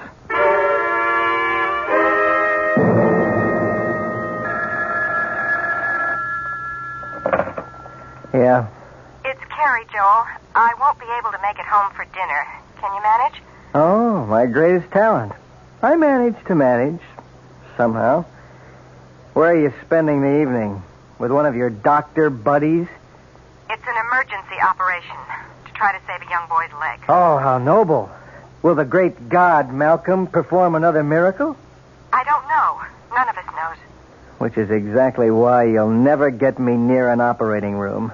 They never know. None of them does. This way, at least I have two legs. Not very serviceable, but there, in an emergency. I may be very late. Don't wait up for me. Don't try to protect my feelings. I ended being less than a whole man a long time ago. You should be very proud of what you did for that boy, Kirk. If it works. In the long run, we can all be proud, Ted. Such modesty. Don't you love him for it, Carrie? I respect him, Dr. Kowalski. Right. I should choose my words more carefully. Well, I'm off. I have an angel waiting for me in the wings. Oh, my goodness. What is it? The time. I gave Joel the car. I've got to dash if I'm to catch the last bus. No need. I'll drop you off. If you want me to. All right. There's so many things I'll meet you at the doctor's entrance in 10 minutes.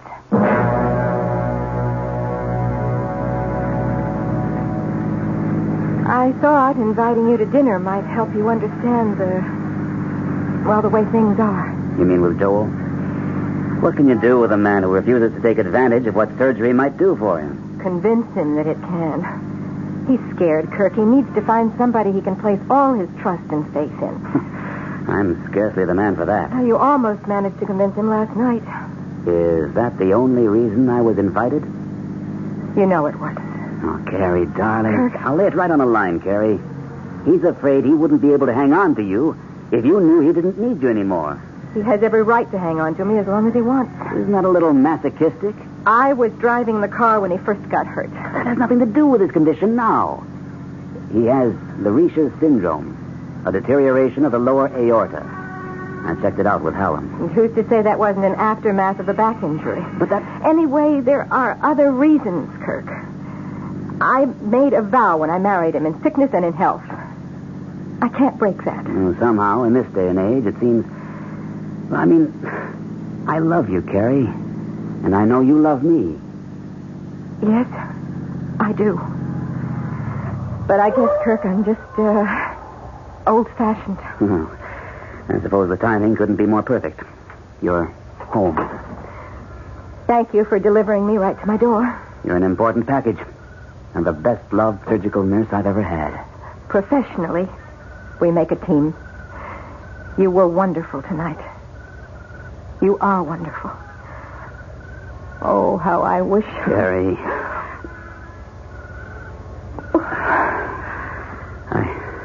I apologize for that. You should. It has no future.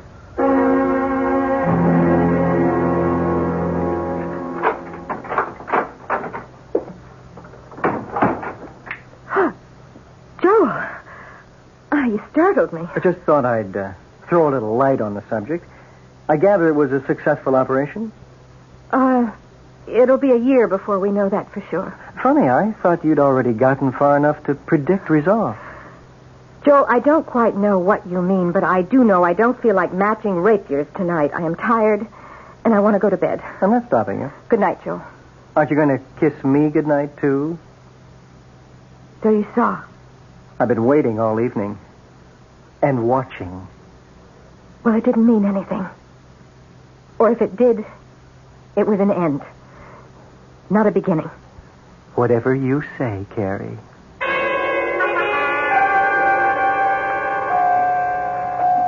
Morning, Nurse McGrath. Any problems? There's nothing I can't handle, Dr. Malcolm. How's the little boy? So far, he's holding his own. Oh, and we have an identity for him now, I understand. Well, his name is Fenton. Tim. His parents are waiting in your office. All right. There's some reporters waiting to see you, too. Why not? You're famous. Morning, Mac. Morning, Dad. Good morning, Dr. Kowalski. And indeed, you are, Dr. Malcolm. Oh, you must be very proud of what you accomplished last night. Well, it balances out. Oh, Mac, has Nurse Stewart checked in yet? No, she called in earlier to say she'd be delayed. Her husband isn't feeling well. Oh? Anything serious? No, she didn't say. Any message we can give her? Well, no, it's a personal matter. I'll be in my office with Tim's parents. Now, what kind of a personal matter would you suppose exists between Carrie and Kirk Malcolm? Sure, if it were common knowledge. It couldn't be very personal now, could it? Meaning mind my own business, huh? You said it, Doctor, not I. Well, it is sort of my business because Dr. Malcolm is my friend. Mac, you know the hospital better than anyone. You've been here longer. But I came with the cornerstone. Are there rumors going around about Carrie and... But I didn't plant the grapevine, and I feed it no nourishment. All I'm worried about is that any hint gets to the Iron Duke upstairs. If old Hadley up in administration noses out what's being whispered around, we could lose Dr. Malcolm. And Carrie. I wouldn't want to see that. Oh, nor me.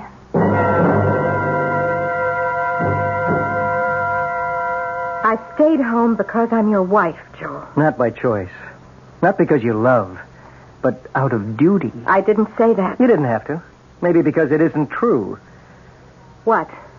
You might be a little ashamed after last night. I told you that's a closed chapter. I doubt it. Why don't you admit you'd give anything to be rid of me? What good am I? I can't support you. I can't even make love to you. I'm a husband in name only. If I had any guts, I'd walk out of your life. Only I'm not very good at walking either. That's something that could be fixed. How? Under your surgical boyfriend's scalpel? No, thank you. I wouldn't give him the chance to dispose of me so easily. That's a terrible thing to say. And a terrible thing that two of you are doing to me. I may be no damn good, but you're my wife. And that's what you're going to stay till... Joe? Oh, Joe, what is it? Pain. The pain. Joe. Again. Maybe you'll get your wish after all.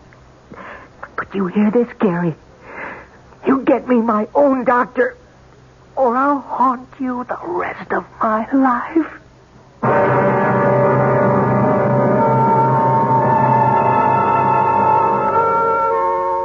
An intriguing situation. A woman struggling desperately to live up to her marriage vows, committed by her conscience to a man she does not love, and a surgeon in whose hands may be placed the life of this man. There are gathering factors which could end his career as he found himself accused not only of negligence, but murder. I'll return shortly with Act Two. Oh, I thought I saw a pretty cat. I did see a pretty cat. Hi, I'm Mel Blanc, and that's another of my 1,000 voices. And that's why they asked me to tell you about lemon mint Listerine lozenges. Because when your throat is hot and dry from a cold, they make it feel cool and soothed. And Listerine's anesthetic medicine helps give fast, temporary relief from minor sore throat pain. Lemon mint Listerine lozenges. No matter how many voices you've got, you've only got one throat. So you get Listerine lozenges, folks. Use only as directed. Here's Ralph Flinger, better known as Mr. I Know Where They Are. Ralph, whatever became of Edwin Lauder, the inventor of the bridge lamp? Oh, yes. Well, he's well up in his 90s now, but he still works every day taking chain-link fences apart. A listener would like to know whatever became of a young daredevil named Warner Bromley, who flew a Zeppelin upside down. Yes. He once tried to fly a Zeppelin upside down through the framework of the Eiffel Tower. What's he doing now? He inflates weather balloons for the government. All right, Mr. I Know Where They Are. How about Stuffy Hodgson, Calvin Hoogovan, Jimmy Schwab, Fred Falvey, and Mary Backstage? Oh, they're all to be found in the pages of the new Bob and Ray book, Right If You Get Work, along with Wally Ballou, Tippy the Wonder Dog, and many more fascinating characters. That's Right If You Get Work, the best of Bob and Ray, at your bookstore now. Incidentally, Edwin Lauder claimed he invented the bridge lamp, but he didn't. Well, he's in his 90s now. I don't see any point in reopening that controversy. In the Bahamas, we got an island here for you. 700 islands, we got an island here for you. Everyone is different, we got an island here for you. Whatever your pleasure, we got an island here for you. Welcome to the Bahamas, the country of 700 islands. I'm Captain Henry Pyfrom of Bahamas Air, the Bahamas' own airline, and I'd be pleased to show you our islands. I can fly you to colonial-style Nassau Paradise Island, or to swinging Freeport Bucaya, to Eleuthera, where the pineapples grow, or to Bimini, where the fishing is fantastic. Every one of our Bahama islands is a whole different experience. You choose your favorites, and I'll fly you there. Here in the Bahamas, we got an island here for you. 700 islands, we got an island here for you. Flights leave every day for the Bahamas, the country of 700 islands. Shouldn't you be on one of them? See your travel agent or call toll-free 800-327-0787. Bahamas Tourist Office.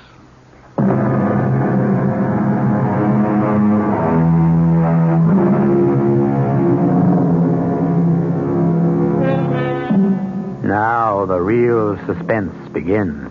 The ultimate suspense in our world. The fight to save a human life. As the door to the emergency room opens, Carrie turns toward it, her face drawn and strained. A nurse and orderly wheel Joel out, now mercifully unconscious. Doctors Kirk and Kowalski follow. Orderly, take Mr. Stewart to room 416. Dr. Kowalski will be in charge for the moment. You want him prepped for surgery? Did you get through to Dr. Hallam? Yes, he sprained a wrist 2 days ago playing squash. He can't handle it. Who else do you want? I don't know anyone Now, else, hold the but... prep, Ted, till we settle on a surgeon. Make sure there's an OR available and a surgical team. Can do. But, Chief, I don't think You're keeping the patient waiting, Dr. Kowalski. Yes, sir. Let's go inside for a moment, nurse. Better sit down, Carrie.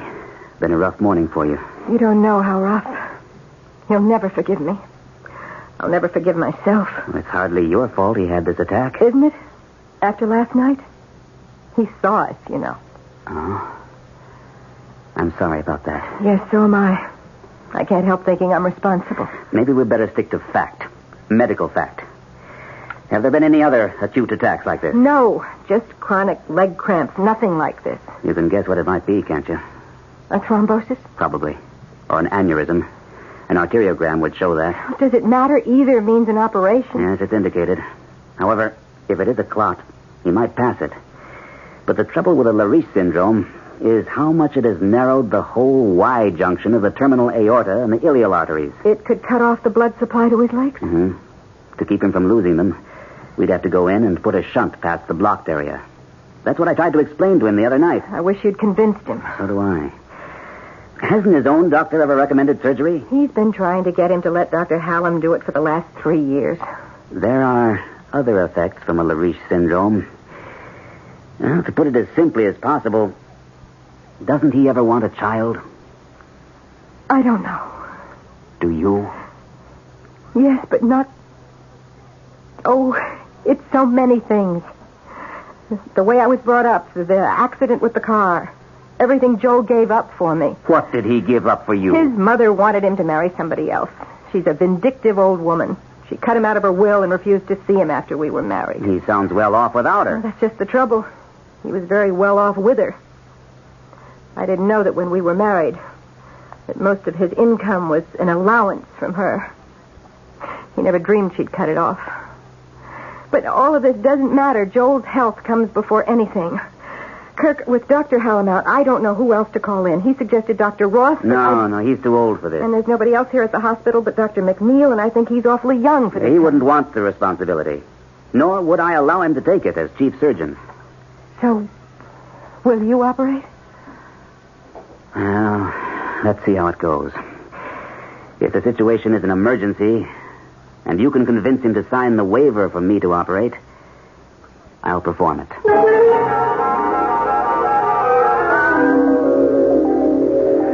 What do you want? I'm sorry if I woke you, Mr. Stewart. Every 2 seconds someone does. The worst is over. We've taken all the necessary tests. What's the verdict? I'll let Dr. Malcolm answer that. Dr. Malcolm? Oh, yes. I am acquainted with him, and he's acquainted with my wife. So am I. I'm Dr. Kowalski, by the way. I've heard of you.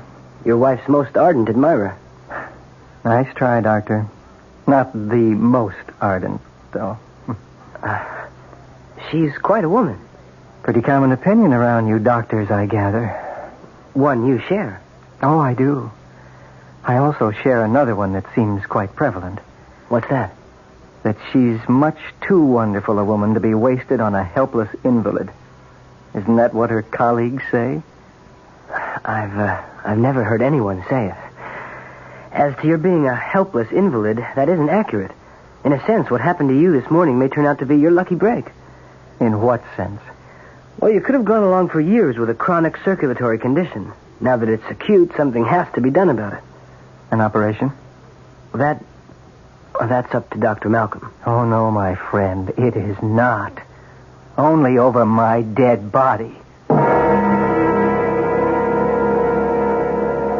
How's the patient, Dr. Kowalski? Just fair, Dr. Malcolm. Forgive me, Carrie. That's all right. I want to know. Okay, this is right to the roots. There's advanced claudication in the lower extremities. I'd say immediate operative procedure is indicated. Does my husband agree? I didn't tell him directly. I said that was up to the surgeon. Well, then let's settle it right now. Why don't you have a talk with him first, Carrie? All right. But you do feel it's an emergency, Dr. Kowalski. I know damn well it is. Then I'll prepare him. Thanks. Who is going to operate, sir? I am. If Mr. Stewart agrees, Mrs. Stewart has asked me to. Oh. Well, he's in pretty poor general health. He might not come through. I know. But if he isn't operated on, he could lose one or both of his legs. Or his life. Look, why stick your neck out? A surgeon sticks his neck out every time he takes that knife in hand. I'm the only surgeon in this hospital, or presently available, that's best suited for the job. Anything else you want to say, Dr. Kowalski? No, sir. Except, good luck.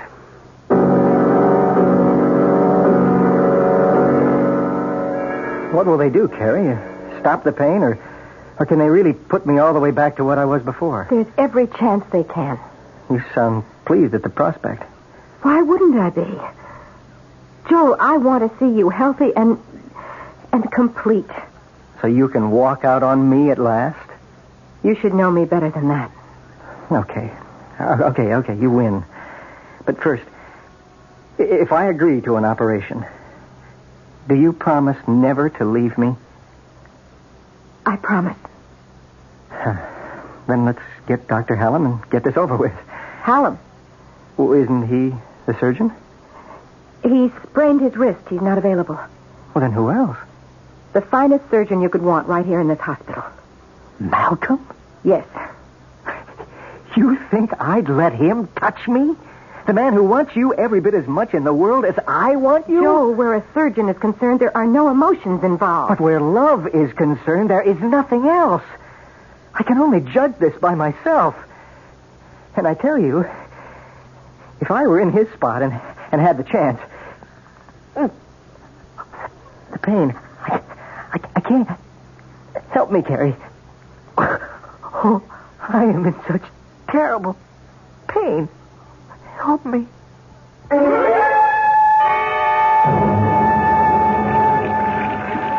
Dr. Malcolm, you sure we should go through with this? You're the internist. You know that it's crucial. And that time is the main criterion. Well, suppose you lose him. Why should I?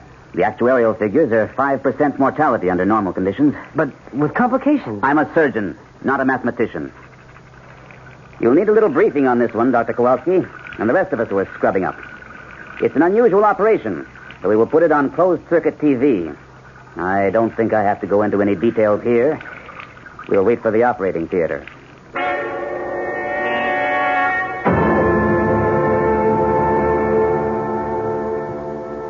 Blood pressure? 200 over 120. I don't like that.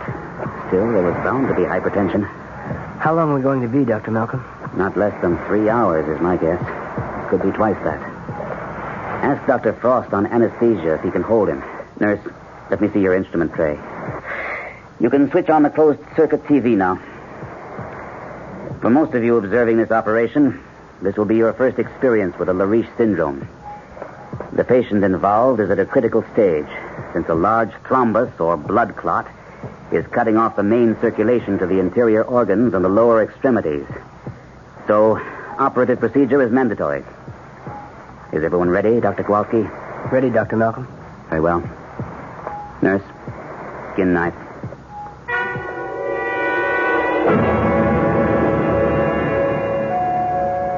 Nurse, I am Mrs. Choate Stewart. My son is being up. You? Hello, Mother Stewart. Yes, me. It's the same old stand. Never mind you. What about Joel? Is he all right? He's on the operating table right now. How could you allow it? It wasn't a matter of allowing it. He has a thrombosis. It's his life. He had a life before he met you. Who is the surgeon, may I ask? Dr. Hallam? Dr. Hallam had an injury. He wasn't able to operate. Well, didn't he suggest a replacement? Yes, but what? Mother Stewart, please. Look, come with me to the nurse's lounge just down the hall. I'd like you to see just what it is that's involved. I am less interested in that than in who is handling things. I thought you didn't care about us anymore. Substantially correct. I don't care about you. But when my only son is at death's door, I feel I had to return to make sure he was getting the best of care. How did you know about Joe?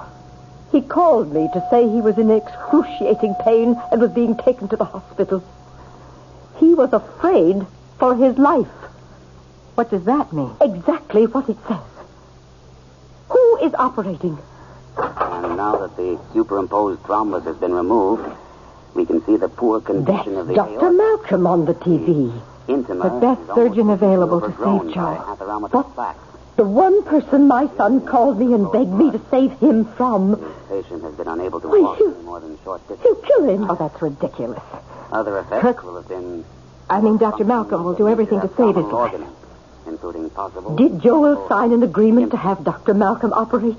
To return the patient No, to normal but- life Who did? will not be enough to close I did. You. He's in the best of hands. Well, aggressively... we'll see about that. Mother Stewart, I wish you would Quiet, quiet. An aneurysm. Oh, something's happening on the television. Ready to pop. We'll ligate above it. Stand by with suction. We've run into a complication. A break in the intima, or the inner wall of the artery, is letting blood under pressure into the media. If this should rupture the outside wall, the patient could be lost. What do you plan to do, Doctor? I've heard and seen all I need. Now I'll tell you what Joel told me. That he was afraid that somehow you and Dr. Malcolm were going to maneuver him under Dr. Malcolm's knife. He couldn't be in better hands. That is a matter of opinion. I'm going to try to put him back on his I feet. just want to warn you, Karen, Carrie's husband. that if anything happens to my boy, I'll have no interest in a civil case. It will be criminal all the way. John Doe. And I will name Dr. Malcolm, who has broken up your marriage for premeditated murder. And you as accessories, both before and after the fact.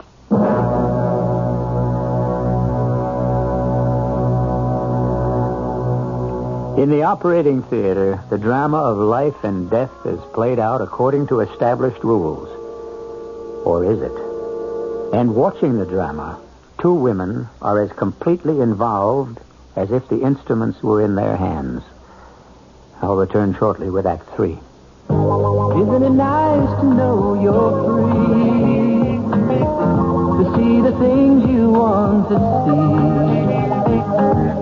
To touch the heights you dare to reach. To know you're all that you can be. In the Free Spirit Department, Buick's midsize 1976 Century has a lot going for it. Efficient size, lots of room, neat things like that. But Century offers bonuses. It's a Buick, remember, which says one heck of a lot about how nicely it takes care of you. And Century does something for the sake of efficiency that no other American midsize car does. It comes with a V6 engine, and a Buick V6 at that. Century, the spirit will move you. Free spirit, Buick on the wings of the wind. How it's gonna be your spirit's free. We're all a little leery of the dark. That's why some lonely night, you'll be glad you bought a Delco battery. A Delco quality battery with instant starting power. Delco batteries. Some lonely night, you'll be glad you bought one. Enter the AC Delco Energizer Sweepstakes. Win a Holland America cruise for two at Wasco Auto Supply, 139 Nassau Avenue at McGinnis Boulevard in Greenpoint. How long has it been since your car had a tune-up? If it's been too long, it could cost you money. Money for gas now, money for expensive repairs later. Save yourself some money with a tune-up at your Long Island Oldsmobile dealer, the dealer who handles quality AC Delco parts and is known all over the island for service reliability. Drive in soon to your Long Island Oldsmobile Network dealer for a tune-up with AC spark plugs and Delco points and condensers. Your Lion dealer in Freeport is Addy Oldsmobile, and in Great Neck, it's Belgrave Motors. The scene is a commercial bank in New York State. A trust officer is listening to his client explain that he no longer wants to manage his money himself. Well, you understand, I've managed my money myself over 30 years. Like doing it. But now, well, we'll be traveling a lot. I can't be worrying about dividends on the golf course. Is there some way... There's a trust. Oh, not part of a will. Well, I've already arranged. No, not part of a will. A living trust or an investment management program. I see. You don't mean one of those in trust for joint savings accounts, do you? I believe in investing. Oh, no. Our investment people manage your money as you would manage it yourself. Take care of all the day-to-day details. And you'll probably find the fee is tax deductible. Well, if I'd known that a couple of years back... Well, now you know. Ask to see a trust officer next time you're in your local commercial bank to help protect your family's future. A message from the Trust Division of the New York State Bankers Association.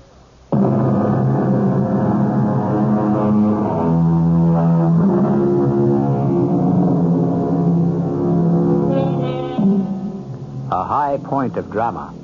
Suspense piled upon suspense. Conflict on conflict. Watching on closed-circuit TV are the wife of the patient, whose life rests in the hands of the surgeon, and with her, the patient's mother, to whose biased, bitter, horrified mind her son appears to be helpless. I want it stopped. You can't do that. This is Joel's chance to become a whole man again. Or a dead one. I want it stopped. There is no way we can now. Now be quiet and listen. After consultation, we have decided to continue with the operation. The object now is to bypass the degenerated arteries by means of artificial ones. I'm aware that there is some risk to the patient. He admits it? But as surgeon, I assume that risk as justified in the overall picture. If you kill him, I'll make you pay. Scalpel, I am now making the incisions in the wall of the aorta to receive the plastic ducts that will bypass the degenerative condition observed earlier. A condition which, of course, we cannot repair. I'll make you both pay. You mark my words. Anesthesiologist reports he's throwing premature beats, Dr. Malcolm. I'm almost finished. He's on the edge of cardiac arrest. And let's hope he doesn't go over it. I need 5 more minutes.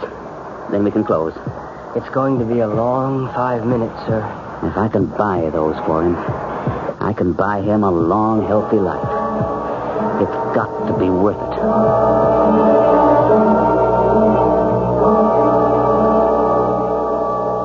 How much longer do I have to wait here till someone tells me whether my son is alive or not? Mother Stewart, you know he's alive. You saw on the monitor and heard the end of the operation. He looked more dead than alive after all that. Joel came through it. He lived. And he's going to be everything he ever was before. Then why isn't someone down here to tell us so? Because it takes a few minutes for the surgeons to clean up. The first moment he can, I'm sure Dr. Malcolm will be down to give his report. Kirk? Nurses call doctors by their first names. So Joel was correct. Yes, I'm sure he'll be down to report to you. Not to me. He doesn't even know I'm here. He should be here any moment. Oh, I don't want to talk to him. I don't want to even be near him. Not the man who planned to break up my son's marriage. You were the one who was against Joel marrying me. I should think you'd have been glad to have any excuse for something to break it up. Oh, is that what you have in mind? You think I'd permit a little snip like you to walk out on my son? I have no intention of walking out. As long as Joel wants me, I'm his. If I know Joel, he'd never allow you to make a fool of him. It must have made you pretty desperate to attempt anything like this. Sorry I took so long. I'd have phoned, but I thought you'd rather hear the news in person. I'd like to hear it, too. I happen to be his mother. This is Dr. Kowalski. Since I have been sitting here for hours watching him on that TV screen, I'm quite aware of that. And of other things. You were against the latter half of this operation, Dr. Kowalski, or whatever the name is, correct? Against? Mother Stewart, Dr. Kowalski was only expressing an opinion as an internist when he was asked. I don't recall his being asked.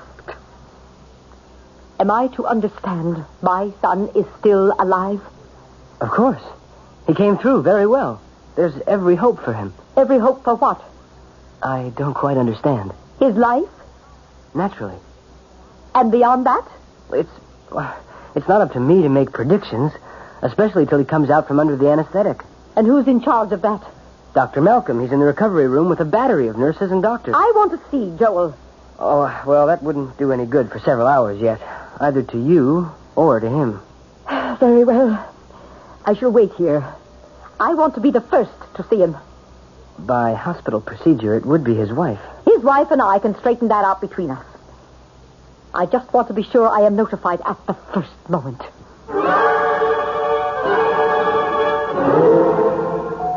A whirling witch, Mac. I kid you not. Just because I'm an elder citizen around here, Doctor. Stop trying to get me mixed up in what doesn't concern me. Mac, we both love Kirk like he was your son and my big brother. It was a hell of a risk he took. Was it for the patient? For Kerry? Or for himself? Well, what do you mean, himself?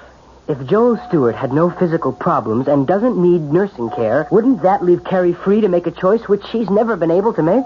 Since there's not a damn thing you can do about it. Mind your own business.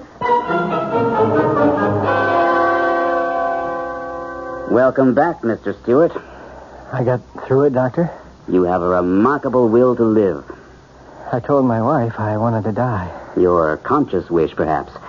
Your unconscious was much stronger. And what was your wish, Doctor? To keep you alive. It's my practice, when I can. Even when you're in love with the patient's wife? I won't answer that. Would you like to seek your wife? I suppose so. I'll bring her in. Oh, Dr. Malcolm? Yes? I suppose I should thank you. It's not necessary. I really shouldn't. You'd have done all three of us a favor if you'd made sure I didn't survive.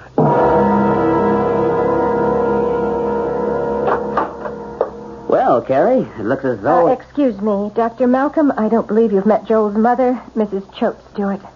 Pleasure, ma'am. That remains to be seen. Is my son still alive? Well, of course. I came to tell his wife she could see him briefly. Both of you, if you desire. You can see him first if you want, Mother Stewart. I think I do. One question, Doctor. Do you expect him to live? I haven't a doubt, barring unforeseen complications. And will he be his old self? If you mean physically, I confidently expect, with therapy and proper care, in 3 months he'll be as active and healthy as all of us. I want to see him. All right. Nurse, take Mrs. Stewart to the recovery room. Shall we go along? No. Give Mother Stewart a little time with him alone first. Very well. Shall I accompany you? I would prefer to see him alone. As you wish. If you'll just go with the nurse. Quite an old battle axe. Well, that's about the politest name I can think of for her. Oh, Kirk, you took some awful risks. I did what I felt had to be done. Not just for me. Of course not. I mean, it wasn't in your mind or your heart that if Joel was no longer an invalid, then perhaps you and I... Not while I was operating, no. But now it is. No, it's too late. Whatever else might have been possible before, I promised Joel if he had this operation, I would never leave him. So, please, Kirk, let's leave it at that. If you love me. I just can't take any more. If I love you. Well, let's put it this way, Carrie. Because I love you, I leave it. It's a matter of conscience. Thus, conscience does make cowards of us all. That isn't fair, Kirk. I can't renege on a promise. I guess I wouldn't ask you to. So, this is the end for us? There never was a beginning. Now I must go to my husband.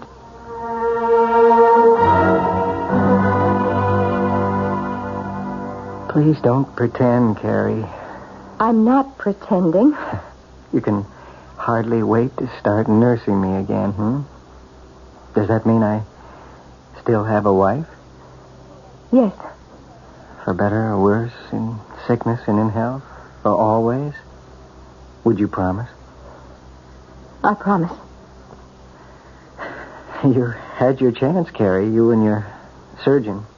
You should have lost me. What did you save me for?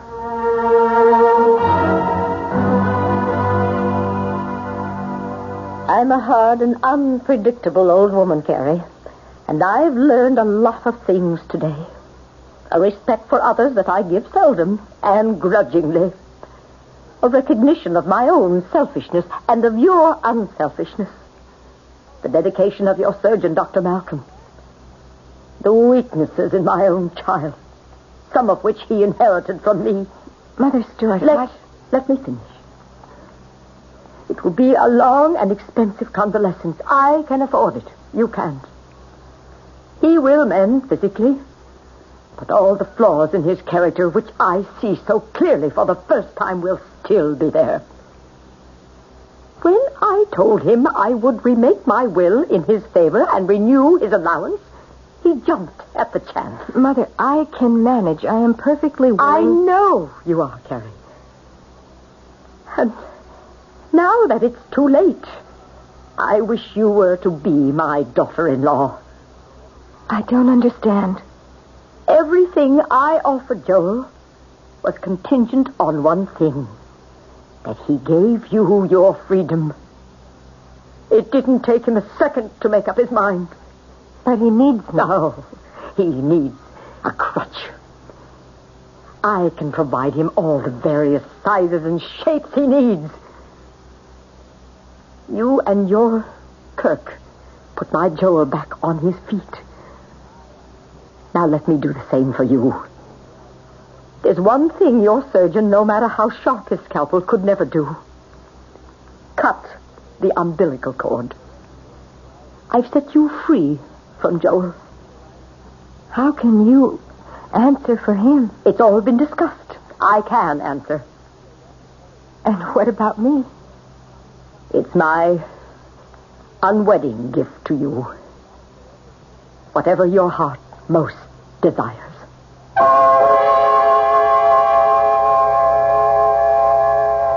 It was a quiet wedding 6 months later for Dr. Kirk Malcolm and the former Mrs. Joel Stewart.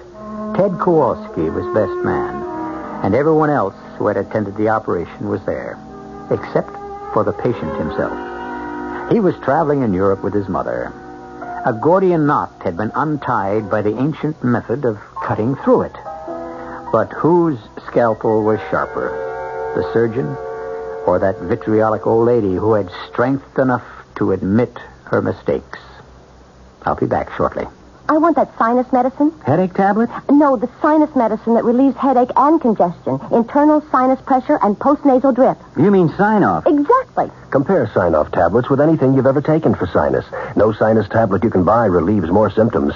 Sign-off gives you a full dose of pure aspirin plus a powerful sinus strainer. Sign-off works fast to help sinus pain while you drain. Sineoff. Sign-off, the sinus medicines in the bright red box. Take when needed, only as directed.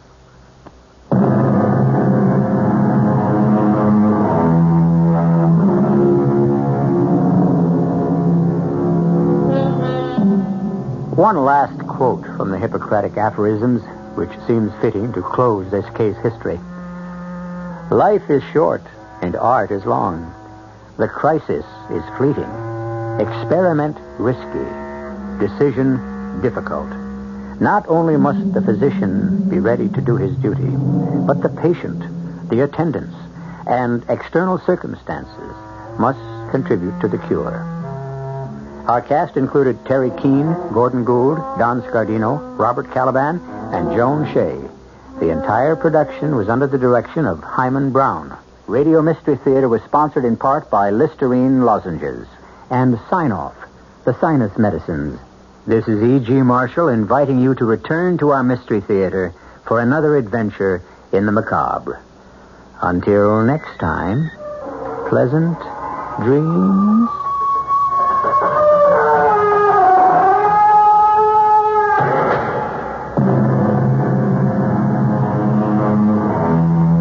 Tonight's Mystery Theater was also brought to you in part by ShopRite Supermarkets, where you get a lot more for a little less.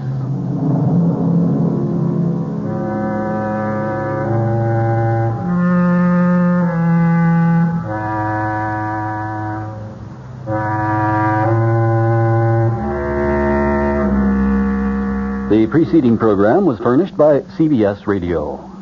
Your dial is set for 15 minutes of late news with John Scott reporting. This is Barry Farber. Join us immediately following the 8 o'clock news right here over WOR New York, the talk of New York. Mayor Beam argues for the city at the National Press Club in Washington. Governor Carey now calling for state aid. Police investigating the death of a 16-year-old in Nassau County Hospital. It's 64 degrees in partly cloudy mid-Manhattan. The man says clear tonight with a low in the middle 50s, sunny tomorrow with a high near 70. This is John Scott with the 8 o'clock edition of the news. Mayor Abraham Beam went to Washington today, and he told a National Press Club audience that President Ford has offered a cop-out, not a cure, for the city's fiscal ills. The mayor added he wants federal guarantees for future loans, not tax dollars. Beam said New York is not asking the federal government or the public for 1 cent. On the other hand, default will cost America billions. The mayor also touched on the political implications of the president's position.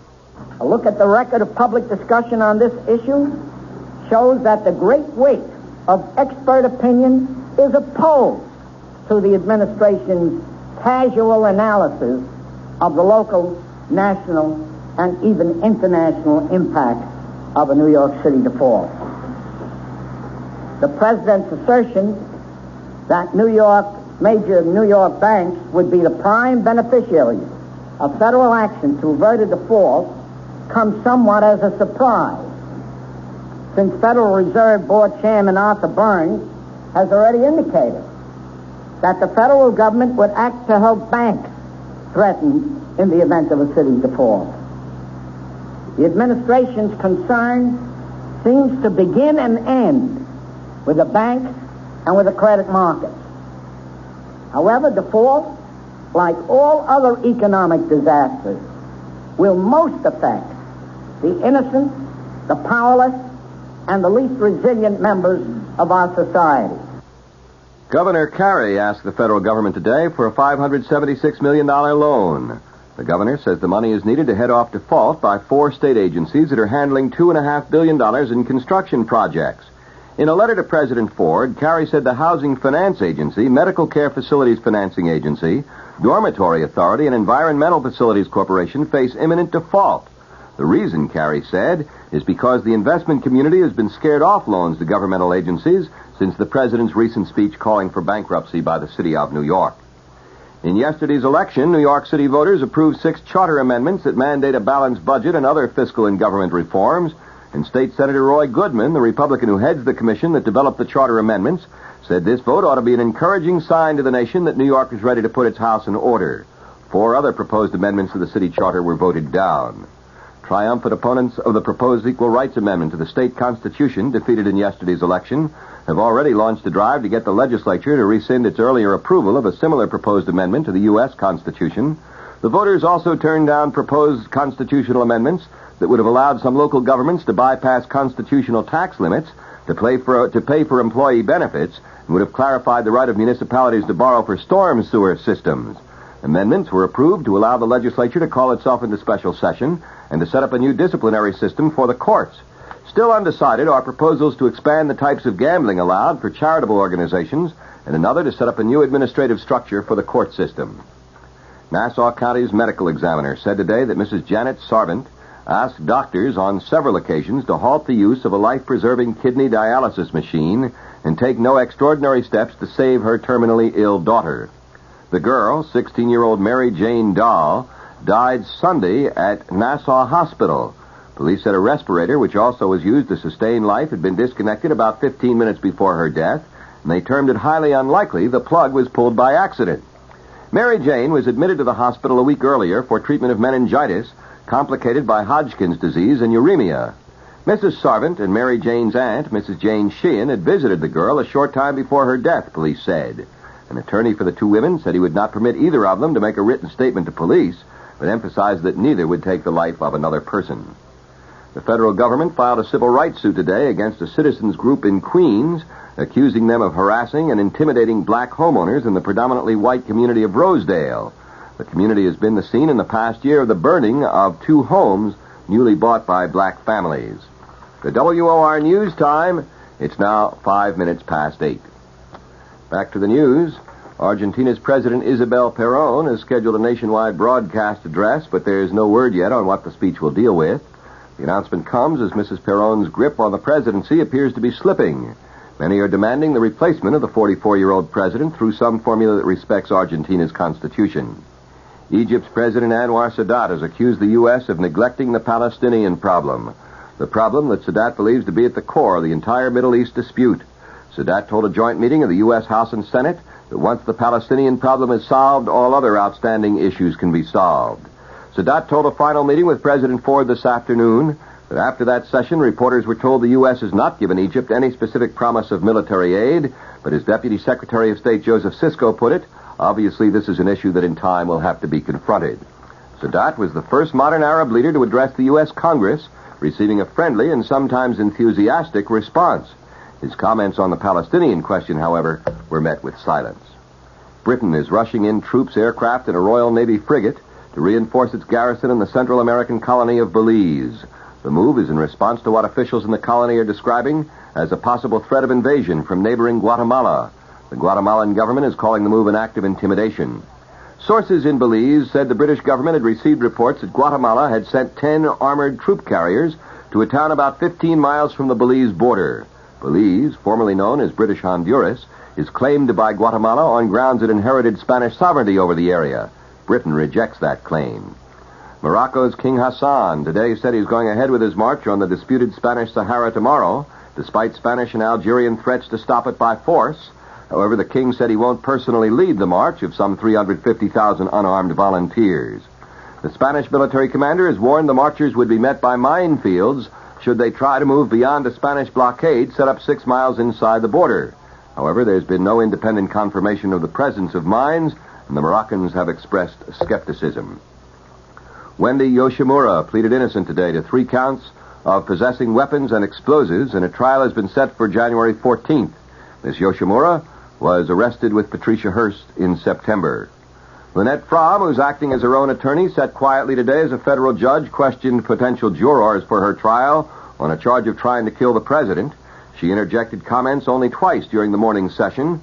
She asked the judge to rephrase a question and objected when the judge dismissed one juror. At another point, she gave the judge a written question to ask. The price of food continues to spiral. The Agriculture Department today said retail food prices will continue to edge up in 1976, but perhaps at only about half of their rate of increase this year. It is the first Agriculture Department appraisal of what food prices might do in 1976. Officials say much depends on livestock production this winter. Now I'll have the weather and the top of the news after this. Are you tired of paying $6,000 to $7,000 for a Detroit automobile and finding it not as well made as the car you paid a lot less for so many years ago? There is an alternative, the Lancia Beta from Italy.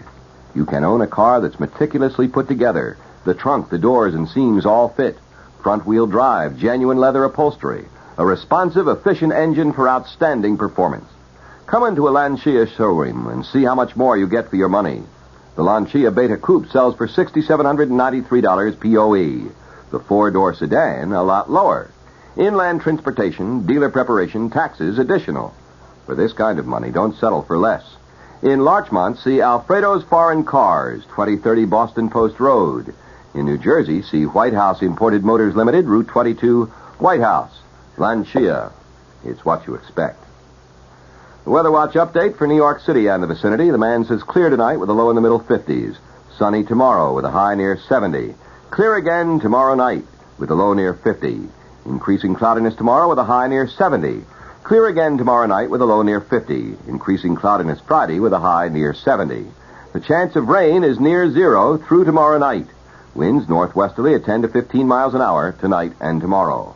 Right now in partly cloudy mid-Manhattan, 64 degrees. The humidity, 33%. The wind northwest at 5 miles an hour. The barometer is rising from 30.17 inches. The top stories, Mayor Beam argues for the city at the National Press Club in Washington. Governor Carey calls now for state aid. Police investigating death of 16-year-old in Nassau County Hospital. The temperature once again, 64 degrees. And that, friends, is the 8 o'clock edition of the news. This is John Scott bidding you good night. Next news as it happens. Next scheduled news tonight at 9 with Lester Smith over WOR Radio 710, The Talk of New York. Stock station, Sports Radio 78, WBBM, Chicago.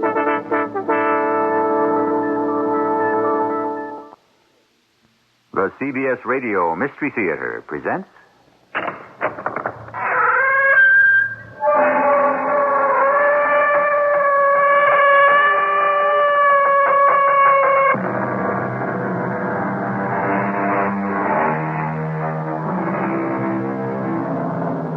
Come in. Welcome. I'm E.G. Marshall. As we wait for the napkin, the soup gets cold. While the bonnet is trimming, the face grows old. When we've matched the buttons, the pattern is sold. And everything comes too late. Too late. How completely the poet has captured it. So many times, isn't the most pertinent question of all, why are you waiting? I didn't kill her. You were here at the time she was murdered. No, I wasn't. Lieutenant, why would I kill her? You wanted to marry her. You discovered she was cheating. So why would I want to marry her? Because you were engaged. How could we be engaged? I didn't even know her. Lieutenant, you sure you want me?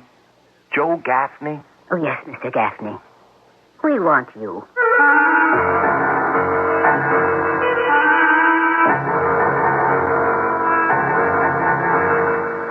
Our mystery drama, Pretty Polly, was written especially for the Mystery Theater by Sam Dan and stars Tony Roberts. I'll be back shortly with Act One. These are scenes from America's favorite motion picture. You're a fool, Red Button. When you know I shall always love another man. Stop it. You hear me, Scarlett? Stop it. Don't, I shall faint. I want you to faint. You go. What shall I do? Frankly, my dear, I don't give a damn. Sunday at 8, 7 Central and Mountain. A CBS TV special movie presentation. Gone with the Wind. A love story between America and a movie. Let your home share the newness of spring with a fresh coat of True Test paint from True Value Hardware Stores. Hi, Pat Summerall to tell you that True Test Easy Care Latex Flat Wall and Trim Finish will give your walls a fresh, scrubbable finish. Easy Care has earned the Good Housekeeping seal, and it comes in 44 decorator colors in white. And for a soft, velvety, smooth finish for walls and ceilings, try Satin Hue, a thick, creamy, flat latex wall paint in 44 distinctive colors in white. You'll find True Test paints exclusively at participating True Value Hardware Stores. Welcome to Meet the Media. Thank you very much. Today I am interviewing radio. Hello. Television. Take a look at this. Oh, newspaper. I've been around the longest. Yeah, but you can't change channels on a newspaper. Well, you can't put a TV in the bottom of a birdcage. Interesting debate. Radio. Mm-hmm. How is your listenership? It's up 66% since 1967. Newspaper? Yes. How's your circulation? It's, Right. But I'm happy to say our advertising rates have gone up. Radio? Because the cost of radio advertising has not increased as much as the other major media, it's a better deal. And what about the cost of television? Film at 11. Radio wins that round. What about creativity? Well, there are 4 of us sitting in a room pretending to be a radio, a television, a newspaper, and a human being. That's amusing. Just an example of radio's creativity. Radio. Red hot. Because it works. For the advertiser trying to fight the rising costs of TV and print. The Radio Advertising Bureau can send you more facts. This station can send you more customers.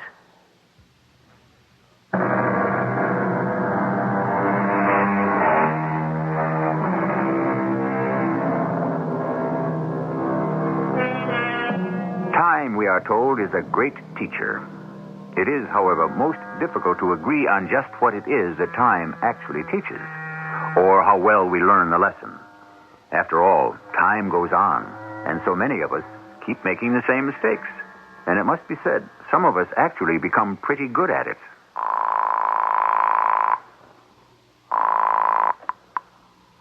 Mr. Stevenson's office? Yes. Is he in? This is Mr. Gaffney. Sorry, Mr. Gaffney, he's in a meeting. I have his morning quotations for him. He said for you to call at about 10:30. Thank you. You're not Miss Meadows. No, Mr. Gaffney, my name is Polly Simmons. Oh. I'm Mr. Stevenson's new secretary. What happened to Miss Meadows? I don't know. Oh. 10:30 you said to call him. Yes, Mr. Gaffney. Thank you, Miss, Simmons. Polly Simmons. Yes, Miss Simmons.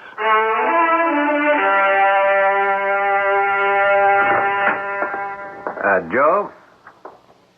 Joe? Huh? What? Joe, I've been trying to reach you for the past 15 minutes. I've been here, Walt. Yeah, but you didn't answer your phone. Oh, maybe I fell asleep. Look, I just saw the morning gold and silver prices. Do you want to give a buy signal to some of your customers? What? Joe, what's the matter with you? Nothing. Your hearing hasn't suddenly become... Look, Walt, there's nothing the matter with me. Okay. Joe Gaffney. Mr. Gaffney, this is Polly Simmons, Mr. Stevenson's secretary. Yes, I know. Mr. Stevenson had to fly to Chicago on some urgent business, but he does want you to call him at the office first thing tomorrow morning. Yes, I'll do that. Thank you. Thank you very much, Miss... Simmons. You're quite welcome. Now, look, Joe, this could be just another swing of the seesaw. On the other hand, it could be the big move up. Now, what kind of position do we want to take? Joe? Yeah. Joe, are you listening to me? There's something going on here. It's something very personal. I just don't want to talk about it. Do you mind? Look, I don't mind if we can just get down to the day's work. Now, what do you think? About what? What have we been talking about? Taking a position in gold or silver? Either, neither, both? Oh, I want to think about that. I should imagine you'd been thinking about it all morning. I'll get back to you. When? I have to make some calls, talk to some people within the hour. Just remember, Joe, if it's going to take off and our people miss the boat, they'll make us walk the plank. That's kind of a mixed-up metaphor, isn't it? Just as long as you get the point.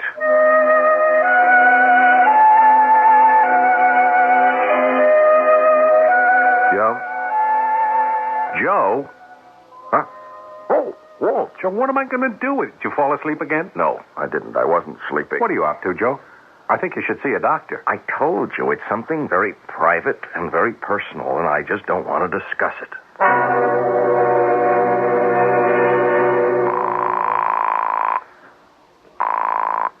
Mr. Stevenson's office? Good morning, Miss Simmons. Mr. Gaffney? I was about to call you. And Mr. Stevenson isn't back yet. He isn't. No. They decided to go to Colorado. They want to inspect their ski resort. Oh, that's nice. Yeah. I wish I could have gone along. Oh? Do you like to ski, Miss Simmons? Love it. Skiing in the winter and sailing in the summer. That's my idea of heaven. Yeah. When he checks in, I'll tell Mr. Stevenson you called. Thank you, Miss Simmons. Not at all.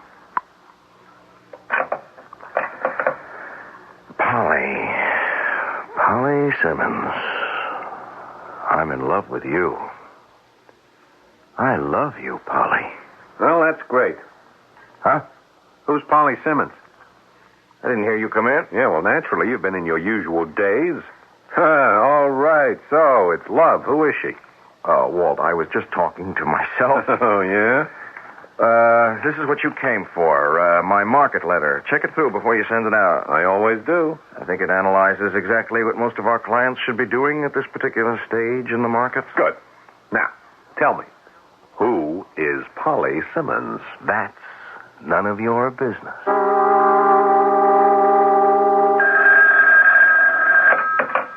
Walter Evans.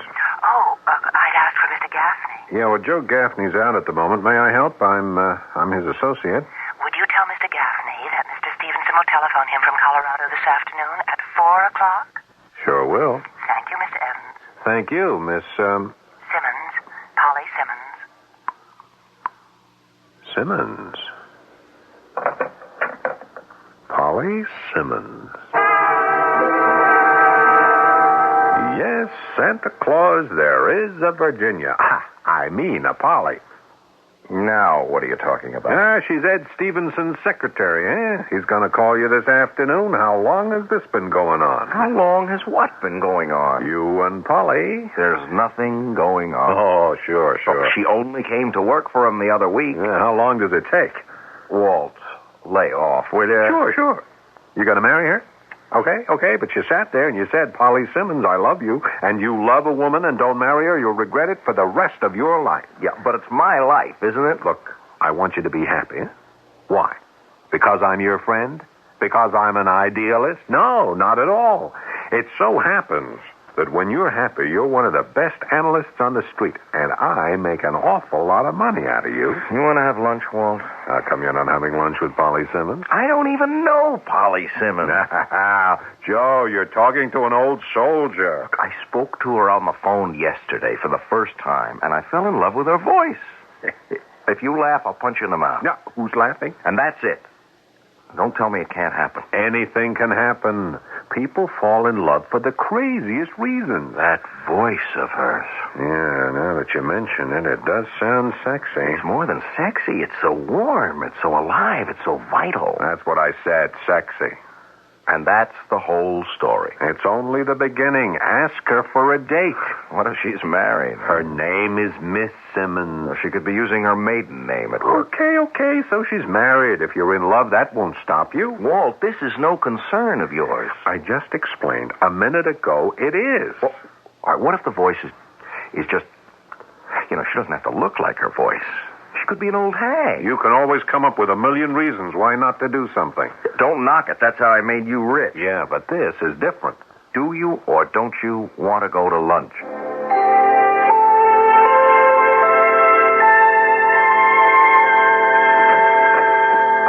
Hello, is Mr. Stevenson in? Mr. Stevenson is still out of town. Oh, I'm Walt Evans of Evans and McHugh. Yes, Mr. Evans, I believe we spoke on the phone. Do you have an appointment? I hope not. No.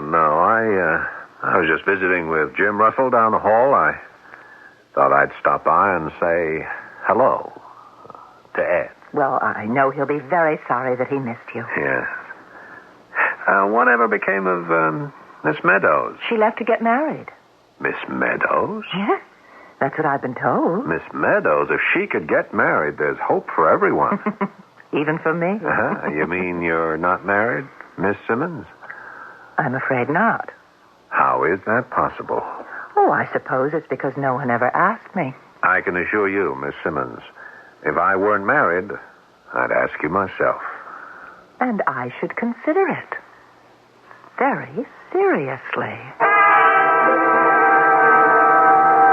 My boy, she's beautiful, she's single, and she wants to get married. Who? Don't act dumb, Joe. Don't pretend. I saw her. I spoke to her. If you don't marry her, I'll divorce Dottie, and I'll marry her myself. Walt, I wish you would mind your own business. I'll say it again. This is my business. We spoke, Polly Simmons and I. She's somewhere in between 25 and 30. She has long black hair. She has flashing black eyes. She has a complexion that makes you think of milk and honey. She's tall. She's slender, graceful. The gentle curves of her body seem to float within a dress. I never heard you talk like that. I have never seen anyone like Polly Simmons. And she's single. She looks like that and she's single? How's that possible? And she wants to get married. Well? Well, what?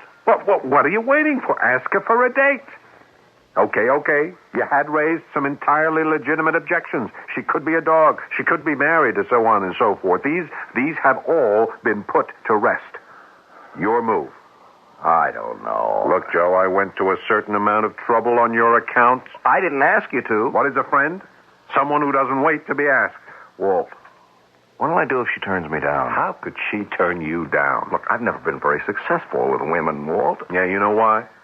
Because you're always so negative about yourself. You're constantly examining yourself for flaws, for shortcomings. The basic qualities that make you a terrific market analyst work against you in your personal life.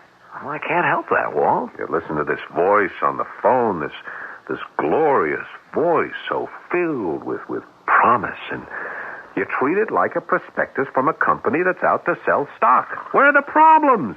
I've just investigated for you. There are no problems. Yeah, maybe not with her, Walt, but there are with me. What problems are there with you? I'm not an exciting guy. She's got enough excitement for both of you. I can tell so much from her voice. She likes to go out a lot. She likes to have fun. Well, what's wrong with that? Well, I'm a quiet guy. Well, basically, that's what most girls want. I can tell, Walt. It wouldn't work out. I wouldn't even know how to ask her. Oh, what's there to know? Get her on the phone. Come on. Now? That's how they used to teach Indian babies how to swim. They threw them in the water. Pick up the phone. Okay, now, dial Ed Stevenson's number. Go on, go ahead. Walt, I don't know if I should. And when she answers, say, Polly, how about dinner this evening? Look. Mr. Stevenson's office? Miss Simmons, this is Mr. Gaffney. Yes, Mr. Gaffney. It should be Polly. Come on, throw the baby in the water. I was wondering if Mr. Stevenson might be reached earlier. No, Mr. Gaffney, I'm sorry he can't be. Oh. Was there anything else? Now, Joe, now. No. No, I don't think so. Goodbye, Miss Simmons. What am I going to do with you, Joe? What am I going to do? You'd be surprised, but that will be the business of Act Two. Along about now, some of you vintage listeners are asking yourselves, what have we got here? One of those soft, sweet, tender little love stories? When is someone going to get killed? Patience, friends. Patience. If you use a long-lasting nasal spray, you ought to check the package. If it has a big 12 on it, you're getting the longest-lasting relief you can get. You're using Duration nasal spray. Duration is different because Duration has the longest-lasting nasal decongestant. So Duration gives you up to 12 hours of relief. That's up to 2 to 4 hours longer relief than most other long-lasting nasal sprays. Look for the nasal spray with the big 12 on it. Duration. The proof is on the package. The package with the big 12 on it. For occasional use only as directed. Hey, let me get the check. Where'd you get the extra bucks? The Buck-A-Bundle insulation refund from Certainteed. Buck-A-Bundle? Yeah, buck back on every bundle of Certainteed fiberglass attic insulation. Up to $40. Some savings. That's what I was after. Was it a tough job? No, it was easy. I'm going to do it now while I can save. Thanks for lunch, and thanks for the tip. Get your attic insulation and extra bucks now. The Buck-A-Bundle insulation refund, only from Certainteed. Details at your building materials retailer. Hi, this is Andy Williams. I learned about the importance of donating blood when my mother became ill. Although most people could qualify as donors, many have not donated blood because they have not personally experienced the need, either for themselves or for those they care about. Presently, over 30,000 pints of blood are required in the United States every day, and the need is increasing. The balance between supply, demand, and human life depends on you, the public. Donors often respond when there is an emergency or a disaster, but blood of every group and type must be available at all times. Blood banks depend on people who are willing to give to meet the day-to-day blood needs. Donate today at a blood bank in your community. Blood is life. Let's keep it running.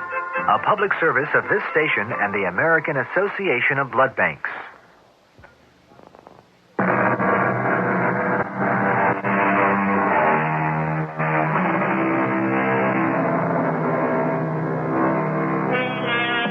They say that faint heart never won fair lady, to which we might add, there's many a fellow who wishes he hadn't been quite so courageous.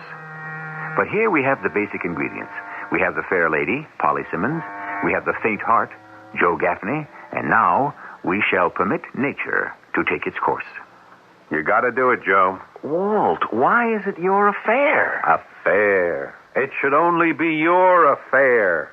I don't interfere in your personal life. That's because you don't have to. I'm perfectly capable of making all the right moves myself. Will you please let me alone? It's a sin and a shame that someone as beautiful as Polly Simmons should just go to waste. I'm sure she has enough boyfriends. Yeah, as far as you're concerned. Why don't you mind your own business?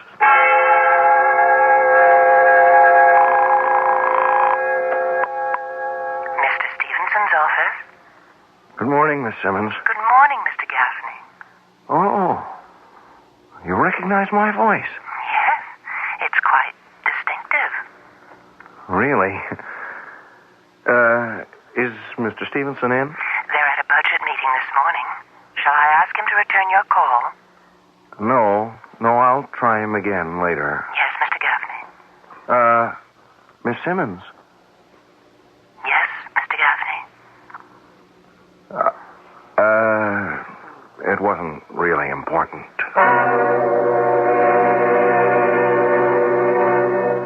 What do you want to see me about, Walt? What's the meaning of this?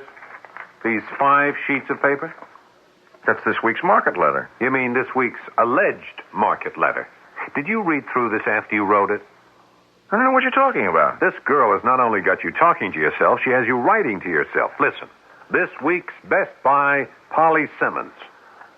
What? The group that should outperform the market, Polly Simmons. Now, Joe. Oh, I should have checked it out. Joe, you have to resolve this thing. Oh, you find it hard to understand. I'm scared. Oh, come on. Please, Walt. Look, guys like you, big, competent, aggressive, you can't believe there are fellows like me. You must either get this girl or forget this girl. But, Walt... It's all in your own head now. You're going to pick up that phone, you're going to call her, and you're going to ask her for a date. Do you understand? Walt, what if she turns me down? Okay, that'll be the end of it. Swift, clean, surgical. And if she says yes, well, that's the beginning. Pick up the phone, Joe. Your job depends on it. All right, I'll do it. Good. Well, go ahead. I can't do it with you hanging over my shoulder. Mr. Stevenson's office? Miss Simmons, this is Joe Gaffney. Yes, Mr. Gaffney. I was wondering... Yes? I was wondering if Mr. Stevenson were back yet. Oh. No, sir. Then I guess I'll just have to keep trying. Yes. You do that, Mr. Well, Gaffney. we have a date. Good.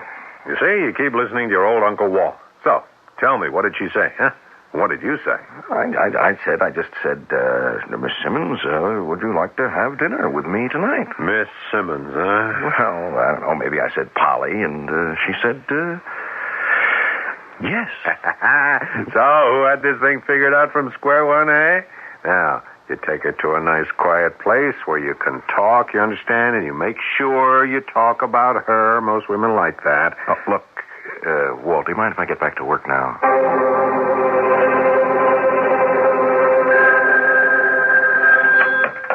Joe Gaffney. Good morning, Mr. Gaffney. Oh. Good morning. Mr. Stevenson would like you to send him an up-to-date copy of his portfolio with a list of suggestions. Certainly. Thank you. Miss Simmons, are you all right this morning? Does it show? I beg your pardon? I was out rather late last night. It was quite a... I shouldn't say brawl, but none of us was feeling much pain. Oh.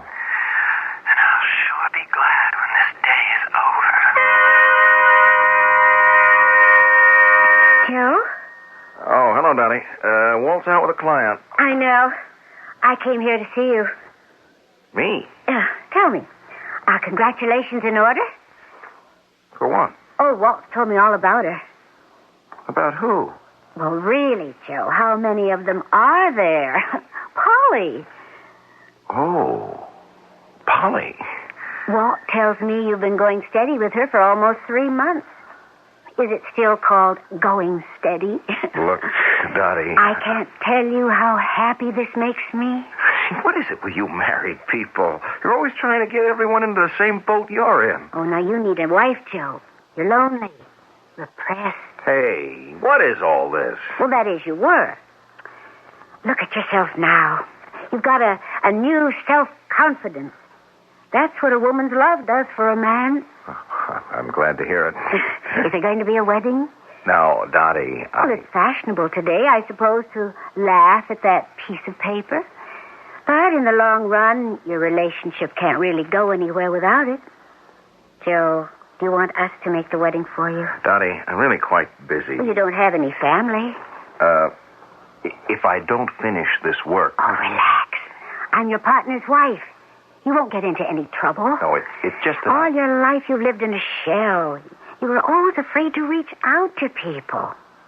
Suppose it's because you found that people could turn on you, huh? People did. So you surrounded yourself with facts and figures and statistics. Those you could trust. Now that you've psychoanalyzed me, are you going to send me a bill? I'd like to meet her. Why don't you bring her to dinner one night? Well... Or the 4 of us could go out. Sure. Okay. And let's make it soon, shall we? Mr. Stevenson's office? Miss Simmons, Yes, Mr. Gaffney. I sent Mr. Stevenson a list of attractive situations, particularly in commodities. It's on his desk. Oh, I just wondered if he'd received it. He did, Mr. Gaffney. Oh, well, that's what I wanted to know. Well, wow, it's been quite warm these past few weeks. Yes, it has. I wish I could spend more time at the beach. Oh? Do you like swimming? Swimming, surfing, sailing. Anything that lets me wear a bathing suit. Yes. Well, I'm glad Mr. Stevenson received my letter. I think people wear too many clothes these days.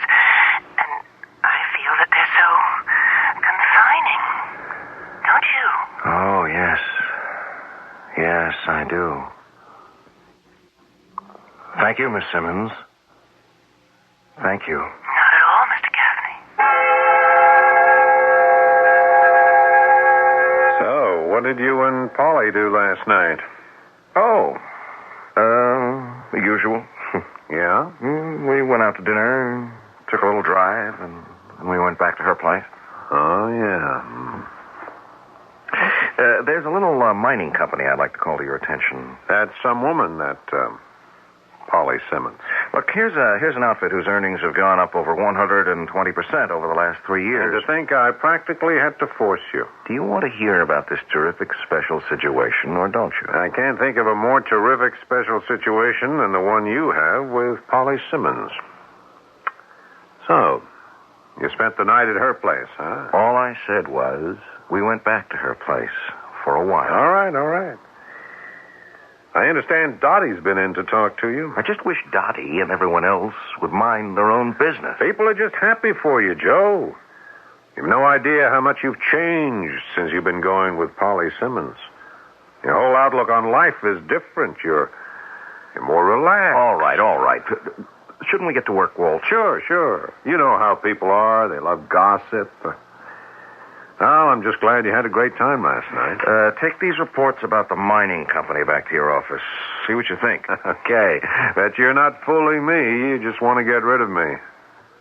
Why? Because first thing in the morning, you get in, you always want to have your little chat with Polly on the telephone. Come on, Walt. I read you like a book. Well, go ahead. Have your little romantic moment.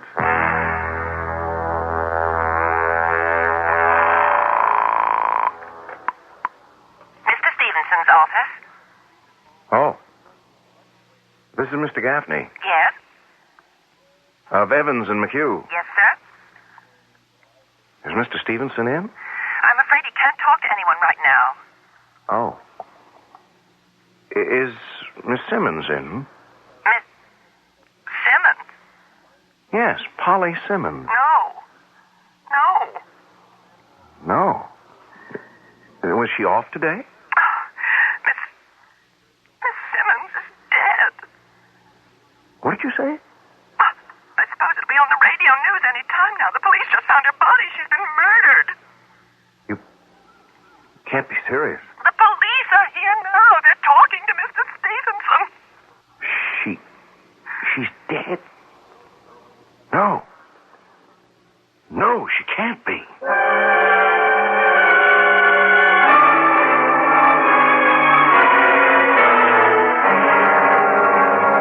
Joe, Dottie just called me. She heard something on the news. I don't know what to say. Polly Simmons murdered. It can't be true. It's true. I called Stevenson's office. The police are there. She was murdered last night. They found the body in her apartment? Yes. Joe, how you must feel. I guess you don't want to talk to anybody either. Here, I'll answer that. Yeah. Walt, some more details came over the radio. She was killed a little after midnight last night. Yeah. Oh, it's Dottie, Joe. There's been some more news. She'd evidently been with someone she knew because there's no sign of forced entry. The fellow must have hit her for some reason, and her head struck the floor or some other object. Too hard. And that was it. Yeah, poor girl. Walt, was What are you saying, Dottie? What I'm saying is, the police are asking everybody who may have any sort of information to call a special number. Uh-huh. Yeah. Oh, look, Dottie, I'll talk to you later, okay? Joe, what time did you leave Polly's apartment last night? Last night? Yeah, you said you were with her last night. Oh. So, what time did you leave? Well... Police say she was killed around midnight. Oh. Well, I guess it was sometime before. Are you going to tell the police you were with her last night? Do I have to? They're going to find out. How are they going to find out? Nobody really knew about us except you and Dottie. And would you or Dottie... Would you tell the police?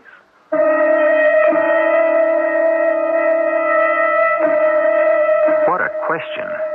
You take words like morality, duty, and so forth. You talk about a citizen's obligation, and so on. The truth is that these things are all abstractions. On the other hand, a friend is someone definite. He has form, shape, substance. You do not lightly sever all human feeling for him. You cannot simply sell him down the river. Or can you? The answer lies in Act 3, shortly. This is WBBM Chicago. Time to feed the baby. Oh, baby sounds funny. That was Baby Ben. Thought our baby's name was Ollie. Baby Ben's our alarm clock, honey. It never forgets to get us up. We could forget to plug it in. Baby Ben doesn't need electricity, dear. Doesn't even need batteries. It's key wound. Gee, no batteries? No formula? Oh, turn that off. That was Baby Ollie. Who wound him up? Baby Ben or Big Ben never forgets to get you up. It's time for a West Clocks by Tally Industries. You've got a seat at third base, a spot at the net, two on the aisle, a box at the Met. You've got the best seat in the house at your TV set. And nothing gets you into it like TV Guide. TV Guide is your ticket to the whole wide world of sports and entertainment. Tells you more about what's on, what's going on with television. Nothing gets you into it like TV Guide. This week, get more out of television. Buy TV Guide. Now you can see more of America for less with Delta Airlines Unlimited Mileage Fare. It's easy and uncomplicated. You fly to as many Delta cities in America as you want, and to Bermuda and San Juan. Takes 7 to 21 days, all for an unbelievable $567 per person when two people travel together, or $777 when you travel alone. There's a special low fare for children, too. Unlimited mileage at an unbelievable fare. Don't leave a stone unturned or a place untraveled. Delta's unlimited mileage fare is an unusual opportunity for an unforgettable experience. Get the details on advance reservations and limited seating from your travel agent or Delta. Now, Delta is ready when you are, with an unbelievable, unforgettable, unlimited mileage fare for as little as $567. That's unreal.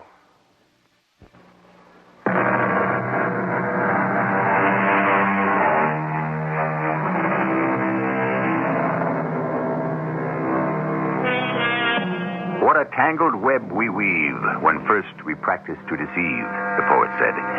And the strands of this web can wind themselves into the rope that will hang us. Our friend Joe Gaffney has been playing at a game of love. And as it happens, the game of love has become a game of death. Walt, you wouldn't go to the police, would you? Did you kill her, Joe? What are you saying? You were with her last night. Walt, you're talking to me. You said you went to dinner with her. Yeah, but wait a minute. We had a late meeting here yesterday afternoon. You didn't leave till 6:30. So the earliest you could have gone to dinner was maybe 7 o'clock. Walt, listen. Dinner 1 hour and a half maybe. It's now 8:30. What are you trying to build? Then you said you went for a drive. How long? An hour? 2 hours? So what? It's now 10:30, and then you went to her place. I will quote you for a while. What's a while? Walt, listen to me. Midnight, she's murdered. How long was that while you spent with her, starting at about 10:30? Walt, I swear I didn't kill her. Yeah. Walt! Walt! Where are you going? Right now, at this minute, I don't know.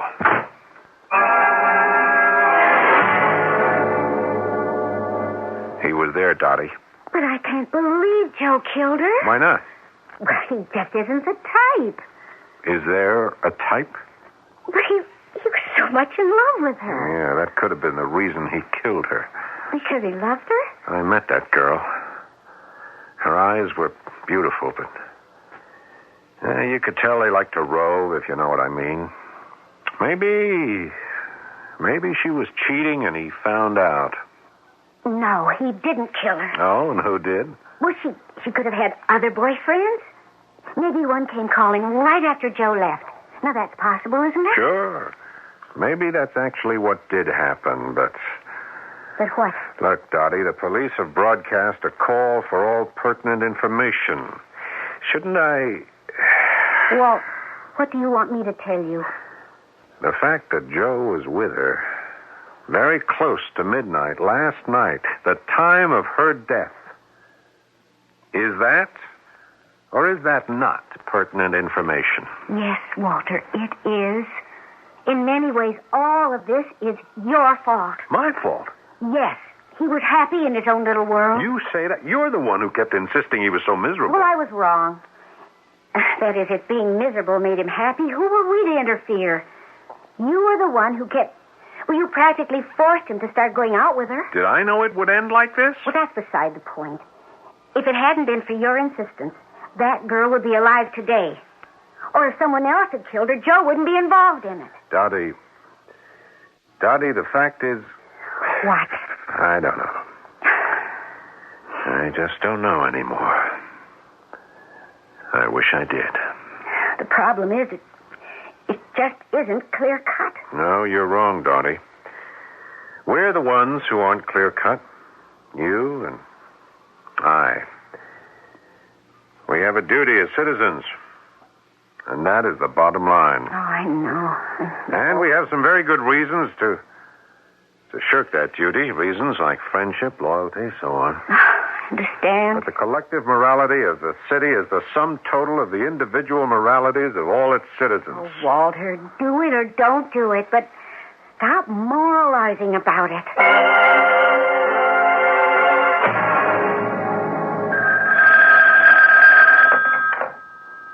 Hello, Joe Gaffney. Mr. Gaffney, this is Mr. Stevenson's secretary. What? When Mr. Stevenson's secretary is dead. Oh, I'm sorry. I should have said his new secretary. Oh. Did you know Miss Simmons very well? Yes, I knew her. Mr. Stevenson wants more information on that mining stock. Mr. Gaffney? Oh. Yes, I'll send it by messenger right away. You all right? What did you say, Miss... Smith, Dolores Smith. Yes. I guess it's remarkable how life just goes on. We don't even pause. Oh, well. There's no sentiment in this business. Or any business. Well, I don't know, Mr. Gaffney. Some people are capable of sentiment. Oh? Do you know any? Well, I guess there's me, for instance. Really? Well, you must be a very unusual young lady, Miss... Smith. Dolores Smith. You say you weren't there at about midnight last night. Yes, Lieutenant. But you told Mr. Walter Evans. I know what I told him. It would have looked better for you if you'd come forward with this information voluntarily. What information? Oh, regardless of the time, you should have told us that you'd seen her last night. But I didn't see her last night. Mr. Walter Evans says that... Forget what I told Walter Evans. I can't see how that could work. The DA won't want to forget. I don't think the jury will either. Lieutenant Marker, the truth is, I never went anywhere with Polly Simmons. I don't even know what she looked like. Do you know what you're saying? Lieutenant, let me tell you the whole story. Let me begin at the beginning.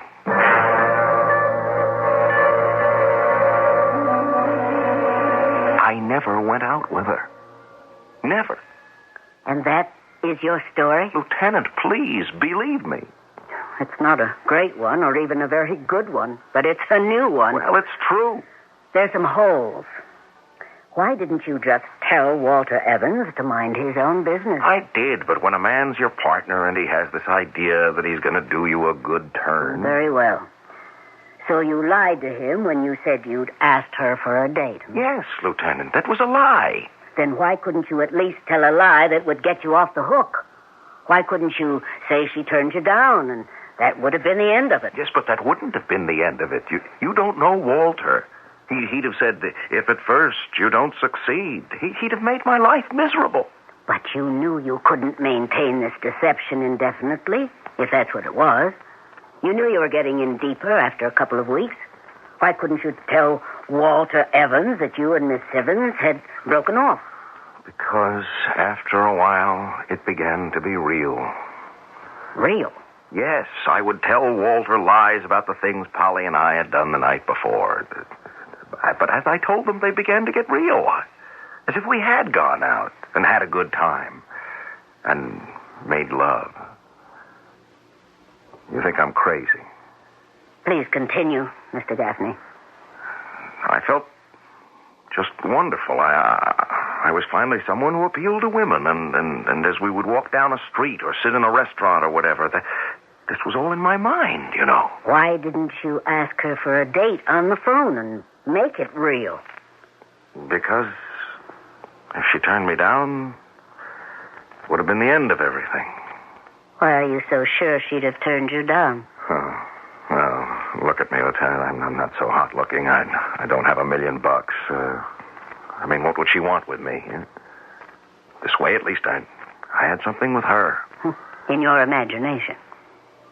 It was better than nothing. Very well. What we're saying here is that you are living in an unreal world. There are cases like this. A person creates a fantasy world. Yeah, well, that's what it was. In the daytime, you work here in your office. You do your job. That's reality.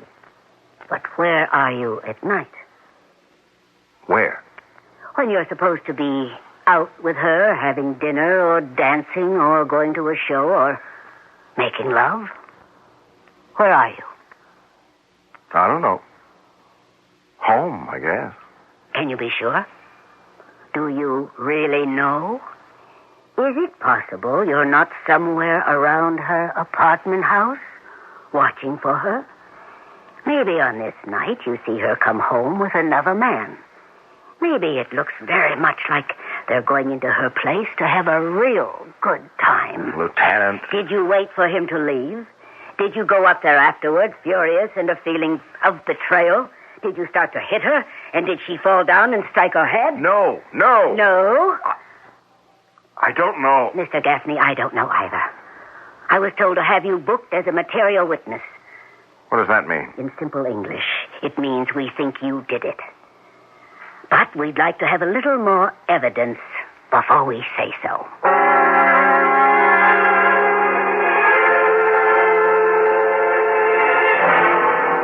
I'd rather you didn't see me in a place like this, Walt. It's all right, Joe. No, it's not all right. It's a cell. It's a prison cell. We're going to have bail set for you. Did I really kill her, Walt? Joe, who knows? I don't know what to believe anymore. Was I actually going out with her? Or was it all something I built up in my mind because I wanted to fool you? I'm sorry I put that kind of pressure on you, but not that it helps. I meant well. No, it must have been real. I must have killed her. I mean, who else? It had to be someone who knew her, who was with her. I don't think about it anymore. Oh, time's up. Here's the guard. I'll come visit you tomorrow. Thanks, Fred. I'll call you when I'm ready to leave. Oh, you're the detective I spoke to, huh? Lieutenant... Marker. Yes, Lieutenant Marker. How'd you do? I was looking for you, Mr. Evans. For me? They said you'd come down here to the city jail to visit Mr. Gaffney. How convenient. What do you mean, convenient? We don't have to bring you here. For what? We're going to read you your rights and book you as material witness. Oh, now, Hatch, just a Miss minute. Dolores Smith, who replaced Miss Simmons, happened to be clearing out her desk. And deep in a bottom drawer were some typewritten letters Miss Simmons may have been planning to mail. What does this have to do with me? Well, let me read one of them to you. Mrs. Walter Evans, 9 Albemarle Crescent. Dear Mrs. Evans, did you know your husband is having an affair with a Miss Polly Simmons? Miss Simmons has photographs showing herself and Mr. Evans in various affectionate... That's a lie, Walter. Plus various other proofs of his devotion. We now have those proofs. I demand the right to call my attorney. Certainly. I didn't kill her. There are letters addressed to 3 other men.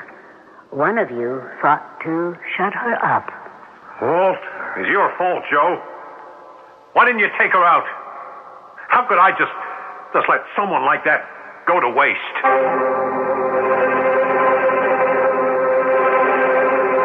Mr. Stevenson's office? Miss Smith, this is... Oh, yes. I know. Mr. Gaffney. I want to thank you for... Well... Oh, I was just cleaning out her desk, and well, it was my duty to go to the police, wasn't it? Yes, of course. I want to thank you. Mr. Gaffney, do you mind if I say something? You have absolutely the most terrific voice I ever heard in all my life. What? I'm speaking out of turn. No. Go ahead. If you're anything at all the way you sound, you must really be something. How'd you like to find out? Have dinner with me. Tonight.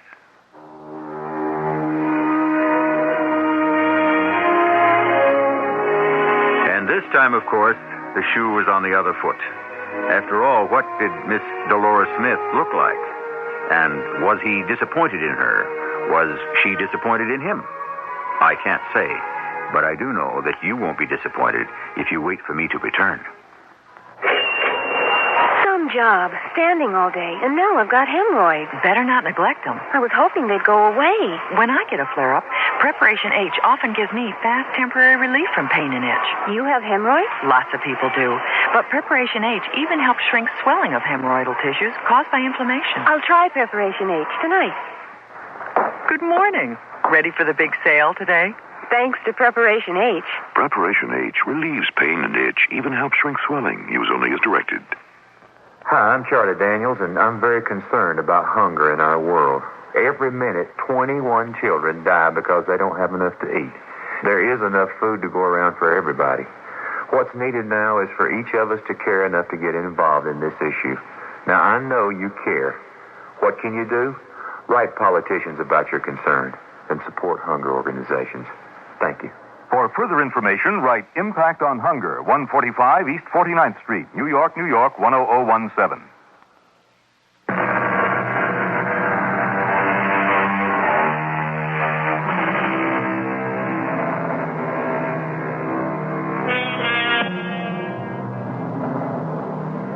The truth of the matter, every reality began once as a fantasy. And so we may ask, when, at what point, does the transformation take place? When do dreams become real? And how real do they become? Are we what we are, or are we what we think and hope and dream we are? The proverb says, who rides a tiger dares not dismount. But it should also be said that he who rides an illusion has saddled the most dangerous beast of all. Our cast included Tony Roberts, Paul Hecht, Marion Seldes, and Evie Juster. The entire production was under the direction of Hyman Brown. And now, a preview of our next tale. You know, Mike is a great kidder. Do you suppose, when Mike and Jim were sharing that room in the hospital, when they had their operations and recuperating, do you suppose they cooked this up between them and they're just playing some kind of a game? No, I don't think so. And these black and blue marks on my neck don't think so either. Oh, of course. How dumb of me. But the numbers racket could be a game. Me, K44K, you, ZXY77. But to attack you like that, Janet, it ain't funny. If you ask me, I'd try to get Jim somewhere for observation. And if he won't go, you ought to think about moving out. I have, in a way. I've moved to another room, made it my bedroom. I've hidden his gun, and every night I lock my door.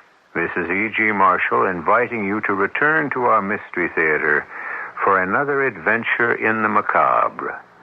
Until next time, pleasant dreams.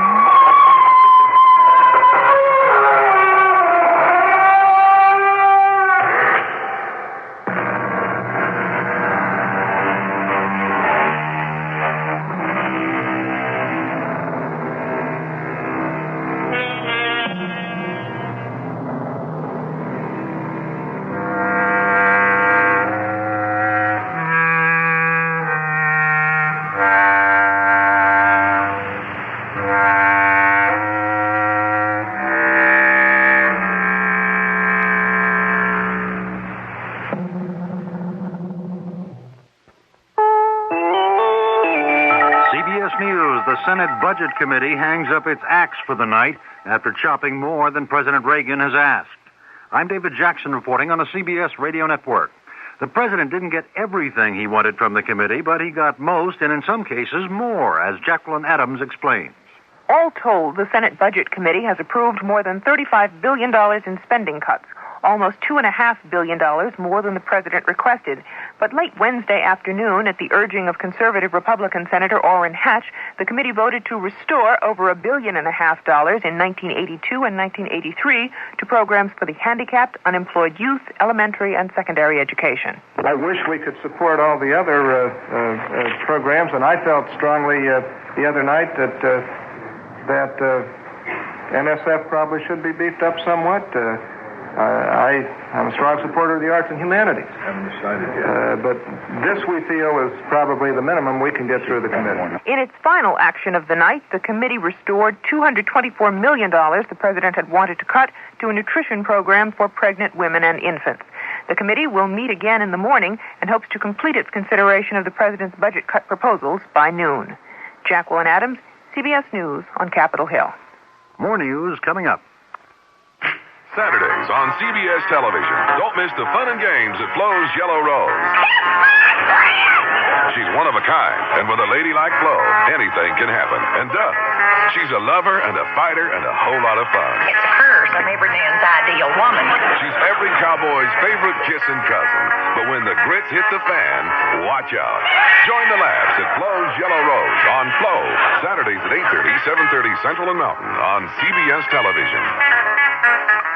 Only Bayer. Bayer aspirin. Bayer, of course. Ask mothers, which is the only pain reliever you'll need in your home this colds and flu season? And the answer from millions would be... Bayer, of course. Bayer, because the whole family can use it.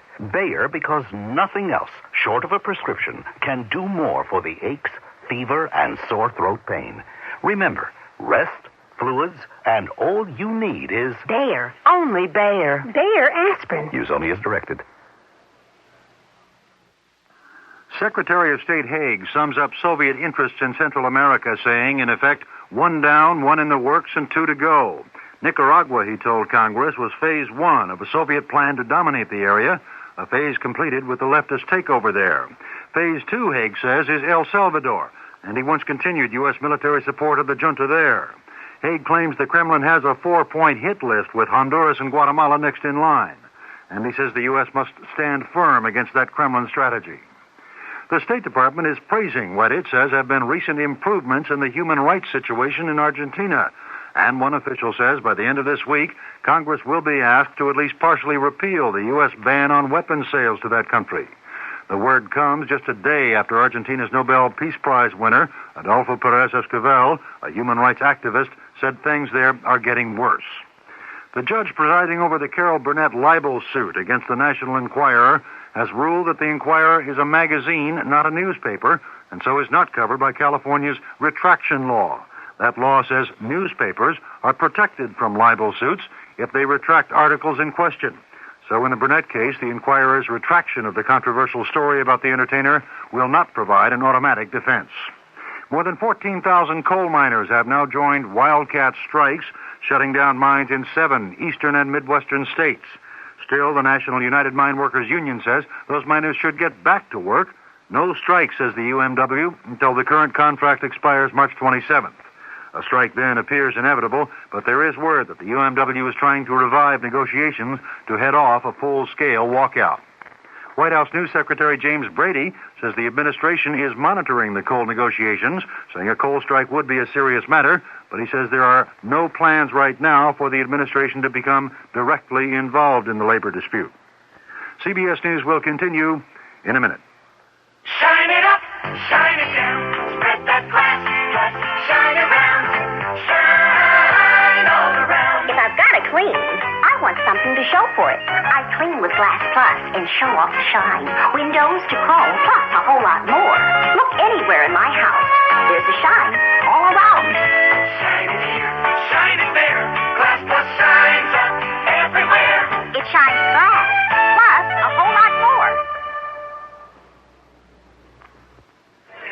Hey, let me get the check. Where'd you get the extra bucks? The Buck-A-Bundle insulation refund from Certainteed. Buck-A-Bundle? Yeah, buck back on every bundle of Certainteed fiberglass attic insulation. Up to $40. Some savings. That's what I was after. Was it a tough job? No, it was easy. I'm going to do it now, while I can save. Thanks for lunch, and thanks for the tip. Get your attic insulation and extra bucks now. The Buck-A-Bundle insulation refund, only from Certainteed. Details at your building materials retailer. 2 lava flows from Sicily's Mount Etna volcano have split into 3, one of which is stalled within a half-mile of Randazzo, population 12,000. Soldiers are standing by for possible evacuation duty. Another lava stream is approaching a river which feeds an electric generating plant. It could cut off the water and shut down the plant. So far, no one's been hurt from this eruption at Etna, but some vacation homes and vineyards have been destroyed. David Jackson, CBS.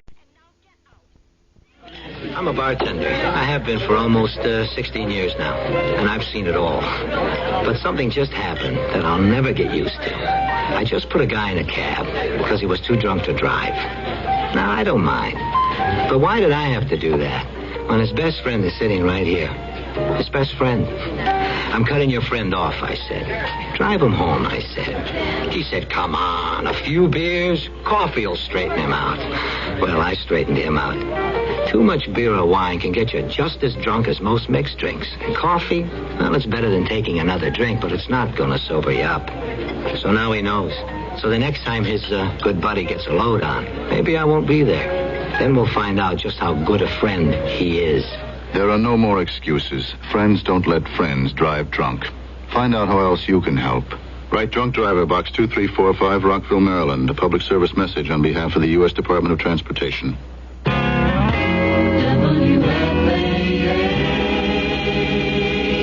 The CBS Radio Mystery Theater presents...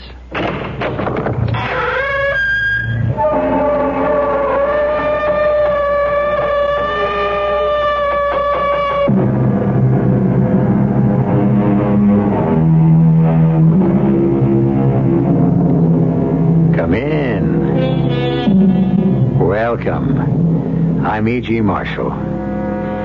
For most of us, it requires all of our time and effort to lead one life. And yet, there are some of us who are required by circumstance or design to lead two. Yes, to lead a double life. To create two distinct and believable characterizations. To be two people. To be Dr. Jekyll in the sunlight and Mr. Hyde in the darkness. And to effect the transformations consciously, deliberately, smoothly. I beg your pardon. Haven't we met somewhere? Well, I'm afraid not, sir. Still, you look very much like my brother. Your brother? Yes. A brother I have not seen in 20 years. Yes, I would know you anywhere. You don't recognize me? You don't remember Dmitri? Dmitri? Yes, now I see it. Yes, you are Dmitri, and I've been looking for you. Well, this calls for a celebration. Oh, no, it calls for this. Are you crazy? What are you going to do with that gun? What I've been waiting to do all these years.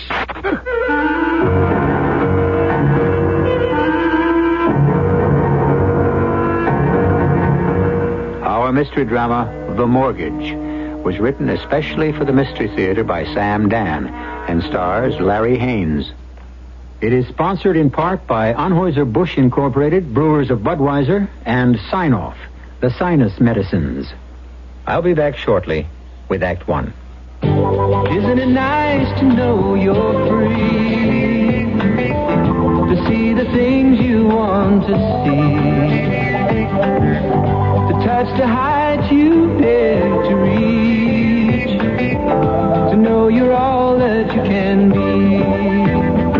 In the Free Spirit Department, Buick's midsize 1976 Century has a lot going for it. Efficient size, lots of room, neat things like that. But Century offers bonuses. It's a Buick, remember, which says one heck of a lot about how nicely it takes care of you. And Century does something for the sake of efficiency that no other American midsize car does. It comes with a V6 engine, and a Buick V6 at that. Century, the spirit will move you. Free Spirit Buick on the wings of the wind. How it's gonna be your spirit's free. Well, this is Beverly Sills. Did you know that of all the arts, music is the only one in which a blind person can participate freely in spite of blindness?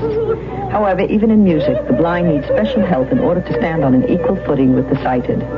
The Louis Braille Foundation for Blind Musicians works to promote the interests of the blind in the field of music. The foundation, a national non-profit organization, urgently needs your financial help. The services of the Louis Braille Foundation are available to any blind person and provide auditions, evaluations and counseling, scholarship aid, paid engagements for qualified musicians, and transcription of music into Braille. The foundation depends solely on the public for its support. Send your tax-deductible gifts to the Louis Braille Foundation, 112 East 19th Street, New York, 10003. If you know a musically gifted blind person who needs help, please contact the Louis Braille Foundation at area code 212-982-7290.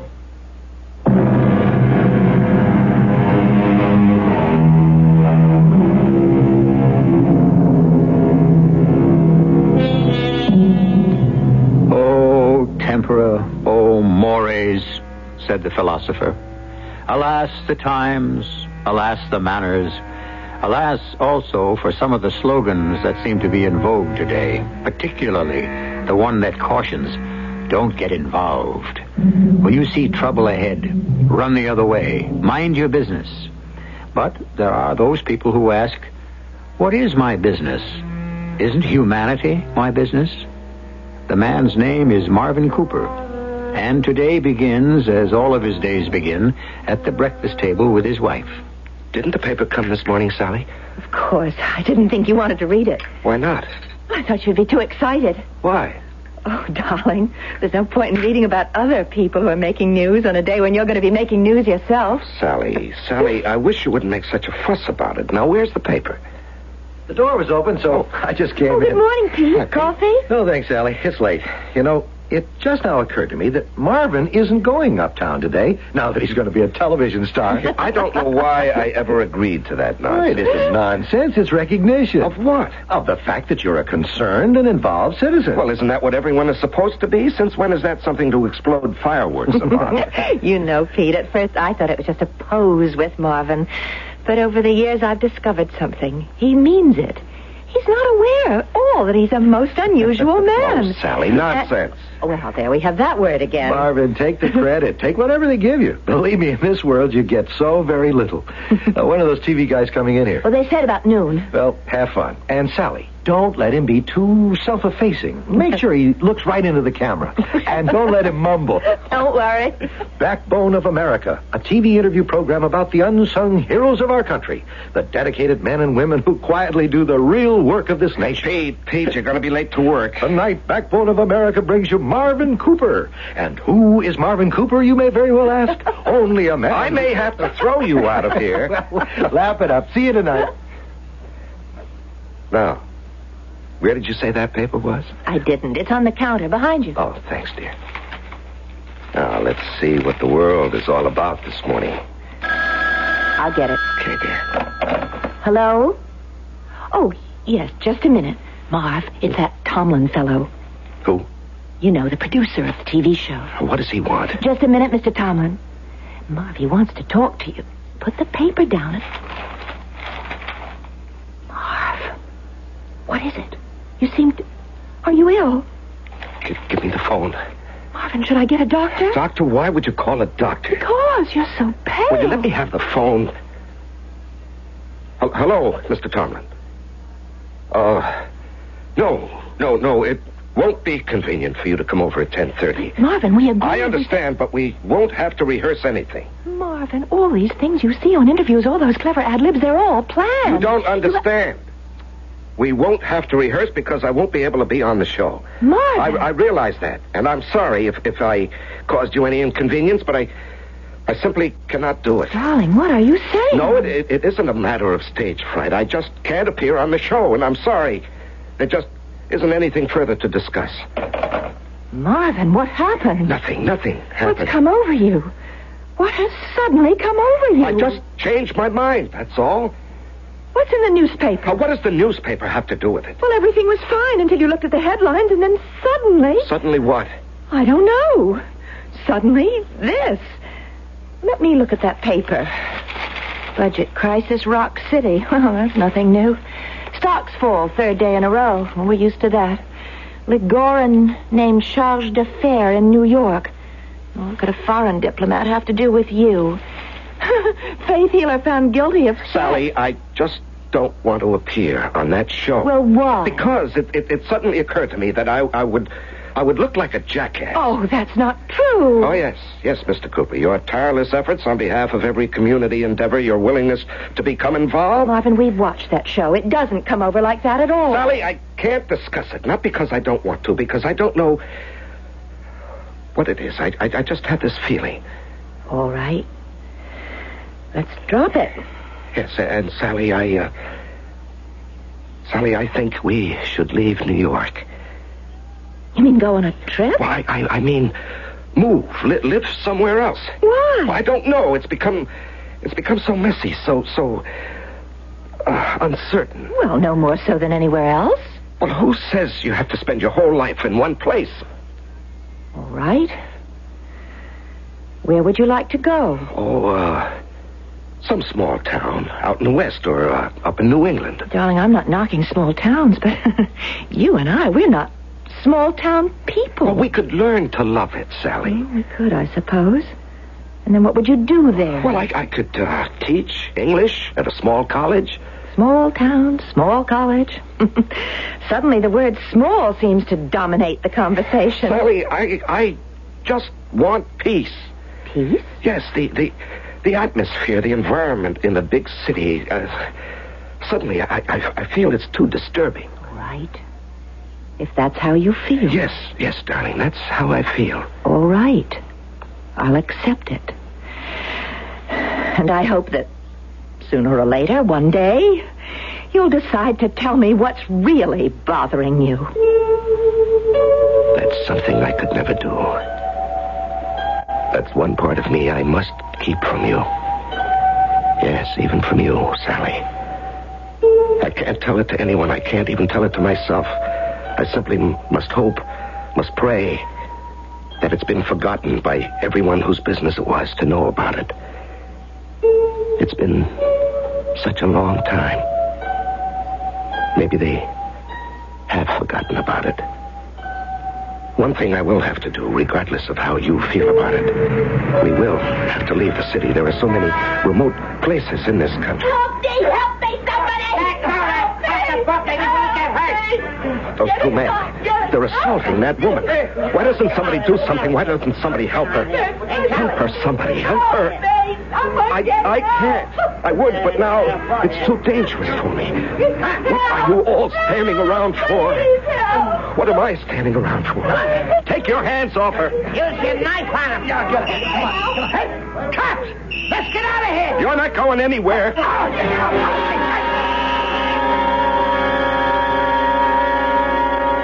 Hey, would you move over? Guys. Quiet down. Thanks to Mr. Cooper here, we caught both muggers. Hey, do you spell out with a C or a K? What's your first name? Gentlemen, please. Please, I don't want any publicity. Sergeant, do I have to talk to sir, these you don't reporters? have to do anything. Hold it. No pictures, please. Don't take my You pictures. fellas heard what the man said. Put those cameras away. Gentlemen, I didn't do anything that any citizen wasn't supposed to do. I don't want any fuss made about it. You hiding something? Oh, come on, guys. Give him a break. Sarge, we don't get a hero every day. Please, gentlemen, I just don't feel like talking. Sergeant, isn't there any place we can go? Sure, right in here. Hey, wait a minute. Look, Sergeant, I gotta get a picture. Do you need me for anything else, Sergeant? No, we got it all down. I'd like to thank you on behalf of the department for what you did. Oh, well, that wasn't anything. Oh, don't say that. It was a lot. Go out this door. There's an exit out back. You'll give those guys the slip. Do you think anybody took my picture? Well, I saw only one cameraman, Lou Dudley of the Observer. Well, I asked him not to take my picture. Do you think that he might... Well, Lou, you never know. Well, is there any way I can stop him from printing it? Stop him? Haven't you heard? In this country, we got freedom of the press. The Observer. That's on West Broadway. Lou Dudley? Well, it's the bashful Mr. Cooper. Mr. Dudley. Yeah. Did you take my picture back at police headquarters? Yeah? Why? Well, because it's news. I'm a newspaper photographer. Well, could I ask you not to print it? Yeah, you could, but I'd have to ask why. Well, I have my reasons. Okay, let's hear them. My reasons are very private and very personal. Yeah, I'd still like to hear them. You see, I get paid to take pictures of people who make news. You're asking me to cheat my employees. I'm only asking you... I'm only telling you. Explain why. I just can't let that picture get into the paper, even if if you have to knock me down and break my camera, you're big enough to do it. Well, hello there, Officer Slattery. You want to come up to the office? I developed those pictures for you.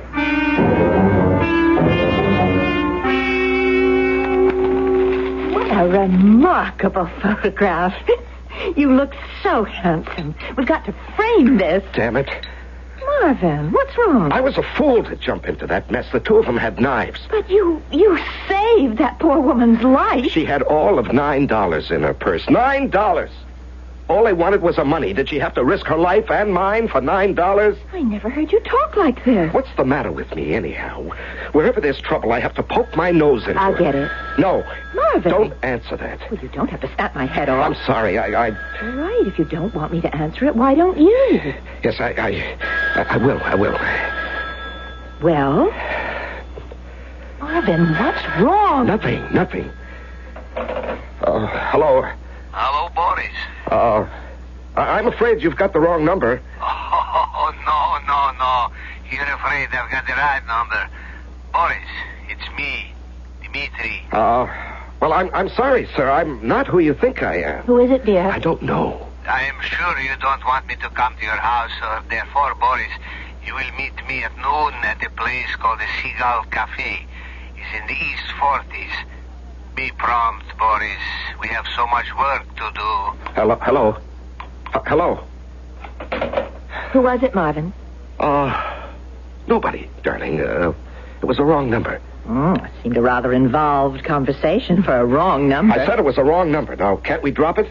Sure. Now, where are you taking me to lunch today? Lunch?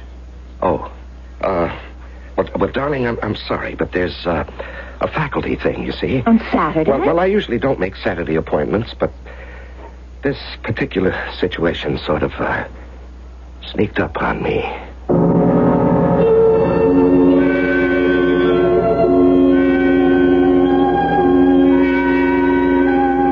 Well, something or someone sneaked up on Marvin. That we know for sure. And how did his name get to be Boris? Well, by this time, you are starting to make certain assumptions about his past. And you may be right. We shall compare notes when I return shortly with Act 2. There's a special kind of beer. Maybe you know it. Budweiser. It was created nearly a century ago by people who really cared about things, who took pride in brewing a quality beer, no matter what the cost. In time, in ingredients, in anything. Today, the people who brew the king of beer still have that special pride. And every taste of Beechwood-aged Budweiser says so loud and clear. Hear it talking? Ah, when you say Budweiser, you've said it all. Anheuser-Busch, St. Louis.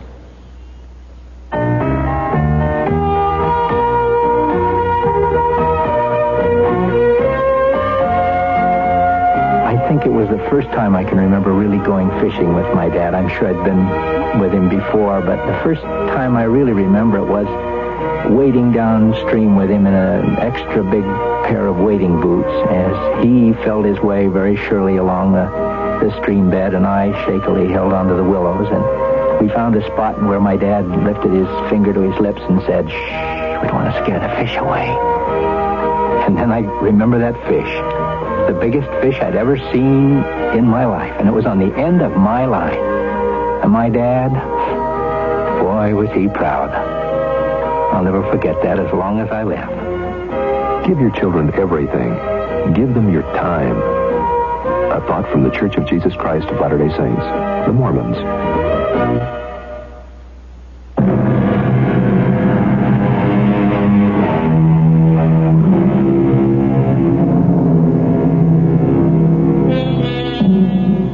Most of us, the past is dead. And this is because most of us have not been compelled to make a bargain with the future. Therefore, we have no ledger on which is specified our obligations. We can take life as it comes. Marvin Cooper, however, is, yes, we can use the word, mortgaged. Like a house is mortgaged. Except Marvin doesn't know for how much or when, if ever, the debt must be paid. He doesn't even know what the debt consists of. He is about to find out. Hello, boys. Well, sit down. Glad to see me? Of course not. I see I'm as welcome as a case of jaundice. Won't you even say hello? Hello. 20 years. Hair's a bit grayer, but there's just as much of it. I don't think you've even gained a pound. I've taken the liberty of ordering lunch in advance. I'm not hungry. Of course you're hungry. And the way the food is prepared in this place, you'd swear you had never left home. What do you want, Dmitri? What do you want, Dmitri? No. If I hadn't heard it with my own ears, is this how you greet a brother after 20 years? Step-brother. Blood brother. That was childish, romantic nonsense. Oh, of course it was childish, but why not? Weren't we children at the time? But we grew up together, joined the party together, worked together. Dmitri, what do you want? We thought you were lost. And then that picture in the paper this morning. What fantastic, enchanted luck. What do you want? The time has come to justify your existence here, to fulfill your mission. Dmitri, please. Please listen. Can we talk as brothers? We can always talk as brothers, Boris. All right. All right, I agreed to come to this country. No, you are ordered to come to this country. And to become an American. Because you had the uncanny ear for language and the skill of an actor. Well, No point in making this complicated, dear brother. You were given a mission. As all members of the party are assigned a mission. Yours was to become an American and to hold yourself ready for whatever task might present itself. and you became an American. Yes, Dmitri, I did. I became an American. But don't you understand? I am an American. It's no longer a cover or a pose. I think like one. I feel like one. I believe like one. That's because so much time has gone by and so much has happened back home. The old man, he's been dead for so many years. And even those who came after him are gone, and so many changes. I thought everyone had forgotten about me. We lost track of you, but how could we forget? Dmitri, I am not the same person who left home 20 years ago. And now the time has come for you to fulfill your mission. You're not listening to me. I always listen to you. Then understand, I am no longer Boris Ligorin. I am Marvin Cooper. This is fantastic. It brings me back more than 2 decades. I remember you were playing Shakespeare at the State Theater, and you said to me, I am not Boris Ligorin, I am Hamlet. Won't you listen to me? No. You are an actor. You have always felt you must live the part you play. Well, whether this is sound technique, I'm not equipped to judge. Look, whatever it is you want of me, what will you do if I refuse? Oh, come now, Boris. You know we could manage to notify the proper counter-espionage authorities here in America and give them proofs that you are one of our agents. Yes, you could do that. Dmitri. My poor Boris. Marvin Cooper is a role the way Hamlet was a role, but you have played the part too long. Marvin Cooper is a character you have created out of your own pure fantasy. No. Who is real, huh? Boris Ligorin or Marvin Cooper? I read the paper this morning. You're a hero. And this is not the first time. You seek danger. You constantly strive to help all sorts of people in every way you can. But why, Boris? I am not good to you anymore, Dmitri. You must understand that. You are creating an heroic part. That is all. You didn't have to do that at home. Life itself was adventure. Life itself was fulfillment. What do you want me to do? First, think. Spend the whole night just thinking. Think of how it was when we were young. Think of how exciting our ideas were. Think of our father. Think of our dreams. Think of Maria. Whatever happened to Maria? She was always pretty. But now she's beautiful. She never married. I think she never got over you. She will always be waiting. Dmitri, I know, my boy, I know. But now, think. Remember. And soon you will realize that you are still Boris Ligorin.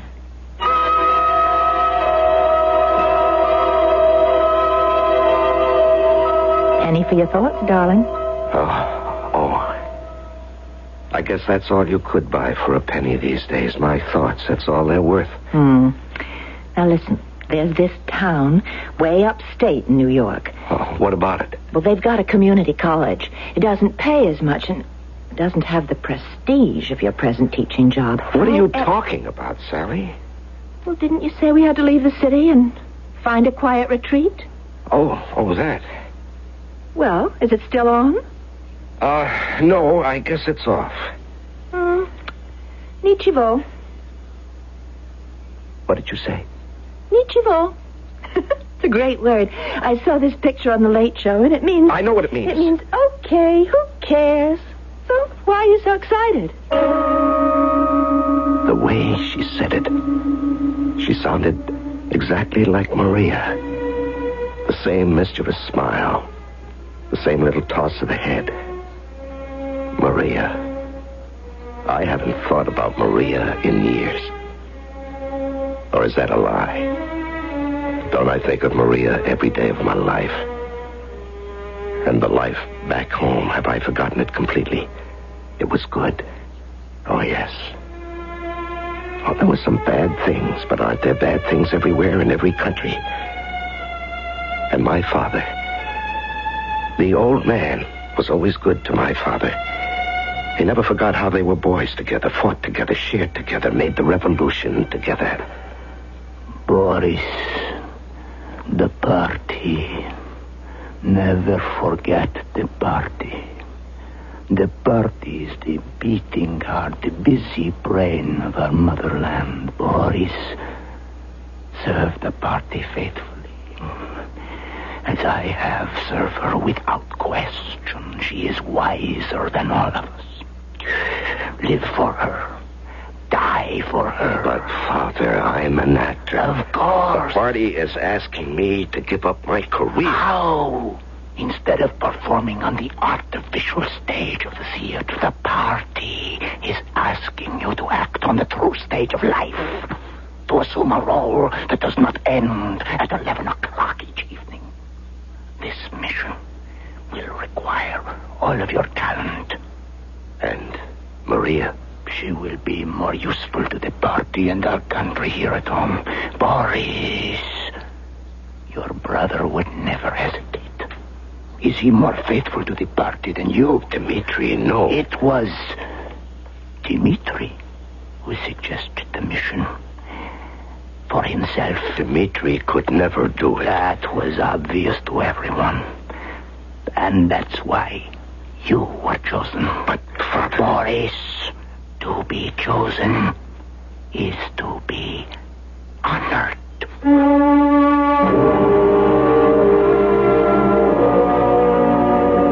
Why does it all come back to me now?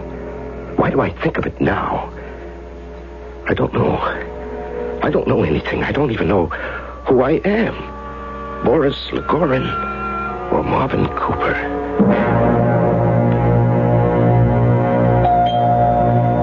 Just a minute. Oh, Pete, good morning. Well, is our bashful all-American boy ready? Do we have time for a cup of coffee, Pete? Sure, if you want to get caught up in all that East River Drive traffic. You know, Pete, I don't hear you grousing and griping about that job of yours anymore. Yeah, that's right. Well, have you finally made management see things your way? No, but I've decided to do something concrete. Such as? Such as something that'll settle a few old scores. Sounds grim. You should know the half of it. Well, Professor, you ready? We off? Well, it's early. I want to talk to you about something on the way uptown. Oh? Oh, excuse me. Hello? Yes, hello. Oh. Who is it, dear? It's from the dean, darling. He wants to talk about a new examination schedule. Have you found yourself? I don't know. Your work will start immediately this morning on the drive uptown. What's that? Your friend Peter Anderson is there. Yes. What would he have to do with anything? Oh, but he has to do with everything. Well, I'm not sure I He understand. has a certain problem. We have advised him to discuss it with you. With me? And so this morning, you will listen sympathetically. And that will be all for today.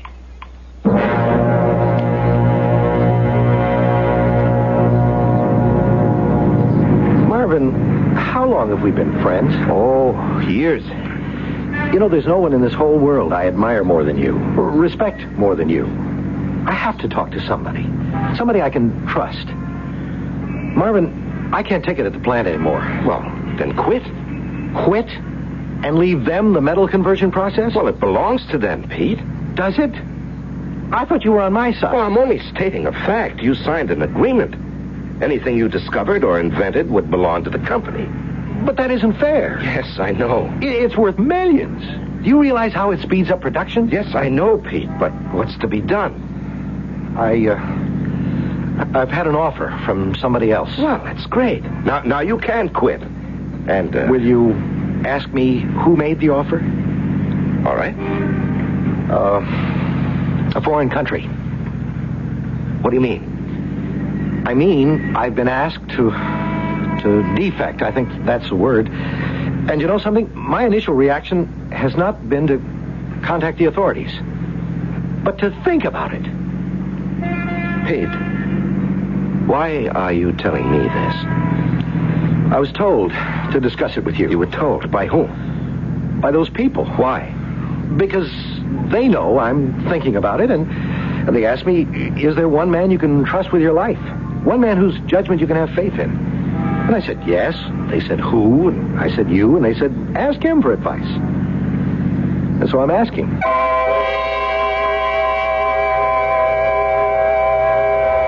Well, you must admit, life has become a fast and furious affair for Marvin Cooper, or Boris Ligorin. And actually, at this point, he really doesn't know which one he is. So many of us are concerned with the search for our identity. Consider our hero. He has two identities to worry about. And as if that weren't enough, here is a brand new problem tossed into his lap. We'll have even more problems when I return with Act 3. I want that sinus medicine. Headache tablet? No, the sinus medicine that relieves headache and congestion, internal sinus pressure, and postnasal drip. You mean sign-off? Exactly. Compare sign-off tablets with anything you've ever taken for sinus. No sinus tablet you can buy relieves more symptoms.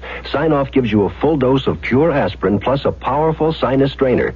Sign-off works fast to help sinus pain while you drain. Sineoff. Sign-off, the sinus medicines in the bright red box. Take when needed, only as directed. When it leaves, well, I want to do one thing. James Harris's ambition is to leave his children a family home. He's going to do it because he and others in Scott, Arkansas, have started a housing cooperative with a grant from the Campaign for Human Development. I mean, I leave them no money, but I can leave them somewhere they can lay their hands, say it is mine. The Campaign for Human Development, the United States Catholic Conference. Hi, this is Carol Burnett. Adolf Hitler came to power in 1933 and made life miserable for people in Germany. And that's why the International Rescue Committee, the IRC, was formed. It began by helping refugees from Hitler's Germany and went on to help millions more in World War II. But its work didn't end there because war and oppression didn't end there. You remember the brave Hungarians who stood up to the Russians in 1956? Well, IRC helped many who escaped. And since then, IRC has come to the aid of thousands who have escaped from Cuba, China, East Germany, Russia, or wherever freedom is pretty much of a meaningless word. It also does its work in countries ravaged by war. But IRC needs money for food, clothing, and medical care, to reunite families, to find people jobs, and homes for children without homes. So please, help the people who help. Send your money to this address, International Rescue Committee, Box 16, Times Square Station, New York City, New York, 10036.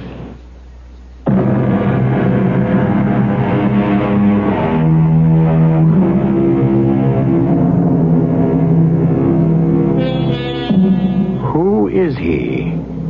For the first 25 years of his life, his name was Boris Ligorin. For the past 20 years, he has been Marvin Cooper. He has led 2 full lives and played each to the hilt. Is that the key word? Played?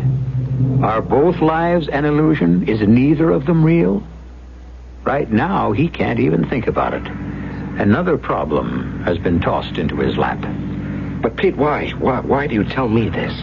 They said I should. Well, how do you know that I won't call the police? Well, that's what I said.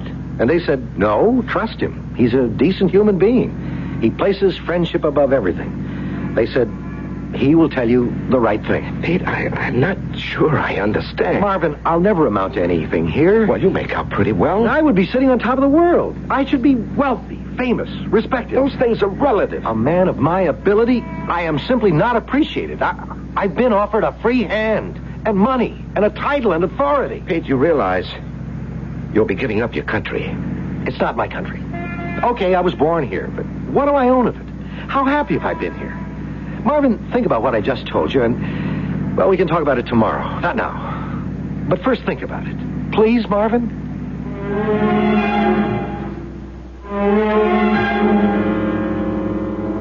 Yes, Boris. This is why you have lived here for 20 years. For this To encourage this man to defect? What did you think you would be required to do one day? Assassinate some high public official? Steal the plans for a battleship?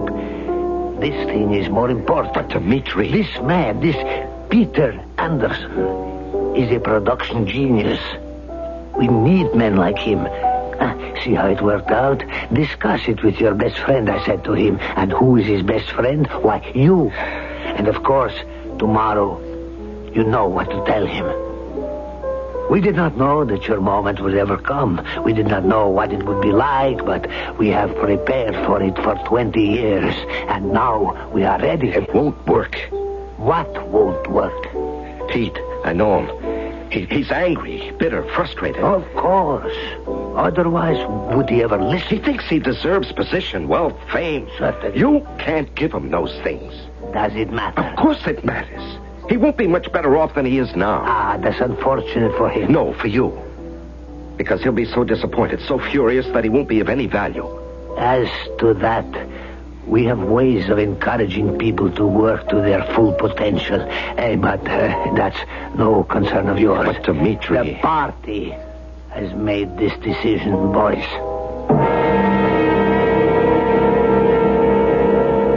Marvin. Mm-hmm. Who is Dmitri Legorin? Well, Sally, I wouldn't know him from Adam. Well, he's a diplomat. And what? What would I know about him? More than you're telling. Oh? And just what does that mean? Well, for over a week now, you've been acting in the strangest way. And it goes back to the newspaper you were reading that morning. The morning you canceled the TV appearance. I don't understand what you're saying. Something you read in that paper. I still have it. Now, the front page. This is where Mr. Legorin is mentioned, and here's his picture.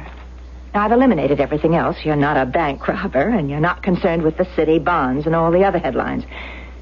So who and what could have had an effect on you? Well, we're left with Mr. Legorin. I really don't know what you're talking about. The name Dmitri Legorin means nothing to you? Absolutely nothing.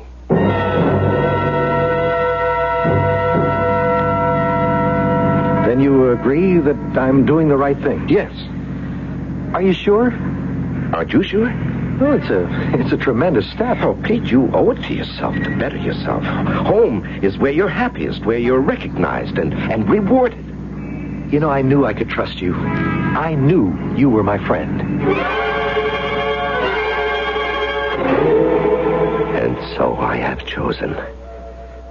Boris is the reality. Marvin is the role on stage.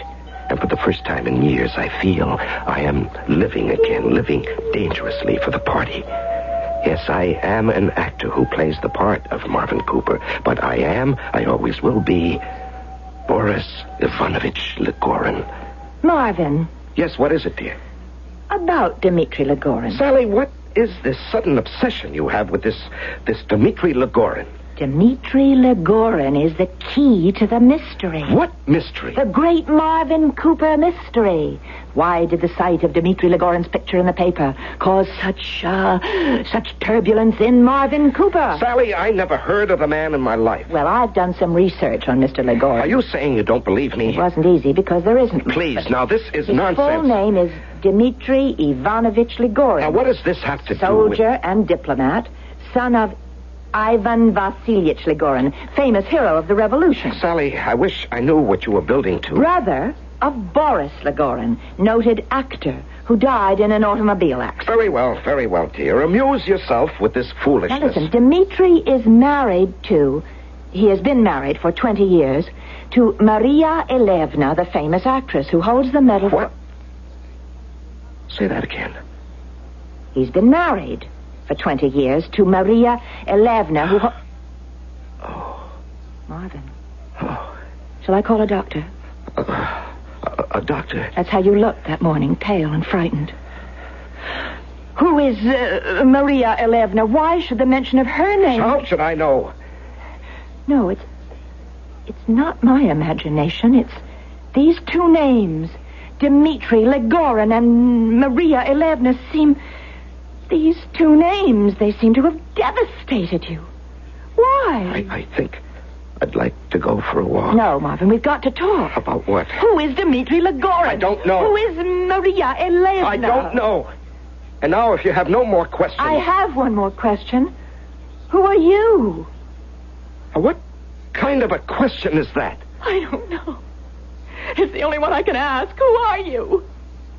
Since that morning, you're not Marvin Cooper. What do you mean? What do you mean I'm not Marvin Cooper? Well, I don't know any other way to say it. You live with someone. You're together. And then without warning, something happens and that person suddenly becomes someone else. Who are you? Please, Sally, please. No. That won't help either of us. Something's wrong. Now tell me, Marvin. You can tell me. You can tell me anything. No, I can't. And all the years we spent together? Our whole married life? Right now it seems like an illusion. And this closeness that I thought we had is gone? Did it ever exist? I have to go somewhere. Now? Yes, I'll be back soon. It has to do with Dmitri Lagorin and Maria Elena, doesn't it?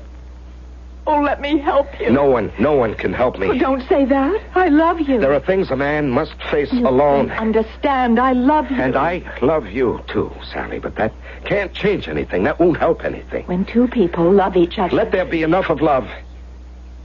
There are other things in the world. This is a country that's obsessed with love.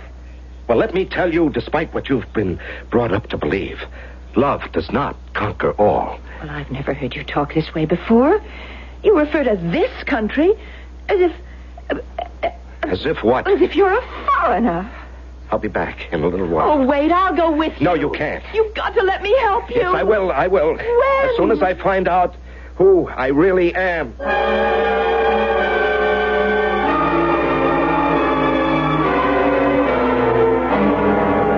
You told me she never married. Did I? You married her yourself. Well, there was no point in letting her go to waste. And this way, at least, I kept her in the family. You married her 20 years ago. Well, when we planted that fake story of your fatal accident, she was desolated and she needed comfort. And I was there. You always wanted her. You can hardly consider that a crime. And you arranged for me to be sent away on a permanent foreign mission. David and Uriah. Ah, how thoroughly Americanized you are. You even quote the Bible. Well, it's true. I did it for the part. You did it for yourself. Marvin! Pete. I rang, but no one answered, and the door was open, so I walked in. Ah, just in time for our appointment. Marvin, what are you doing here? Get out, Pete. If you know what's good for you, you'll leave this place and never, ever come back. Marvin, I don't understand. You advised me to take the job as a friend. I didn't know you were tied up with these people. Get out of here. Oh, no. Not now. I'm sorry. It can't be done. What can't be done? I'm afraid neither of you can leave now. Not you, Peter. Nor you, Boris. Boris? Why did he call you Boris? We're both leaving. You can do your worst, Dmitri. Hey, wait a minute. Now, be careful with that gun. Both of you will remain where you are. Some friends will soon be here, and we will arrange No, Dmitri, it's the end for both of us. Don't take another step, Boris. You won't shoot me. I said don't move. We're brothers, after all. Stay where you are. Brothers don't kill each other. Stop!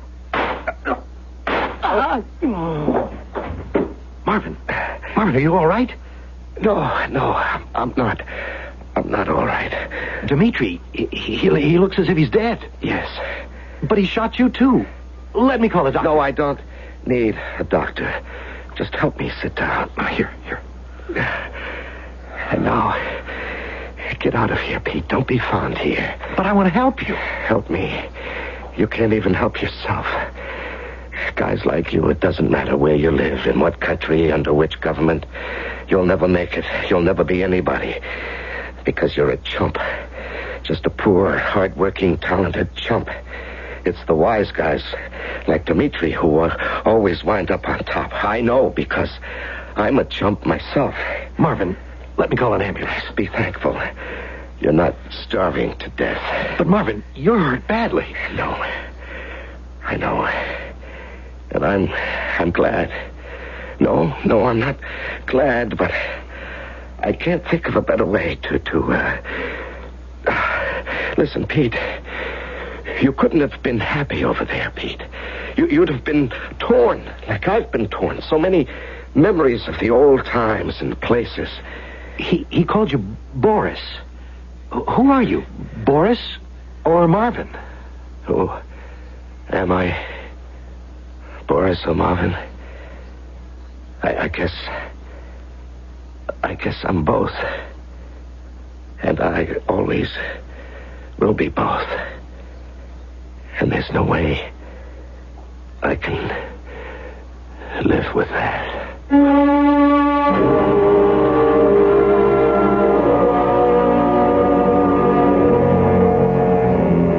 No way at all. Two lives diametrically opposed in the same body. Something has to give, and someone has to go. Well, I have to go right now, but only for a few moments, and then I shall return. I have a heart that goes bump bump, and sometimes I can hear it thump. And Daddy says that in my chest I have two things that are the best. They call them lungs, for breathing air. You never see them, but they're there. And if I breathe in air that's clean, I'll grow up like a jumping bean. Whenever I see any smoke, I'll run away before I choke. And something even better yet, I'll never smoke a cigarette. I'll breathe the air that's clean and free, so I can keep on being me. Clear the smoke from your family image and from your lungs. And remember, your kids may never start if you stop. Quitting is tough, but your lung association says it's a matter of life and threat.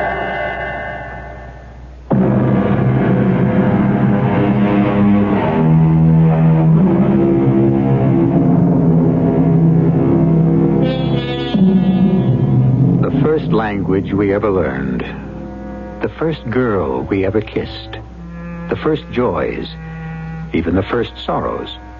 A mother's tear. A father's smile. These are the things that make home and country. And because these are the things we can never forget, we can never forget our country either. I mean, the country. Not necessarily who governs or misgoverns it, but the country, the land, the people, and the love. Our cast included Larry Haynes, Marion Seldes, Robert Dryden, Russell Horton, and Robert Maxwell. The entire production was under the direction of Hyman Brown. And now, a preview of our next tale. You are saying that one of us may somehow be involved in this incident. I'm sure the man is joking. I, for one, care not for a man's jokes. And I say to you again, beware ye who enter Albion's castle. Those of you who would mock this uneasy resting place will perish among these ancient stones. This is holy ground, coveted by the Celtic god. Agreed. But in case the druid god forgets to covet this place, I suggest we send someone for the police. He's right. We should not wait another minute. All right, then it's settled. While the others remain here in guarded silence, one of us will leave immediately and inform the authorities. Yes, Peter. But who? Radio Mystery Theater was sponsored in part by Buick Motor Division. This is E.G. Marshall inviting you to return to our Mystery Theater for another adventure in the macabre. Until next time, pleasant dreams.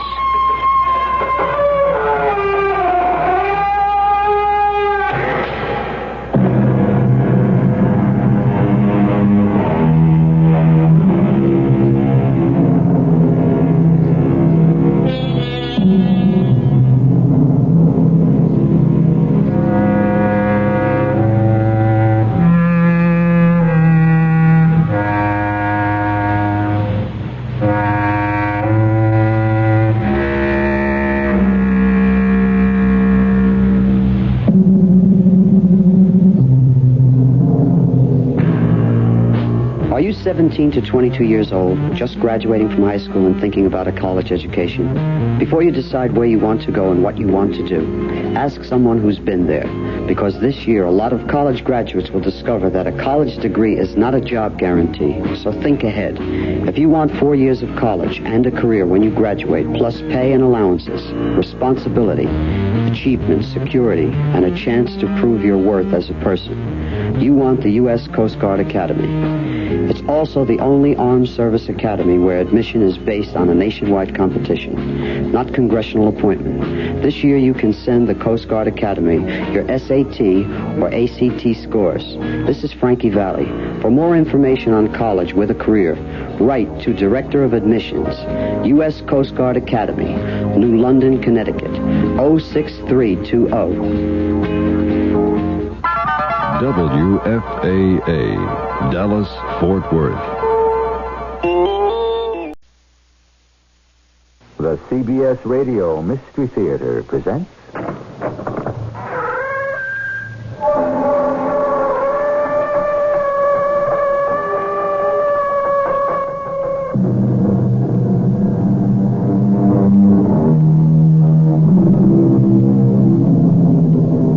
Come in.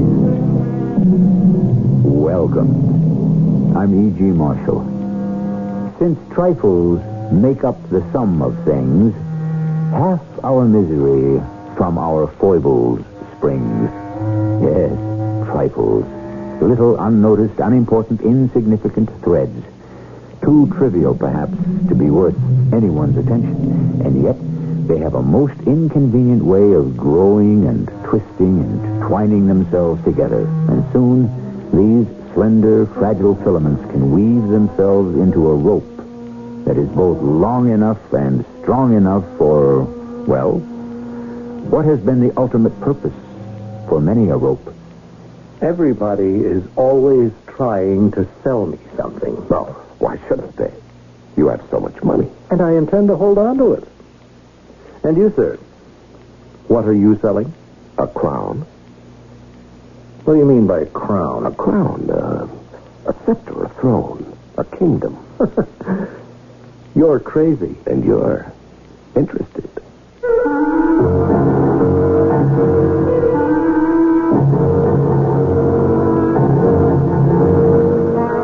Our mystery drama, Close Shave, was written especially for the Mystery Theater by Sam Dan and stars Larry Haynes.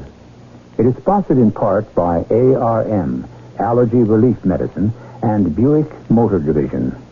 I'll be back shortly with Act One.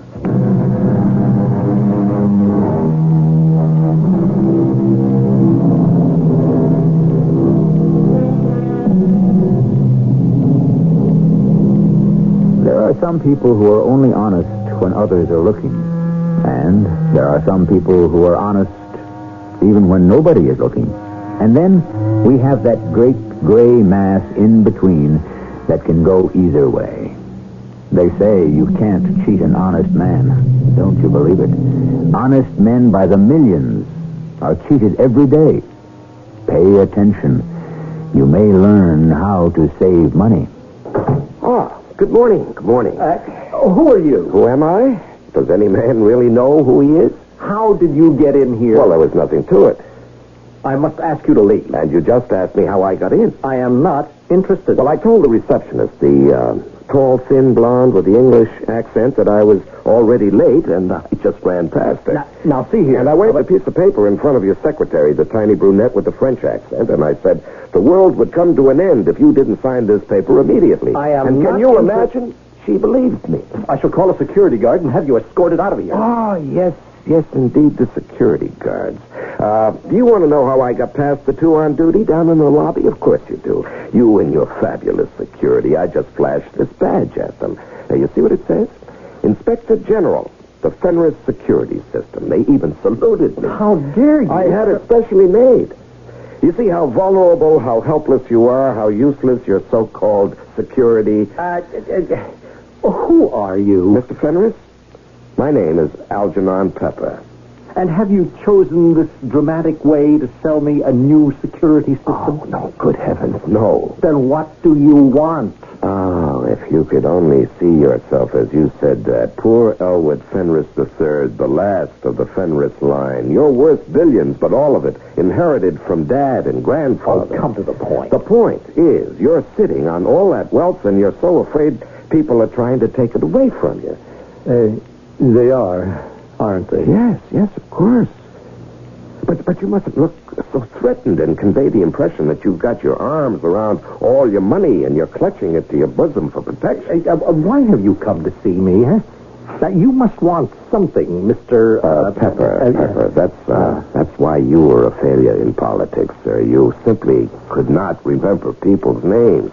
I just told you mine a minute ago. I asked a question that you are either unable or unwilling to answer. Mr. Fenris, tell me, what do you want more than anything in the world? I know. You have to answer my question, not one of your own. All right, I'm getting there. The answer is, you want to be a king. What? A king. An emperor, a ruler, a czar. That is absolute nonsense. Is it? Is it really? Well, just think about it. Think about what? Think about what I just said. A king. A crowned, anointed king. King Elwood I instead of Mr. Elwood Fenris III. Now, this is what? It's ridiculous. It's impossible. You notice? You haven't said no to the idea. You're merely overwhelmed by the mechanics. Now, you must answer my question. Would you be interested? No, don't answer it now. Just think about it. Consider it. Mull it over. Now, let me call you again in a day or two. Now, Mr. Fenris, I bid you goodbye. And now, you just wait. Now, if you were coming to me with a legitimate business proposition, why did you have to sneak in here like a crook, huh? Had I stated my business, you would have refused to see me. You would have dismissed me as a crank or a crook. Well, I still dismiss you as a crank or a crook. Oh, no, not really. And next time I shall have your secretary, the French one, announce me after she is notified of my presence by your receptionist, the English one. Good day, sir.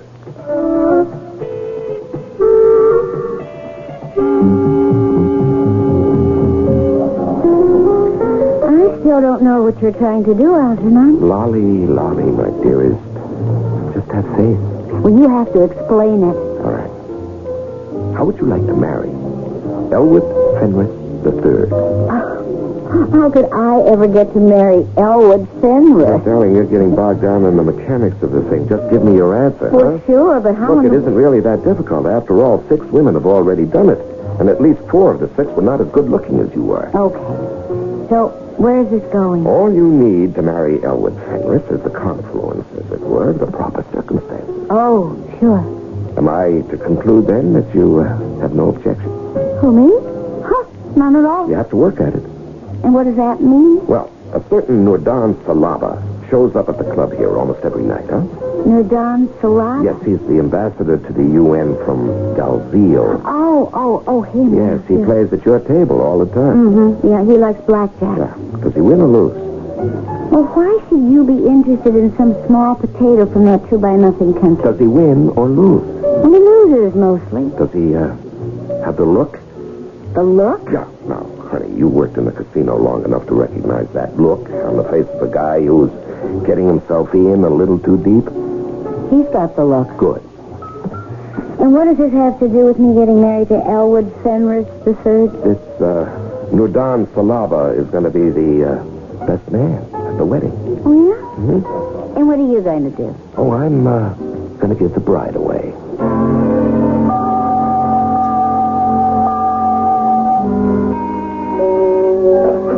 Yes. Who? Mr. Algernon Pepper? I don't know any Mr. Algernon Pepper.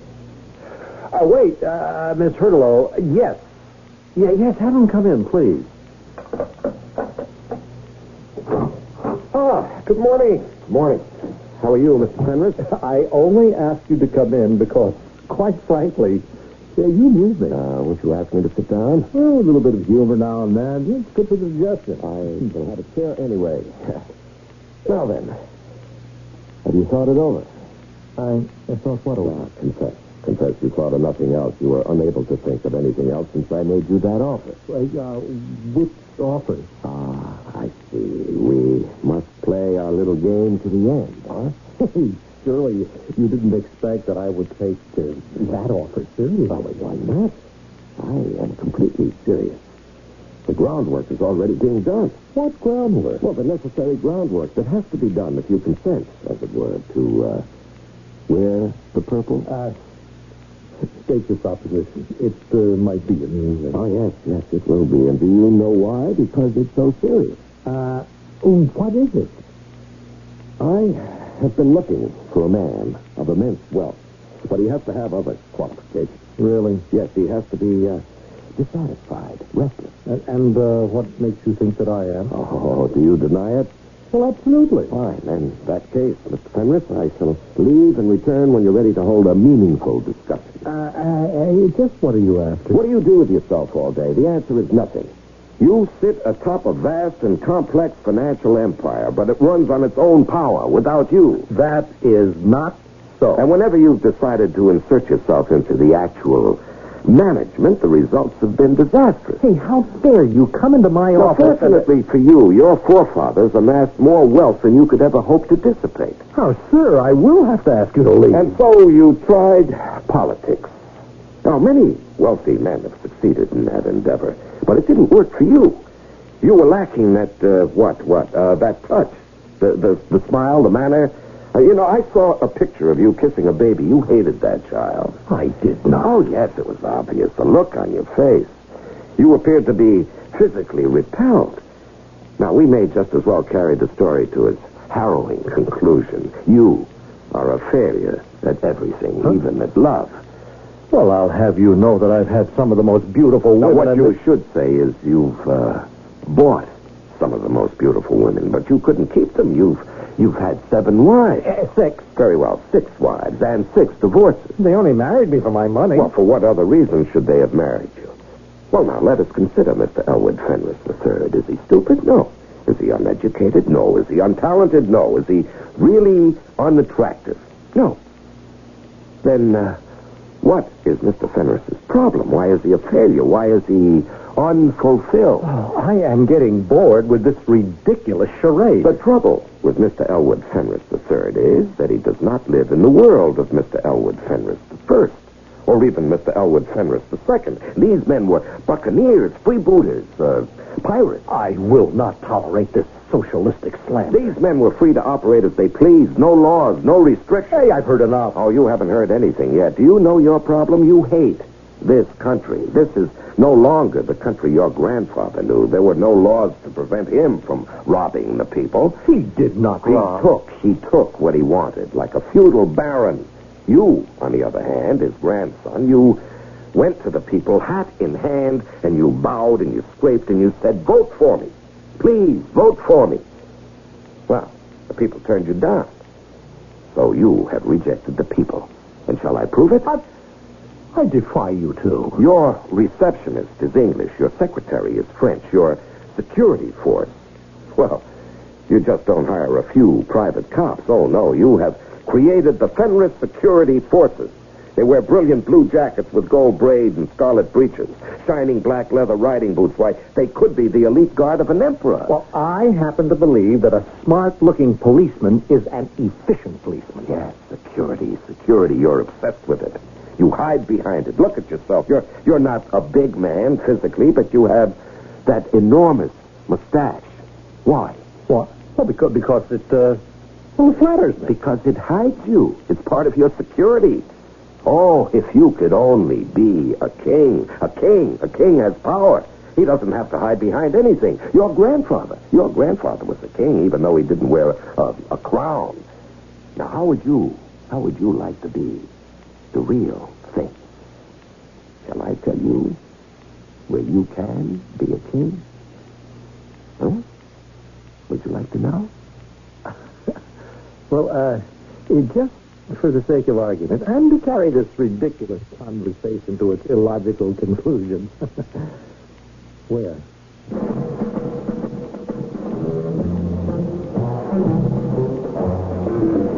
We always need a good curtain line. And that one should do the trick. You notice how Mr. Fenris is interested. He may be playing a bit hard to get, but he's listening. But isn't monarchy going out of style these days? Do you know of a country that's been advertising for a king? We may have a coronation when I return with Act 2.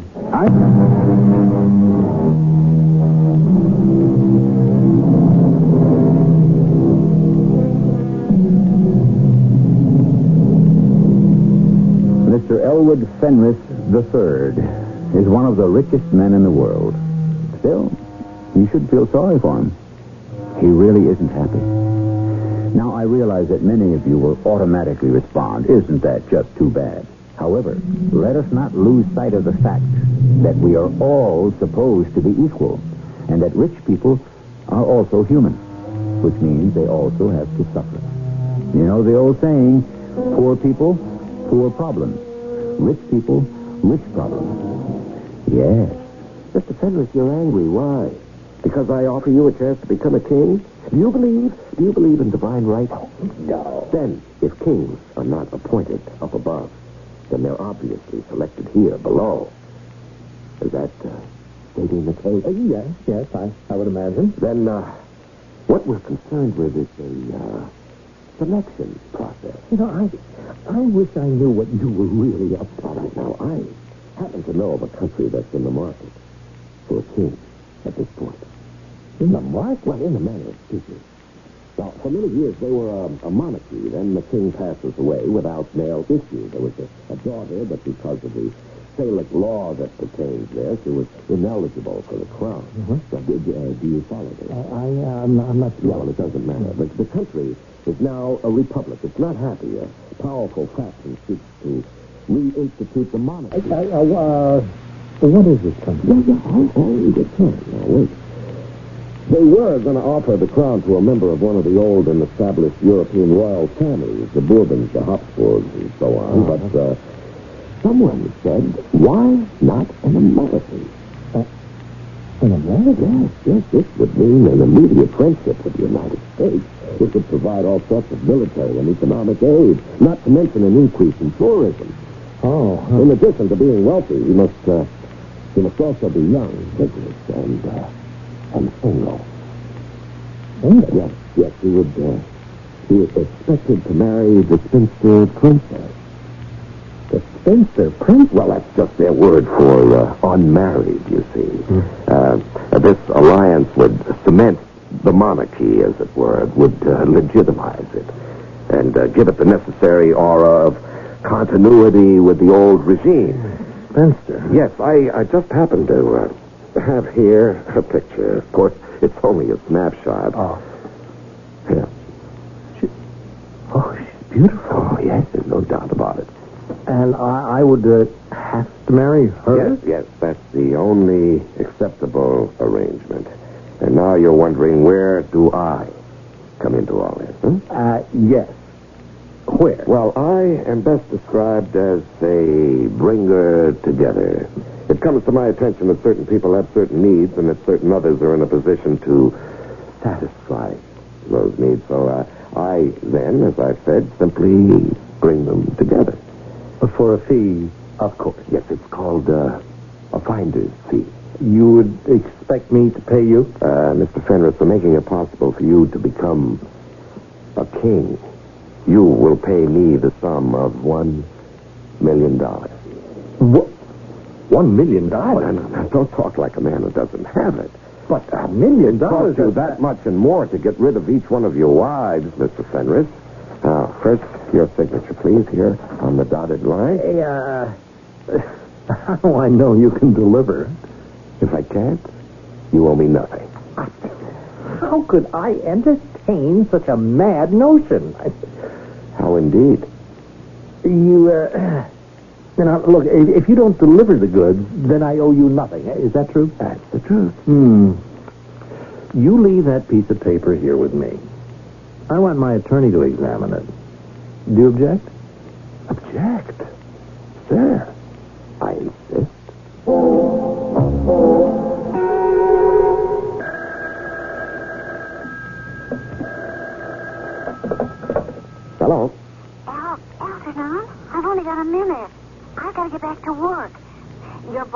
Nudan Salava. Right. Hmm?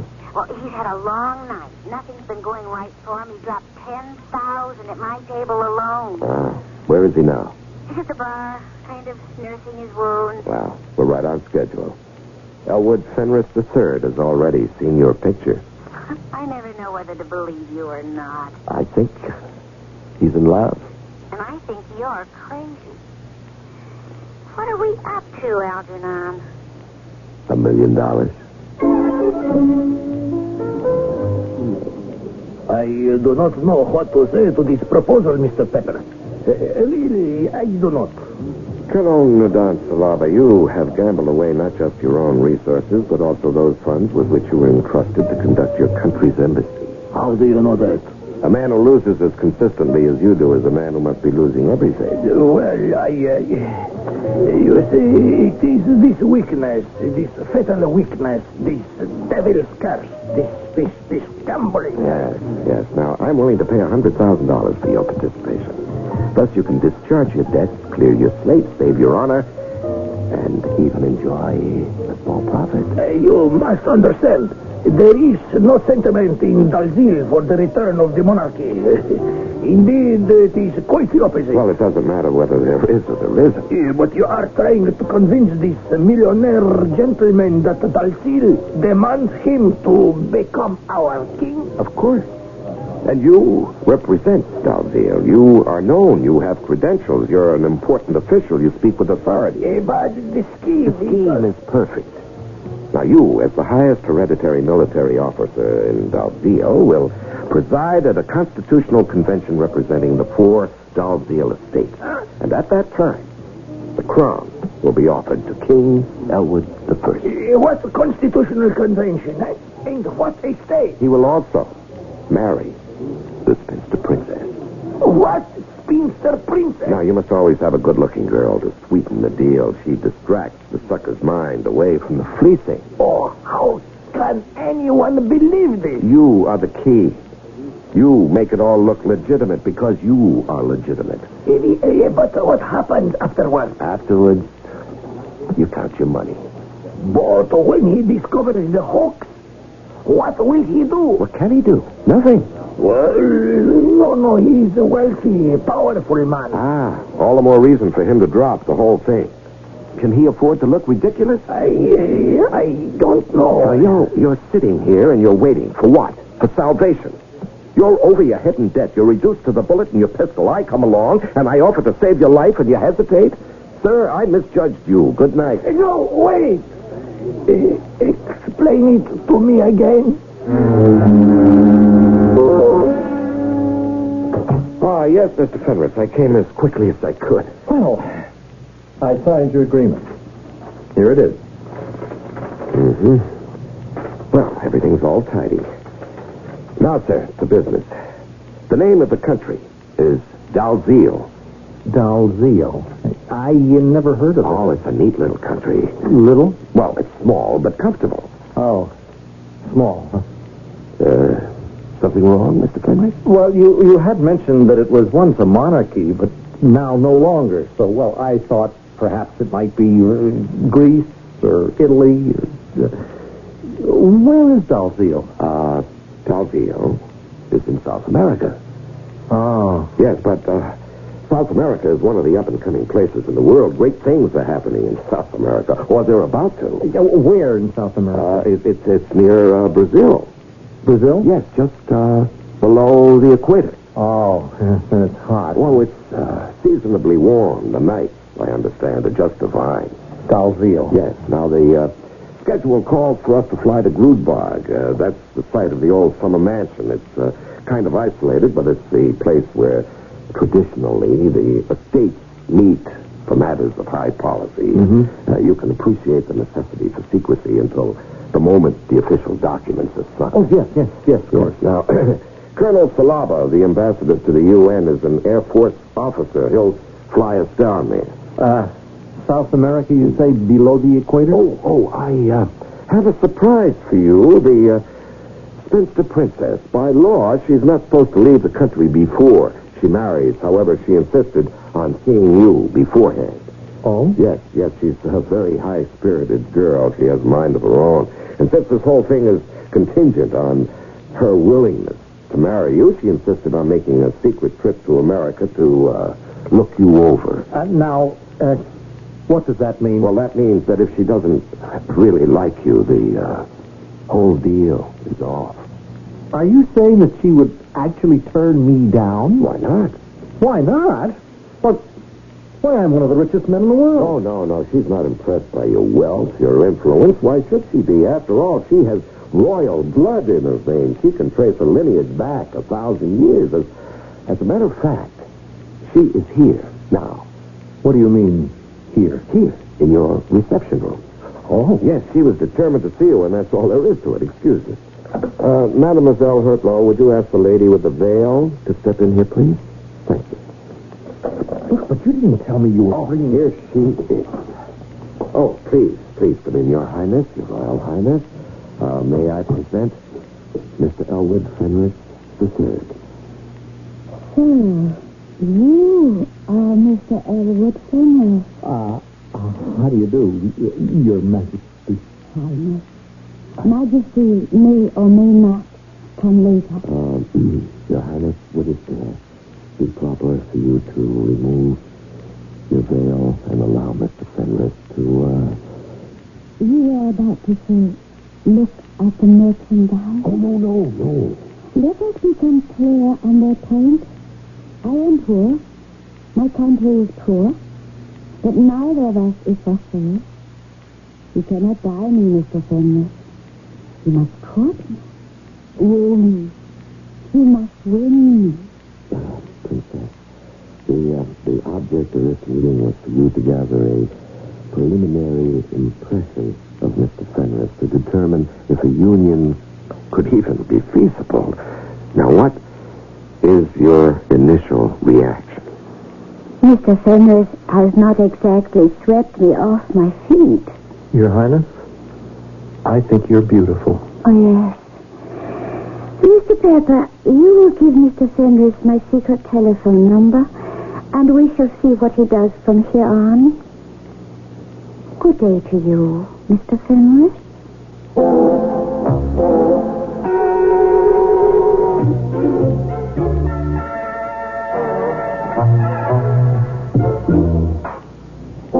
Good day to you, Mr. Fenris.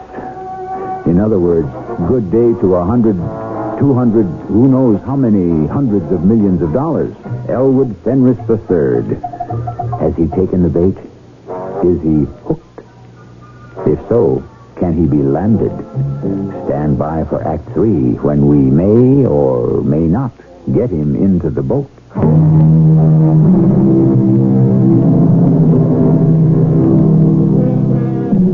Was it Mr. Thackeray who said it's just as easy to marry rich as it is to marry poor? What could he have been thinking about? He didn't exactly marry rich himself. The fact is, it isn't easy to marry rich. It's difficult, especially if you happen to be poor. But it's not impossible. It takes considerable planning and strategy and psychology. Sometimes, even if you accomplish the objective, you're not quite sure it was worth all that trouble in the first place.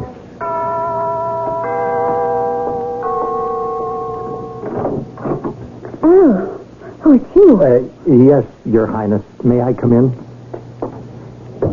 Mr. Pepper gave me your address. May I take you out to dinner this evening? No. Oh. I'd hoped I cannot afford to be seen in public. My visit here must be a secret. I could have whatever you like brought in. Oh, no. I shall prepare dinner. You cook? You are surprised? Well, I've never been with a woman who actually cooked. You have been married 6 times. Yes. And none of your wives has ever cooked a meal for you? I'm trying to think. No. Why? Did none of them like you? I suppose you could say that. No, none of them really like me when you analyze it. Oh, I am sorry to hear that. I don't think anybody likes me. I like you. Why do you like me? Oh, you seem to be a very unhappy person. Is that why you like me? Oh, I don't know. Why are you unhappy? Because, well, I'm different. How? Well, I always got all the things I wanted, but nobody would ever believe that I could actually earn them or deserve them. People would say, well, why should he work for anything? He can get it all for nothing. Do you understand? Yes. Remember, I am a royal princess. All right. Well, people insisted that it all came to me because I was born rich. All my life I've been looking for someone who could just see past my name and my money, just see me. I see you, Mr. Fenris. What do you see? Well, I see a rather lonely person, unsure of himself. What else? I see a person who wants to do something, accomplish something, except he's not sure he knows what it is. He's a person who is looking to find his way. What else do you see?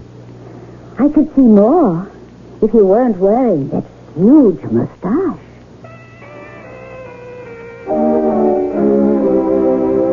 Your Royal Highness, you've been getting quite a rush from our friend Fenris. How are we doing? You know something else, Emma? He's a pretty nice guy. Uh-oh. I hope that doesn't mean we're going to blow $1 million. Are you, falling for Fenris? Falling for Fenris. Sounds like the name of a story. What is the story? Oh, he's a very nice guy. Uh-huh. We have just increased in intensity. A few seconds ago, he was only a pretty nice guy. Where do we go from here? Well, Ollie, there can't be any future to it. When it's all over, he'll be able to guess who everyone is. Just my luck. I need an interesting guy, and there's nowhere to go with it. You know what you need is a little bit of perspective. Now, in the first place, if it were not for this little scheme of ours, you'd never have met him in the first place. Well, now, be fair, Lolly. The only reason you're interesting to him is because he thinks you're the royal princess of Dalziel, a person who doesn't even exist. Yeah, I guess so. Now, would he be interested in Lolly Dankowitz, a girl who deals the cards in a gambling casino? No, I guess not. I know how you feel. Now, come on. You've always been a smart little girl. Yeah. Yeah, I've always been a smart little girl. Is he right? He's right. Okay, on with the show. I need 3 actors. Actors? 3 Confederates, old-timers I can depend on. I need an airplane and a mansion. A mansion in a secluded place.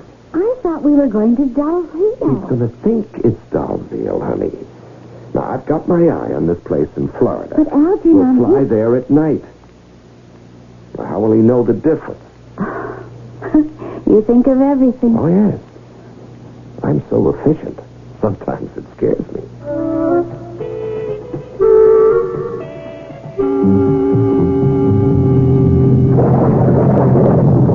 Is it much further? Oh, I think we're almost there. Your Majesty? Majesty? Well, you might as well get used to the title. Oh. Yeah, I am going to try to be a good king. Oh, I'm sure you will be. I think we're here. Where are we? It's the county airport. Oh. Yes, it's quiet, secluded. Smallest field in the area that can take a jet. Oh, you see it's waiting for us. Oh, yeah. Now, we'll have to walk the rest of the way. Yeah, I feel very nervous. Well, that's normal. After all, history is being made.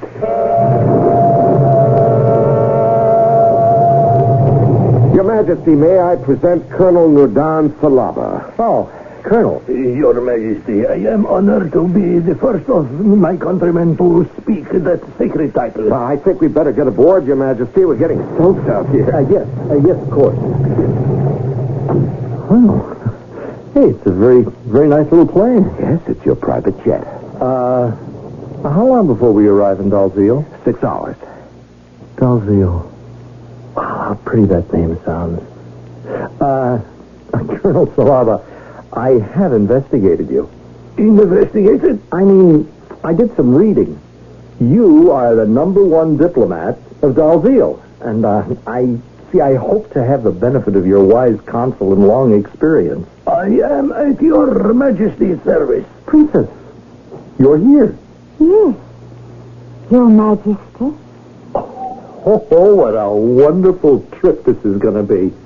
What are we waiting for? We're waiting for you, Your Majesty. You. must always give the orders. Have we your Majesty's permission to fly? Yes. Yes, I would say so. Let's fly.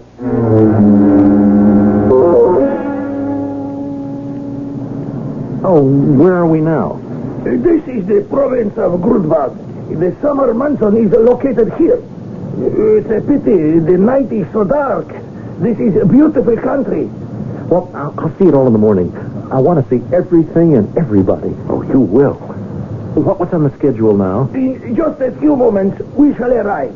Waiting for us are the representatives of the 3 other estates. Estates? Yes, I represent the military. Then we have the nobility, the urbans, and the rurals. In a very brief ceremony, each will accept you. Then next Sunday, you shall be crowned at the cathedral.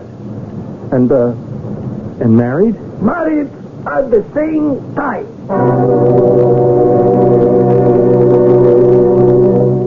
Is everyone here? Yes, let us begin. Representatives of the 4 Dalziel estates, we are convened to confer the crown on this man named Elwood Fenris III. Is there a dissenting voice? Then let us proceed. The nobility. Who speak for the nobility? I speak for the nobility. I, Dowager Empress. Do you offer the crown to Elwood Fenris III? I offer the crown to Elwood Fenris. Who speaks for the military? I, Colonel Nurdan Sayaba, speak for the military. I offer the crown to Elwood Fenris III. Who speaks for the urban? I, Tolvar Septim, speak for the urban. I offer the crown to Elwood Fenris III. Who speaks for the rural? I, Kanem Dalat, I speak for the rural. Elwood Fenris III, you have been offered the crown, the orb, the scepter of Dalziel. It is an awesome responsibility. You must retire to meditate, to seek guidance, then return with your answer. Your Majesty, I've been sent in here by the council to find out if you really want to be Your Majesty. Yes. Wait. For what? There is something I must do first. I must shave off this mustache. Oh, no, you were right. I've been hiding behind it. But I don't have to hide any longer. Would you give me a few minutes? Certainly, Your Majesty. Are you ready, Your Majesty? Oh, I see you're still shaving. Yes, this is extremely important and symbolic.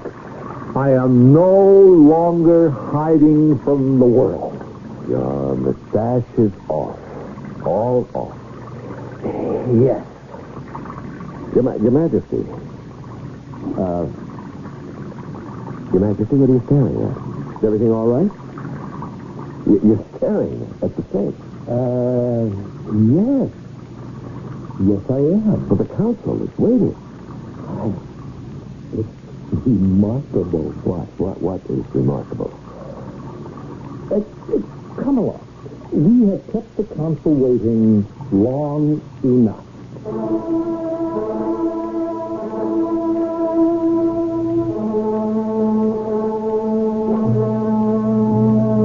You must admit it went very well, Your Majesty. Yes? Now, we've arranged for the princess to fly back with you to keep you company while you settle things back in the States. You don't have to return here till the coronation next Sunday. I see. Yes, actually, the common people aren't supposed to see you till after the coronation. And now, Your Majesty, we have this little agreement. Agreement? Yes, calling for a check for $1 million. Huh? Oh, yes, of course. Provided you lived up to your end of our agreement. Well, I certainly did. I'm afraid you did not. Hmm? You see, We are not in Dalziel. Oh, but... Just a few minutes ago, Lolly took me aside, told me everything. Lolly? Yes. I'm glad she did. Because it proved something about her. But I knew it anyway. You knew what? I knew that we were not in Dalziel. And since we were not, then everything else was a hoax. Well, how did you know? Oh, it occurred to me while I was shaving off my mustache. What? Would you step inside for a moment, Mr. Pepper? Now, let us turn on the water in the basin. Are you watching this? Now, there. You see how the water swirls down the drain? Huh? Well, that should tell you everything. That doesn't tell me anything. Well, it is a geological phenomenon. You see, when you're above the equator, the water swirls down the drain in a counterclockwise direction. But when you're below the equator, it swirls down clockwise. It does? Mm-hmm. So, from the counterclockwise direction of the swirl, it's obvious we are not in South America. Or at least in that part of it where you would find Dalziel. Well, Mr. Pepper? Yes, Mr. Fenris. However, one good thing came out of it. I found the love of my life, Lolly. Yes, that's true. Thanks to me, you found Lolly. Admit that. Oh, yes, I admit Well, then, to be fair, am I not entitled to a finder's fee? You most certainly are. Ah, now we're talking. How much did you have in mind? How much? Uh-huh. You mean money? Mm-hmm. Oh, surely, Mr. Pepper, you would not debase so tender a relationship like the one of love by even the merest mention of filthy lucre. Let your fee, your payment, be that warm, delicious glow of satisfaction when you realize that you have brought two lonely people together. Is that not reward enough?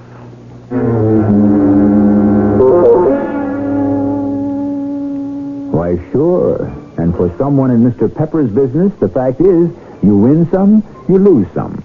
And as far as rewards go, it is written that we shall all be rewarded one day according to our works. And what a day that's going to be. I shall return shortly.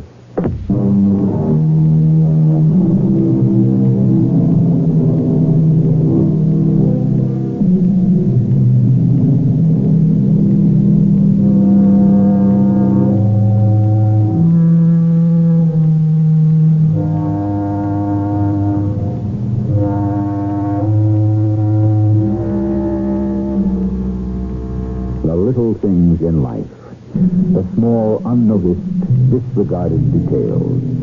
How well these are handled in the end decides our fate.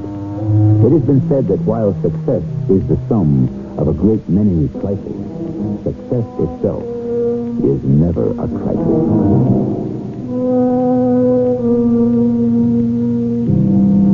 And those who succeed are not necessarily those who think big, but those who are able to think small. Our cast included Larry Haynes, Earl Hammond, and Evie Justice. The entire production was under the direction of Hyman Brown. This is E.G. Marshall inviting you to return to our Mystery Theater for another adventure in the macabre. Until next time, pleasant dreams.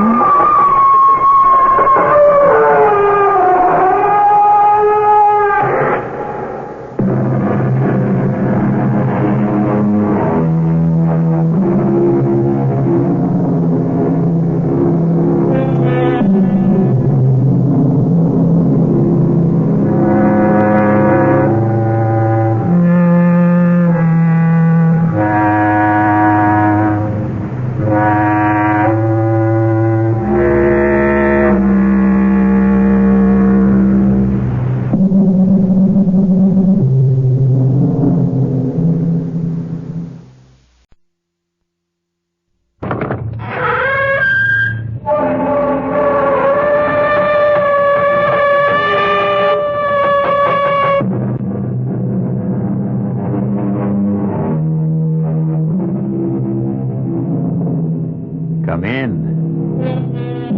Welcome. I'm E.G. Marshall. I forget who, but someone once said that fate is like a madman with an axe waiting for us around the next corner. Which is to say, of course, that however serene our lives, we never know whether the madman is lurking around the next corner we turn, ready to take a vicious swipe at us with that axe. In point of which, consider the case of Lucas Lauder, warden of a certain state prison in a certain western state. Joan, in heaven's name, will you try to understand? In less than 3 hours, Guy Richards will be executed. Dropped through that trapdoor to his death. Which will mean the end, I hope, Luke, of this whole insane nightmare you've been going through. No. Yes, and putting me through. You don't believe. You still don't believe. I'd have to be mad to believe. Stark raving mad. If Guy Richards dies, worse than madness may lie ahead for you, Joan. Much worse.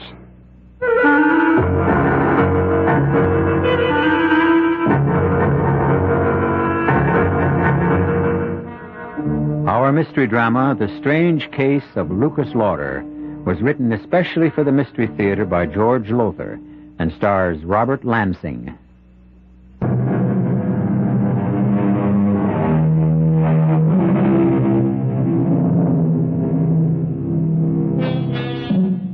As we know, the death penalty is outlawed in many states, but in some it is still enforced.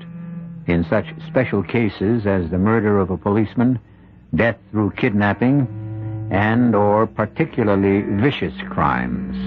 Our story begins in just such a state, in the condemned cell of that state's prison. You sent a message you wanted to see me, Richards? And, thank you, Warden. Thanks very much for answering it this quickly. Won't you sit down? What is it, Richards? I want to discuss my case with you. There's nothing to discuss. You were legally tried, legally convicted. If you think there's something I can do to save you... Oh, no. There's nothing like that. Warden, I was guilty. I freely admitted murdering those women, all 4 of them, and mutilating them with a butcher knife. No. The name the newspapers gave me was well-deserved. Guy the Ripper. All right, then what is it you want to see me about? Warden, hasn't it ever struck you as odd, curious, that someone of my breeding and background could be guilty of 4 such horrible murders? Murders and mutilations identical with those done by Jack the Ripper nearly a century ago? Yeah, as a matter of fact, it has. Me and quite a few others. If you'd been judged insane... But I wasn't so judged. Nor was I insane. No, I am as sane as the next one. For whatever that's worth. Richards, I'm a very busy man. And prefer to spend as little time as possible in the company of anyone as vicious and depraved as Guy Richards. Yes, I know. But that's exactly why I asked you to come and see me. Warden, before very long, you're going to be spending all your time in my company. I don't blame you for looking puzzled. Let me explain. Yes, do explain. A little more than a year ago, Warden, I was a professor of parapsychology at the university. I was happily married, successful, and deeply involved in my work. And then suddenly, shockingly, for no apparent reason, I became, well, the embodiment, you might say, of a man who has been dead for many, many years. Jack the Ripper. It began, Warden, it all began one morning in my office at State University. Come in. Well, Eric Nordling. It's good to see you. Good to be back, Guy. Good to have you back. I can't tell you how much I've missed you this past month. It's like missing my right arm. Oh, nonsense. I'll be frank with you. When you went into the hospital for those tests a month ago, I didn't expect I'd miss you as much at all. Well, why should you? I'm just an assistant professor. Ah, but what an assistant. You remember when you left, you and the class were analyzing those strange, gruesome murders that had taken place? The 3 women? Remember? I remember. Well, I took over for you, and believe me, the class soon let me know that I just wasn't in it with you. They said no one, not even me, could touch you when it came to explaining the murderer's drives and motivations. In fact, they said you understood and explained them so well, they wouldn't be surprised if you were the murderer. Well, what is it, Eric? Eric? Guy, I am the murderer. Well, I can see you're not joking, Eric. I'm not.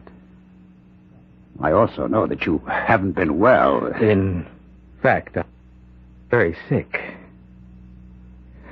Guy, I'm dying.